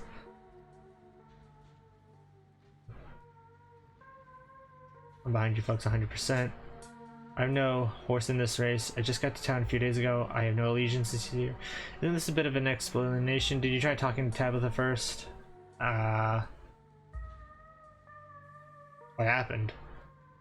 Thought we'd have more support. If the collapse the other night wasn't a tipping point, then what is it actually going to take for people to wake up and fight for what they're owed? I know there's not a lot of us out here, but there's more of us at the diner, and there's more of us setting up mutual aid. Once people see our follow-through, they're going to join up. This is only the beginning. Let me know if there's anything the general store can do to help. Anything you can think of, we'll take it. We need all the support we can get right now. Yeah, sure, let's hear them out. What are your grievances?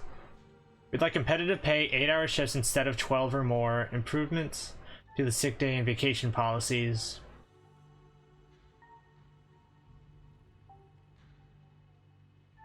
I mean, honestly, I'd probably...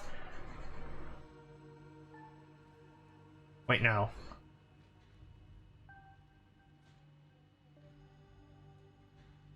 I probably prefer to work 4 10-hour days than 8 5-hour, than 4. I'd prefer to work 4 10-hour days as opposed to 5 8-hour days. Because then, I mean, you spend an extra 2 days at work every day, but then you get an entire extra day to yourself. Improvements to the sick day and vacation policies, and a thorough safety inspection before any of us step foot underground again. That collapse was way too close to the active mine for me to feel safe down there until I know for sure I won't end up buried under 2 tons of rock. We want to change things. There's no reason we should be treated like we're a disposable workforce. We're the ones making her money. We should be making money too, not just scraping by. Jesus, Tabitha.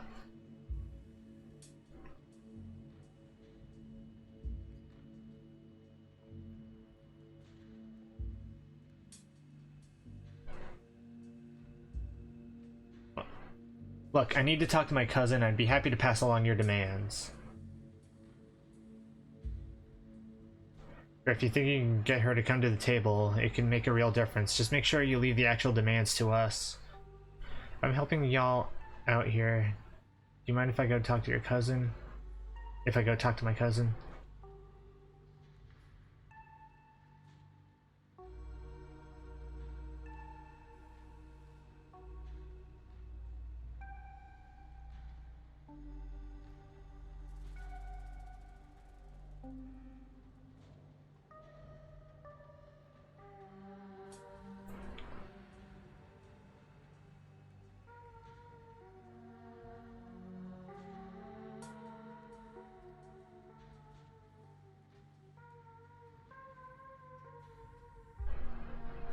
I mean, I can't really think of any reason to go in there. Okay, they haven't seen Stella. Let's just go. That means we don't have to talk to Tabitha. That's fine by me. Visit the mines in episode 4. We've done our due diligence here. Come on, I'll drive us back to town. We can figure out our next move from there. Where to next? Check out the diner. Good idea. Folks tend to congregate there. Maybe we'll run into someone who's seen Stella.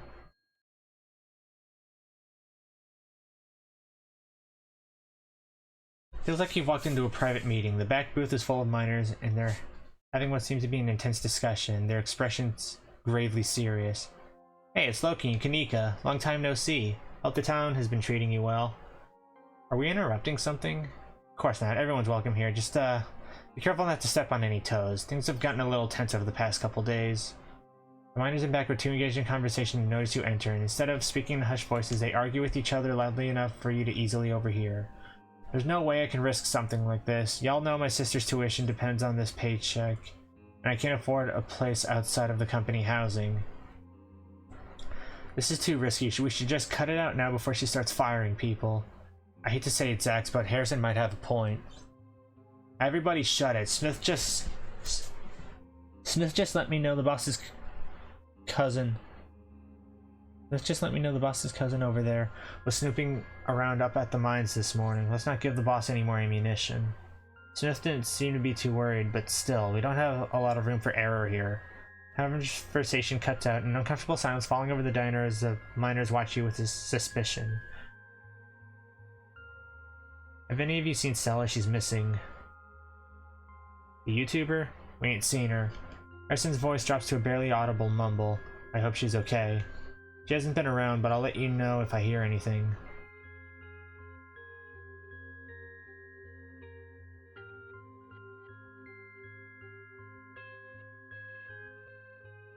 Kanika really is a damn fashionista. Look at this getup. She hasn't been around. I'll let you know if I hear anything.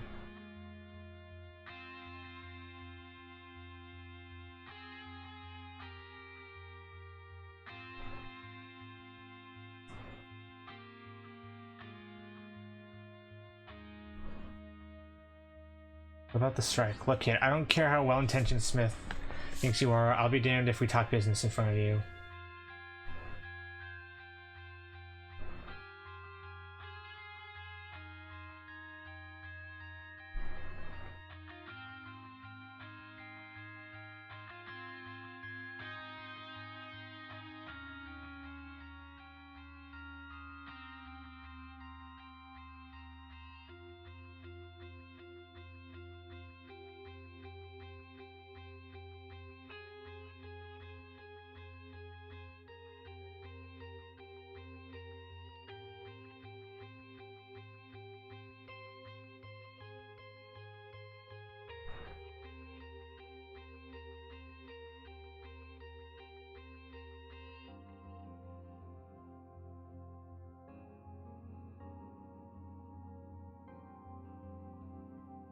Okay, yeah, I may be the boss's cousin, but I support the strike.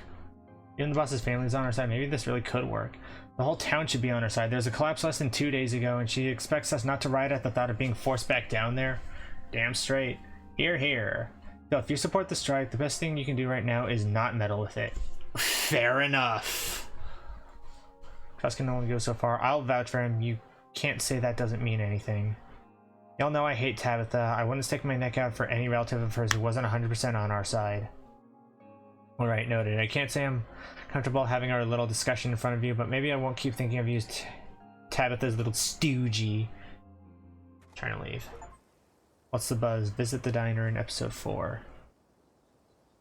Oh, I just noticed the moon's on her belt. Trying to leave the diner, Kanika trailing close behind you. Still no sign of Stella. Let's check in on Oscar and Rosalina.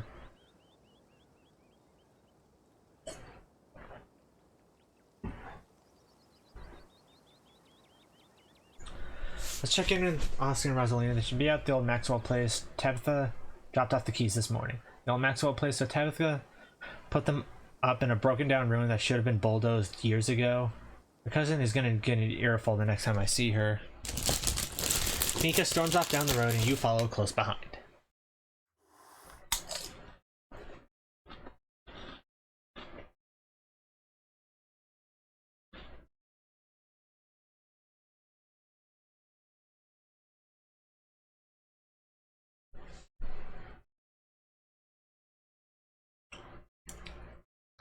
You don't get far before the sound of growling and desperate hisses grabs your attention. Oh god.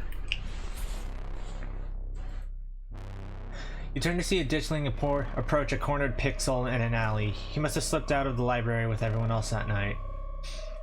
The ditchling, distracted from its hunt by your arrival, cranes its neck to face you, its eyes stealing on you with an alien indifference.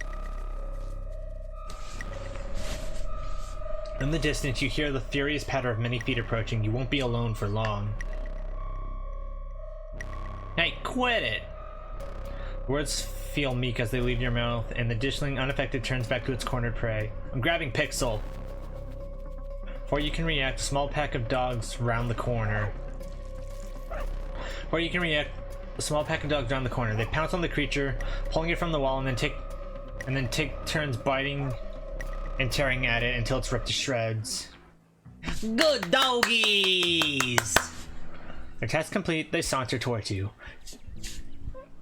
Did the mayor send you? What are Daisy and Scraps doing out here? Are they leading some sort of ditchling hunting dog gang? Pixel timidly steps towards you. Pixel, you got out of the library. Oh, you poor cat, come here. Hi. They weren't kidding when they said he was handsome. Look at that jawline.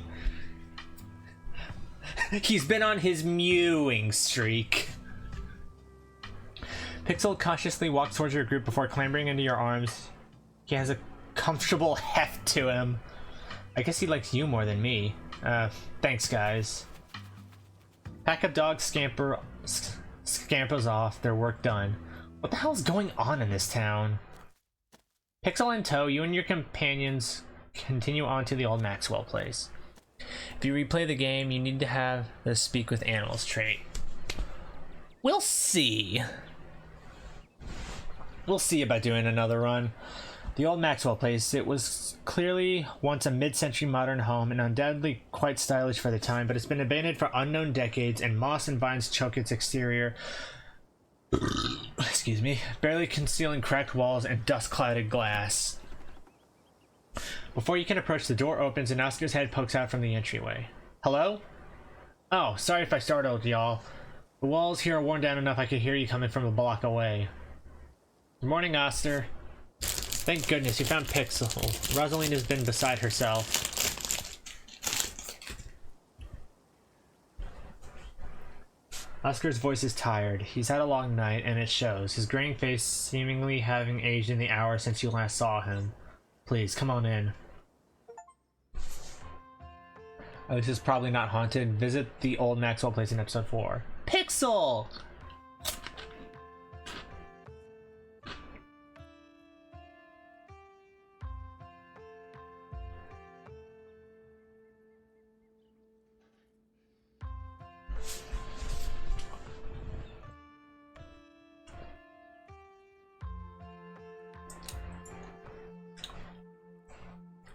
I can see why Nicole would send for this guy. He really does have a great dad bod. Rosalina rushes forward, taking Pixel gently from your arms. Hey Rosalina, hey Alexis, happy to help. I was so worried, I thought the ghost might have done something to him. Alexis is helping us put her room together. We don't plan on staying here long, but the girls seem to be having fun with it, thank goodness. Even after all they've been through. Yeah, this is kind of cool. There's like this weird intercom thing and a jacuzzi. Maybe you guys could fix up the place. It doesn't seem that run down. It is a lot cooler than I thought it would be, and I've already met a ghost, so if it turns out to be haunted, that's no big deal.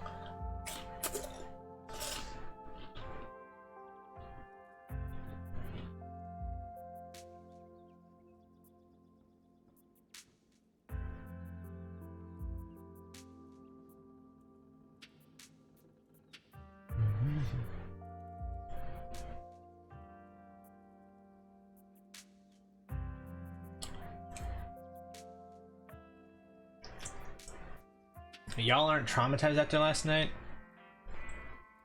I don't know, the past few days have been really weird, but I figured if I survived all that, it can only get better from now on, right? Oh, you sweet summer child. You don't seem to realize that you're in a Black Tabby game. And we went through it together. I think that helps. It's helped me, at least. You are way stronger than me. My nerves are so frayed, I feel like I'm one more traumatic event away from a heart attack. Same.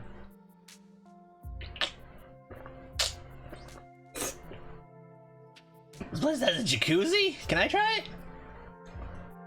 I only just turned on the water. I don't think you want to bathe in whatever has been stuck in the pipes for the past 30 years.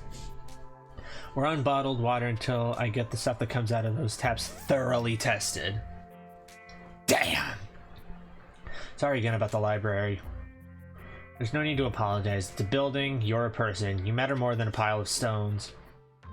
I do kind of wish we could go back for our stuff. Thanks for letting me borrow some of your clothes, Alexis. You can borrow as much as you need. I have plenty of shirts, and you can do laundry at our house too. Of course, there are some family heirlooms that I'd rather not lose. Portraits of my parents, my father's mining jacket. I don't like the thought of their last living memories being forgotten in there. The fact that I stole the library from you too, that one really stings. What are you gonna do? What's gonna happen to your career now that the library's closed? That's a good question. I was up all night wondering the same thing. If things stay the way they are now, it's essentially like the library burned down. The books are inaccessible, the building is unsalvageable. In that scenario, the county would have to put up the money to build a new archive, or we'd have to move someplace where I can work in an existing library, and Scarlet Hollow would lose a valuable public service. Oscar. Move? So you and Rosalina would leave? But we're not doing that, right, Dad? We're staying here. I'm going to do everything I can to keep us here.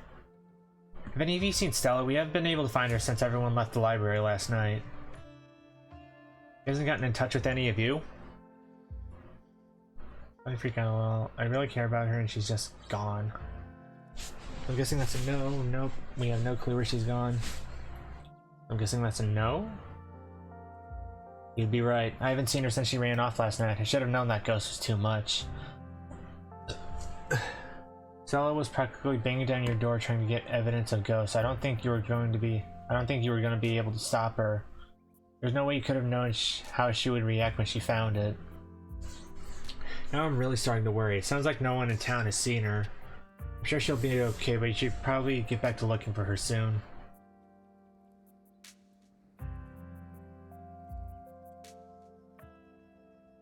True.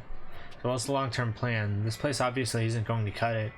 The long-term plan is that I'm gonna get the library back one way or another. I don't care what it takes. I'm not letting that creature get the last laugh. It's all bravado at this point. Not even Oscar believes what he just said. I've been thinking. As far as I'm aware, there's nothing paranormal going on in Scarlet Hollow before very recently. Now here we are, suddenly surrounded by weird goblin creatures in the woods while entire buildings are taken over by supernatural creatures. You think there was an inciting event, right? I do. Hold on one second.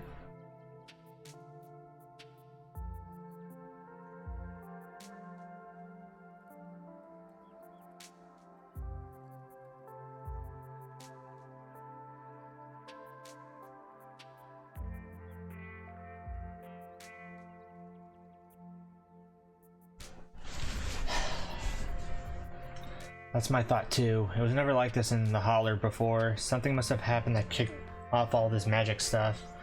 Whatever the cause of this is, there must be some way to put this genie back in the bottle. I'm going to do my best to find out if there have ever been any similar events, and whether there's anything special about Scarlet Hollow that might explain what's going on. The town archives are, unfortunately, in the library. But you putting everything online was important. No one uses paper anymore, Dad. You were right. It'll be my first project if we get the library back. I've learned my lesson. Until then, I'll just have to make do with what I can find online. We'll fill you in on what little we know, so you at least have some place to start.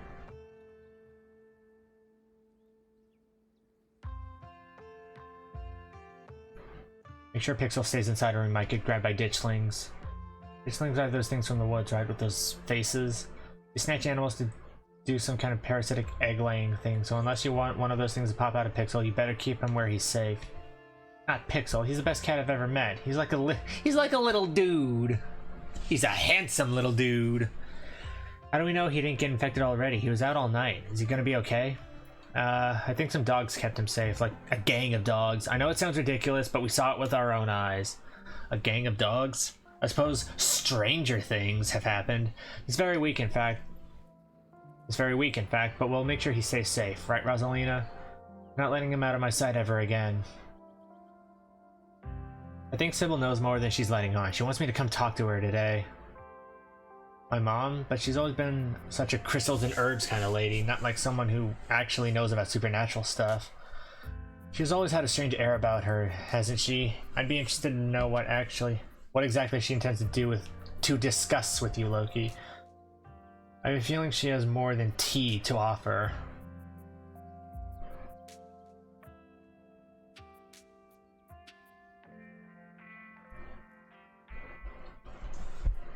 I've been finding these weird stone seals. I think there's something in the clinic. There was this door yesterday and I could feel something pulling me towards it. Right, I'd almost forgotten after everything that happened yesterday. You said there was something there that reminded you of the mines, right? I see. I'll dig up what I can on the clinic. There's a lot of history there. I wouldn't be surprised if something's haunting that place as well. Oh god, you don't think that's why Reese is sick, do you? He's been sick for years, hasn't he? If there's something supernatural causing his illness, it puts a bit of a wrench in our recency theory. It does, but maybe there's more to it than that. Maybe things being clustered so tightly together is just a coincidence. Maybe Scarlet Hollow's been weird for a long time and we're all just starting to notice. Took me back-to-back encounters with the paranormal on consecutive nights to even consider that we might be dealing with something supernatural.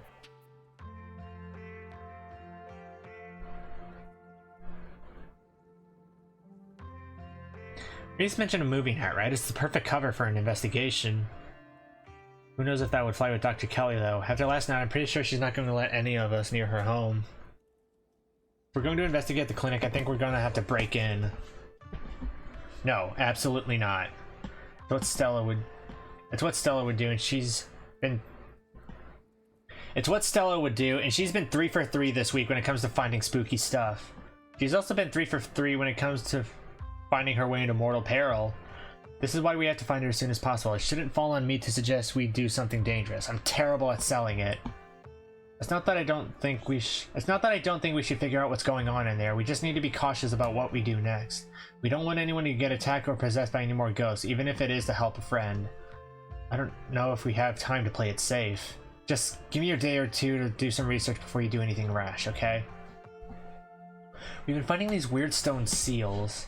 There's one in the mines. Mom's calling. Hold on a sec.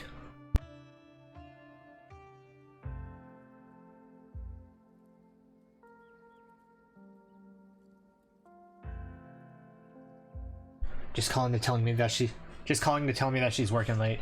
We've been finding these weird stone seals. There's one in the mines and another in your basement. There might be more.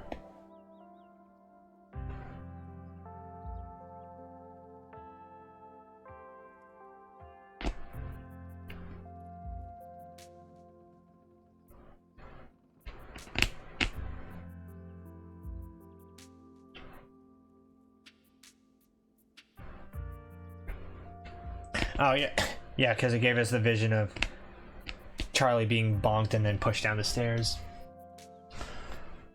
These are those carvings you mentioned last night, right? You think there was something like that under my house all this time, and you think someone must have put it there, but who?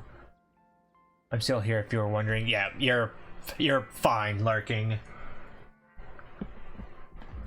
Though do stick around, though, because after I finish this chapter, I want to jump over to slay the princess for a bit. This gives me quite a few threads to follow. Thank you, Loki. Loki, didn't you say you felt something similar to the mind seal outside the clinic yesterday? I hope that doesn't mean something weird is about to happen there, too. Whatever we're doing next, I feel like we're missing a vital team member. We need to find Stella, and fast.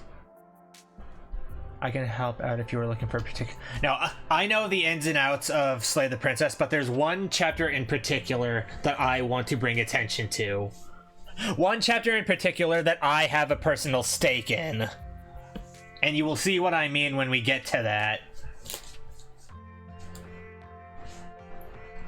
I agree, we need her brazen energy if we're going to do any serious sleuthing. Let us know what you find. I will. We're going to get the library back and we're going to figure out how to fix whatever is wrong with this town. So that's Oscar. Any other ideas? Fuck it. Let's go to the cops. See what they have to say. We should go to the cops, right? That's not a terrible idea. I'm sure they won't be much help, but we are dealing with a missing person and that's cop stuff. That's a good point. I didn't think about that. Hopefully they don't give you a hard time. They've really been on your ass. I mean, I was gonna say that I have a nice ass, but in reality, I have no ass to speak of. I can't even laugh my ass off because there isn't an ass to laugh off. The police station is exactly what you would expect from a town the size of Scarlet Hollow. It smells strongly of coffee and faintly of aged furniture and paper, and the general tidiness speaks of a department that doesn't get much of anything done. But you're also not alone here. You enter to find a worried Bo standing between you and the officers behind the desk. Let me get this straight. You're trying to report a missing pumpkin? Big Betty wasn't just a pumpkin, Sheriff Hugby, sir. She was going to be a prize winner. Raising her was the last thing me and my daddy did together. She's important to me. Are you sure it was Julius and not some enterprising bear that got a hold of it? Y'all know Julius thinks that land belongs to him. He probably thought Big Betty was his to take. Yeah, poor Bo, man. He ain't coming to his door, so for all I know, he might be all the way to the state fair by now with our pumpkin. Ain't there something y'all can do about it? I'm afraid we'll need at least some kind of evidence to go on before we go barging into a man's home, son. Why don't you see if you can find something a little more solid for us to go on, then we can see about helping you out. The cops realize you've entered, their attention quickly shifting to you. Well, if it isn't our little prank caller. You know you're not supposed to do that. Oh, that's still Earl. Fuck you, Earl. You know you're not supposed to do that, right? There are laws in the books about pranking emergency services. We'll let you off with a warning. For now, we'll let you off with a warning. For now. But only because it was funny. Just slap my hands down on the table like Phoenix, right? Listen up, boys. We've got a missing person on our hands. Stella hasn't been seen since yesterday, and the front house of her door was the front door of her house. Did I just say the front house of her door? And the front door of her house was left open. The place was a mess. Oh, so you think you're leading an investigation, do you? Coming in here like you have some kind of authority? No, I'm telling you that you guys should be doing your job. Well, then why don't you march on out and dig up some clues if you think you're such a big shot? Okay, I have to snap at the cops. Are you serious? This is your job. Our job is keeping the peace around here, not meddling in other people's private lives. That's right, it ain't our job to babysit anybody. If Stella wants to run off into the woods, that's none of our business. She'll turn up, she always does. Bo, did you manage to find your dad? Bo's stoic expression breaks, and for a moment you can almost see tears forming in his eyes, but he blinks them away. No, I ain't found him. I had to stop looking so I could stay home and guard the farm. There are more of those things every minute, it seems like. Do you think they'll go back where they came from soon? Kind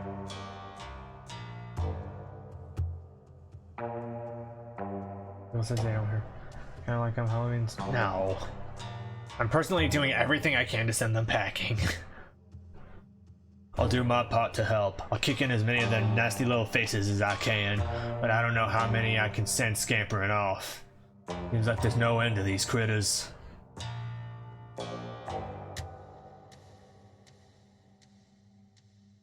Are you all talking about Big Betty? Seems Bo here misplaced a considerably large pumpkin.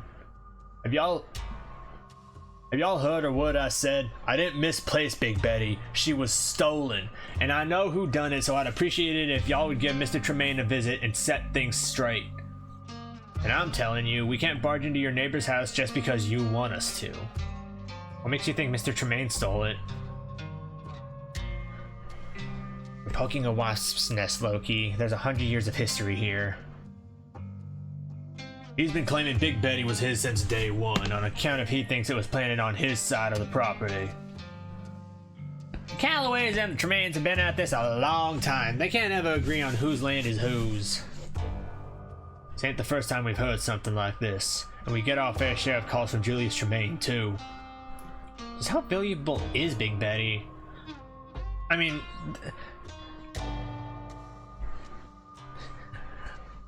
in our close circle, the value is obvious, but to any onlookers, me and my daddy put a lot of work into that pumpkin. She was near 2,000 pounds, a guaranteed blue ribbon. Naturally, our first question is how an old man like Julius Tremaine manages to move a pumpkin that size. Makes the whole story just a little difficult to believe. I don't know how Julius managed it, but I know it must have been him. He ain't even come into his door to answer for what he done. At the very least, he could give me seeds from what's left of her. Raising her was the last thing Daddy and me did together. Classic Southern family dispute. Alright, for everything that's happened, Bo. I don't think Bo's asking you to throw Julius in jail or anything. Why can't you look into this? Related to Julius, why can't you just get along? I don't think Bo's asking you to throw Julius in jail or anything. Why can't you look into this? Loki's right, I ain't asking for much. Bo, if I went down that road, I'm sure Julius would come down here tomorrow and have a whole list of his own complaints, and all of them would sound just as justified as yours. Sometimes it's best to just let things work themselves out. But it sounds like Bo has a real case here. It's not just two neighbors having an emotional dispute. Property's been stolen.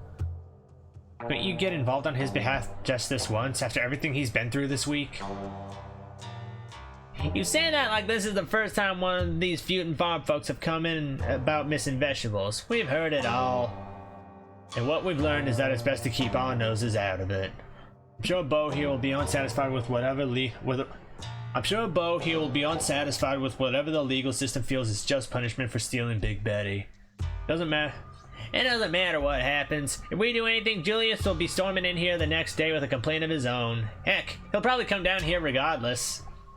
Yep, and it'll be about missing butternut squash or what have you that he's sure made. And it'll be about a missing butternut squash or what have you that he sure made it into a soup on the Callaway side of the property line.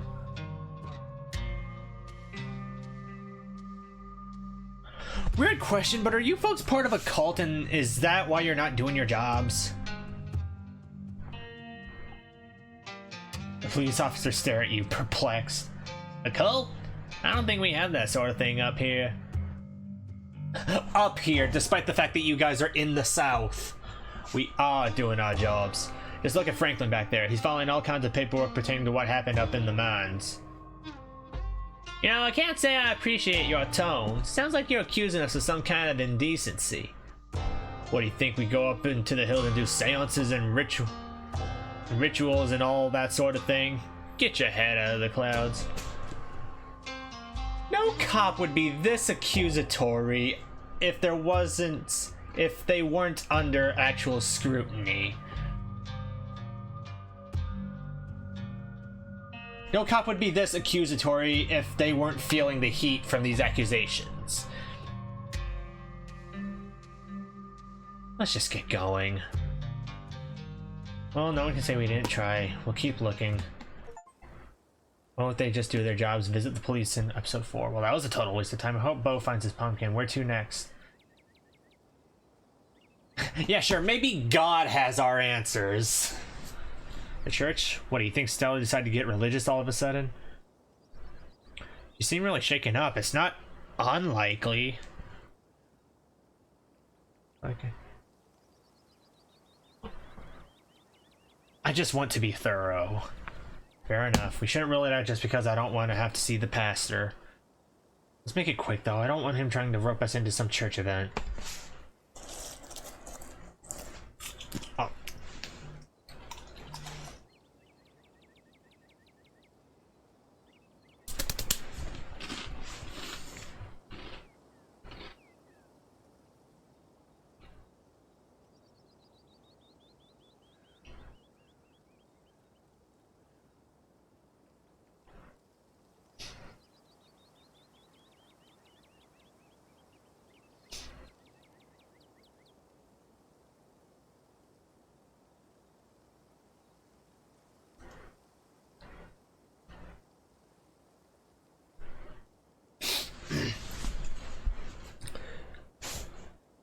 Can you say which chapter you were thinking of before? Princess and the Dragon, specifically the mean route.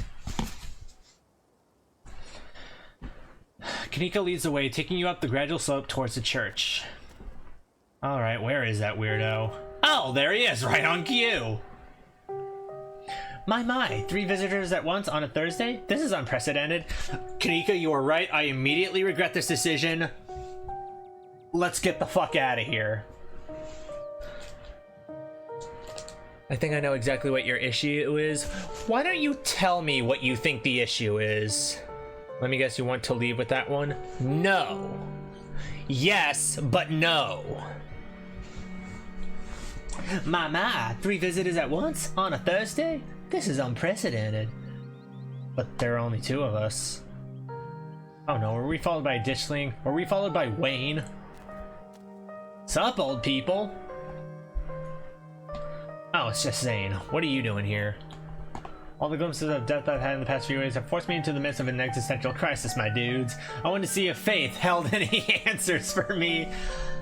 Alas, I have not yet found the solace I seek, dude.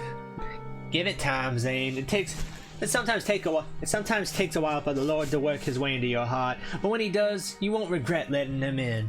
Be sure to look over those pamphlets I gave you, and of course, I'm always here if you need to talk. Either way, whatever the problem is, I should be able to help.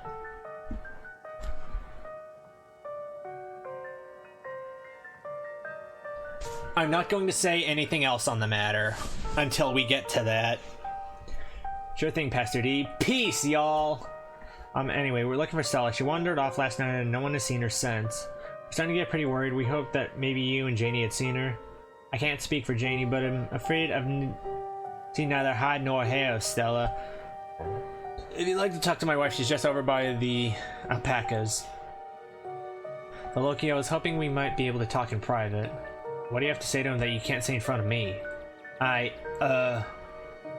Please, if you wouldn't mind, this is a personal matter. Personal for whom?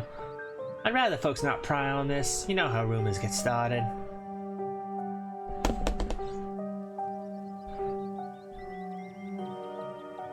Okay, talk to him, yeah, what do you have to... Yeah, what do you have to say to me that you can't say in front of Kanika? Important things. I won't bite or anything, I promise. And we can talk here, right in the open. I guess I'll leave it to you while I check in with Janie. I'll be right over there by the fence that's conveniently in your line of sight, okay? Oh yeah, there she is, right down there. Kanika heads off towards Janie and the alpacas, leaving you alone with the nervous pastor. I'm so glad you decided to come up to visit me. So many young people these days seem to think they can solve all their problems on their own. Meanwhile, God is right there ready to help them. If only they'd let him into their hearts. You're supposed to capitalize the H when you're talking about God. Just a little tidbit for you, Pastor. Pastor's eyes dart back towards the alpacas. Okay, good, she's gone. You're new in town. What kind of impression did I make on you? Am I creepy? Care too much about what people think of you? I think your problem is that you keep telling people what to do instead of actually treating them like human beings. You're extremely creepy. I don't think you're creepy at all. If anything, you've been extremely welcoming. Personally, I like the cut of your jib. You haven't really done anything wrong, but you have no chill. Kanika said you smiled through her dad's funeral. I think that this is part of the problem. If you have to pull strangers aside to ask them if you're creepy, you probably come off as creepy. Look to the right. Oh, I see you, Mr. Wayne of Wayne Enterprises.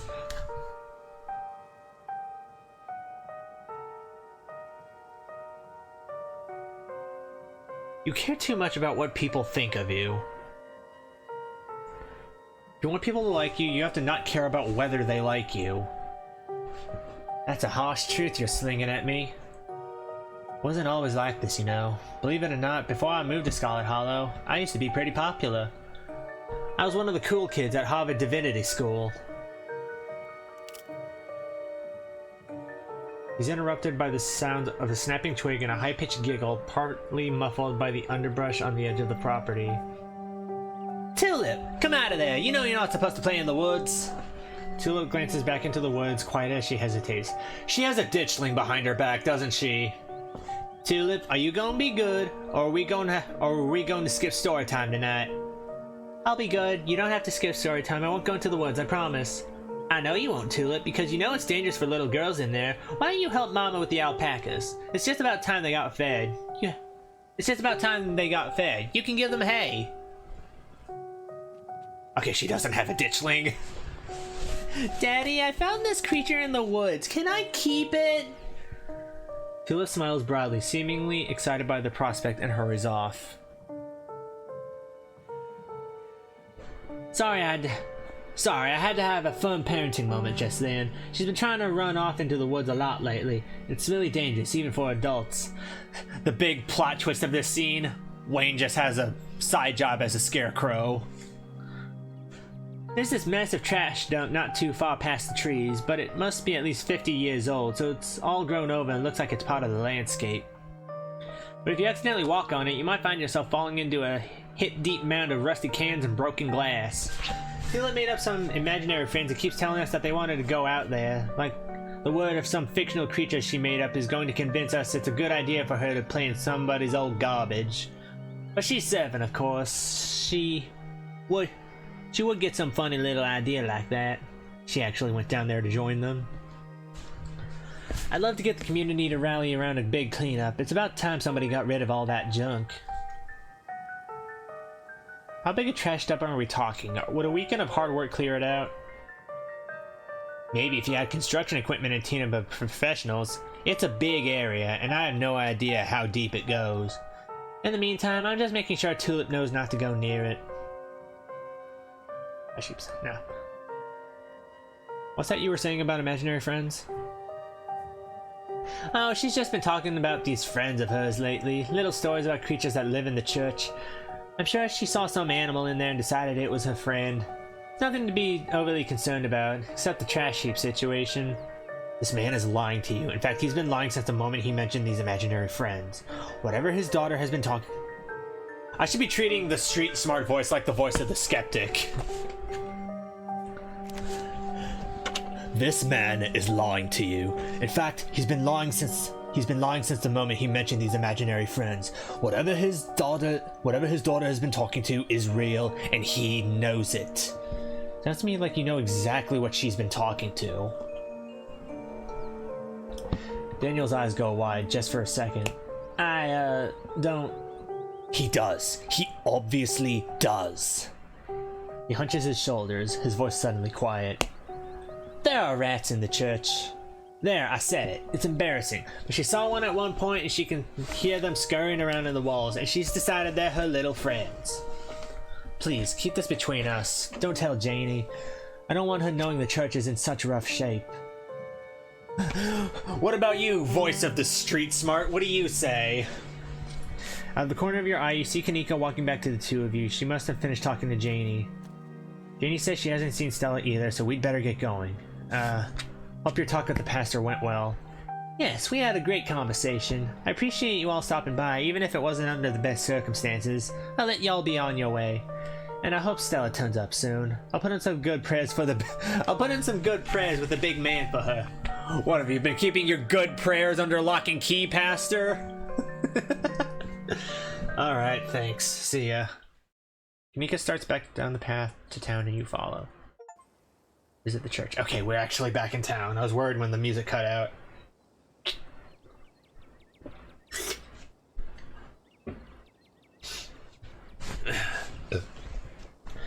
Okay, now that we've put some distance between us and the church, what did he want to talk to you about? He didn't say anything weird, did he? Nosy, aren't you? Let the man have his privacy.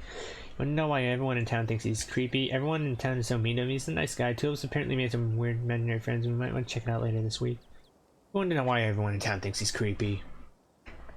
He is creepy. Let's not get too distracted until we find Stella, though. Where to next? Before you can say anything, you're interrupted by Kanika's phone buzzing. Oh my god, my mom's calling me. When is she going to learn to text? Give me a second. Hey, what's up? No, still no sign of her. I'm gonna take a picture. I'm gonna take pictures of this outfit. I might want to commission someone to draw Kanika in this getup. We're going to keep looking a while longer. I'm really feeling okay. I'm not... You're right. Now that you mention it, I do feel kind of tired. I shouldn't push myself. I'll come home.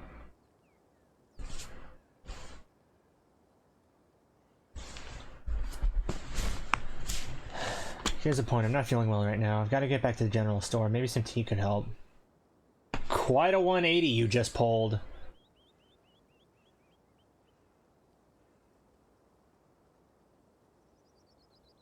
Maybe Street Smart could be paranoid and Keen Eye could be skeptic. Aside from briefly mentioning it, Kanika hasn't seen that sick at all. At least not until right now. This really crept up on me. I was doing fine until... Kanika starts to sway, losing balance on her legs. She's actually swaying. Must have been running on adrenaline. She stumbles, bumping into you before regaining her balance. Sorry. I think I just need some help getting home. I'll have some tea and maybe lie down. And then maybe we can get back to looking for Stella. Kanika leans on your shoulder for support, and you help walk her back to the general store. Thanks, and sorry. This is embarrassing. Excuse me. The bells of the general store chime welcomingly as you bring Kanika inside. Oh dear, Kanika. Okay, I can't keep up the Sybil voice either. Oh dear, Kanika, you poor thing. This is why you were supposed to stay in bed today. If you keep running around like this, it's going to take you so much longer to recover. Thank you so much for getting her home, and I hope you're feeling better after last night's fiasco. Hi, Mom. Go on, get up to bed. I'll be up in a minute with more tea. Gundelinda. Hi, welcome to the stream. Loki, once she's all situated, I believe I owe you a chat. Hopefully we'll be able to start making sense of your visions. But if you're talking mystery-related stuff, I should be there. Sweetie, you've done enough today, and you never like when I do tea readings anyway. I'm sure Loki can catch you up once you're feeling better. Okay, you're right. I'm not feeling well. I should really lie down. I don't trust this sudden turnaround, but fine, you do you. For now, Kanika. Kanika heads towards the stairs and disappears without saying another word. You couldn't help but notice something stiff and quiet in her demeanor as she obeyed her mother's stern command. Whatever that was, it didn't feel like the same person who stormed out of the general store just yesterday morning. That person wouldn't just do as she was told so easily. You couldn't help but notice an uncharacteristic firmness in Sybil's voice, too. Maybe the relationship isn't so pleasant behind closed doors. Shall we? We shall, as soon as I go to the bathroom again.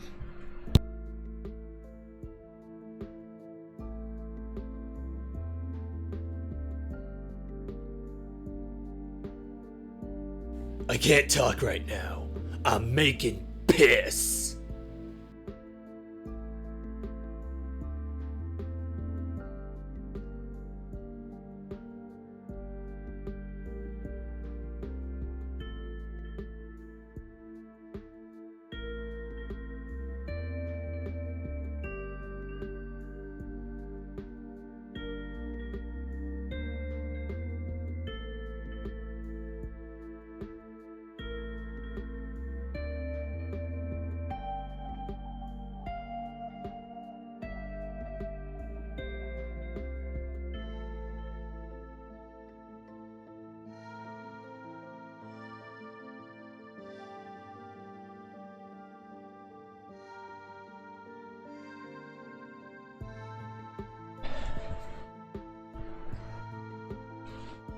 Sybil motions towards the tea room.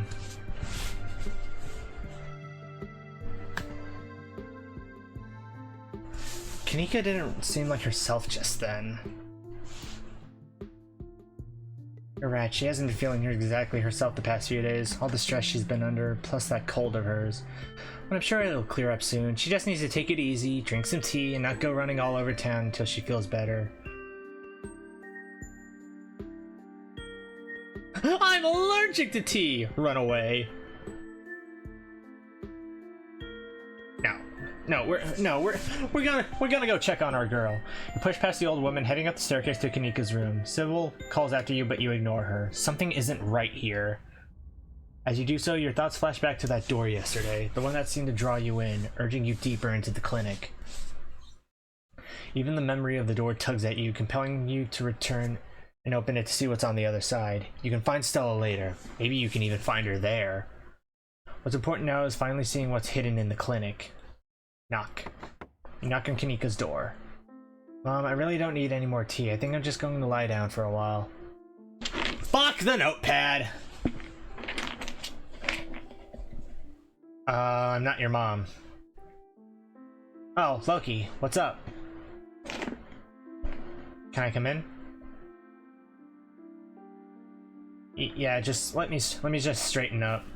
Your frantic crumbling and clinking and shuffling as she tidies her room. Okay, come on in.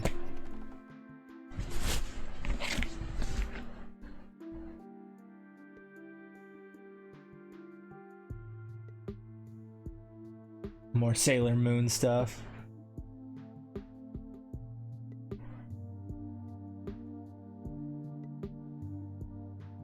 Is this an Inuyasha character? You really are a shoujo nerd, aren't you? That's a good sign. Kanika's room is the sort of place that's stuck between the past and present. Faded stickers from her childhood line her bookshelf, and boxes of packed belongings sit in the corners of the room. The terrarium on her desk catches your eye. To anyone else, it might seem empty, but you easily spot the creature lurking within. I don't usually have people over, so don't judge me too harshly for the state of the place. Dialogue options marked romance. We'll start a romantic arc with the character you're talking to, and we'll lock you out of romantic arcs with other characters. Excuse me? About us. Yeah?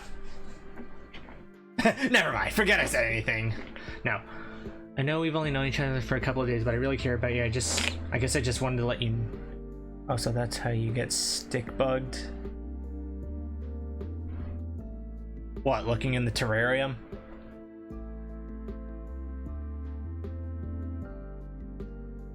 I want to protect you? No. I know we've only known each other for a couple days, but I really care about you. I guess I just wanted to let you know. Yep, it's an achievement I did not know how to get. Kanika's eyes dart away as her cheeks flush. Do you really mean it? We just met. Now I do, thanks to you. Of course I mean it, I don't mean words, I mean it. I hope you feel something similar. What can I say? I just want to wrap you in my arms, protect you from the world. Shut up! I'm not usually a love at first sight kind of person, but I think you're the exception. I really like you. I mean it, I hope you feel something similar. With talk to animals, you can talk to the stick bug. Okay, so on our next playthrough, we have to do keen eye and then talk to animals. I mean it, I hope you feel something similar. She composes herself, flipping her hair confidently. Of course I do, and I can't believe I was able to win you over so fast. Guess you were too weak to resist these feminine wiles. And now it's too late. You've fallen for me and I can reveal the dork I truly am inside. Gaze upon my anime figures and despair!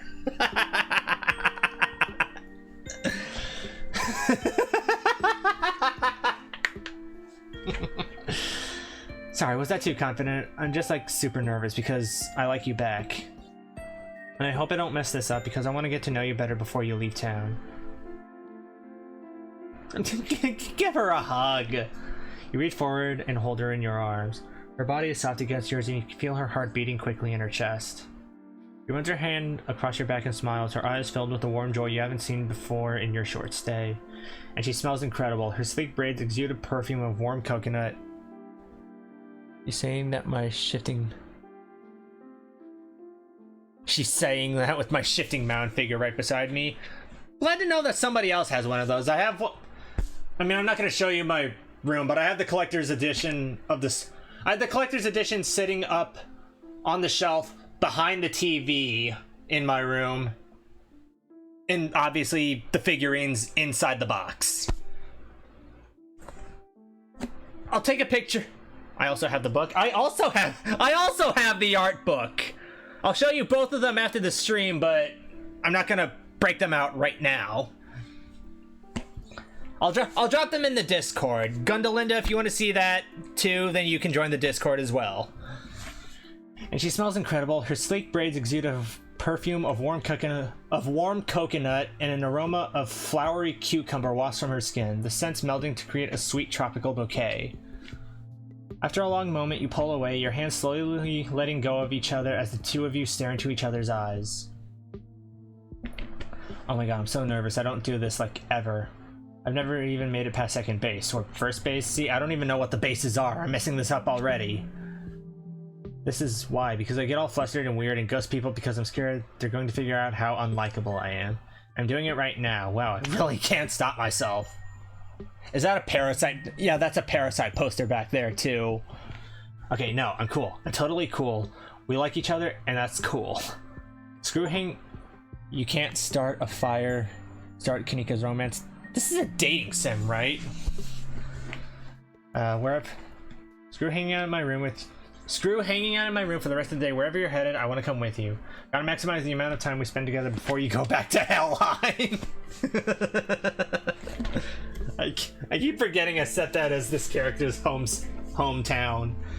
Even if we make other plans for later on, I want to be with you right now. But where would we go? I still feel that door in the clinic pulling at me. I think that's where we need to go next. I was hoping to see Reese sometime today. I want to ask if he knows anything about Stella and, you know, make sure if he's okay after what happened at dinner. Let's do it.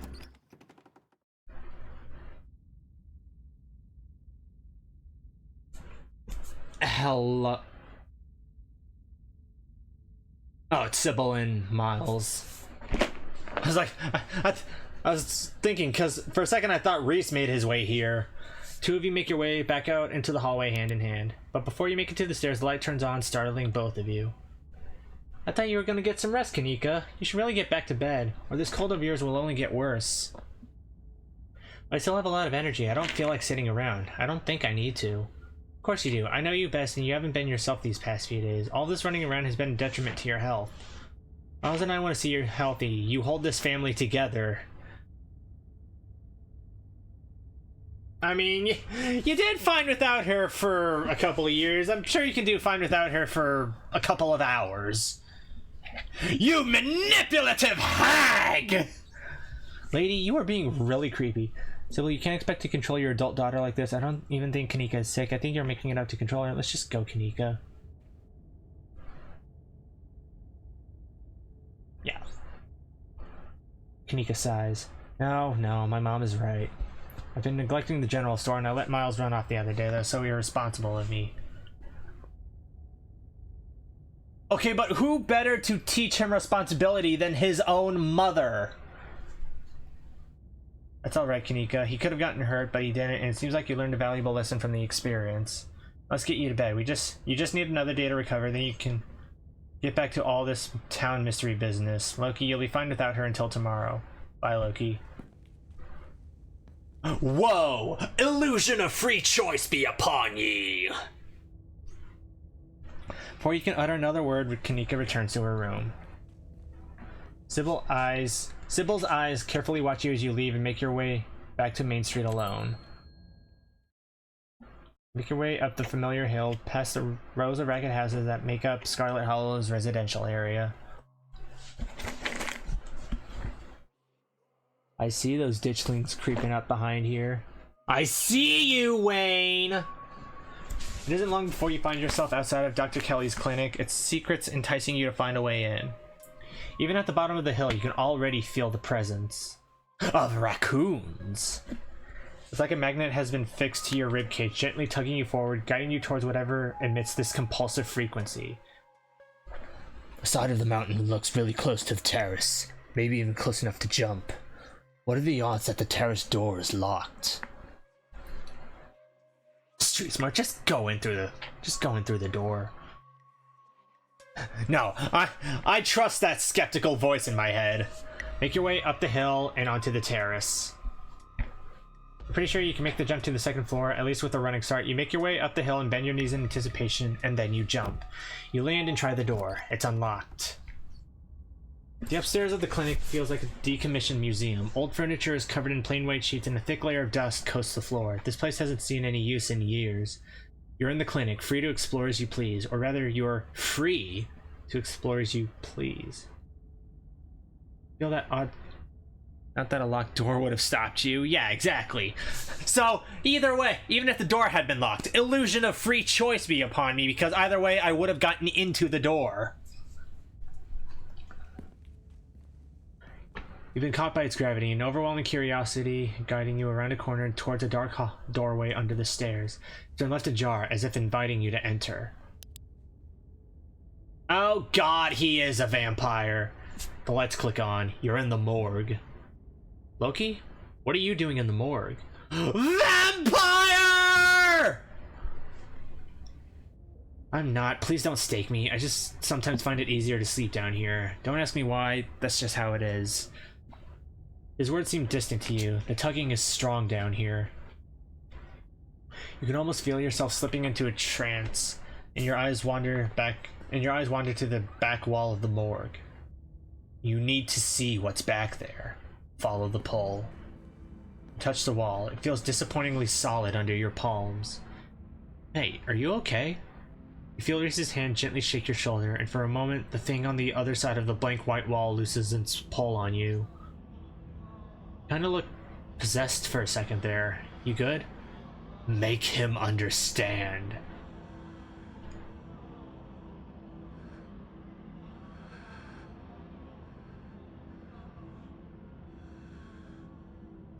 Why wall? Neat see thing, but wall stand in way. No, we gotta convince him that there's something to see back there. There's a stone carving on the other side of that wall, and I need to see it. Reese glances back at the wall. You're really serious, aren't you? This is probably a bad idea, but... Why wall? Need see thing, but why wall? If you really need to get in there, I'm pretty sure there's an emergency axe somewhere upstairs. I just need to get the doc out of our hair. Should take 2 seconds. Get the doc out of our hair? Yeah, if I say I'm sick and need something, she'll drop whatever she's doing and do it for me. Surefire way to get her out of the house. And most of the time it's true, anyway. Use what you got to get what you need. No shame in that. Doesn't make more. Use what you got to get what you need. No shame in that. Exactly.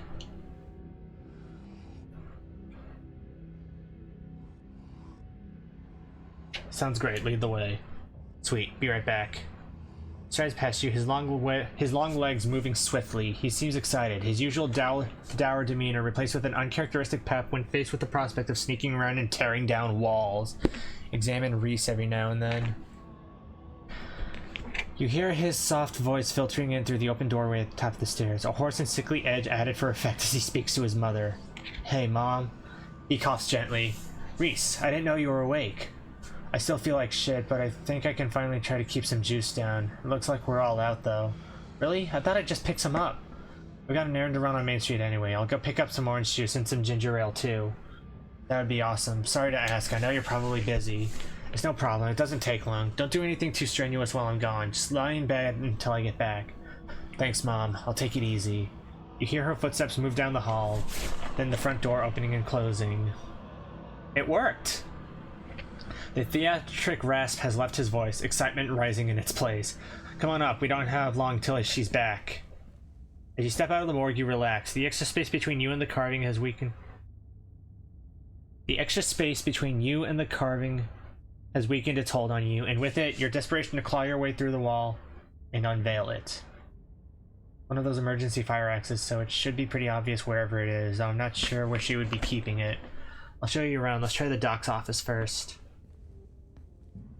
You make your way to the doorway of her now vacant office. I don't see an axe in here. He's right, a cursory glance reveals nothing but stacks of paper and cabinets of medical supplies. Something on the desk catches your eye, some sort of records with your family's name on them. Pick up the documents to read later. You scoop up the folder, tucking the documents in for later perusal. Reese watches you with curiosity. Stealing medical documents?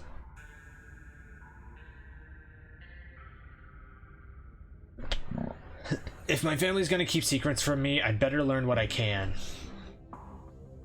totally. Steal anything you need to. You got a mystery to solve. I'm not gonna stand in your way. Not that you could, even if you wanted to.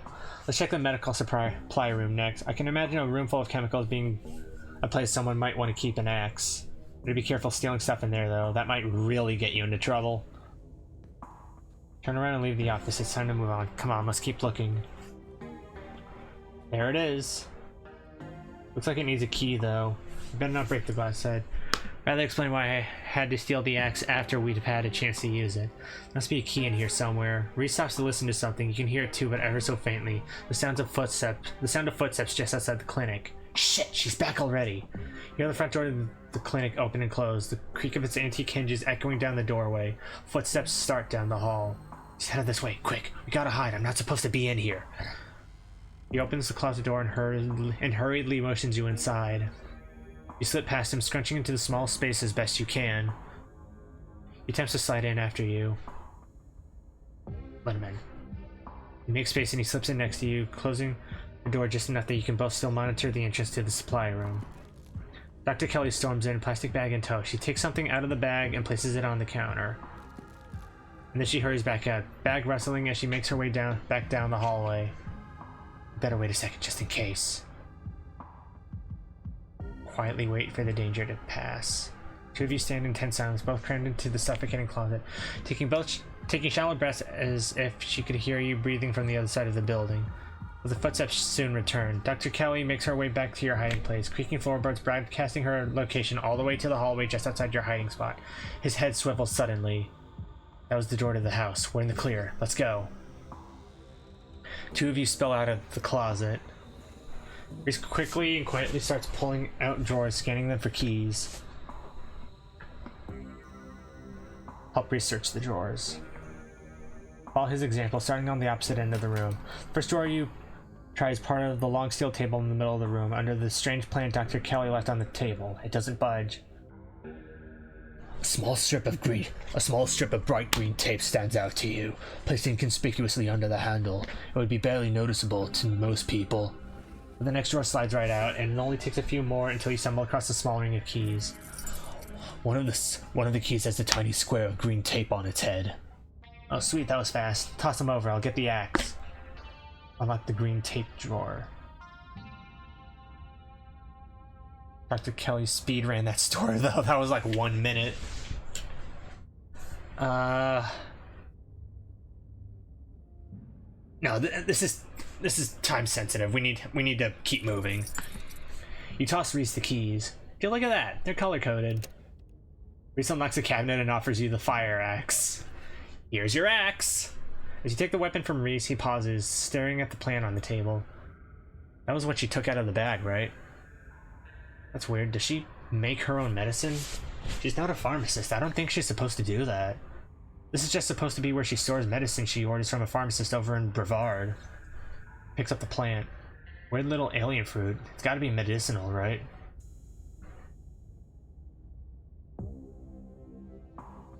There could be information on it around here. Let's snoop.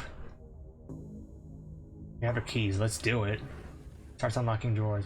Medical supplies, name brand meds. Pauses at the next drawer. Mysterious unlabeled notebook. This is about me. There's stuff in here from when I was like 12. It's some kind of diary or medical history or both, I guess. What the hell is this? Something about another episode. Guessing she's referring to one of my rough nights. Oh, here we go. There's some illustrations. He glances to the strange plant on the countertop. It's that. She uses that to make my medicine. Extract by boiling berries. Great, she doesn't say what the berries are or what she's extracting. Hitting out the names, real suspicious. Sounds like something someone would do if they didn't want much of a paper trail. But why would... You and Reese jerk your heads to the sound of an opening door. The doctor is in. Shit, that was the door from the house. We gotta run. Follow Reese's instructions once again, starting down the basement stairs, letting the pole of the stone carving guide you back to the morgue. Dr. Kelly's voice filters down from above. I was right, we did already have juice. It was just in the back of the fridge, but there's no harm in having extra.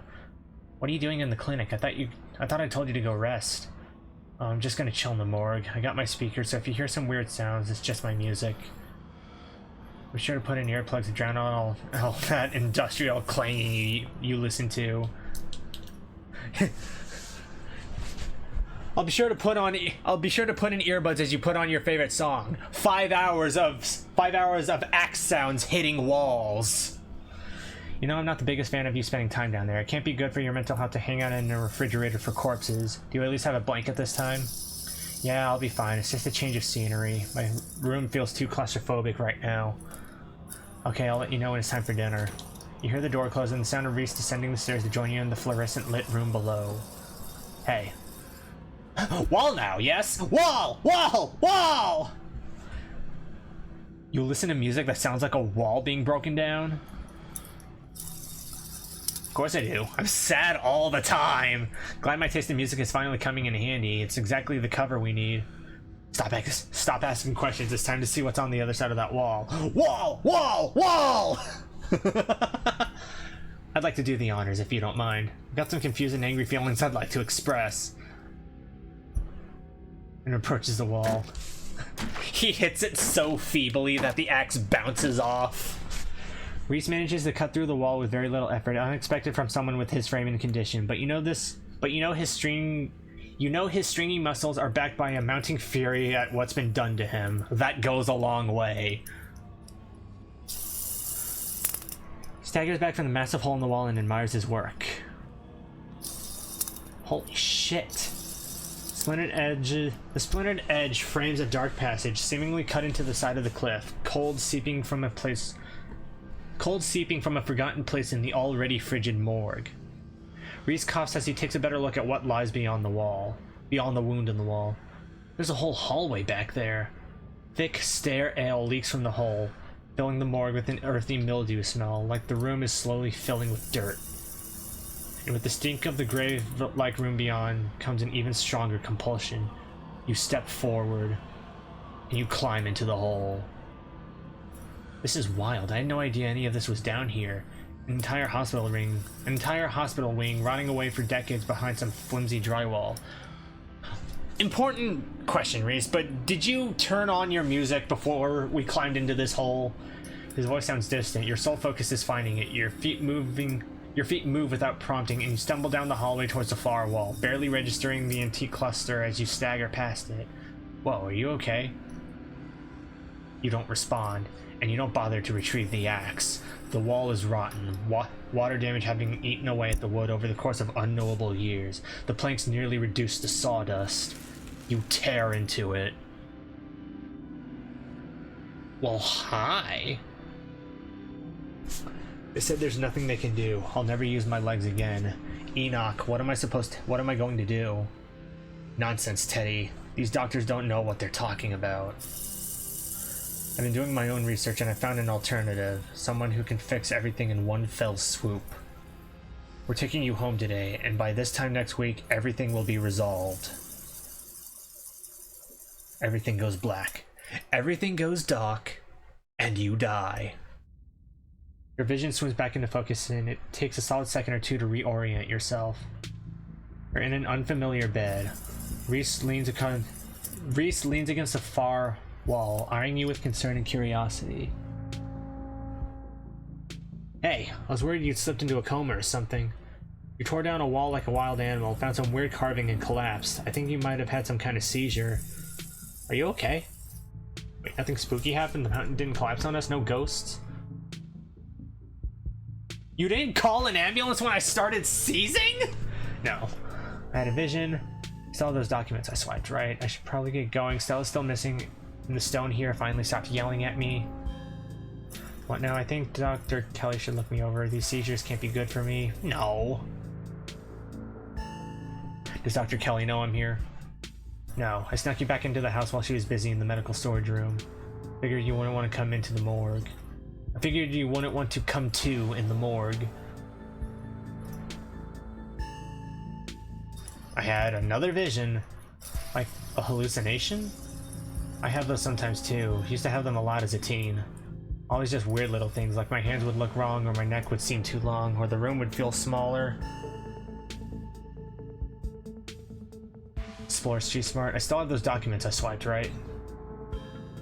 Yeah, you should still have them on you. Sure enough, you pull out the file containing medical records about your family. Pearl Ann's death certificate. Cause of death, sleep apnea, discovered by her daughter Tabitha Chrysanthemum Scarlet. No autopsy performed.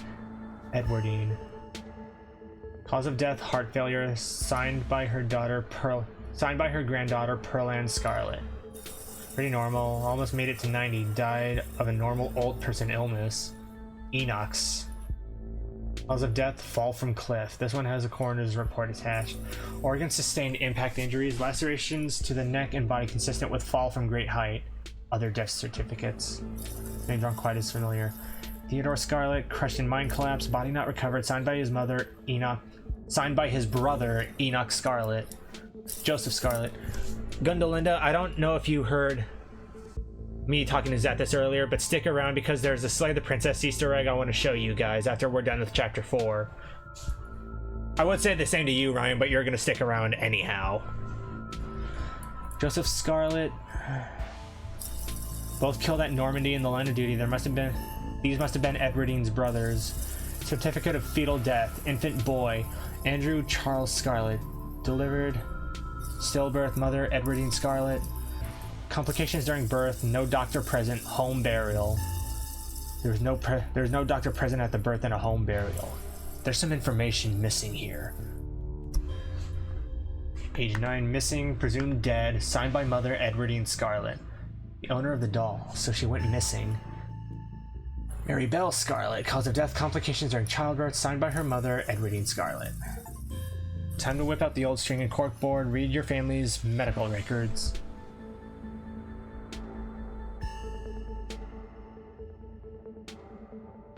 These carvings are clearly drilled into some big-ass gas pocket that keeps giving me seizures and hallucinations. Now, I think the carvings are trying to warn me about something. My family has dark secrets. I mean, think about who your family is, Loki. That should go without saying.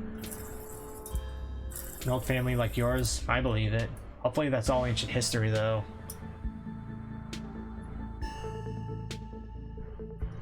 So what now? We might be stuck down here for a little bit. The dock is on the warpath up there. I refuse to take my medicine, and she's not happy about it. But after I read this, there's no way I was going to take anything she gave me. She's been poisoning me for years. I've been thinking about what you said at dinner last night, and I don't see any other possibility. It's only been a year since It's only been a day since I stopped taking my pills, and I feel great. I went ahead and blocked my door so she can't get down here. Now we just have to wait her out. You blocked your door? I don't get why your mom would poison you, though. I'm leaving. Let's find a distraction until it's safe to leave. How are we supposed to pass time until it's safe to leave? I don't get why your mom would poison you, though. I don't know. But it's all in here. She never outright says what she's doing. She never outright says that's what she's doing. And the recipe she came up with to deal with my flare-ups, whatever she thinks those are, involves that weird plant that was on the counter. I managed to look up the plant she's been using to make my medicine, and the internet says it's castor bean. It's used to make It's used to make ricin, a super deadly poison that causes some of my exact symptoms. I watch Breaking Bad. I know what ricin is. Wasn't ricin also what they tried to use on Kim Jong-un in the interview? With that patch that was supposed to go on Dave Scarlark's hand? The thing I can't figure out is whether she's been trying to kill me slowly or if she just likes keeping me sick enough to be dependent on her. Either way, I don't think I've ever had an illness. I think the illness was me growing up and becoming less easy to control. She sure found a cure for that. Ricin is really bad. How are you not dead? I don't know. Maybe it's low enough doses, or maybe I developed a tolerance. What are my thoughts so far? What are your thoughts so far? What are my thoughts on what? I think the fact that I feel more and more alive by the minute is enough proof that she was keeping me sick. I don't even need solid evidence. With your evidence, you should be able to go to the cops. Maybe not the local cops, but cops. Kelly Stella Reese. Okay, Kelly, fuck her. I don't care what her reasons is. This is unacceptable. Stella... I mean, this entire chapter has been finding Stella. I feel like whatever thoughts I had on Stella would change after we find Stella, if we find Stella. Reese, I just want to get the guy the fuck out of here. With your evidence, you should be able to go to the cops. Maybe not the local cops, but a cops. You're right, I have her journal. That's pretty incriminating, even if she left out any descriptive words for what she was up to. Is that a fidget spinner? Yes! An Overwatch Genji fidget spinner from like 2017 maybe.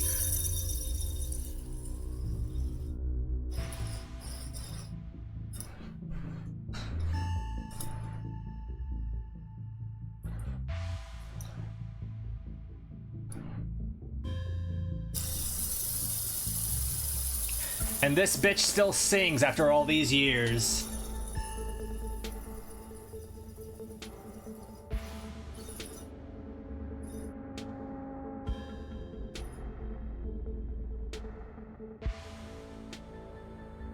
Still singing.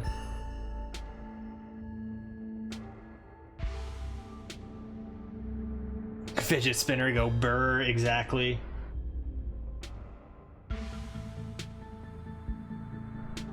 Okay, it's done singing.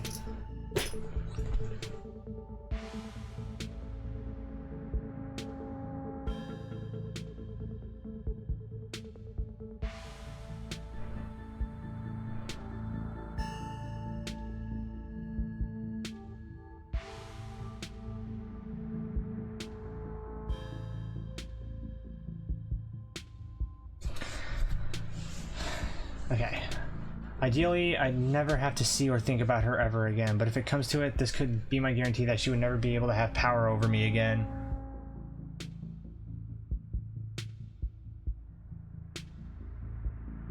We need to get you out of here. Who knows what she'll do when she finds out what you know. Where would we go? The only person I know who has a car is Kanika, and she's not answering her phone. I don't know anyone else. I don't have any other family to go to. I never even finished high school. When I get out of this house, I don't know how I can make sure I don't wind up right back down here.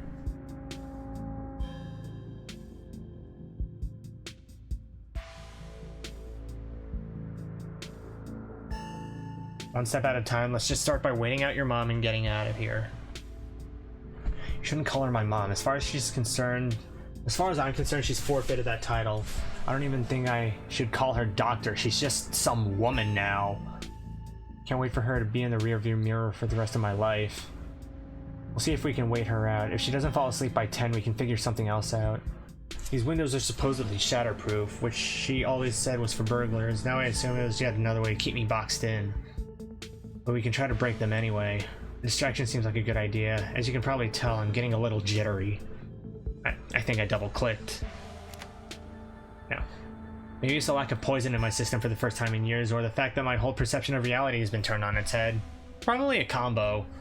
Doesn't feel awful, to be honest. I believe you owe me a showing of Shino-Chi Death Blood. Do whatever it is you do to kill time, preferably something that'll help me ignore my mounting anxiety. I believe you owe me a showing of Shino-Chi Death Blood. I believe I do. Resets the movie up and joins you on the bed. Let me know if it gets to be too much for you. I'm not a great judge of how other people will react to the sort of things I watch, but I definitely don't want you to feel uncomfortable. This is a slow burn of a movie, but the dread it's managing to build is palpable in the room. Or maybe that's just how it feels down here all the time, what with the grisly paintings, lack of lighting, cinder block walls, and of course the fact that the woman currently lurking upstairs had been poisoning her son since his teens. I've seen a couple of this director's other films, and they're all interesting, though this is probably the best introduction to his work. The way it jump cuts to seemingly unrelated TV show recordings and that then wind up tying back into the narrative adds a level of realism and depth to the world that I find really engrossing. It's found footage used to its fullest. Can't believe I'll be able to just do things from here on out. those teeth are looking awfully pointed, my guy. Do things from here on out, like watch movies with another person or talk to people, ever. You can hear the difference in energy now that Reese hasn't had his daily dose of poison. He's uncharacteristically chatty, clearly not used to talking to another person, let alone when he has the energy to carry on a long conversation. But you'll be able to have a social life, and I'm happy to be a part of it. Let's not get ahead of ourselves. First, we have to get out of this basement. No, I'm glad you'll be able to be free of this place. Reese smiles to himself. It's still hard to imagine. Hard to believe after all these years alone, that's going to be my reality. A man on the screen yells portents of doom into the camera, trailing off into a wordless scream. The plot is really heating up. I love that there are all these distinct sort of vignettes, little pockets of horror that affect a small number of people, and only once you start to see how they fit together... And only once you start to see how they fit together can you realize some fundamental horror about the universe. And then you see it back, and then it sees you back. Incredible. Cosmic horror in the truest sense. Reese is becoming very animated. Oh no, the hand-drawn picture is coming to life! It's probably safe to assume that he's dealing with a lot of extra adrenaline right now, what with his entire reality turning out to be a lie, but he's also talking over the movie.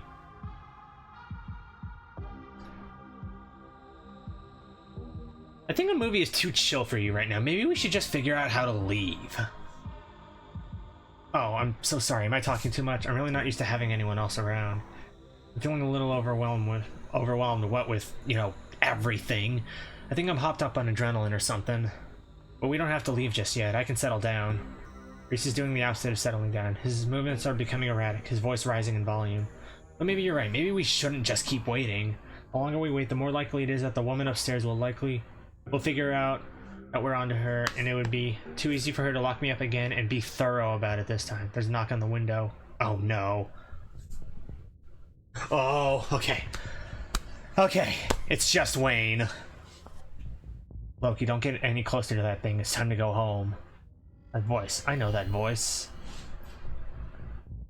Is that who's been following you around? Not another word. Wayne starts pounding on the supposedly shatterproof window. Enemies upstairs, enemies outside. We're surrounded. Even if I get out of this house, I won't be safe. You won't be safe. Why did he call you that thing? Because he's some kind of monster and he wants me dead. Can't you feel that? The murderous intent is practically oozing out of him. But I'm not weak anymore. I can fight back. I don't have to cower in fear from people who want to hurt me. I can protect both of us, Loki. The window shatters.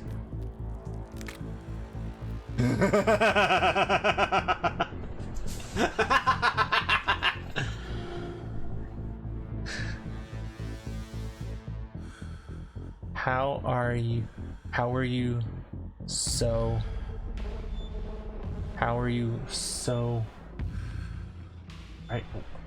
right about what? What did I say? I've already forgotten. I laughed out loud as soon as you said about the painting. What? Zethus, my boy, could you speak up a bit?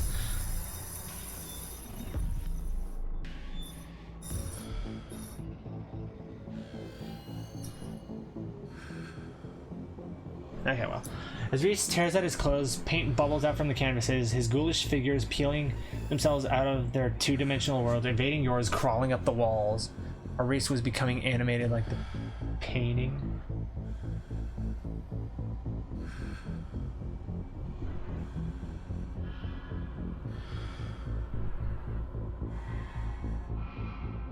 Grab my hand, I'll pull you out.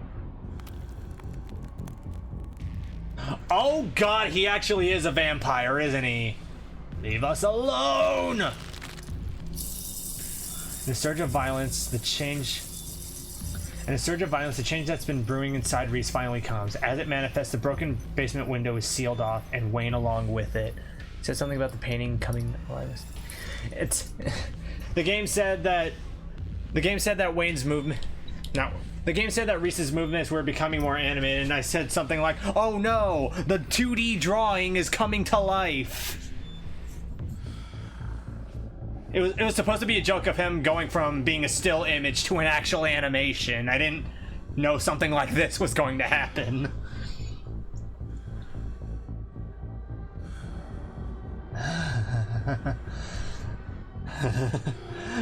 Reese, you and I, we're still cool, right? Well, do you still think Kelly was wrong? That is the question we are being asked now, isn't it? Do we believe in Reese, or do we believe in Kelly? They finally had the budget to animate Reese.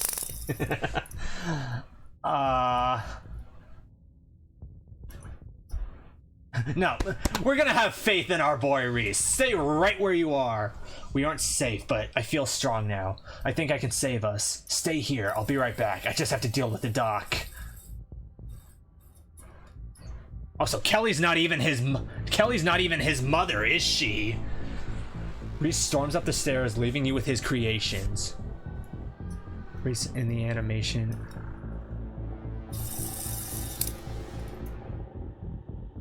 Is that who we saw in the window at the end of chapter 1? Oh. You're not sure who to help. Best to follow Reese and see how things play out. Tabitha, come pick me up! I'm scared!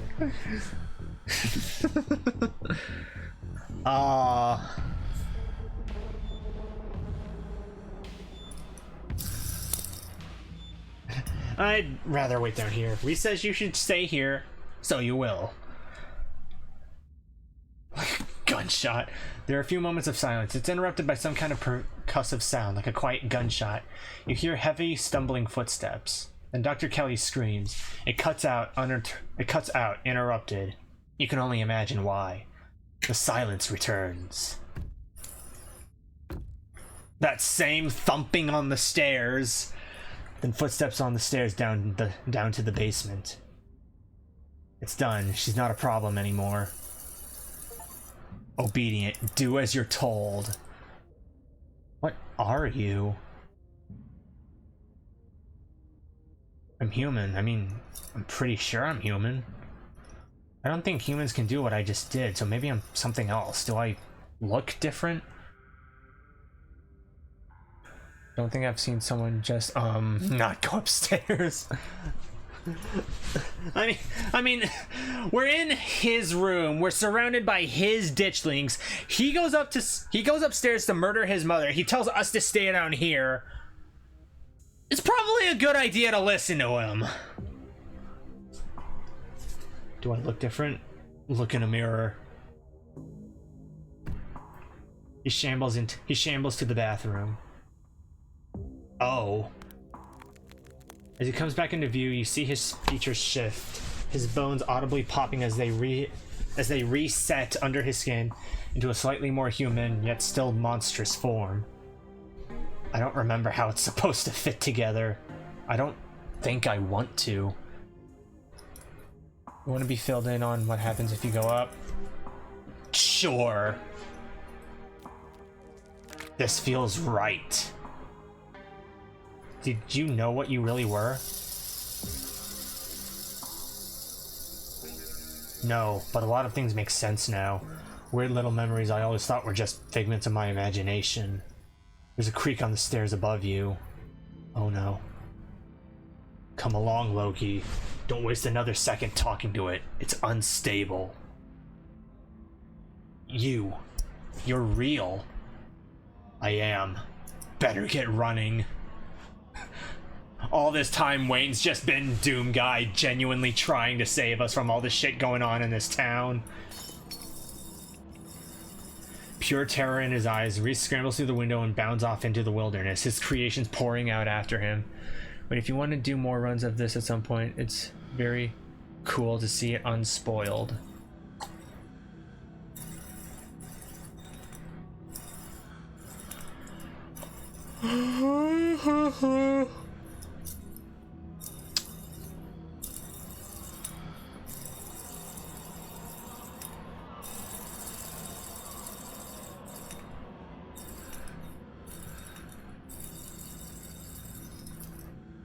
Basically, Reese is a miracle child between Kelly and a sleep paralysis demon who had apparently sweet things happening. Shall we? What is he? A mistake. Do you know what happened to Stella? She ran off, didn't she? Remember that if you find her. She won't be there when you need her. Aren't you going after him? No, he's not worth my time now that you're safe. Following out of the clinic. Back onto Main Street. The night is oddly warm compared to the chill of the day, crickets singing quietly in the sleepy little neighborhood. Everything that happened in the clinic feels almost like a dream, and now that it's over, you realize how little it meshes with your understanding of the world. Go home.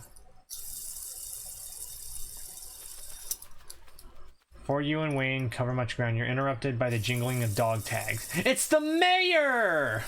As you turn to look for the source, your companion seemingly vanishes from your side. Gretchen! Gretchen appears at the edge of the road, running as fast as her geriatric pug legs can carry her. Gretchen seems distressed. She whines as she stares up at you from the ground, eyes desperate, anxiously jumping back and forth and darting away when you try to lean down to her. What's that, girl? Stella's stuck in the well? No, Gretchen, where's Stella? Gretchen whimpers, then starts trying to drag you towards the woods. Follow her. Now, before you ever start episode 5, you need to check through the replay of episode 4. I know you probably won't be... I will not be doing that today. You are absolutely correct. Holy shit, is it going on 6:30? Well, yeah, 9.5 hours. We've been streaming for 9.5 hours. Now you have a feeling of how Lucy and my streams go, Zethis. We stream all day. Each of us streaming once a week.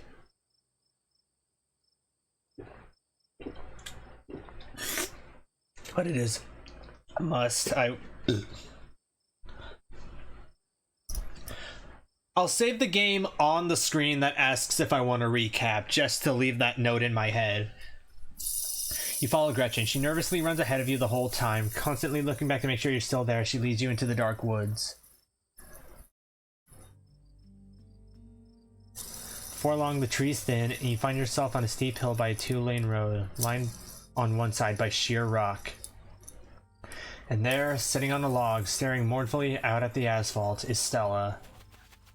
Gretchen runs up to her and sits in Stella's lap. Gretchen, you're back. Don't scare me like that again. You sit on the log beside her. Loki, how did you... Wait, did Gretchen come get you? Wow, she must think I'm dying or something.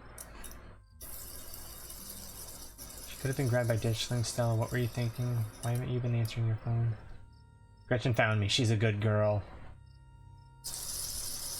She really is.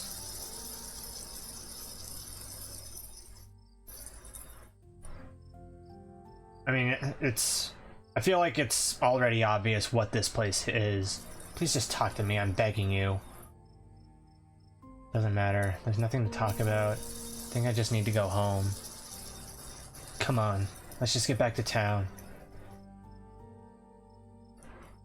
Before we go, I should tell you about what happened today. Maybe a little paranormal... Maybe a story of a paranormal episode will get you back into your spirits. Oh. Relay the events of the evening as best you can. Saying it out loud somehow makes it feel less real. Like you're sharing the plot of a horror movie, not something that actually happened to you. Oh my god. I'm just going to go ahead and lock that one away in the void.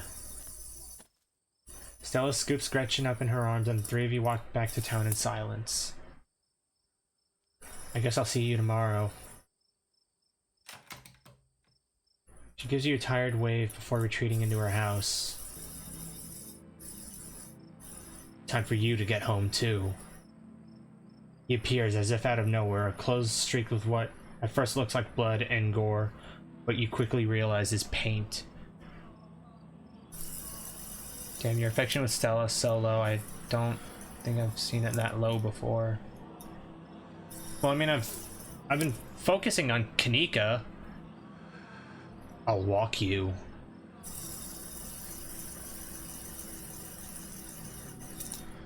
I'm not gonna accept him as a friend just yet, but I will let him walk me home. Shall we? Wayne walks just ahead of you in near complete silence.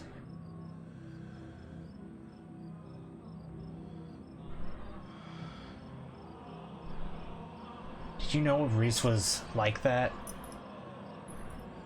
I knew he was different. How exactly, I wasn't sure, but now I know. I should be able to make quick work of him next time.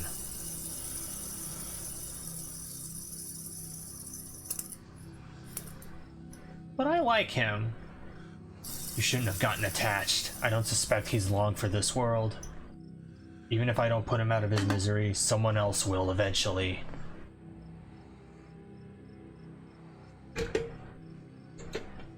I thought you wanted me to stay at the estate. Aren't you going to lecture me?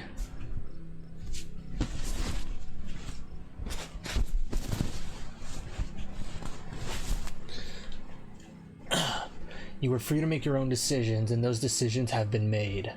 I know that something pulls at you, and now that it's started, I know that you cannot stop until your task is finished. I'll keep you safe while you do what you must. Why are you following me around? Why not Stella or Kanika or Sybil? Why not Tabitha? Because you're special. Oh, I didn't realize we were special. But why? Why am I so special? You simply are. Do you not feel the ties that bind us? They are unbreakable. Flirt with Wayne.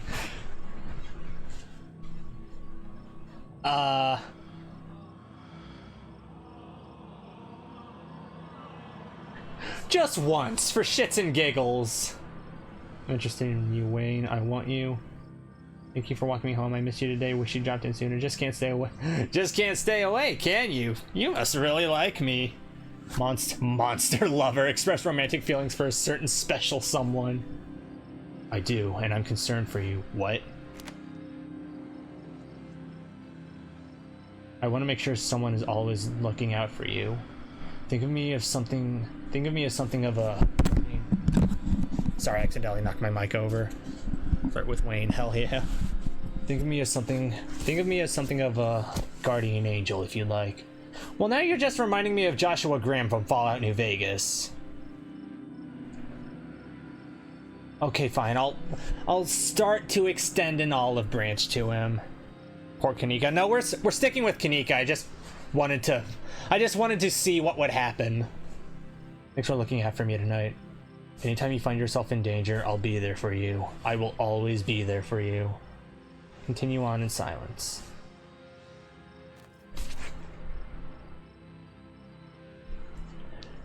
I'm sure we'll see each other tomorrow. You should try to spend some time in that old building before you head to town.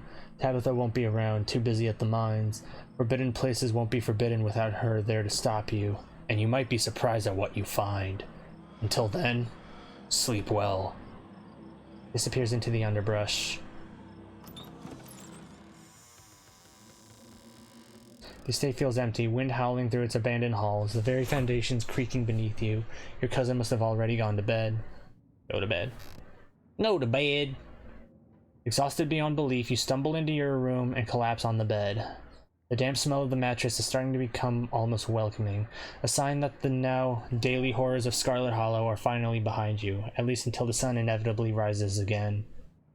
You think for a moment about calling Kanika, but you're just too tired to even bother. Close your eyes, your exhausted body succumbing to sleep almost immediately. As you drift off, you think of Reese out in the woods somewhere, blood-stained and free, and then you think of nothing. Episode 5 finally awaits.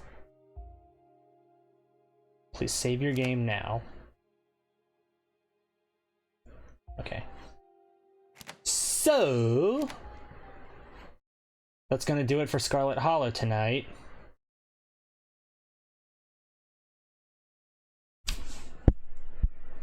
And for once, quitting the game didn't cause my avatar to freeze. And now we're gonna jump over to slay the princess. For that promised Easter egg. If you can call it an Easter egg. More of a fun fact than anything. More of a fun fact about me than anything else. Can you make a note to do the recap of episode 4 next time you play?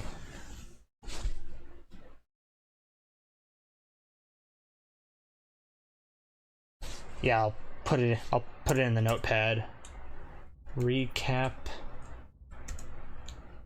CH4.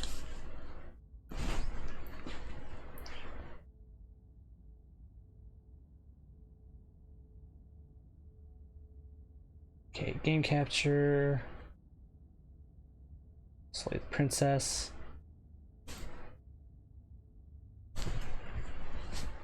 Nope. What did I... This. Okay, move this back over here. Move OBS back over here. Okay, yeah, sure, new game. Do. Da.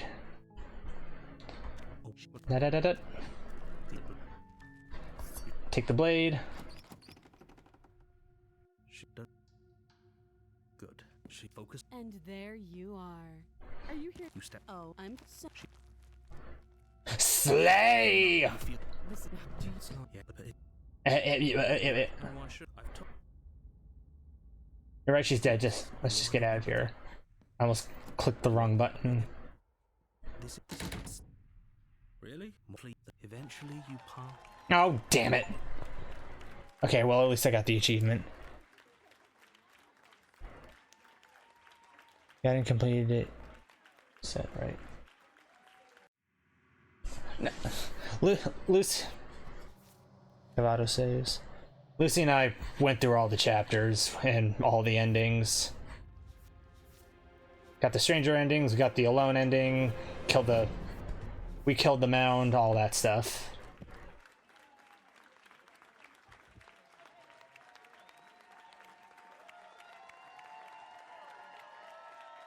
Okay, I don't have any saves. They almost 100%ed it. Yeah.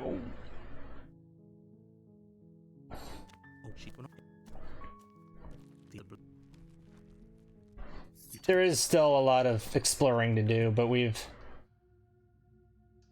press the A at the slots.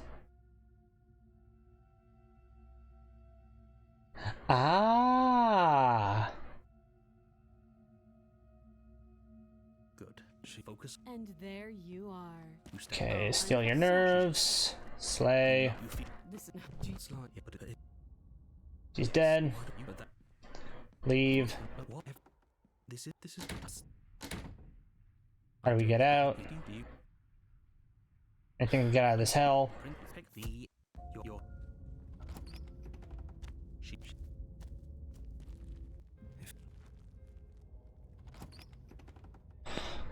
Okay, I'm going to save.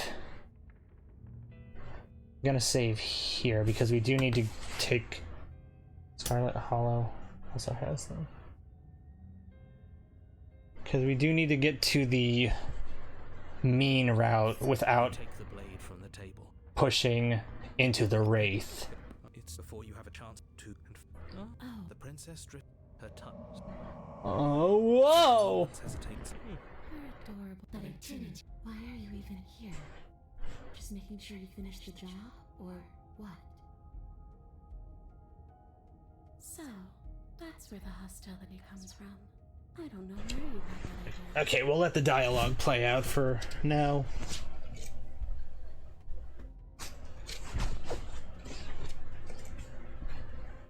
Were you going to end the world? Would you end it if you could? Well, what does it mean for something to end anyway? You ended me. Can you turn the volume up? It's quiet.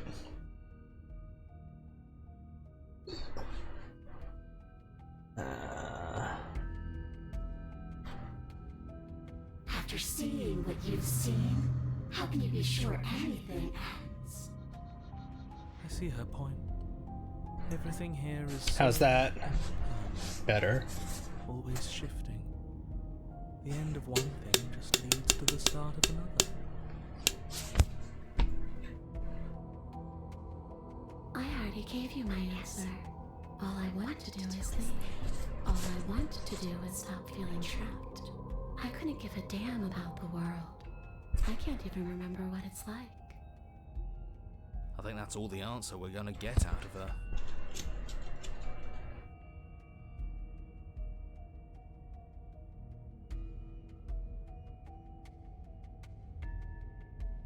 I want you to make things right. I want you to set me free. This place won't let me leave, but you seem to come and go as you please. So help me out. Let me in. And maybe all of this can be water under the bridge. Remember, you owe me. Maybe we should I just don't left know, her you here. shit. Maybe we should still just leave her here. If she can't get out on her own, then why do we have to do anything? Hasn't gotten out and can't get out are two very different things. It'd be dull anyway. It's more interesting if we make a choice. Absolutely not. Is she asking if she can possess us? She is. And I hope I don't need to explain why you can't let that happen. It would be catastrophic if she managed to escape this place. And if you let her in, there is very little anyone could do to stop her. Would she be able to see us if we went along with it? Now isn't that an interesting thought? We could finally bring her face to face with him. I wonder what she would have to say to the one who wants her dead so badly. You won't like how things play out if you go down this path.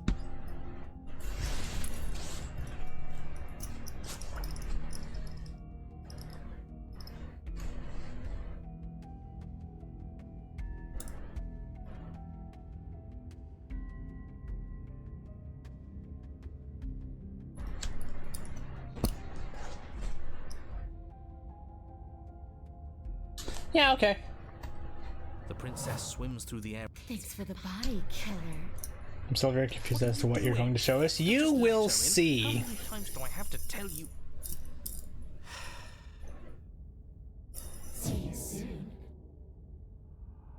She rushes forward and then she's gone. A sharp chill spreads across your body. It starts in your chest, a freezing numbness flowing out from your heart, all the way down your limbs. Your mind growing cloudy. For now, just think of it as we're building suspense for something that probably isn't worth all this suspense. Oh, did you guys do this without the blade first time? We did the nice route the first time around, yeah. Violently, each involuntary movement causing more waves of And then when we did the wraith, we did that through the nightmare instead of the specter. And everything goes dark. Get up. You've still got a job to do. Your eyes flick back open as you get your bearings, your vision swimming as... So this is what it's like to be you, huh? Disembodied voice narrating your every move? So, it doesn't work like that for you? Clearly it doesn't. Or she wouldn't have commented on it. All these shards of broken glass on the floor? Are they also supposed to be you? Hey, I'm not a shard of broken glass, I'm... Yeah? Go on. Finish the thought. What are you? I'm... a voice? I'm me, is what I am. Who cares what we are? We exist. That's all that matters. Do you have to deal with this annoying bickering all the time? No, it matters. What we are matters. If I'm a shard of broken glass, then that raises some questions about certain other voices in here too. I'm clearly the same thing you are. Hopefully they'll all go away once we leave this place. I don't know how you can tolerate all of this noise. No, I'm not talking about you. I'm talking about him. You don't need to know what I am. You just need to know that I'm different from you. More important. So you're the one who pulled the strings and made me dead. I can tell you don't belong here. You're barely even there. Like the shape of something left behind. You're more of a memory than a person. That's rude. That's rude. I'm just going to ignore her. You push yourself off the ground. The princess is nowhere to be seen. Obviously, she's nowhere to be seen. Because I'm in here with all of you. Everybody knows that. I'm setting the stage. The room is empty because you made a spiteful, idiotic, and all-round foolish decision. Oh, shut up. Stop Oh, manipulating shut everyone. up. Can I get a Or check don't, on the actually. apotheosis It doesn't after really this? matter. Because Yes. you won't be around to do this for much longer. This is infuriating. Just whatever you do, you can't leave this place. It's not too late to fix this. Probably.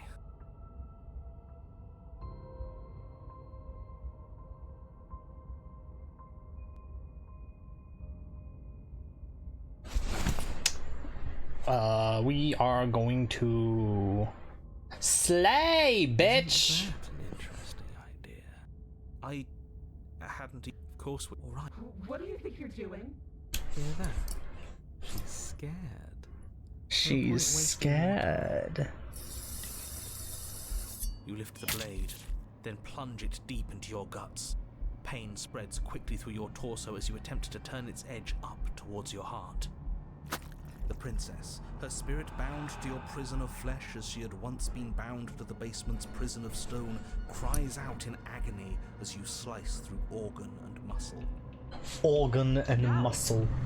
Your skin roils and bucks as she violently pushes against it from the inside. Bits of her seep through, white and glowing with ethereal light, but still the walls of your prison hold. Who do you think you are, trying to take me out with you? Well, I'll show you. I can do worse than that little knife. It's not you taking me out. It's me taking you out. I'll tear this body to shreds. Wouldn't that be interesting? But this is your first time doing the harsh one I'd hit. like to see you try. But I think This isn't my first time playing this side of the chapter. It's my first time playing it on this channel from this Steam account.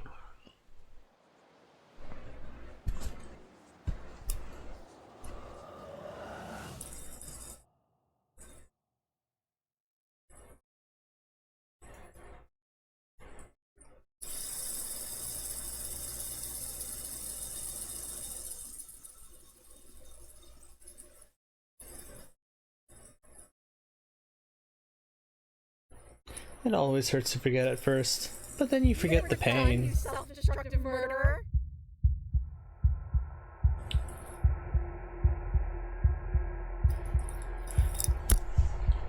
Now, did they change the game in some way to make me unable to see myself back here? Because I remember being able to see myself. Is that what I look like? Oh, you're here. Great. Maybe you'll finally get to feel what it's like to be me. And yeah, that's you, or what's left of you. What an ugly sight. Rude. You didn't just stab yourself to spite me, but don't think I've forgotten a thing. There's a This slight is an alliance frame. of convenience. Yeah, there it is right there, but why is it blurred out for the rest of the time? Wait, maybe this still counts as leaving together. Come on, let's get the hell out of here. Don't tell me it's because of the princess's feet. Please don't tell me it's because of the princess's feet.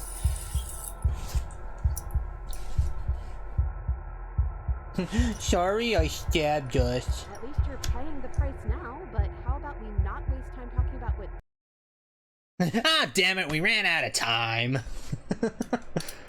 What you deserve that. Well, are you still there? I'm still here. Well, that's something. I guess we're really stuck together then.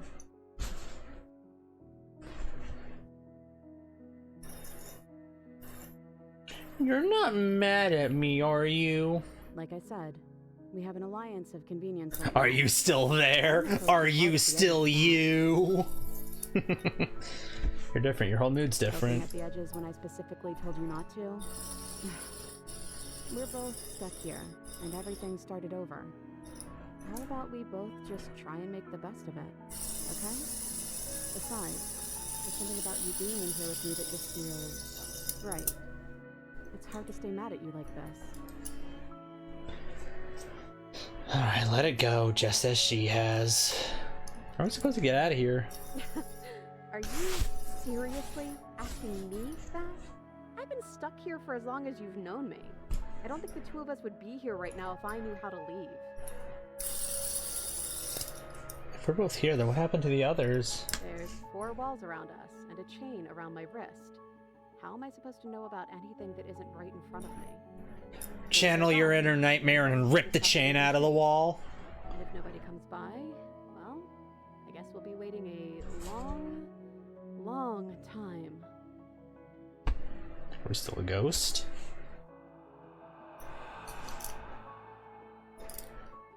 Huh. I don't know. It's like we're one and then the other. Make up your mind already, body, will you? What are we supposed to do? Just wait for something to happen? You have any better ideas? There has to be something better for us to do other than wait. You already said that. There has to be something better for us to do other than wait. Oh, no. Please don't make us loop on this. There has to be something for us to do other than wait. I'm just gonna stop talking until you fix whatever this is. There has to be something for us to do other than wait. What happened to us? What happened to everything? Back where I started. That's weird, and isn't how it works for me, but if you want, I guess I can humor you. What do these title cards look like? No, this is stupid. You're gonna laugh at me. Whether I laugh at you depends on the title. I'm not going to make any promises I can't keep. I don't lie. I'm gonna tell you, you have to promise you won't laugh at me. Okay, fine. I promise I won't laugh at you. Now tell me, I want to know. Okay, sorry. You promised you wouldn't laugh! I wasn't laughing at you. I was laughing at... You were laughing at me! Okay, maybe I was. A little, but this whole setup is funny, really. But really, it's like our lives are some cool little play for someone else's entertainment. I'm sorry, okay? Chapter 3. The Princess and the Dragon. Very humble. You're one to talk, hero. Something is here. Was that it? You. No, the looping thing wasn't the thing I wanted to show. We're still a mess. It's like you don't really know what we are. We're just a princess.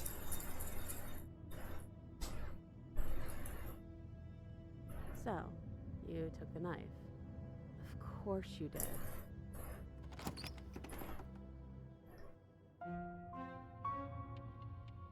No, I meant the entertainment thing.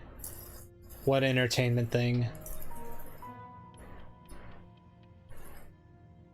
You really don't know, do you? I guess you'll see soon enough.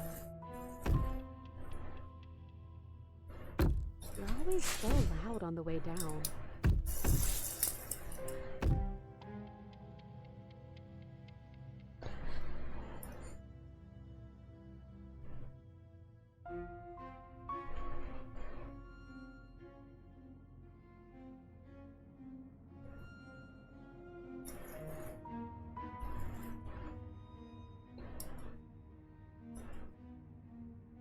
Was that it?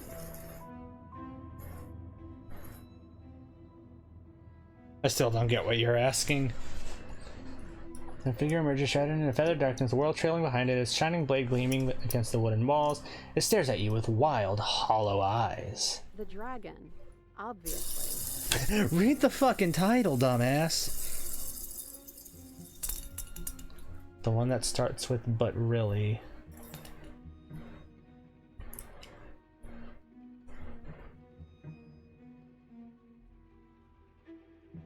Yeah, I saw this message. What about it?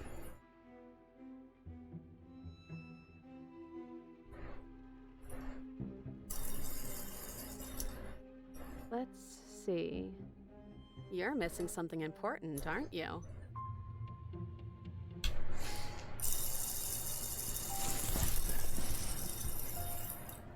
I know, because I have it right here.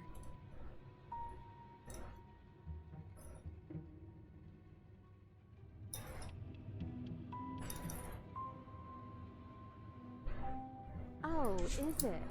Because you do this quiet staring act a lot. Can't say I'm a fan. It's rude to have a conversation in front of other people with... Oh, is it? Because you do this quiet staring act a lot. I can't say I'm a fan of these long quiets you have.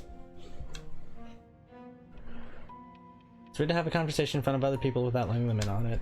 Oh, you would like to hear what we're thinking, wouldn't you?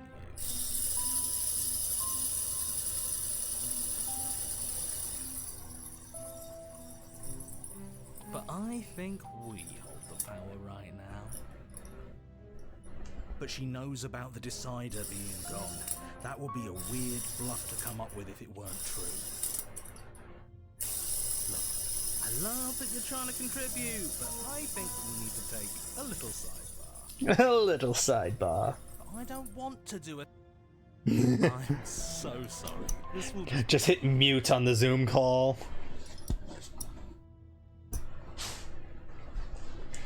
Unbelievable.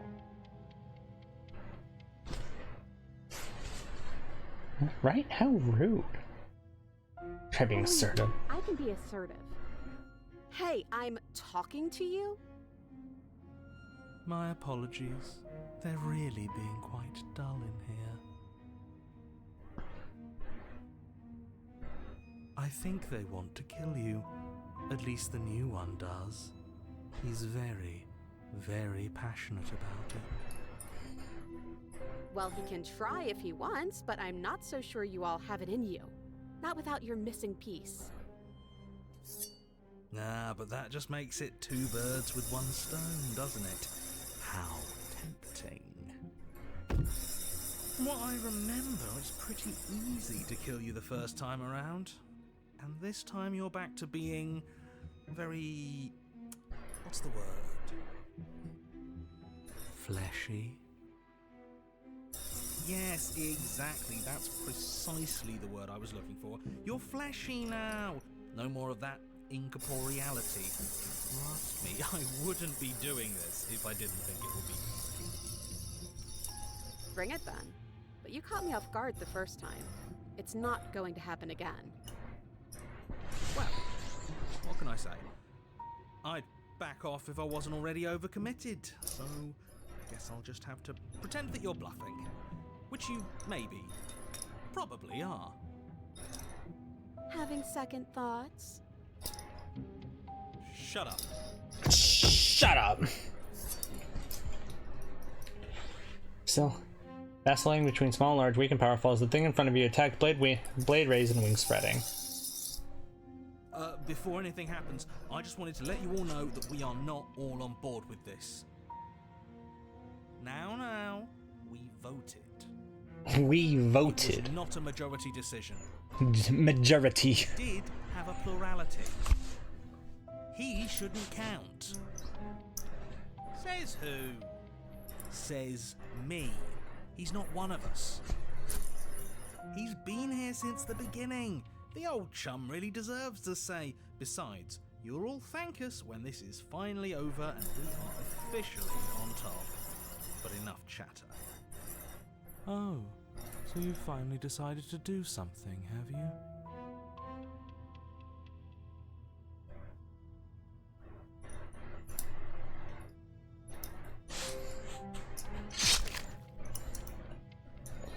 Sharp sting of cold metal sliding deep into your chest, but you feel something else too. Rage flowing from your heart and balling up in closed fists. You throw them at that thing's face and... You can feel bone crack as her fist collides with your jaw, and then a thud as you tumble across the room. You are such a disappointment. I'd like to see you do better. The princess rips the blade from her chest and, fury in her eyes, cuts herself loose from her bindings. Now here we are. Zethus, Ryan, Gundalinda. Tell me what's wrong with this picture right here.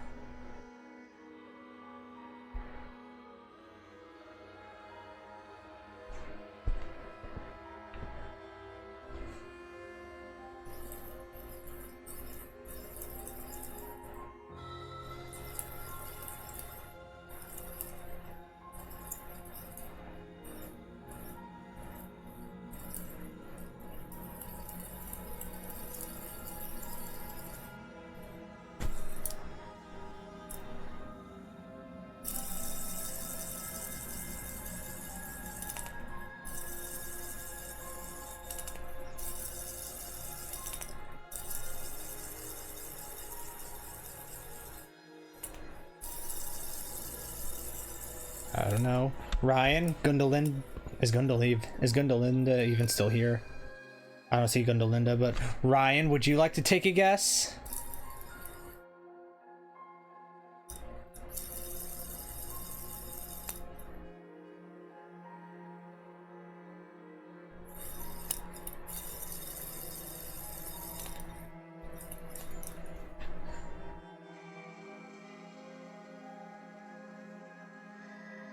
Her dress? No.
Any other guesses?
You still there, Zethus?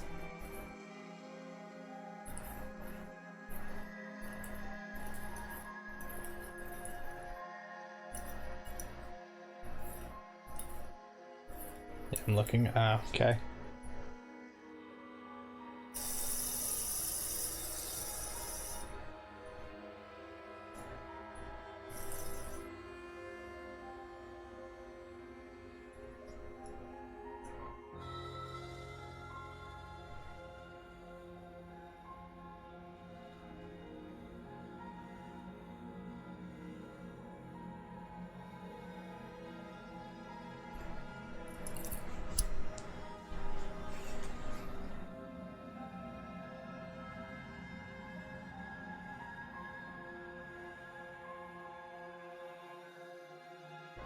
Sit on the left page for booty.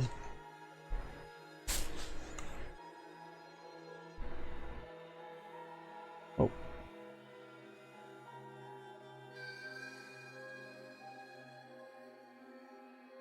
Well, I mean, no, that's not the answer, but that's, I wouldn't have thought to look for that in the first place, but no, that's not the answer.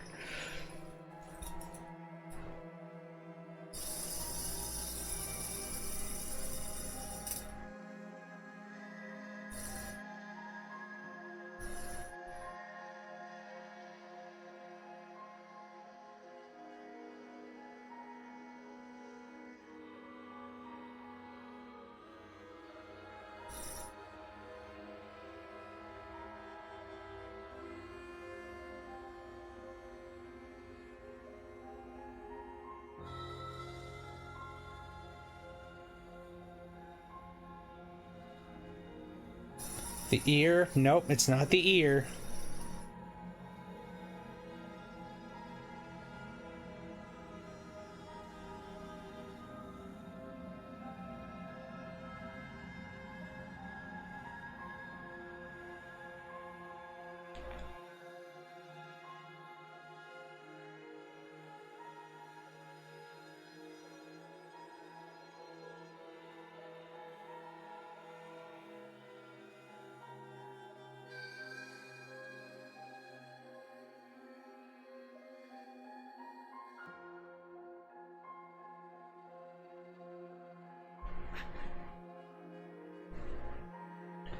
The elongated arm? No.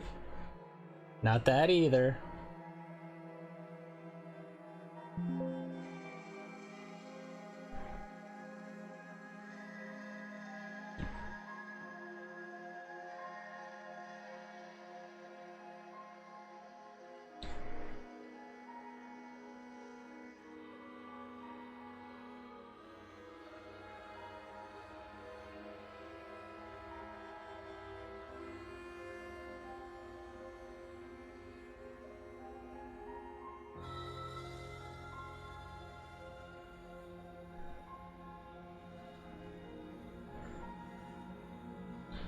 Okay, yeah, no, I can't figure it out.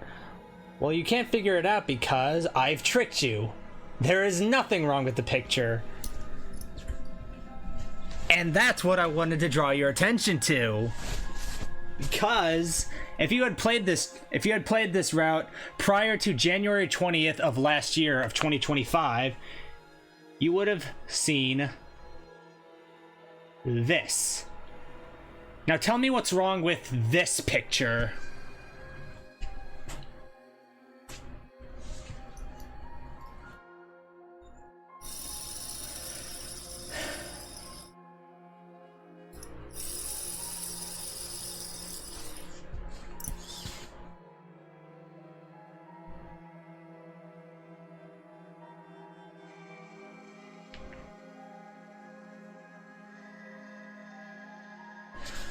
Wrong hand though, I may. Yeah, it is the wrong hand. It is the wrong hand, to which I say you are welcome, because I posted this photo on the Slay the Princess Reddit January 20th of 2025. The devs saw that picture and just said, whoops. And then, January 22nd, 2 days later, the game receives an update which says this. Fix reported typos and mistranslations for the Polish translation. Still working on compiling and fixing these for other languages. More Polish fixes to come as well. Fixed a sprite in Princess and the Dragon where the princess has 2 left hands.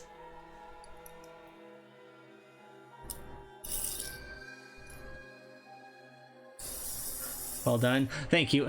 It really is a small thing to get excited about, but believe me when I said I rode this high for that entire week. I was so damn happy that the devs had seen my post and changed the game because of it. Like, this game is just a little bit better because of me, and that brings me more pride than you will ever know.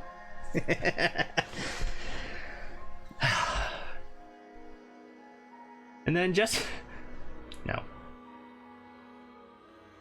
to prove that I'm not full of shit, I also put together this screen recording on my phone just to prove that it was me.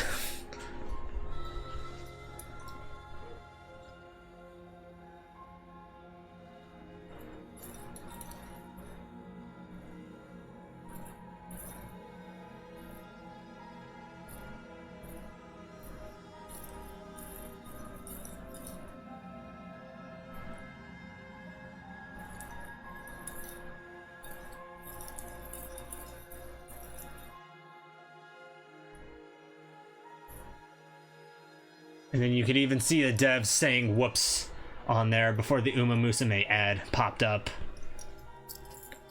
I'm on the testers page for Scarlet Hollow.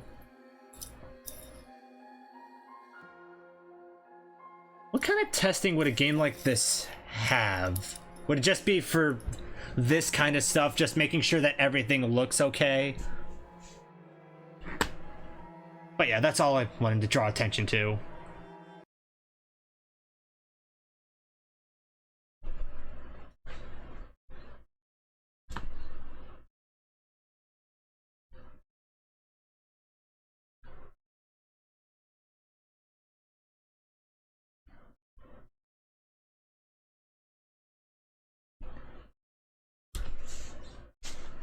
There are still bugs and spelling mistakes. Okay, yeah, so it is just making sure the game's all tidy and ready for release. Hi, Joy Boy. You came in at a bad time. We're starting to wrap up the stream now.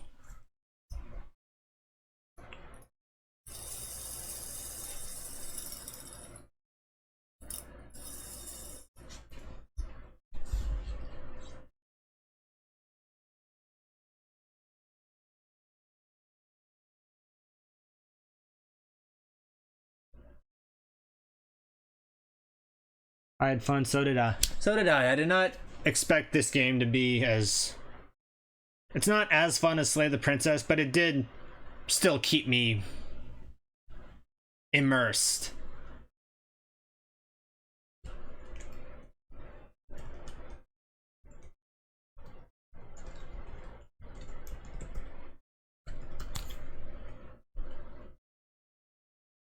Leon!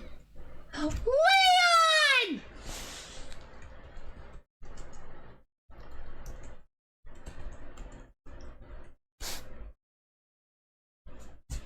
Episode 5 is going to confuse the shit out of you. I'm sure it will. I'm going to go to the bathroom one more time.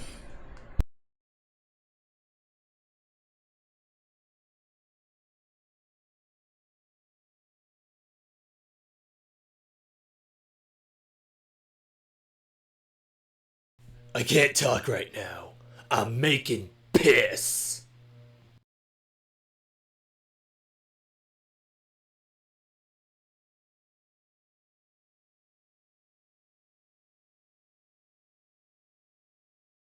I can't talk right now. I'm making piss.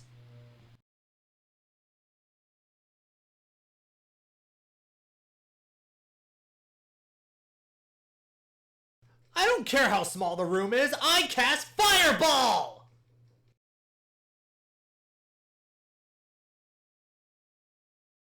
Leon! I don't have my headphones on, but I hear you saying Leon.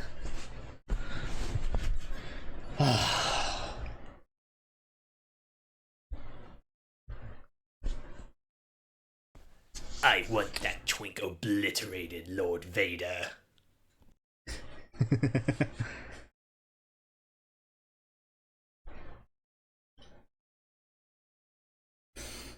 As funny as they are, those sound alerts make me sad that we... I always throw it back. Those sound alerts make me sad that we couldn't get the Force Unleashed 2 to work. Playing a game of whack fuck here.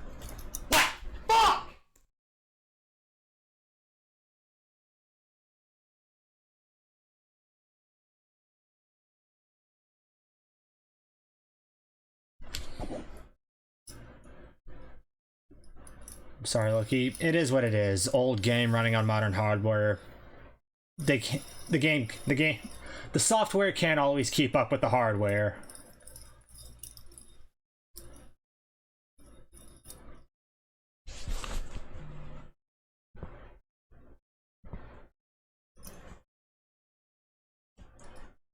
Okay, I think Gundalinda is officially gone. So, Zethus, I remember playing Force Unleashed as a child. I remember playing it as a child with my brother, and for the longest time we could not figure out how to pull that damn Star Destroyer out of the sky. I finally did it on stream, and even then it took me like 45 minutes before I finally got it. Just because the game gives you that little information on what to do.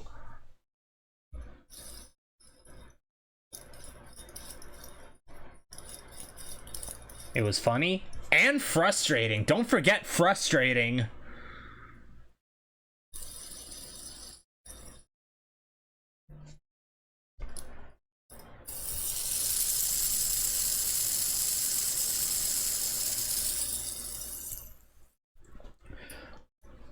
Anywho, Zethus, since you're more or less the VIP of today's stream, is there one of my favorite channels? Have to be the Infamous series? Yes! The Infamous 1 is one of the games that made me a PlayStation person. I am not kidding. Infamous, Ratchet and Clank, God of War. Like, how did Xbox ever compete with PlayStation, in all honesty?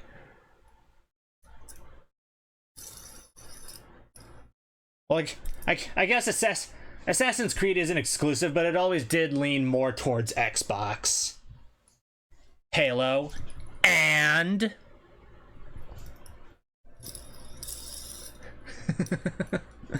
Nintendo has Smash Bros. PlayStation had PlayStation All-Stars. What did Xbox give us? That's kind of it. There you go. That probably wasn't even supposed to answer my question, but there you go.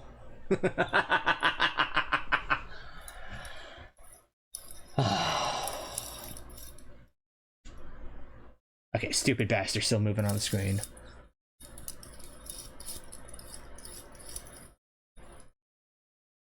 Anywho, Zetha, since you're sort of the VIP of today's stream, is there anything about me or the channel as a whole that you want to know before we end?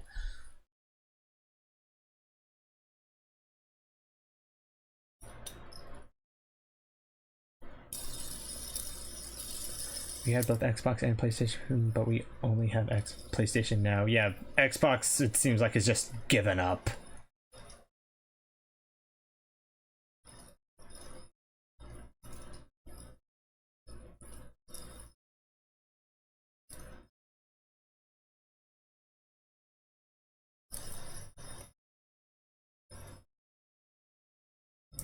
Iggy is asleep on me. Of course he's asleep on you. All he does is eat, sleep, and poop. What do you think will happen on episode 5, and what type of music do you listen to?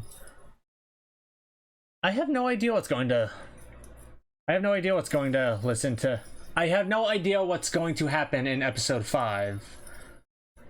The story has a lot of moving parts, and it's hard to really think about any one of them without bringing in the other pieces to think about.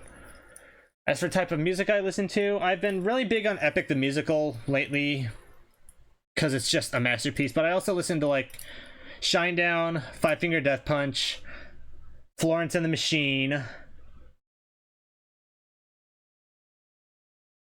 and I think those are really my big threes. Don't forget to listen to the Magnus Archives.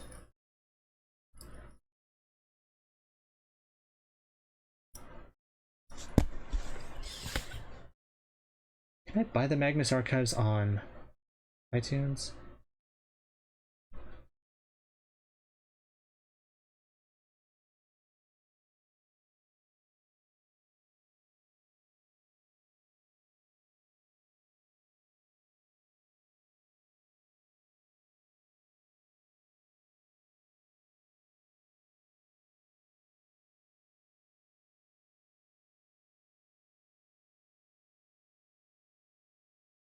Doesn't. No, it's not on iTunes. It's on YouTube. Then maybe I'll listen to it sometime tomorrow.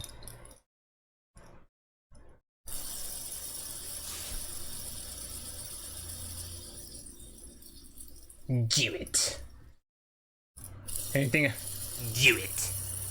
Anything else you want to ask about Zethus?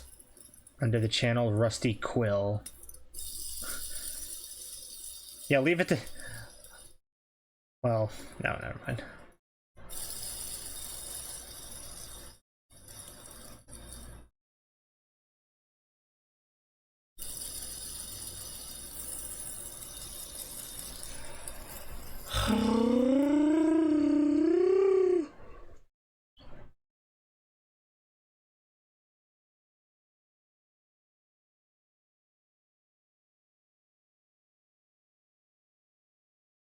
I'm not good at small talk. Neither am I.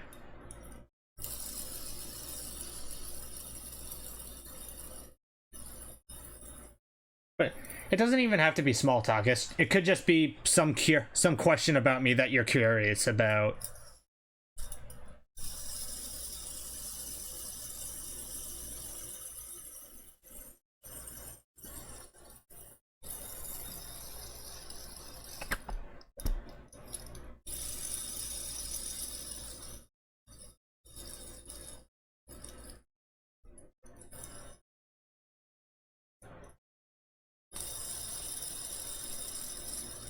What's your favorite thing about Macy? You already know the answer to that question, Ryan.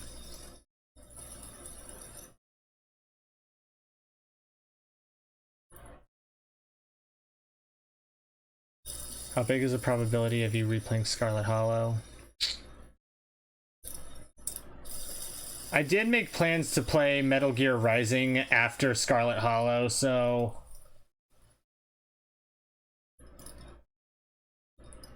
Who knows? Maybe after Metal Gear Rising. I mean, after this first playthrough, my half of the 100-follower milestone will be concluded, so I could really play whatever I want after this.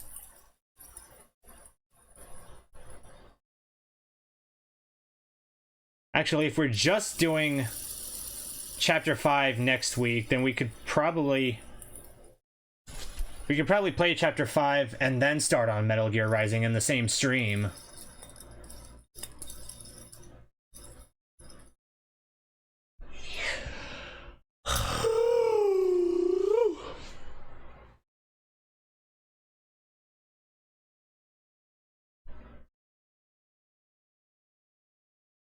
Oh, big stretch! Yeah, okay, well, final big stretch of the stream. Because I need you to see how big of a difference different traits can make. I'm sure they make worlds of difference, especially in a Black Tabby game.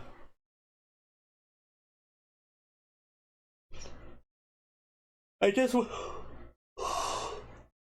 went with the traits that I thought fit me, Loki.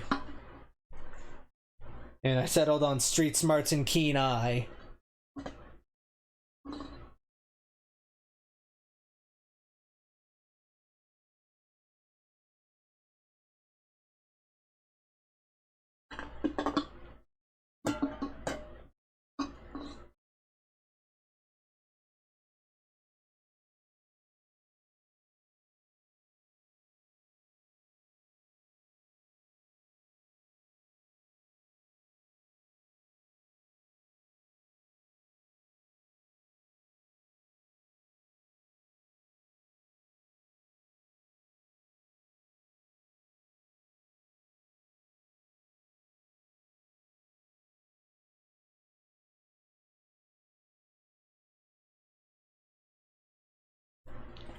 Mystical is a fun trait. Then maybe on our next playthrough I'll do mystical and animal talking. Because I do want to know what the possums in our drawer are talking about.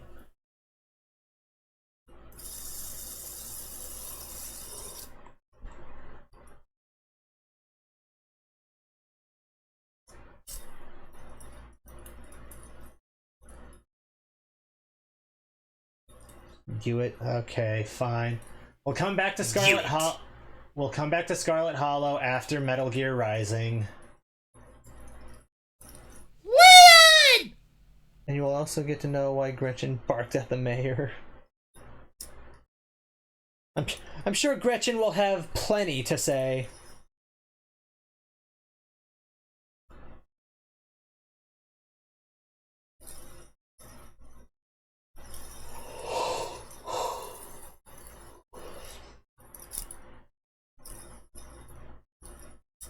Gretchen's the best. She really is. She's a good girl.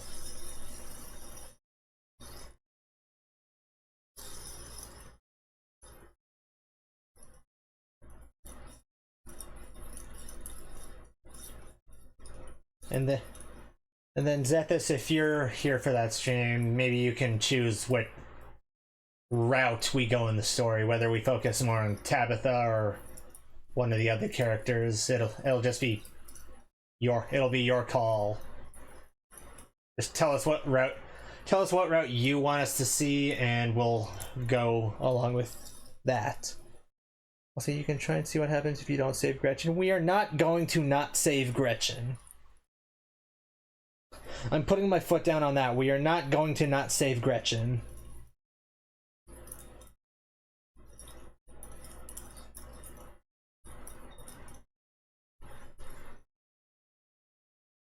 Maybe you can save. Yeah, okay. I forgot about save scumming, because I don't save scum, because I'm above save scumming.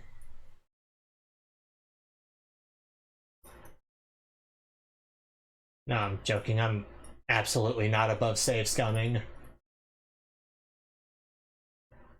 Never said you have to follow through on that branch. Yeah, I get what you're saying. It's just a joke, bro. It's just a prank, bro. It's just a joke. It's just for funsies.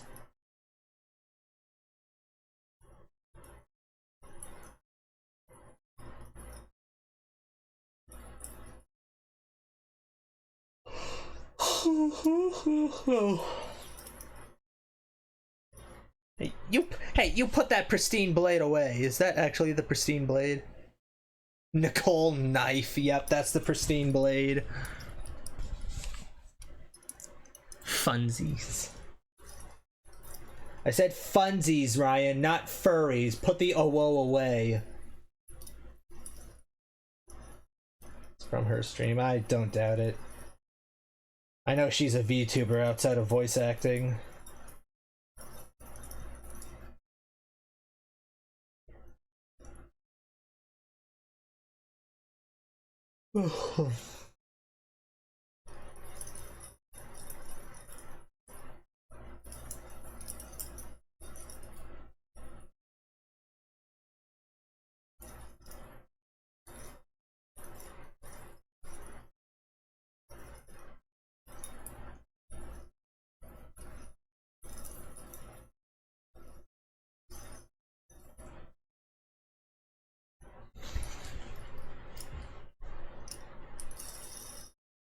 Any other topics either of you want to talk on? Any other topics either of you want to touch on before we end?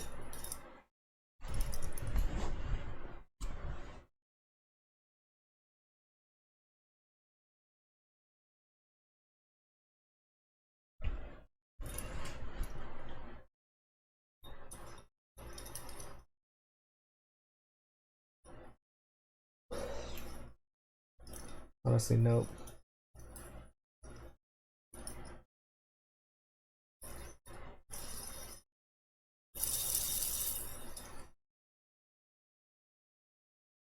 Have you played Baldur's Gate 3?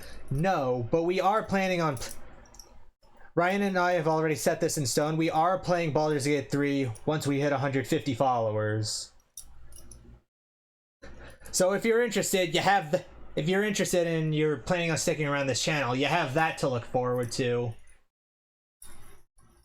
Karlik is best girl.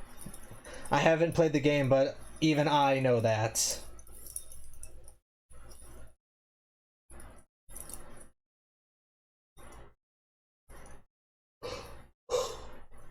I always have 1,000 hours on it. I don't doubt it. It does seem like a very elaborate game.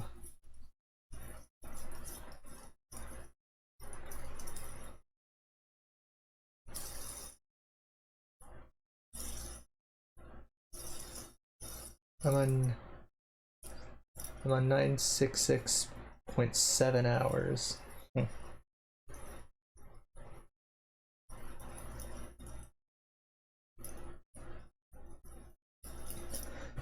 Well, help us get up to 150 followers and you'll get to see me play it.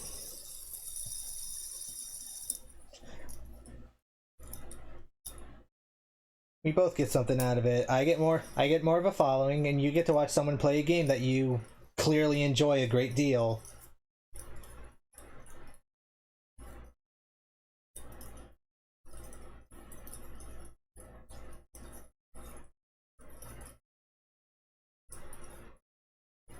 Let me just make 38 alts. No, don't make 38 alts.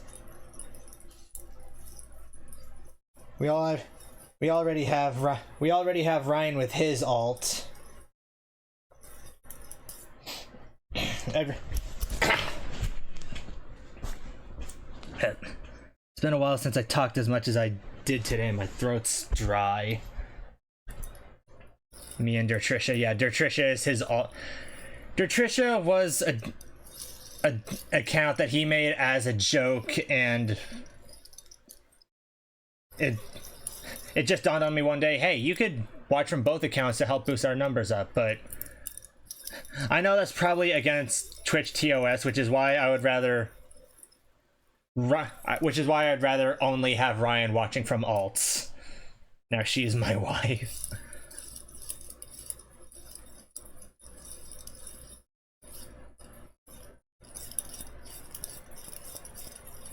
I said it as a joke. Yeah, I know you did.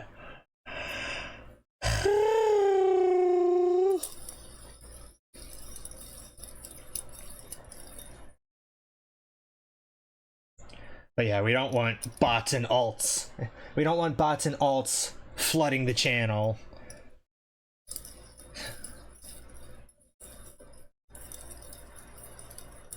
We need dynamic viewership. We don't just need numbers, we need engagement. We need people watching this. We need a higher view count, and then we need people also interacting with me on stream. Todd Attack. Speaking of Todd Attack, help us get up to 125 and I'll play Skyrim. Another thing for you to look forward to. I do want to play Fallout New Vegas though at some point. I played 3 and 4. I never really played New Vegas.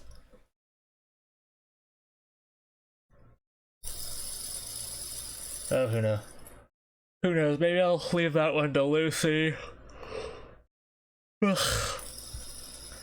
I run 1,500 hours on Skyrim. I probably have something similar across all the different platforms I've played it on.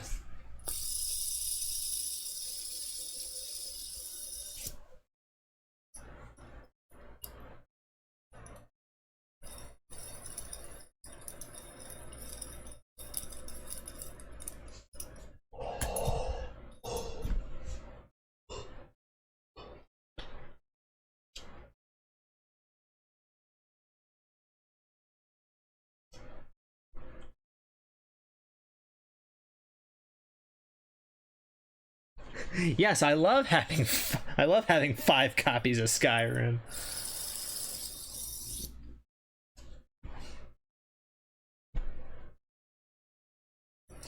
What's that phrase? Capitalism breeds innovation? Nah, fuck innovation. Let's just keep re-releasing Skyrim.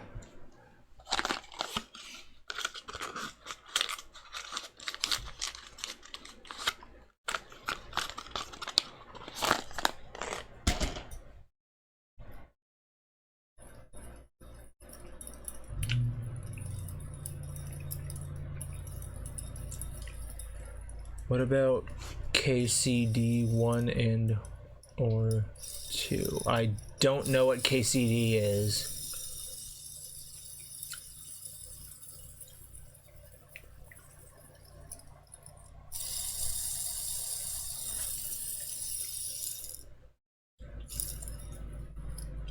Kingdom Come Deliverance. I have never heard of that.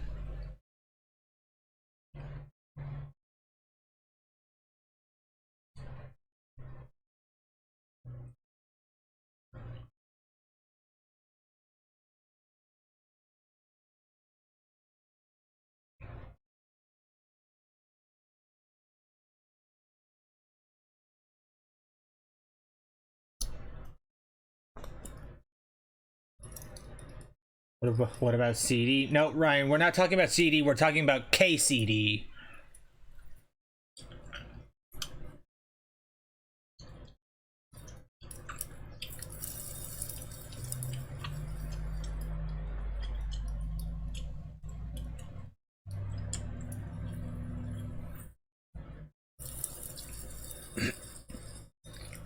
Probably one of the best RPGs to come out.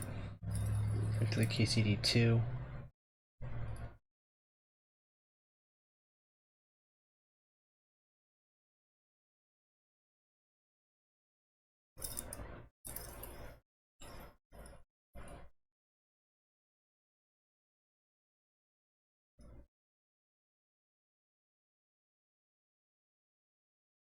I'll take your word for it, but it just... I'm looking at it on Steam, it just looks like another Oblivion, but... Maybe that's just Oblivion. Maybe that's just Oblivion placing its stake as like the generic medieval RPG.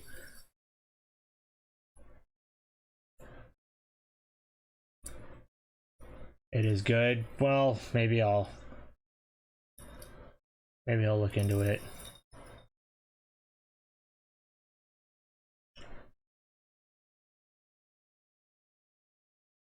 I'll wishlist it for now, and then who knows, we'll come back to it sometime. It's nothing like Oblivion gameplay wise. Well, I'm glad to hear that, because Oblivion's gameplay sucks.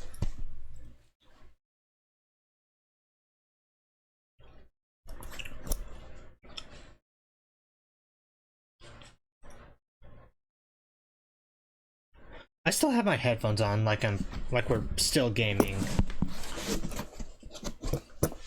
Ah.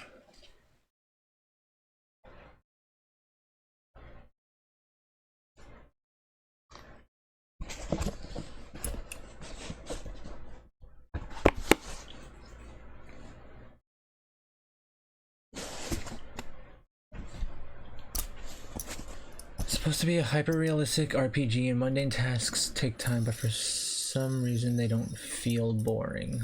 Well, that's how you know they're doing it right.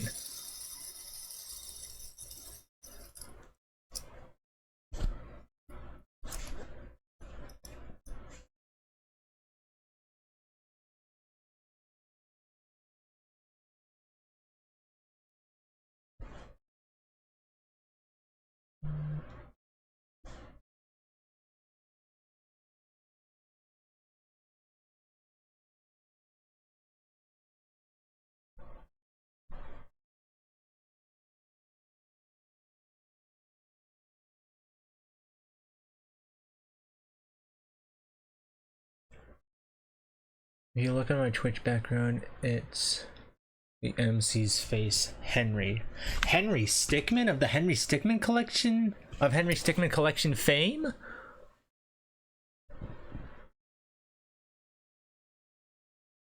My Twitch background is the MC's.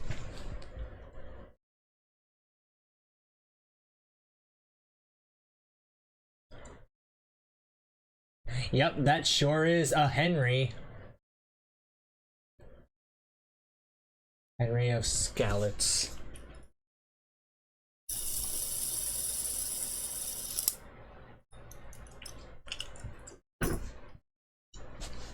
PFP is me, that I figured.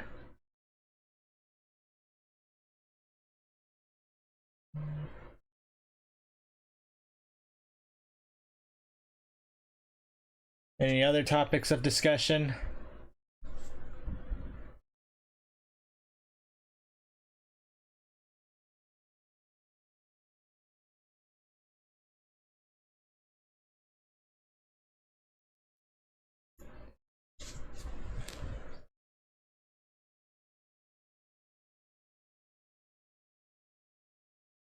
My profile pic's my girlfriend. Gotta say, Ryan, your girlfriend has some broad shoulders.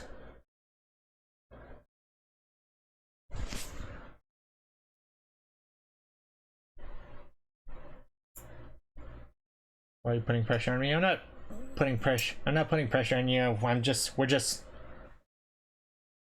the stream's over. We're just looking for stuff to talk about before I sign off.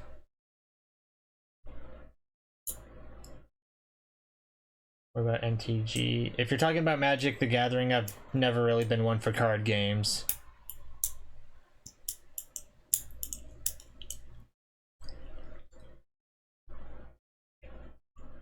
I think of anything else on my end? Okay.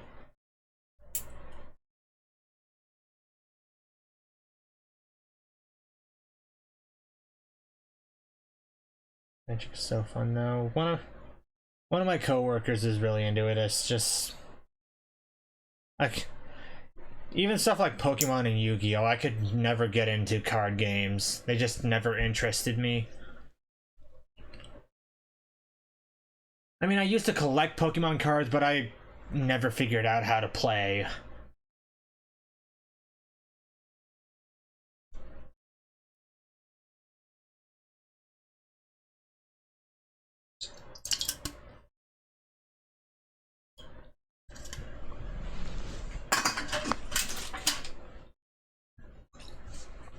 That's because Pokemon TCG sucks. It really kind of does.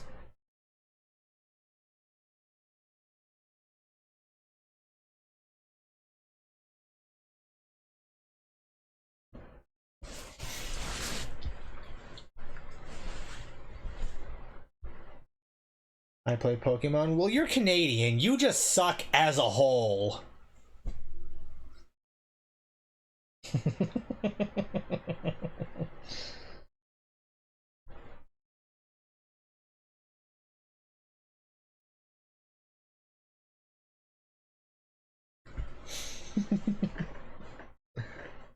No, say sorry. No, I will never apologize to the Canadians.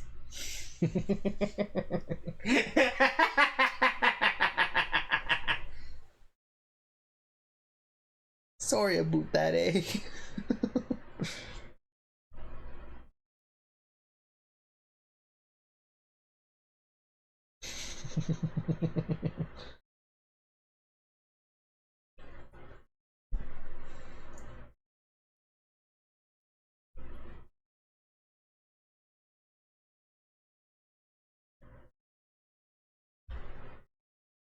Play any TT RPGs?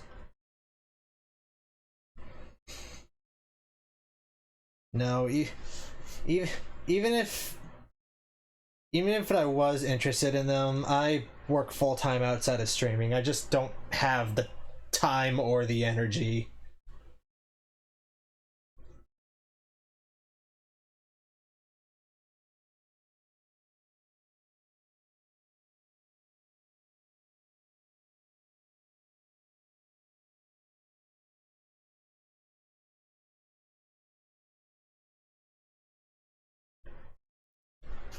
I played D&D. What about D&D's nuts?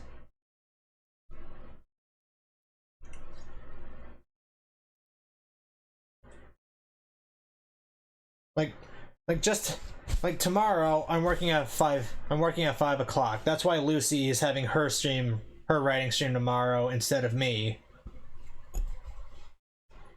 You know it, Loki-chan. Don't call me Loki-chan.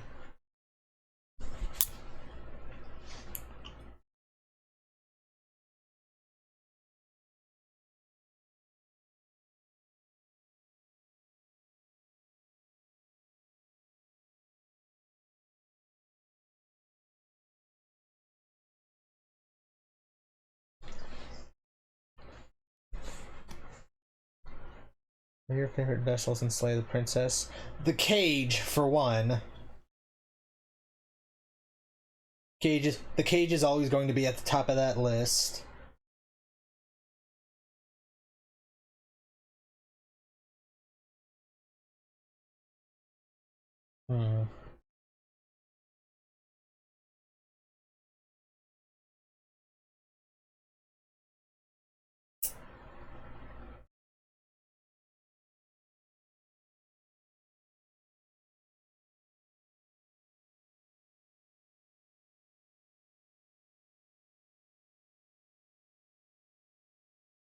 Hey, you never showed me what you had done on the apotheosis. I did not. I get the feeling I know why you're asking, and no, we did not do that route on stream. Or that avenue, I guess. Mostly because neither of us could remember how to get there, and we just never bothered to Google it. Let's see if you got my favorite version of it. I get the feeling I know what that version is.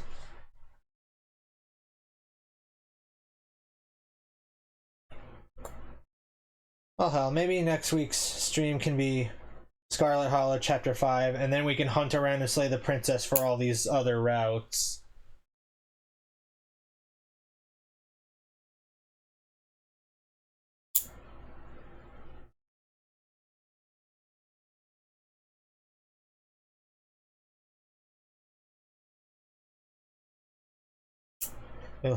It'll just be a Black Tabby variety stream.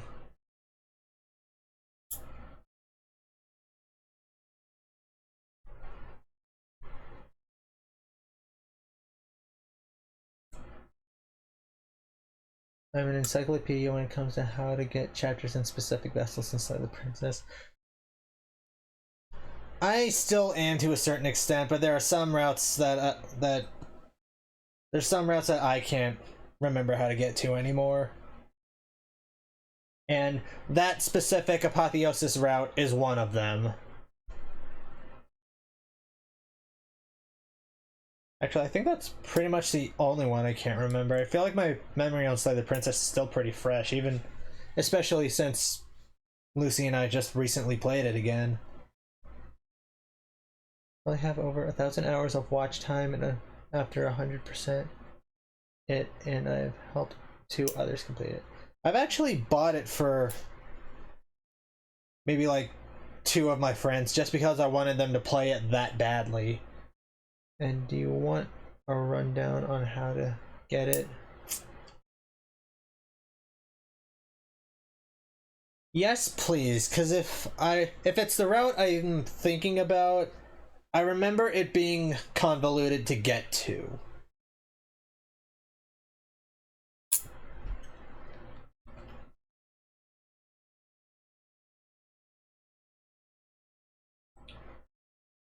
Get the tower without telling her that she's supposed to end the world.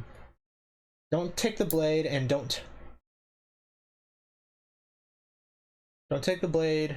Don't tell her she's supposed to end the world. Don't kneel. Do the explorer. No.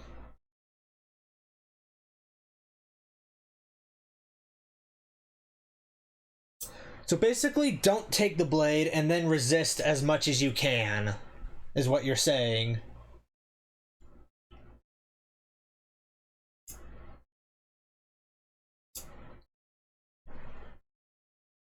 Yep, okay, yeah, there you go.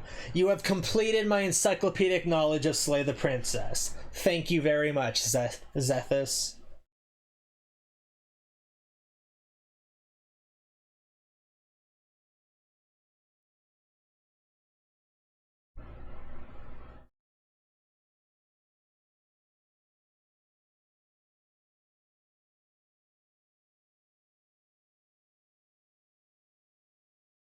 Obviously need the blade in chapter 3. That we do.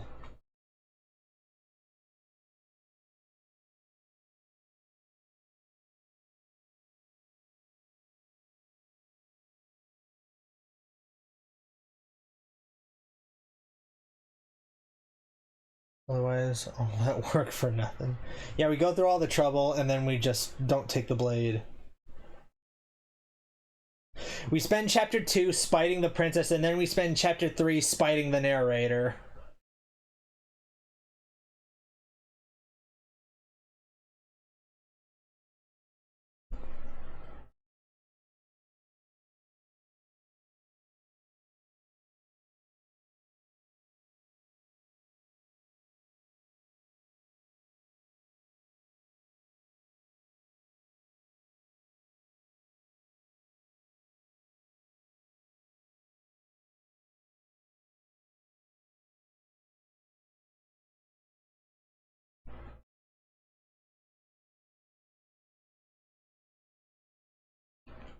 You wanted to do the spiting, just get the contrarian instead of the paranoid.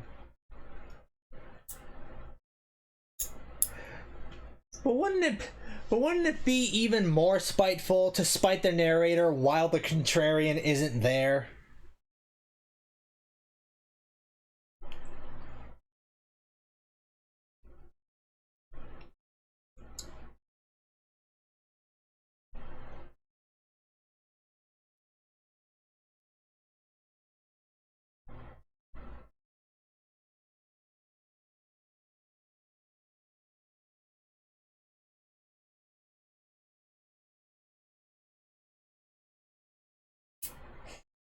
Spite both the princess and the narrator without the most spiteful of the voices there to witness it. That's how you be spiteful.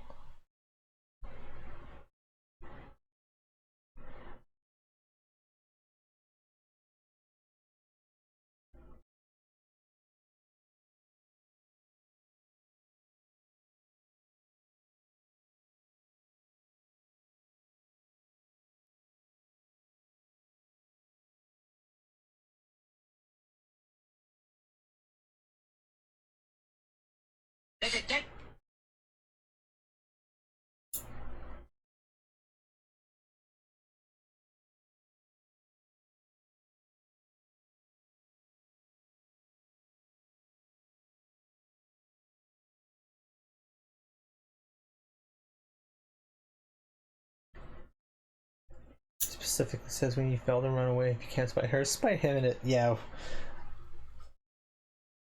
Lucy and I had to play the apotheosis a couple times to get all the endings, and that was one of the routes we did.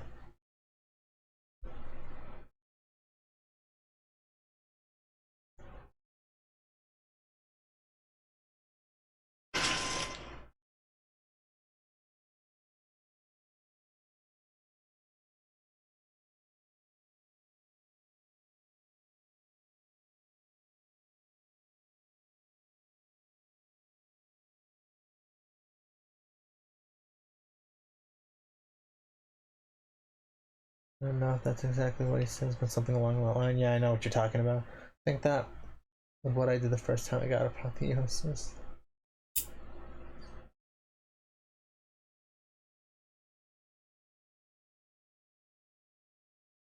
I feel like that's the first one that a lot of people would get.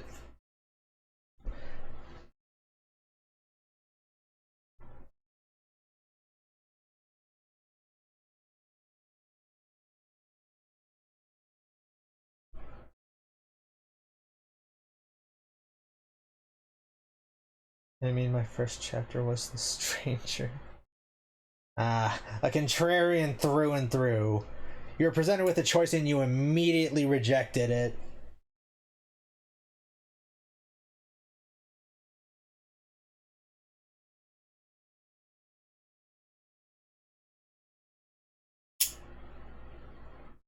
Okay. Okay, I'm out of things to say and we're going on 11 hours, so I'm gonna sign off. So, is that this to go over the rest of the schedule for this week? Tomorrow, Lucy is having a writing stream at 3 p.m. On Thursday, she's playing God of War Ragnarok at 9 a.m. And then on Friday, I am having my writing stream at 5:30 p.m. And our writing streams are typically like about an hour. I didn't even get the transformation.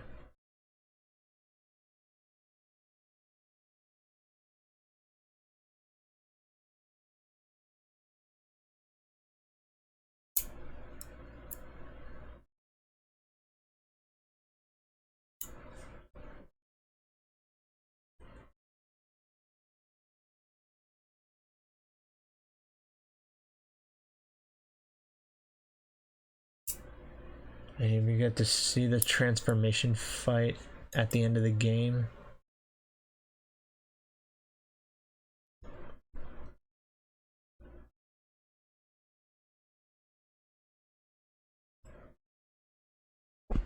And done the turnaround and leave ending.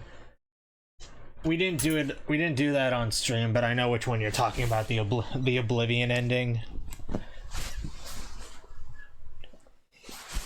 Just constantly turning around and leaving on chapter 2.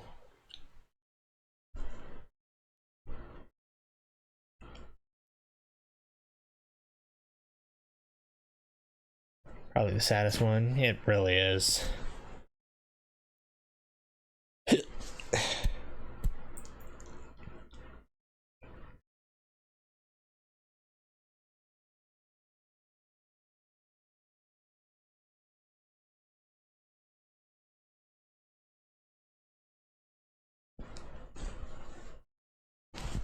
Did you hear me talking about our schedule? Cause I'm actually gonna sign off very soon.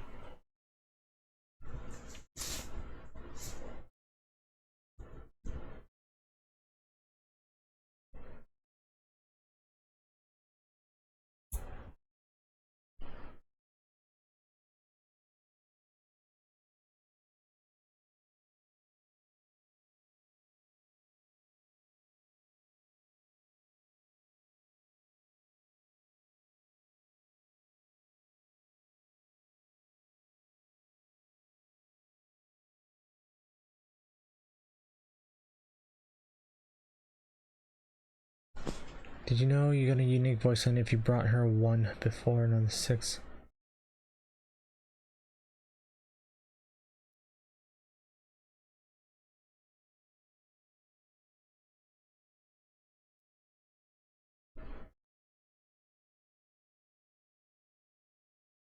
Plus I'm in the Discord, don't you? Have the schedule in there? Yeah, I do. I just wasn't sure if you'd I just wasn't sure if you had poked around in there enough to see it yet. So I just wanted to make sure you had it in case you were interested in coming to more of our streams.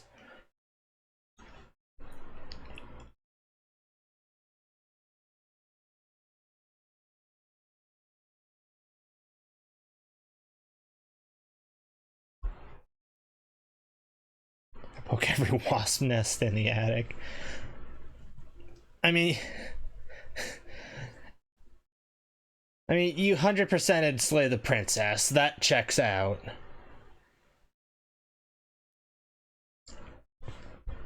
In any case, you guys have a good night. I will see you Friday, I guess.